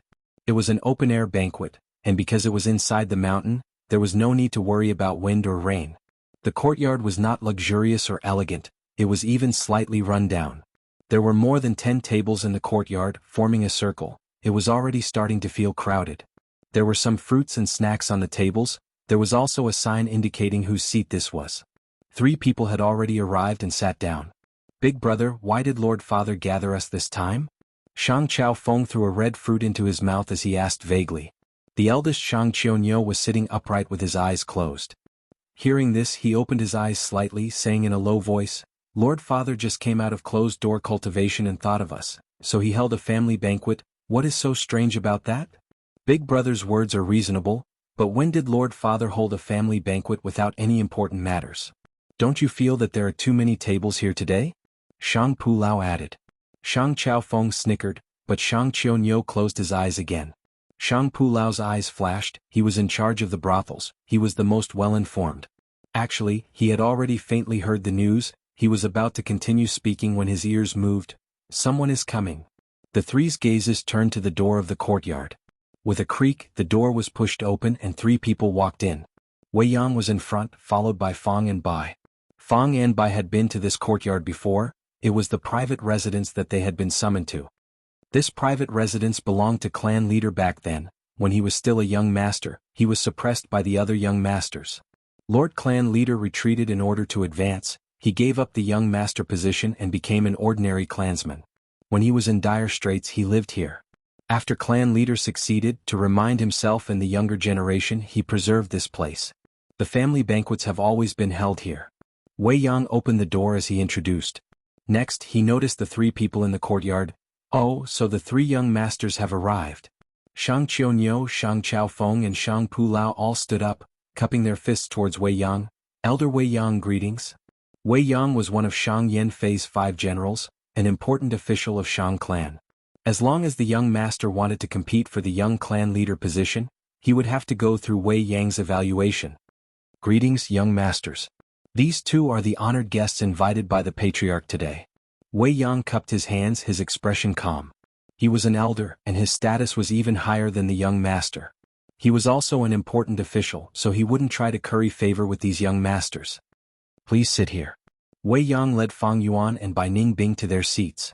Shang Qiunyou and the other two looked at each other, and they noticed the surprise, bewilderment, astonishment and curiosity in each other's eyes. This was a family banquet. When had they ever invited strangers? Who exactly were these two people? His seat was even closer to Lord Father's main seat than ours. Wei Yang also sat down, smiling as he continued. Let me introduce, this is Shang Qiunyou, clan leader's eldest son, currently in charge of Shang clan's care farm. This was the 4th son of the clan leader, Shang Chaofeng. He was in charge of all the Gu battle arenas in Shang clan city. This is Shang Pulao, he's in charge of all the brothels in the romance district. Shang Qiunyou had a strong physique and a deep voice. It was obvious that he was a calm person. He was the oldest, close to 30 years old. Shang Chaofeng had messy hair and a high-nose bridge, giving off a wild aura.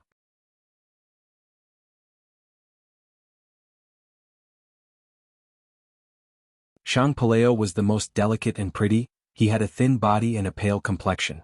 He had a pair of peach blossom eyes and a romantic bearing. He was clearly a playboy. Qiunyou greets the two esteemed guests. Shang Qiunyou cupped his fists and greeted. Wei Yang did not introduce Fang and Bai. The 3 young masters were astute people. They naturally wouldn't be stupid enough to ask. The 3 young masters are right. I am He Tu. This is my companion Bai Yuan. Fang Yuan introduced. These 2 names were clearly fake. This made the 3 young masters even more uncertain of Fang and Bai's origins. They could only laugh it off and gloss over the situation. As the banquet approached, more young masters arrived. There was Shang Paixio, who was in charge of the gambling stone, Shang Suni, who was in charge of the silk shop, Shang Fushi, who was in charge of the auction house, and Shang Baishi, who was in charge of the substitute training division. There was also Shang Yizi, whom Fang Yuan was already familiar with. Wei Yang introduced them to Fang and Bai. When these young masters saw Fang and Bai, they all showed strange expressions. They sat down. The more people there were, the more they talked, the more lively the small courtyard became. When the banquet was about to start, the door was suddenly pushed open, and a young master rushed in. This person was tall and thin. He had thick eyebrows and fierce eyes. He was Shang Baishi, in charge of Shang Clan City's city guards. The city guards handled disputes, mediated conflicts, maintained order. They were the busiest. After exchanging some pleasantries with Fang and Bai, before Shang Baishi sat down, a flame flashed on the main seat and Shang Yanfei appeared.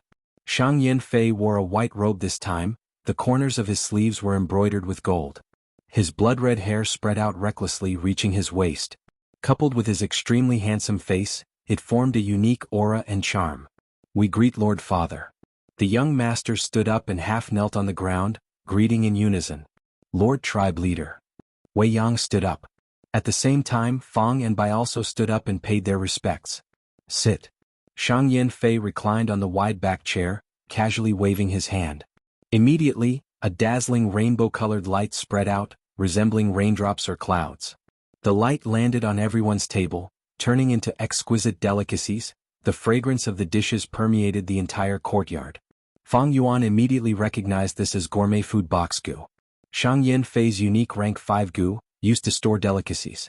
The state of the delicacies when placed inside would be the same state when taken out.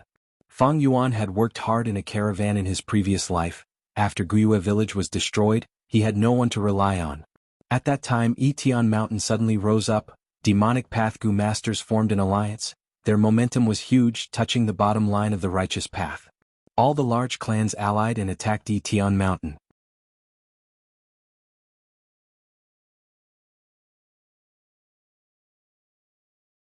One of the leaders of the alliance, Shang Yanfei, used this gourmet food box Gu to reward the army. With just a wave of his sleeves, tens of thousands of people were rewarded with delicacies, greatly raising the morale of the alliance army. From then on, gourmet food box Gu became a symbol of Shang Yanfei, becoming an interesting topic of discussion among the people. At that time, Fang Yuan relied on his advantage as a transmigrator to become a small leader, joining a caravan and being in charge of escorting supplies to the Righteous Path Alliance army. He personally saw Shang Yanfei use the gourmet food box Gu. The sky was filled with rainbow-colored light. It was dazzling and dazzling, illuminating the heaven and earth. It was a grand sight. To think that in this life I could see this gourmet food box Gu years in advance, and at the same time, I became a guest of Shang clan. Fang Yuan sighed inwardly. There was a sharp contrast between his previous life and this life. This was the huge advantage of rebirth. And this advantage of rebirth came from spring-autumn cicada. It was the accumulation and result of his previous life's hard work. Shang Yanfei laid out the dishes and said to the children, "Today we have 2 esteemed guests here. All of you have to go up and toast them. Chionyo, you are the eldest, set an example." Lord Father had personally instructed them. Although the Shang clan young masters were suspicious, no one dared to delay. Shang Chionyo immediately stood up and raised his wine cup, saying in a deep voice, "Chionyo toasts the 2 esteemed guests." The moment he finished speaking, he raised his head and drank the wine in one gulp. Fang Yuan accompanied him with a cup of wine, but Bai Ningbing still only drank water. Among these young masters, Chionyo was the oldest. He was close to 30, and his appearance was quite mature. At first glance, one would think he was 40. In contrast, his father Shang Yanfei was like a young man in his 20s. If father and son stood side by side, it would be an interesting scene. Before the banquet started, I had already chatted with the 2 esteemed guests. This is the first time we met and we had a pleasant conversation. If the 2 esteemed guests have time, you can come to my place to play. Gu battles are definitely interesting. Shang Chaofeng also stood up. Fang Yuan smiled. Although this was the first time they met, he had a good understanding of Shang Chaofeng. This person loved to fight and win, and his personality was also a little sinister. In his previous life, he almost became a Shang clan young master, and had once been Shang XNC's greatest hindrance. Fourth brothers Gu battles are too bloody. It's better for beauties to dance and dance. Shang Pu Lao retorted and then toasted Fang Bai, his peach blossom eyes shining. This junior would like to invite the 2 esteemed guests to have a good chat. If we have time we will. Fang Yuan said these polite words and drank with a smile. This banquet, in his eyes, was a celebrity banquet. Most of these Shang clan young masters would have their own performances in southern border in the future. Shang Yanfei had many children. These people were able to stand out in the fierce competition. They naturally had outstanding abilities. They could be called dragons and phoenixes among men, beautiful jades among rocks. Moreover, they all had different personalities and styles of doing things. Right now they were gathered together like bright pearls, emitting bright and dark radiance, reflecting each other's beauty. Eldest son Shang Chionyo, second son Shang Baizi, fourth son Shang Chaofeng, and eighth son Shang Pu Lao. Ninth son Shang Baishi had a lion's mouth and a wide nose. He seemed to be using some gu worm. Every time he breathed, 2 puffs of pale yellow smoke would come out of his nose, lingering around him.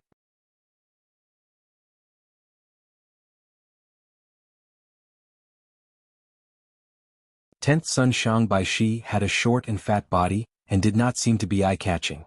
But Fang Yuan knew that his body contained great strength. But in terms of strength he was several times stronger than him.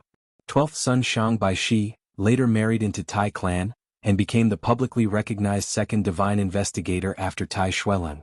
13th son Shang Fushi was quite intelligent, and when the Righteous Alliance attacked Tian Mountain, he offered many plans, causing the demonic Gu masters to suffer greatly. And 21st son Shang Paixio, he was the youngest, a late bloomer. Many years later Shang clan declined and he joined the demonic path, becoming a notorious demon in southern border. Father, sorry I came late. While toasting, the courtyard door was pushed open and a young girl walked in. She was Shang Chi-wen, ranked 16th, and was in charge of the battle stage. Her eyes were lively, her face was like a peach blossom, and she had a lively nature. She was a beautiful woman. Seeing that everyone had toasted, Shang Yanfei also raised his cup, facing Fang and Bai. Thank you both for protecting XNCI along the way, allowing me to have a new daughter.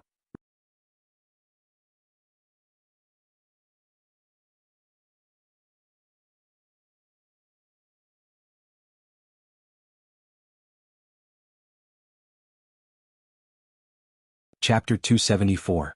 Daughter? The group of young masters all revealed shocked expressions as they looked at each other. Shang Yizi came to a realization, slapping his forehead, so it was like this. Because of this, father treated these two with respect. The mysterious veil was removed, and Shang Yizi looked at Fang Yuan with deep hatred.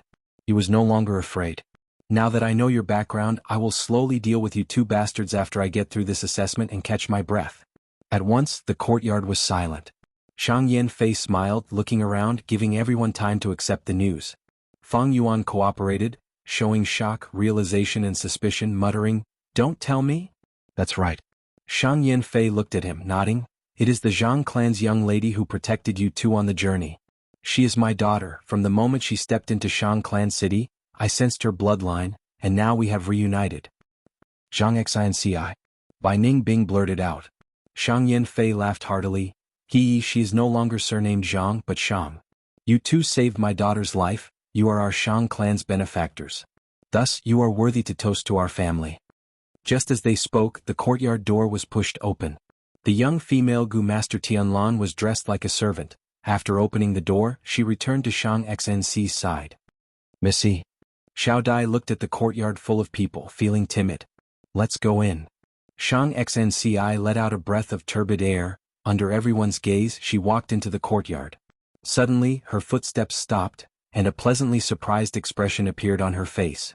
She saw Fang and Bai. It really is her. The moment she saw Shang Xnci, Bai Ningbing's pupils shrunk to pin size. She was completely shocked. In the entire place, no one could understand the shock in her heart. The shock in Bai Ningbing's heart was not from Shang Xnci, but towards Fang Yuan. She was extremely intelligent. And the moment Shang Xnci appeared, she came to a realization, finally realizing Fang Yuan's true motive. Zhang Xnci was Shang Xnci, thus he had been protecting her. How did he know her identity? Was this all part of his scheme? At once, Bai Ningbing's thoughts surged, waves of shock rose in her heart. "Brother He Tu, sister Bai Yun, why are you here?" Shang Xnci stared at Fang Yuan, her eyes shining. "Sire, I said I would give you a surprise, right?"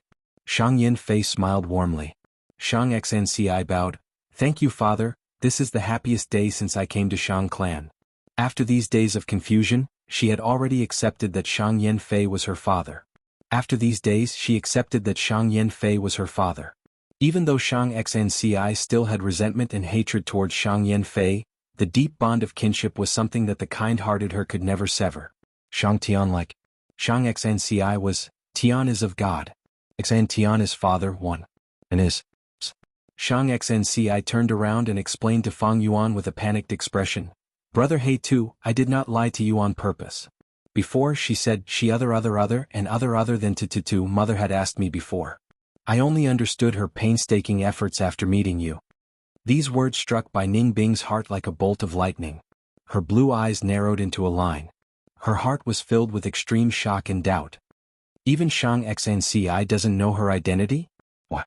Why does Fang Yuan know so clearly? Originally, Fang Yuan was shrouded in a layer of fog in her heart. She could not see him clearly. Now, the fog in Bai Ningbing's heart deepened. Fang Yuan became even more mysterious and unfathomable. So that's why I was wondering why Shang clan treated me so well.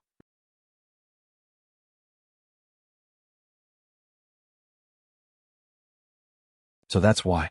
Fang Yuan raised his head and sighed, then slowly shook his head, sighing, to think that you are Shang clan leader's daughter. Brother He Tu, can you forgive me? Shang Xnci clenched her fists, asking nervously. Shang Yanfei frowned slightly from his daughter's tone and expression. This kid seemed to be important in her heart. Fang Yuan laughed. It's all right, why would I blame you? Those who do not know are innocent, in fact I lied to you too. What? Shang Xnci was stunned. Fang Yuan rubbed his nose. He Tu and Bai Yun are just aliases. Shang Xnci immediately smiled, saying softly, I guessed this long ago. Fang Yuan purposely hesitated for a moment, but still clenched his teeth and cupped his fists. I am ashamed to say this, my real name is Guiyue Fangjing, this is my companion by Ning Bing. Guiyue Fangjing. Shang Xnci muttered this name for a long time, remembering it in her heart. Shang Yanfei's smile became wider, he admired Fang Yuan's honesty. In fact, he had already investigated in detail. Although the Guiyue village was destroyed, Shang clan's influence was immense, they still obtained a lot of information from Jia clan.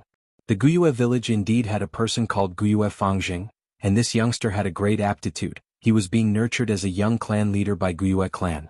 Similarly, there was also Bai Ningbing who was already designated as the young clan leader of Bai clan. Both of them were known as geniuses. As for why they disguised themselves and infiltrated the caravan, this was easier to investigate.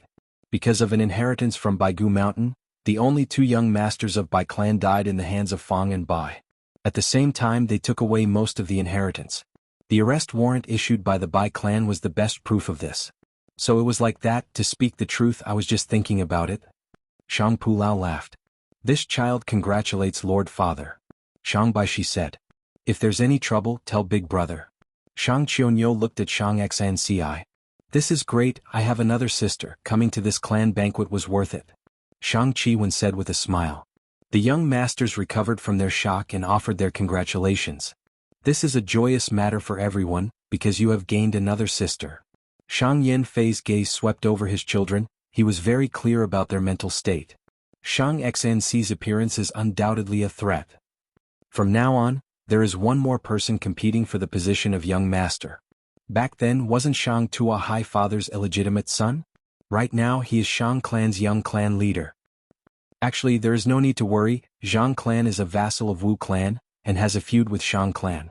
Shang Xnci has no foundation, she is easy to deal with. The young masters had smiles on their faces, but they had different thoughts in their minds. There was no familial love in the royal family. The throne involved supreme interests, and even kinship would be defeated by these interests.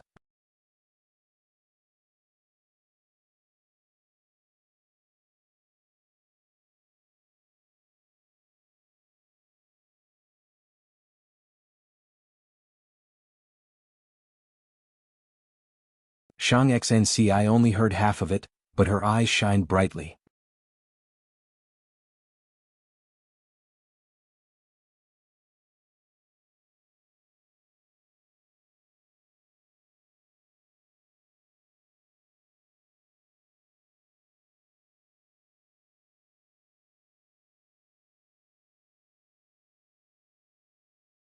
Since that's the case, feel free to tell me what gift you would like. Don't mention anything like we are even. If Shang clan wants to repay you, we will definitely repay you. This is my Shang Yanfei's way of doing things. Even if you throw away these gifts later, it is none of my business. Shang Yanfei frowned, pretending to be unhappy. Immediately, the relaxed atmosphere in the courtyard turned into a serious one. The young masters' actions of raising their cups and drinking became more careful.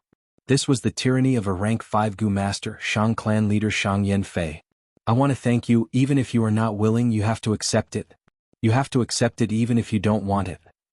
Fang Yuan looked around and laughed, what if I really don't want it?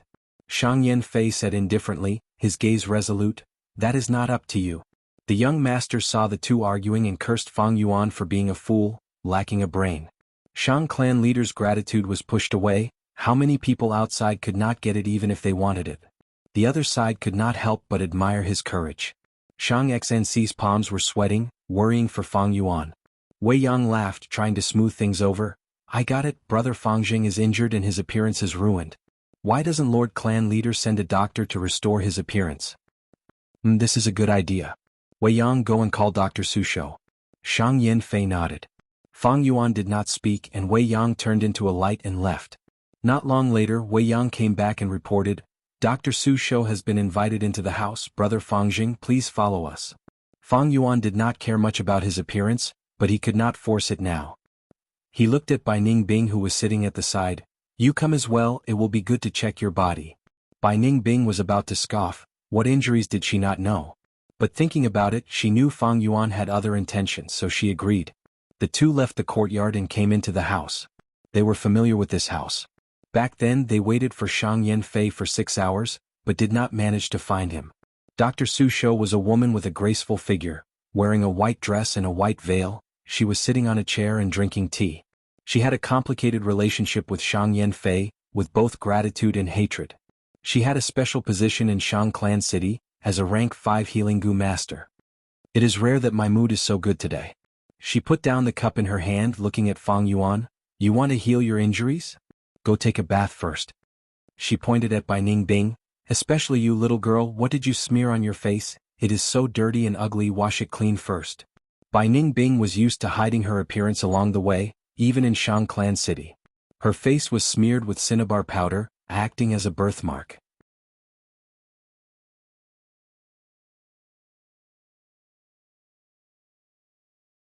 She also smeared some special black oil, and her hair covered her eyebrows, making her look ugly. Hearing this, Bai Ningbing was surprised. Fang Yuan also showed a surprised expression. Wei Yang quickly explained, "This is Lady Dr. Su Shou's rule. Anyone who wants to see a doctor has to take a bath first. Wash your body, use the essence and change into a white robe, otherwise the lady will not treat you. But don't worry, I have already prepared everything, the hot water is already prepared, it is in the inner room, please go ahead." The two entered the inner room. As expected, there were 2 large wooden tubs inside. Beside each wooden tub, there were 2 mortal maidservants standing. Clearly they were there to serve the two as they bathed. Bai Ningbing immediately frowned, saying unhappily, "All of you leave, I will bathe myself." This. Wei Yang's tone was hesitant.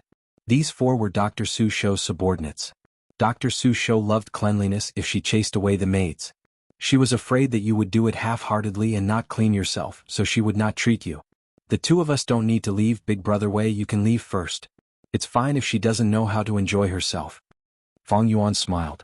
Wei Yang spoke of this concern, but Bai Ningbing insisted. Wei Yang did not insist, leaving the inner room.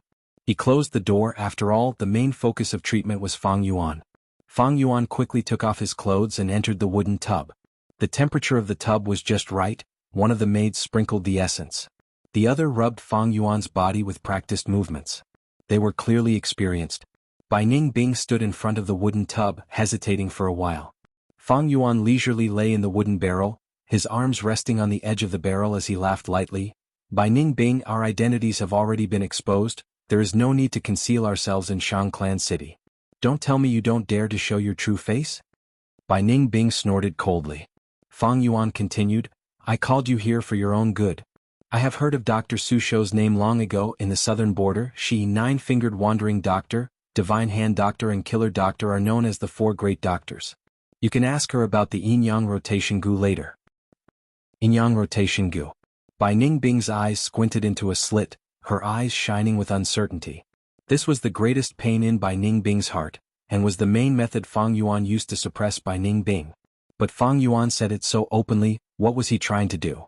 What sinister scheme did he have? What was his goal? Bai Ningbing's mind was filled with all sorts of questions. The mental blow Shang Xnci gave her was still lingering, causing Bai Ningbing to feel apprehensive at the slightest sound. Fang Yuan, this fellow, was simply unfathomable. Even Shang Xnci did not know her identity, but he did, otherwise he would not have approached her. How did he do this? Bai Ningbing could not guess spring-autumn cicada, that was a rank 6 gu, it was too far away for her. But she thought of another answer, that was a gu with foresight ability. Fang Yuan definitely has a foresight-type gu and can see the future. I thought he was familiar with Baigu Mountain because he used the experiences of his predecessors, but now it seems this gu is also useful. But I wonder what kind of foresight gu he has and what rank it is. No doubt, Bai Ningbing's pressure was huge. Even though she understood, foresight-type gu all had their own severe flaws. Sometimes even foresight results were messy and wrong. But now that she wanted to deal with Fang Yuan, she could not help but think, will this method of mine be foreseen by Fang Yuan? If I use this method to deal with him, will I fall into his trap? An enemy that could foresee the future was too terrifying. In the room, hot air started to spread.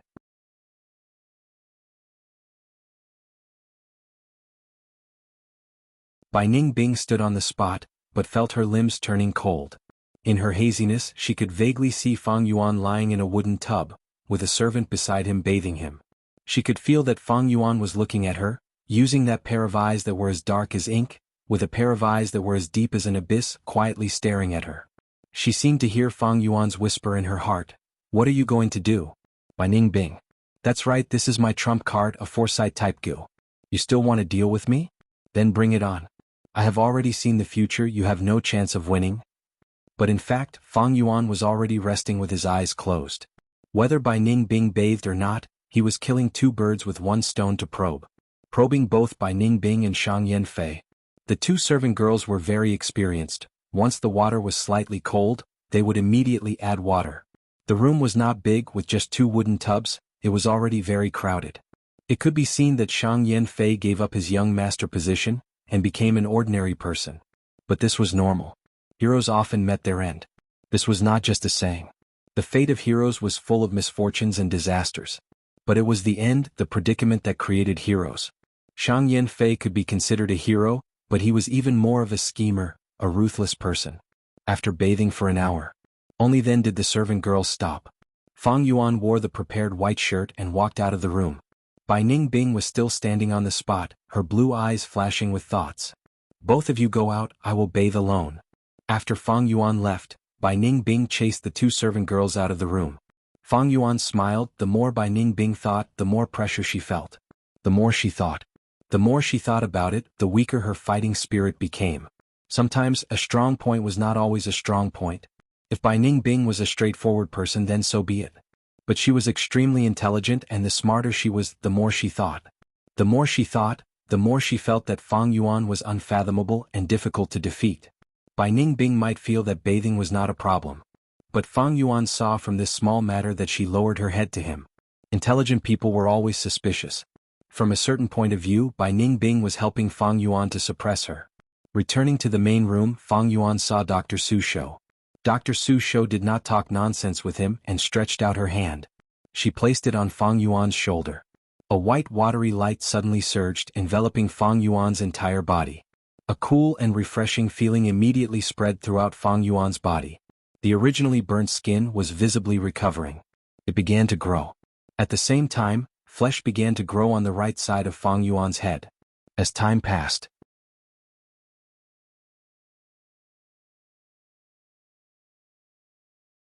the flesh grew stronger, gradually forming the shape of an ear, and the cartilage also formed.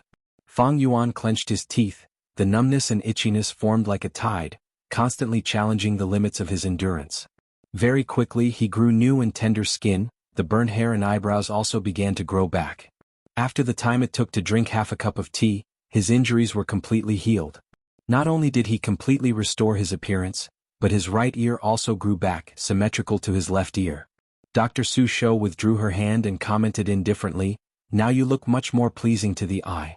You can leave and call your companion to leave as well." She drove away my maid, how would I know if she washed herself clean? At this moment the door opened and Bai Ningbing walked out.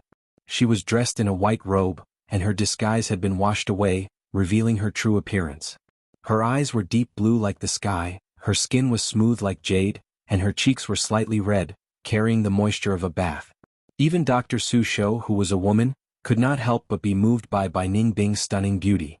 Dr. Su Shou's impression of Bai Ningbing immediately changed and she said softly, "Younger sister is so beautiful," even elder sister was almost stunned. This attitude had taken a 180-degree turn, and Fang Yuan could not help but roll his eyes. However, he also knew that this was Dr. Su Shou's temperament. She pursued beautiful things all her life. In Earth's words, she was obsessed with looks. Bai Ningbing shook her head, "I don't need treatment, I only want to ask about the yin-yang rotation goo. Whatever younger sister wants to ask, elder sister will definitely know." Dr. Su Shou said warmly before looking coldly at Fang Yuan, "As for you, why are you still here? Go go go." Her attitude towards Bai Ningbing and Fang Yuan was completely different. Fang Yuan rubbed his nose and was chased out of the main room. Just as he walked out he saw Wei Yang. "Brother Fangjing?" Wei Yang looked at him hesitantly. Fang Yuan nodded, showing a trace of gratitude in his eyes.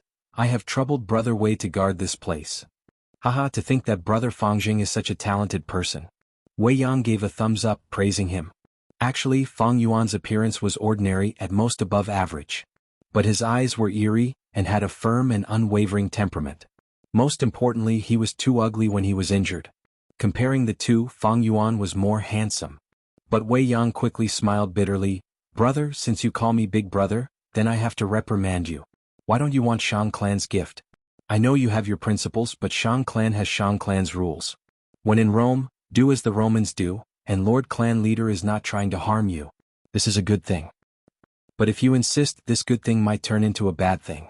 A wise man submits to circumstances. You don't want Lady XNCI to be stuck in the middle, do you? Fang Yuan frowned. I was worried about this, so I accepted the treatment. Wei Yang's smile became even more bitter. This treatment. It is not a gift. If Shang Clan does not take out a proper gift, it will attract ridicule from outsiders. It will destroy Shang Clan's reputation and image. In the future, if a Shang Clan young master is in trouble, who will save him? So, you have to accept this gift. Wei Yang said as he observed Fang Yuan's expression. Seeing him frown deeper, he persuaded again. I don't know what to say. This is something that others yearn for. But you are pushing it away. Brother Fangjing, the weak can't win against the strong. If you really don't want it, you can accept it first, let this matter pass, then find a chance to return it to Shang Xinci. At the same time, isn't this good? Fang Yuan thought for a while, saying, this is a good idea.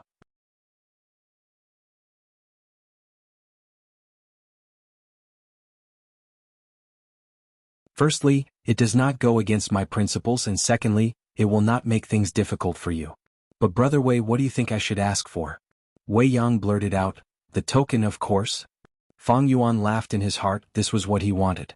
He wanted to use Shang Yanfei to say it, but Shang Yanfei seemed to want to recruit him, so he purposely did not say it. No. I'll just borrow Wei Yang's mouth. Token? Fang Yuan showed a hint of doubt.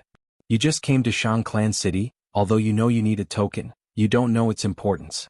Believe Brother Wei, a high-grade token is very important. Sometimes, no matter how rich you are, it is useless without a token. Wei Yang persuaded earnestly. Fang Yuan nodded, although I don't understand. But since Brother Wei said so, then the token will do. Wei Yang was immediately moved by Yu Yang's trust. He patted Fang Yuan's shoulder and sighed. Brother, you and I are like old friends, how can Brother Wei let you suffer a loss? Returning to the courtyard, Fang Yuan cupped his fists at Shang Yanfei. I was rash. After Brother Wei Yang's advice, I realized a high-grade token is so important. I would like to ask for 2 tokens from clan leader. Shang Yanfei's eyes shone. He purposely did not mention the token. He had his own plans. But his plans were ruined by Wei Yang instead. This Wei Yang with good intentions did something bad. He did not think deeper. These 2 people saved my biological daughter, so I definitely can't give them a low token. Never mind. In Shang Clan City, what is their little bit of Yuan stone? In a year or 2 they will be used up. Even if they have the token, they will have to rely on Shang Clan gradually. Thinking of this, Shang Yanfei laughed brightly, waving his hand. Fine. I'll give each of you a redbud token as a token of appreciation. When he said this, many young masters drew in a cold breath. Wei Yang was also moved. Shang Clan City had 9 kinds of tokens: black, white, red, orange, yellow, green, cyan, blue, purple. Black stone token was the lowest, while purple thorn token was the highest, representing Shang Clan's esteemed guests, with authority equivalent to half a clan elder. Even Fang Yuan did not expect Shang Yanfei to give out purple thorn tokens. He originally estimated that it would be green, cyan, and blue. He underestimated Shang Yanfei's magnanimity. Shang Yanfei took out a token made of purple thorn wood, palm-sized. On the front was the word Shang Clan, and on the back was the panoramic view of Shangliang Mountain. But this was not the real purple thorn token. Shang Yanfei summoned another gu.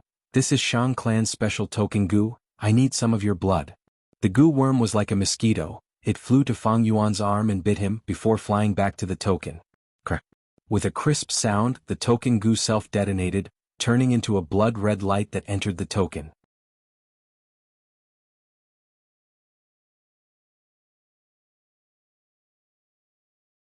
The token did not seem to have any changes, but when it was passed to Fang Yuan, the token started to shine with purple light, like water or shadow. At this point, this was the real purple thorn token. Even if someone else had the redbud token, it would be useless. Only Fang Yuan could use it with his own hands. This was Shang Clan's secret method. Others could not imitate it. If a gu worm was used as a token, other gu masters might be able to reverse engineer the recipe and refine it. The amazing thing was, the purple thorn token was not a gu worm. It only had the power of the token gu. As time passed, the token gu's power would decrease, and the purple thorn token would lose its effectiveness. This was an advantage for Shang Clan. The consumption of the token would maintain the number of tokens at a stable range. If Fang Yuan's purple thorn token lost its effectiveness, he would have to return to Shang Clan City and ask them to make a new one. This was a form of control of Shang Clan's token. After Fang Yuan obtained the purple thorn token, the young master's gazes towards Fang Yuan immediately changed. Earlier, because he was a demonic Gu master, they looked at him with contempt and disdain, but now they treated him as an equal. Purple thorn tokens could only be given out by the clan leader or the 10 clan elders. Currently, there were only about 200 purple thorn tokens in circulation. Where is your companion? Shang Yanfei took out another token. He is still with Dr. Su Shou, subordinate will go rush him. Wei Yang was about to stand up when Bai Ning Bing returned, appearing in front of everyone. Her expression was cold, her expression solemn. Because she had just heard from Dr. Su Shou to return to a male body, she needed the corresponding Yang Gu. Of course, nothing was absolute. If she could invite a rank 6 Gu immortal, there was a high chance of success. Seeing her face, all the young masters could not help but stare blankly.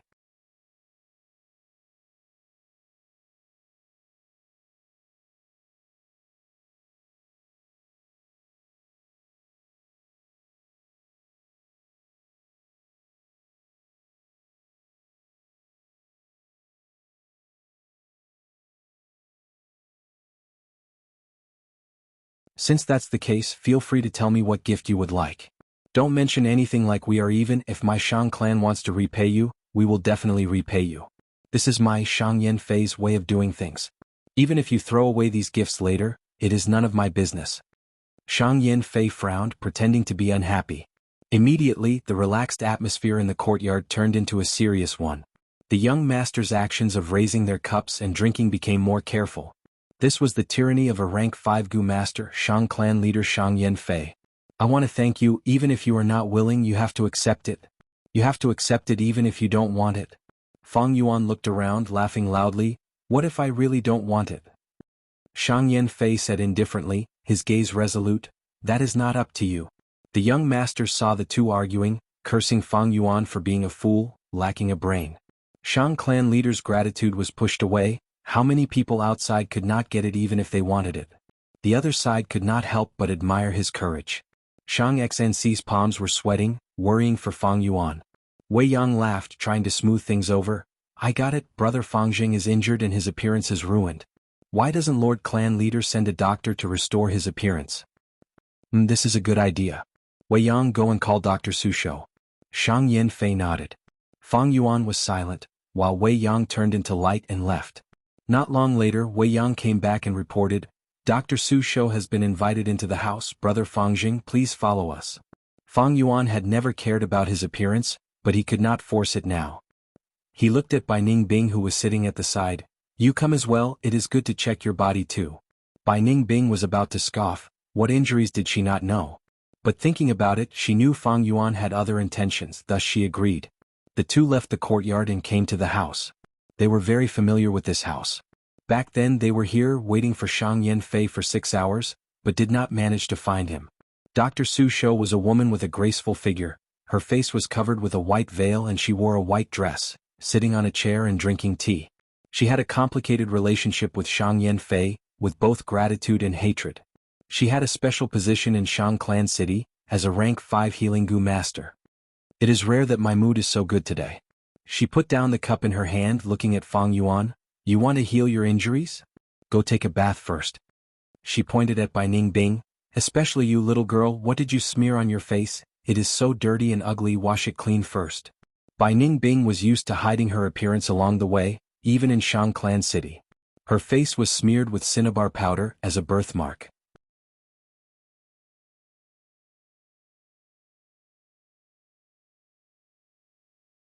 Special black oil was smeared on her face, and her hair covered her eyebrows, making her look ugly. Hearing this, Bai Ning Bing was astonished. Fang Yuan also showed an astonished expression. Wei Yang quickly explained, this is Lady Dr. Su Shou's rule. Anyone who wants to see a doctor has to take a bath, wash their body clean, use essence and change into a white robe, otherwise Lady Dr. Su Shou will not treat them. But don't worry, I have already prepared everything. The hot water is already prepared, it is in the house, please go ahead. The two entered the house and sure enough there were 2 large wooden tubs inside. Beside each wooden tub, there were two mortal maidservants standing. Clearly they were there to serve the two as they bathed. Bai Ningbing immediately frowned, saying unhappily, "All of you leave, I will bathe myself." This. Wei Yang's tone was hesitant. These four were Dr. Su Shou's subordinates. Dr. Su Shou was very clean. If she chased away the maids, she would be afraid that they would not clean themselves and would not treat them. "We don't need to leave, Big Brother Wei, you can leave first. It's fine if she doesn't know how to enjoy herself." Fang Yuan smiled. Wei Yang spoke of this concern, but Bai Ningbing insisted. Wei Yang did not insist, he left the house and closed the door. After all, the main focus of treatment was Fang Yuan. Fang Yuan quickly took off his clothes and entered the wooden tub. The water temperature in the wooden tub was just right. The two maids sprinkled essence on the water, while the other rubbed Fang Yuan's body. Her movements were smooth, showing that she was experienced. Bai Ningbing stood in front of the wooden tub, but did not move. She hesitated. Fang Yuan leisurely lay in the wooden barrel, his arms resting on the edge of the barrel as he laughed lightly. "Bai Ningbing, our identities have already been exposed, there is no need to conceal ourselves in Shang Clan City. Don't tell me you don't dare to show your true face?" Bai Ningbing immediately snorted. Fang Yuan continued, "I called you here for your own good. I have heard of this Dr. Su Shou's name long ago in the southern border. She, nine-fingered wandering doctor, divine doctor, and killer doctor are known as the four great doctors. You can ask her about the yin-yang rotation gu later." Yin-yang rotation gu. Bai Ningbing's eyes squinted, bright light flickering in her eyes. This was the greatest pain in Bai Ningbing's heart. It was Fang Yuan's main method to suppress Bai Ningbing. But Fang Yuan said it so openly. What was he trying to do? What sinister scheme did he have? What was his goal? Bai Ningbing's mind was filled with all sorts of questions. The impact that Shang Xnci had given her on her mind was still lingering, causing her to be somewhat apprehensive at the slightest sound. Fang Yuan, this guy, was simply unfathomable. Even Shang Xnci did not know her identity, but he did, otherwise he would not have approached her. How did he do this? Bai Ningbing could not guess spring-autumn cicada, that was a rank 6 gu, it was too far away for her. But she thought of another answer, that was a gu with foresight ability. Fang Yuan definitely has a foresight type gu, he can see the future. I thought he was familiar with Baigu Mountain because he used the experiences of his predecessors, but now it seems this gu is also useful. But I wonder what kind of foresight gu he has and what rank it is. No doubt, Bai Ningbing's pressure was huge. Even though she understood, foresight-type gu all had their own severe flaws. Sometimes even the foresight result was chaotic and wrong. But now that she wanted to deal with Fang Yuan, she could not help but think, would this method of mine be foreseen by Fang Yuan? If I use this method to deal with him, will I fall into his trap? An enemy that could foresee the future was too terrifying.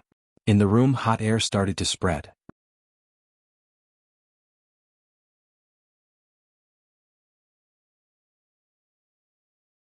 Bai Ningbing stood on the spot, but felt her limbs were cold. In her haziness, she could vaguely see Fang Yuan lying in a wooden tub, with a servant beside him bathing him. She felt that Fang Yuan was looking at her, using that pair of eyes that were as black as ink, calm and unperturbed like a deep lake, quietly staring at her. She seemed to hear Fang Yuan's whisper in her heart, "What are you going to do?" Bai Ningbing. "That's right, this is my trump card, a foresight type gu. You still want to deal with me? Then bring it on. I have already seen the future, you have no chance of winning." But the truth was, Fang Yuan was already resting with his eyes closed. Whether Bai Ningbing bathed or not, he was killing two birds with one stone to probe. Probing Bai Ningbing and Shang Yanfei. The two servant girls were very experienced. When the water turned slightly cold, they would immediately add water. The room was not big, with just two wooden tubs, it was already very crowded. It could be seen that Shang Yanfei gave up his young master position and became an ordinary person. But this was normal. Heroes often met their end. This was not to say that the fate of heroes was full of misfortune and calamity. Rather, it was the end, the predicament that created heroes. Shang Yanfei could be considered a hero, but he was even more of a schemer, a ruthless person. After washing for an hour, the maidservant finally stopped. Fang Yuan wore the prepared white shirt and walked out of the room. Bai Ningbing was still standing on the spot, her blue eyes flashing with thoughts. "Both of you go out, I will bathe alone." After Fang Yuan left, Bai Ningbing chased the two servant girls out of the room. Fang Yuan smiled. The more Bai Ningbing thought, the more pressure she felt. The more she thought, the more her fighting spirit weakened. Sometimes, a strong point was not always a strong point. If Bai Ningbing was a straightforward person, then so be it. But she was extremely intelligent, and the smarter she was, the more she thought, and the more she thought, the more she felt that Fang Yuan was unfathomable and difficult to defeat. Bai Ningbing might have felt that there was nothing wrong with bathing, but Fang Yuan could see from this small matter that she had lowered her head to him. Intelligent people were always suspicious. From a certain point of view, it was Bai Ningbing who helped Fang Yuan to suppress her. Returning to the main room, Fang Yuan saw Dr. Su Shou. Dr. Su Shou did not talk nonsense with him. He stretched out his hand and placed it on Fang Yuan's shoulder. A pure white light suddenly surged and enveloped Fang Yuan's body. A refreshing and cool feeling spread throughout Fang Yuan's body. The burnt skin started to heal at a speed visible to the naked eye. At the same time, the right side of Fang Yuan's head started to grow granules.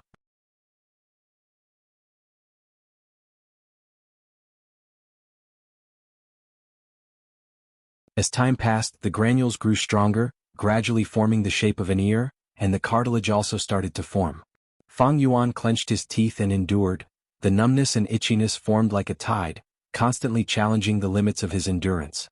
Soon he grew new tender red skin, and the burnt hair and eyebrows also started to grow back.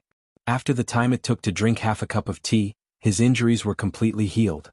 Not only did he completely restore his appearance, but his right ear also grew back, symmetrical to his left ear. Dr. Su Shou withdrew her hand and commented indifferently, "Now you look much more pleasing to the eye. You can leave and call your companion to leave as well."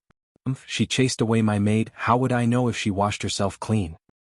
At this moment, the door opened and Bai Ningbing walked out from the room. She was wearing a white robe and had washed off her disguise, revealing her true appearance. Her eyes were deep blue like the sky, her skin was like ice and bones were like jade, and her cheeks were slightly red, carrying the moisture of a bath. Even Dr. Su Shou, who was a woman, could not help but be moved by Bai Ningbing's stunning beauty. Dr. Su Shou's impression of Bai Ningbing immediately changed. She said softly, "Younger sister is so beautiful." Even elder sister was almost stunned. This attitude had made a 180-degree turn, and Fang Yuan could not help but roll his eyes.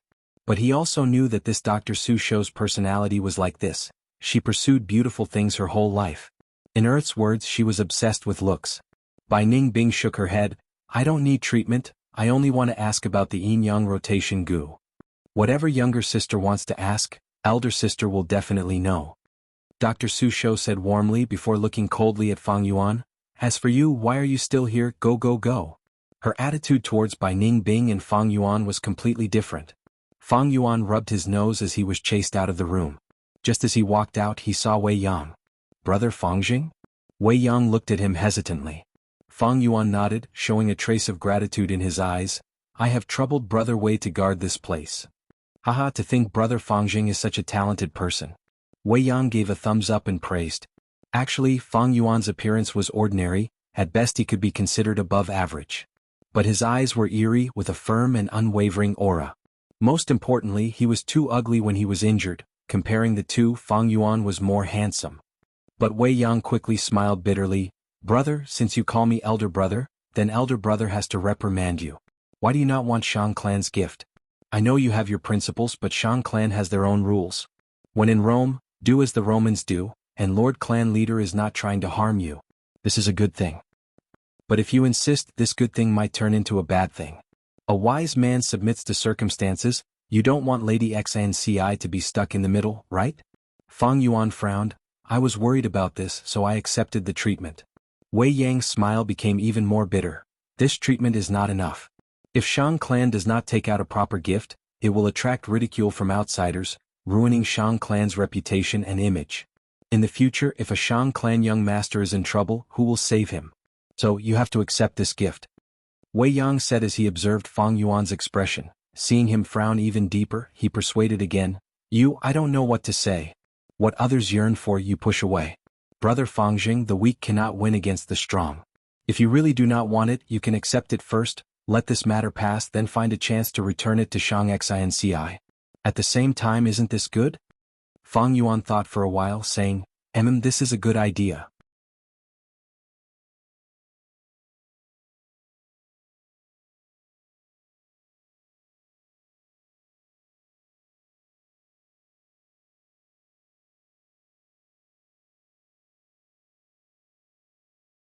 The token did not seem to have any changes, but when it was passed to Fang Yuan, the token started to shine with purple light, like water or shadow.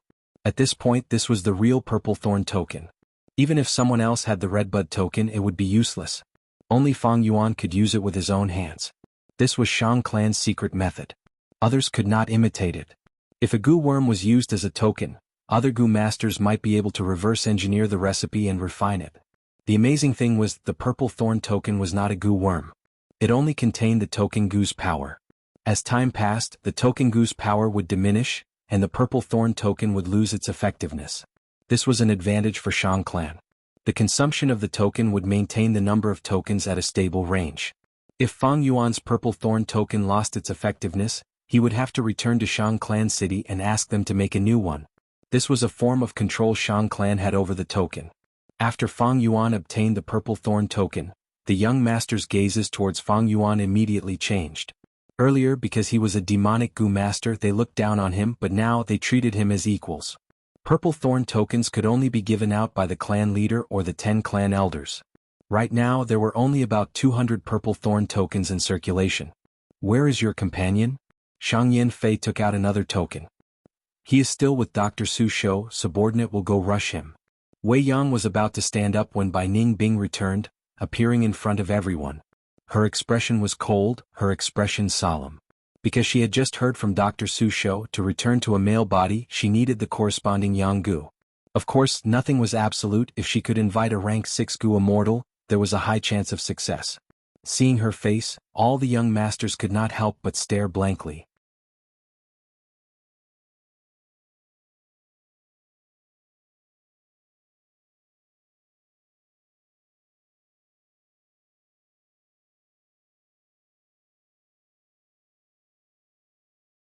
Chapter 277. Bai Ning Bing's appearance caused Fang Yuan's attention to plummet. The difference between before and after was too great, people could not help but notice. Even though Fang Yuan's looks were ordinary, Wei Yang praised him when he first appeared. Moreover, Bai Ning Bing's looks were already peerless. Next, Bai Ning Bing also obtained a redbud token. In the family banquet, everyone toasted each other. On the surface, it looked like a harmonious atmosphere, but behind the scenes there was a turbulent undercurrent. In the large clans, the young masters would fight openly and covertly. Because the large clans had resources, they could do whatever they wanted. As for the normal clans like the Guiyue clan and the Bai clan, they would focus on nurturing one person. It was not because of their reproductive problems, but because they wanted to avoid internal conflicts that would lead to the clan's decline. Fang Yuan displayed his passionate and straightforward side. These young masters were all local tyrants, and making friends with them would be very beneficial for his next 2 to 3 years in Shangliang Mountain. He spoke frankly about his past, that he was once the young clan leader of the Guiyue clan. And Bai Ning Bing's status was similar. In a short while he closed the distance between him and the young masters. During the banquet, people naturally asked about the reason why Qingmao Mountain became an absolute ice region, but Fang Yuan did not explain. He only said that the past was unbearable, and his expression was painful. Now that he had the redbud token, no one dared to force him. Some young masters took the initiative to toast Bai Ning Bing, but the latter ignored them and continued to do as she pleased. If it was before, the young masters would definitely be furious, but now that Bai Ning Bing had revealed her true appearance, many could not get angry. They only felt that this girl was as beautiful as a fairy, like an ice fairy. Her personality matched her temperament, it was a perfect match. The family banquet lasted for another hour before it ended. Can I still call you Brother He too? When they parted, Shang Xnc's beautiful eyes shone as she stared at Fang Yuan. Call me whatever you want. Fang Yuan smiled warmly. Shang Xnci blinked and said softly, Brother He Tu's injuries have healed, it is worth being happy about, but I still feel that there is some distance. Brother He Tu now has the redbud token, you can enter and leave the second inner city freely. Is Brother He Tu staying at Nanxiu Garden? Shang Xnci spoke in detail. She felt that Fang Yuan was very close to her. He had a lot to say. In this unfamiliar environment, people would subconsciously seek a sense of security from familiar people. Fang Yuan knew what she was thinking and took the initiative to say, I live in Nanxiu Garden. If you have time you can come over to visit. Shang Clan City is very big, we can walk around together. Shang Xnc's eyes lit up and she nodded happily. Xiao Dai was also at the side shouting happily, I've been cooped up at home these past few days, I'm about to die of boredom. Now that Fang Yuan had returned to his original appearance, Little Butterfly didn't find it scary anymore. Then Shang Yanfei left with Shang Xinci. The young masters were no longer restrained, and they could see some of their true colors. Many people extended invitations to Fang and Bai. Fang Yuan did not decline, only saying that he would definitely visit when he had time. These were just pleasantries. After the event was over, the two returned to Nanqiu Garden. "Are you happy now?" Bai Ningbing took the initiative to approach Fang Yuan and sneered. "Happy about what?" You already know the answer, do you really want me to say it?" Being in Shang Clan City, some things were not convenient to say, it would not benefit anyone. Fang Yuan smiled without saying anything.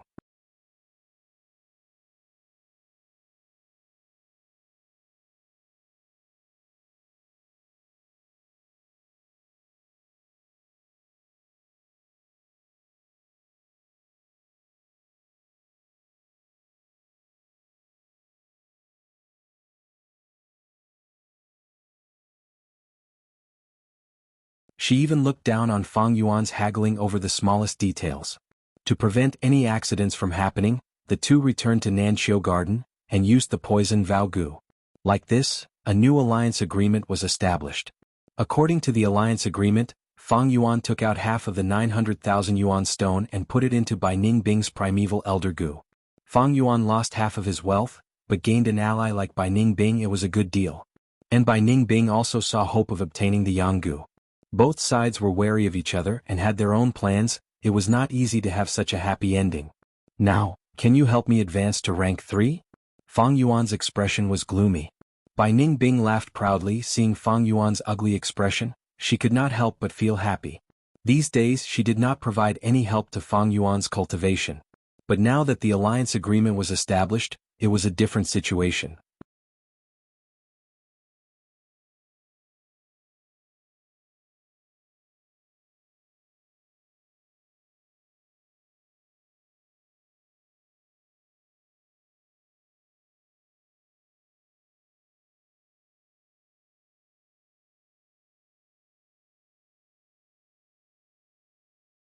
On the blood-red skull, there seemed to be purple flames flickering in the two deep eye sockets that looked like eye sockets. Not far from the blood skull Gu, there was a crystal ball, motionless. In the crystal ball, the clouds faded, forming an old man with white hair and a youthful complexion, looking like an immortal. The old man was holding a walking stick. He had a long beard and a plain expression. It was the primeval elder Gu. Old man Yuan was originally smiling, but after Fang Yuan took half of the Yuan stone, his expression turned dull. There was also a jade pendant-like beetle fossil. It was translucent and green in color, emitting a refreshing aura. It was the rank 2 clearing heat Gu, specially used to decipher heat. On the undulating sea surface, the 4 flavors liquor worm was rolling on the surface, playing with the waves. Its chubby body was flashing red, blue, green and yellow, representing the 4 tastes of spicy, bitter, sour and sweet. In the sky above the true essence sea, the sky canopy Gu and Yang Gu were circling around the snow-silver waterfall, playing and flying. The sky canopy Gu was like a giant ladybug. Its semicircular milky white shell was dotted with black spots. The Yang Gu was emitting a warm white light. The most important vital Gu was still in hibernation, continuously absorbing the water in the river of time, recovering its life force. Other than these Gu in the aperture, there was also the bone-flesh unity Gu, forming a bracelet imprint, worn on Fang Yuan's wrist. In his palm there was the blood moon Gu. On his tongue there was the Tusita flower imprint. In his left ear there was the breath concealment Gu. On his feet there was the jumping grass Gu. The fleshbone Gu was obtained by Ningbing. It was returned to her. Originally there was a plunder Gu that looked like an iron pincer black beetle. Fang Yuan had used it to snatch the Gu worms in Bai Ningbing's aperture, but it had starved to death due to lack of food during the journey. These were all the Gu worms that Fang Yuan had now. I need to keep the heavenly essence treasure lotus, but I do not have the recipe to continue refining it. I can use it now, but when I reach rank 4 its use will become lesser. Blood skull Gu is almost useless to me. It is too troublesome to nurture a bloodline. It is time-consuming and energy-consuming. Back then Guyue's generation was also forced to do so. This can be changed. It is one of the true inheritances of Blood Sea Ancestor after all. Maybe I can exchange it for a good Gu from the treasure realm. But the treasure realm is the foundation of Shang Clan, even if I have the purple thorn token. I need to think about it further. Spring-autumn cicada, primeval elder goo, and bone-flesh unity goo need not be said. Although the blood moon goo is easy to raise, it lacks attack power and cannot be used as a set. It is best to exchange the tusita flower. There are better choices in the auction house.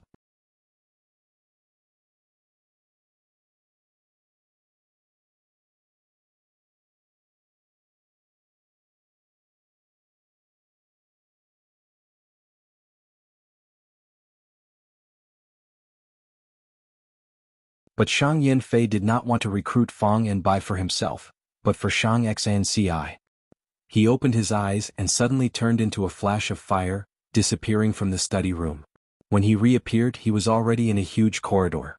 On both sides of the corridor there were tall stone pillars. The ground was paved with silver-colored stone bricks. Shang Yanfei stood beside the stone pillar, like an ant beside a chopstick. He slowly walked forward. There was no one in the spacious hallway, only his footsteps echoed. A moment later he reached the end of the corridor. A vermilion-red door appeared in front of him. The door was as tall as the corridor's pillar, and was about 30 meters wide. There was no handle on the door, but a huge human face was carved on it. The human face was protruding outwards, eyes closed in slumber. Using the yang carving technique, it was very lifelike. Shang Yanfei came to the door. Looking at the vermilion door, he said unhappily, "Living treasure door, stop pretending to be asleep. Is there any meaning? You have already played this trick too many times." The huge human face on the door suddenly opened its eyes, staring at Shang Yanfei, grumbling, "Ayaya, little Fei Fei, you have grown up, you are becoming less cute." As it said this, it opened its mouth, breathing out a gust of wind, causing Shang Yanfei's red hair to flutter. His voice was like the roar of thunder, and the entire corridor echoed with a buzzing sound.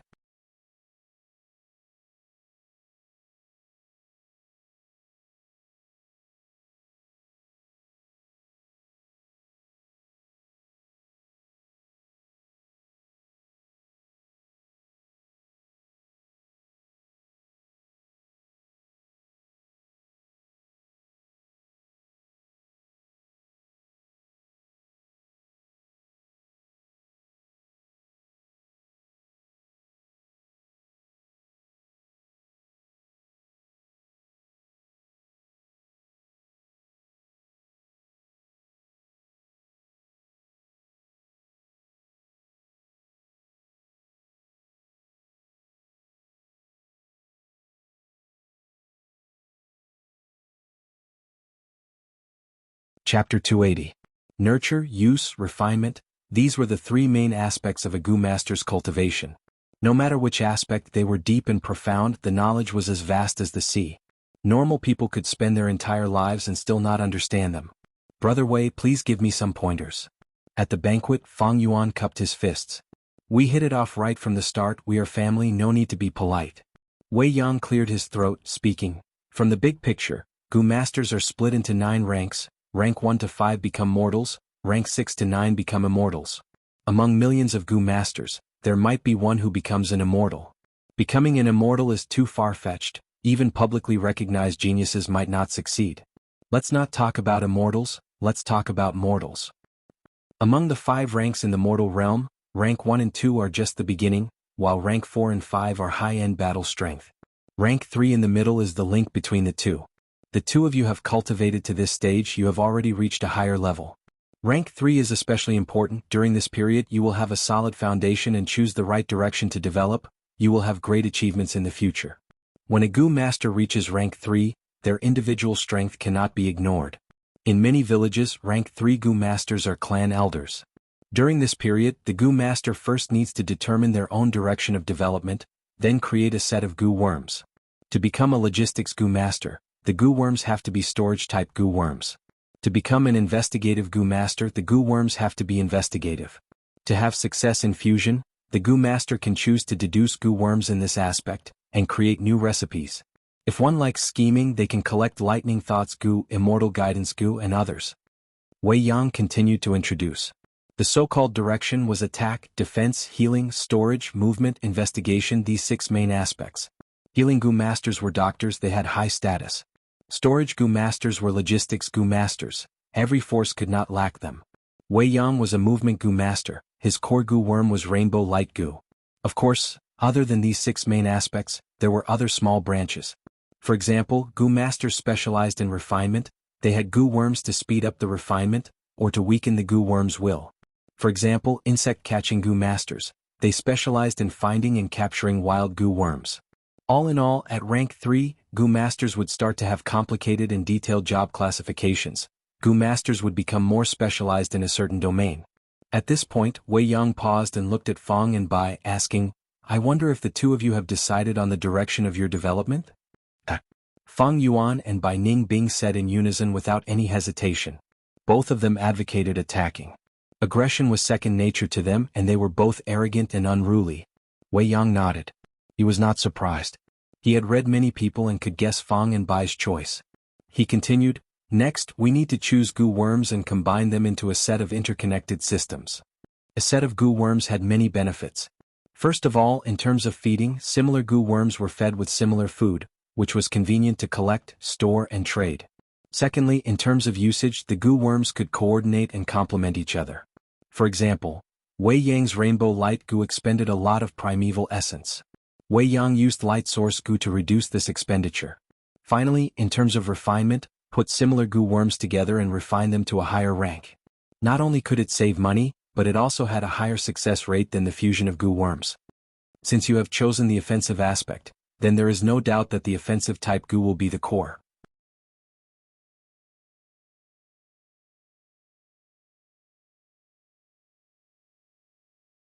All the other Gu worms will have to serve this core. Take Little Xiao for example. He chose the pellet fire Gu as his main attacking method. Thus, I suggest he split one Gu into 2 to increase the number of pellet fires. He also chose the enormous Gu to increase the size of the pellet fire and increase its power. He also chose the fire source Gu to reduce the primeval essence expenditure. He also used the fire travel Gu as his movement type Gu. Wei Yang patted Xiao Yan's shoulder. Xiao Yan pretended to have a bitter expression. "Brother Wei, you have exposed all my secrets." Wei Yang did not mind. "Haha, your secrets have already been exposed by others. Right now, who in the battle stage doesn't know what Gu worms you have?"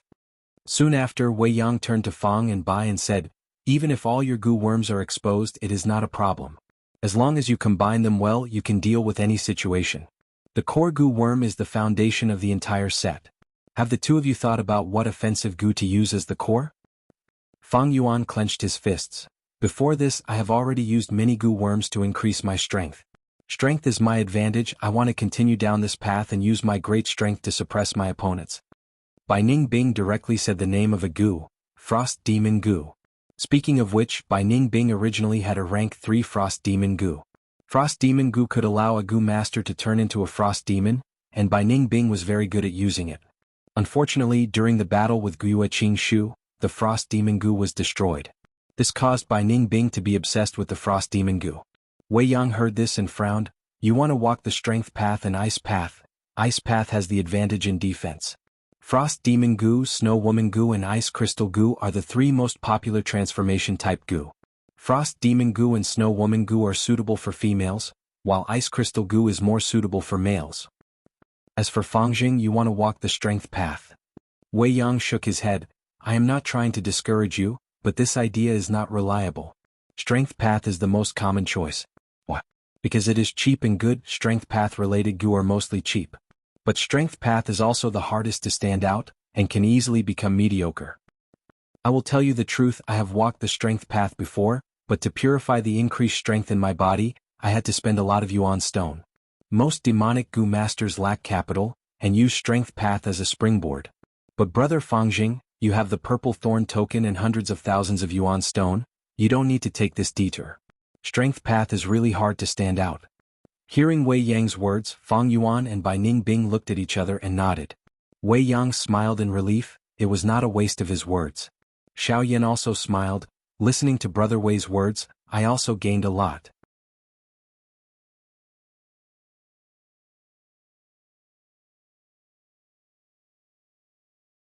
Brother Wei is right, but I still want to walk the Strength Path. Fang Yuan cupped his fists. Yes, I have decided to give up on the Frost Demon Gu, and choose Ice Crystal Gu. At the side, Bai Ningbing also made up her mind. Wei Yang's smile froze on his face. Hey, did you guys listen to Brother Wei's words earlier? Xiao Yin shouted. Bai Ningbing's lips curled into a smile, a resolute light flashing in her eyes. Because ice crystal goo is suitable for men, I chose it. Fang Yuan rubbed his nose. Thank you, Brother Wei, for your suggestion, but I like strength path. Others can't stand out if they choose it, but if I stand out, wouldn't that show off my strength? Ha ha ha, only with difficulty can there be a challenge, only with a challenge can there be a sense of accomplishment. I was hesitant, but after hearing Brother Wei's words, great, this is it. Choosing strength path was Fang Yuan's plan. It was related to the Three Kings' inheritance in a few years. This could not be told to outsiders. You too. Xiao Yin was stunned, not knowing what to say. You two need to reconsider, this is not a joke. Wei Yang's expression was solemn, his tone anxious. He had never expected his words to have the opposite effect. Brother Wei, no need to persuade me. Roads are made by humans, I have made up my mind. Aha, let's continue drinking. Fang Yuan spoke in time, his attitude firm, causing Wei Yang's words to be stuck in his stomach. Sigh. Wei Yang helplessly raised his wine cup, but he made up his mind to persuade the two. Especially this Fang Yuan, he was simply messing around. Treating his future as a joke, he should not have done that. If this goes on, he would be wasting his talent. Wei Yang could not watch it anymore. He needed to correct his thinking. This was the future star that Lord Tribe Leader wanted to recruit. After the banquet ended, after sending off the nagging Wei Yang and Xiao Yin, Fang and Bai returned to the shop. After showing the purple thorn token, Bai Ningbing spent 28,000 Yuan stone to buy the rank 3 ice crystal goo.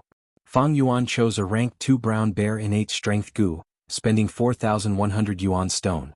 You really intend to make ice crystal goo your vital goo? After leaving the shop, Fang Yuan asked with a frown. Bai Ningbing knew what he was asking. She was already rank 3 peak stage, one more step and she would be rank 4 realm. She could buy rank 4 goo worms in advance. But Bai Ningbing shook her head, her expression solemn. I do not intend to advance to rank 4. Yesterday I found that my aptitude rose by 1 point. The northern dark ice soul physique was like a curse, coiling around Bai Ningbing's body. As she continued to cultivate, Bai Ningbing's aptitude would eventually recover to 100% and return to the 10 extreme physique. Thus, she would rather give up on advancing to rank 4. Rank 4 yellow gold primeval essence had better quality than white silver primeval essence, and could nourish the aperture more easily, allowing Bai Ningbing's aptitude to recover faster. Fang Yuan couldn't help but slow down. Is that so? It seems you can't leave the Yanggu in my hands. Maybe you can go to Fengyu Manor to inquire, they specialize in selling information. They might have what you need. You're not coming with me? Bai Ningbing stopped, looking at Fang Yuan. I want to go to the gambling den. Fang Yuan smiled. All right. Looking at Bai Ningbing's departing figure, Fang Yuan's smile gradually disappeared. He returned to the shop. Shopkeeper, I forgot some things, do you have them here? He took out a list. The shopkeeper did not dare to neglect a guest with a purple thorn token. Looking at the contents of the list, he nodded. We have them, our shop has them. Very good, prepare one for me immediately. Yes.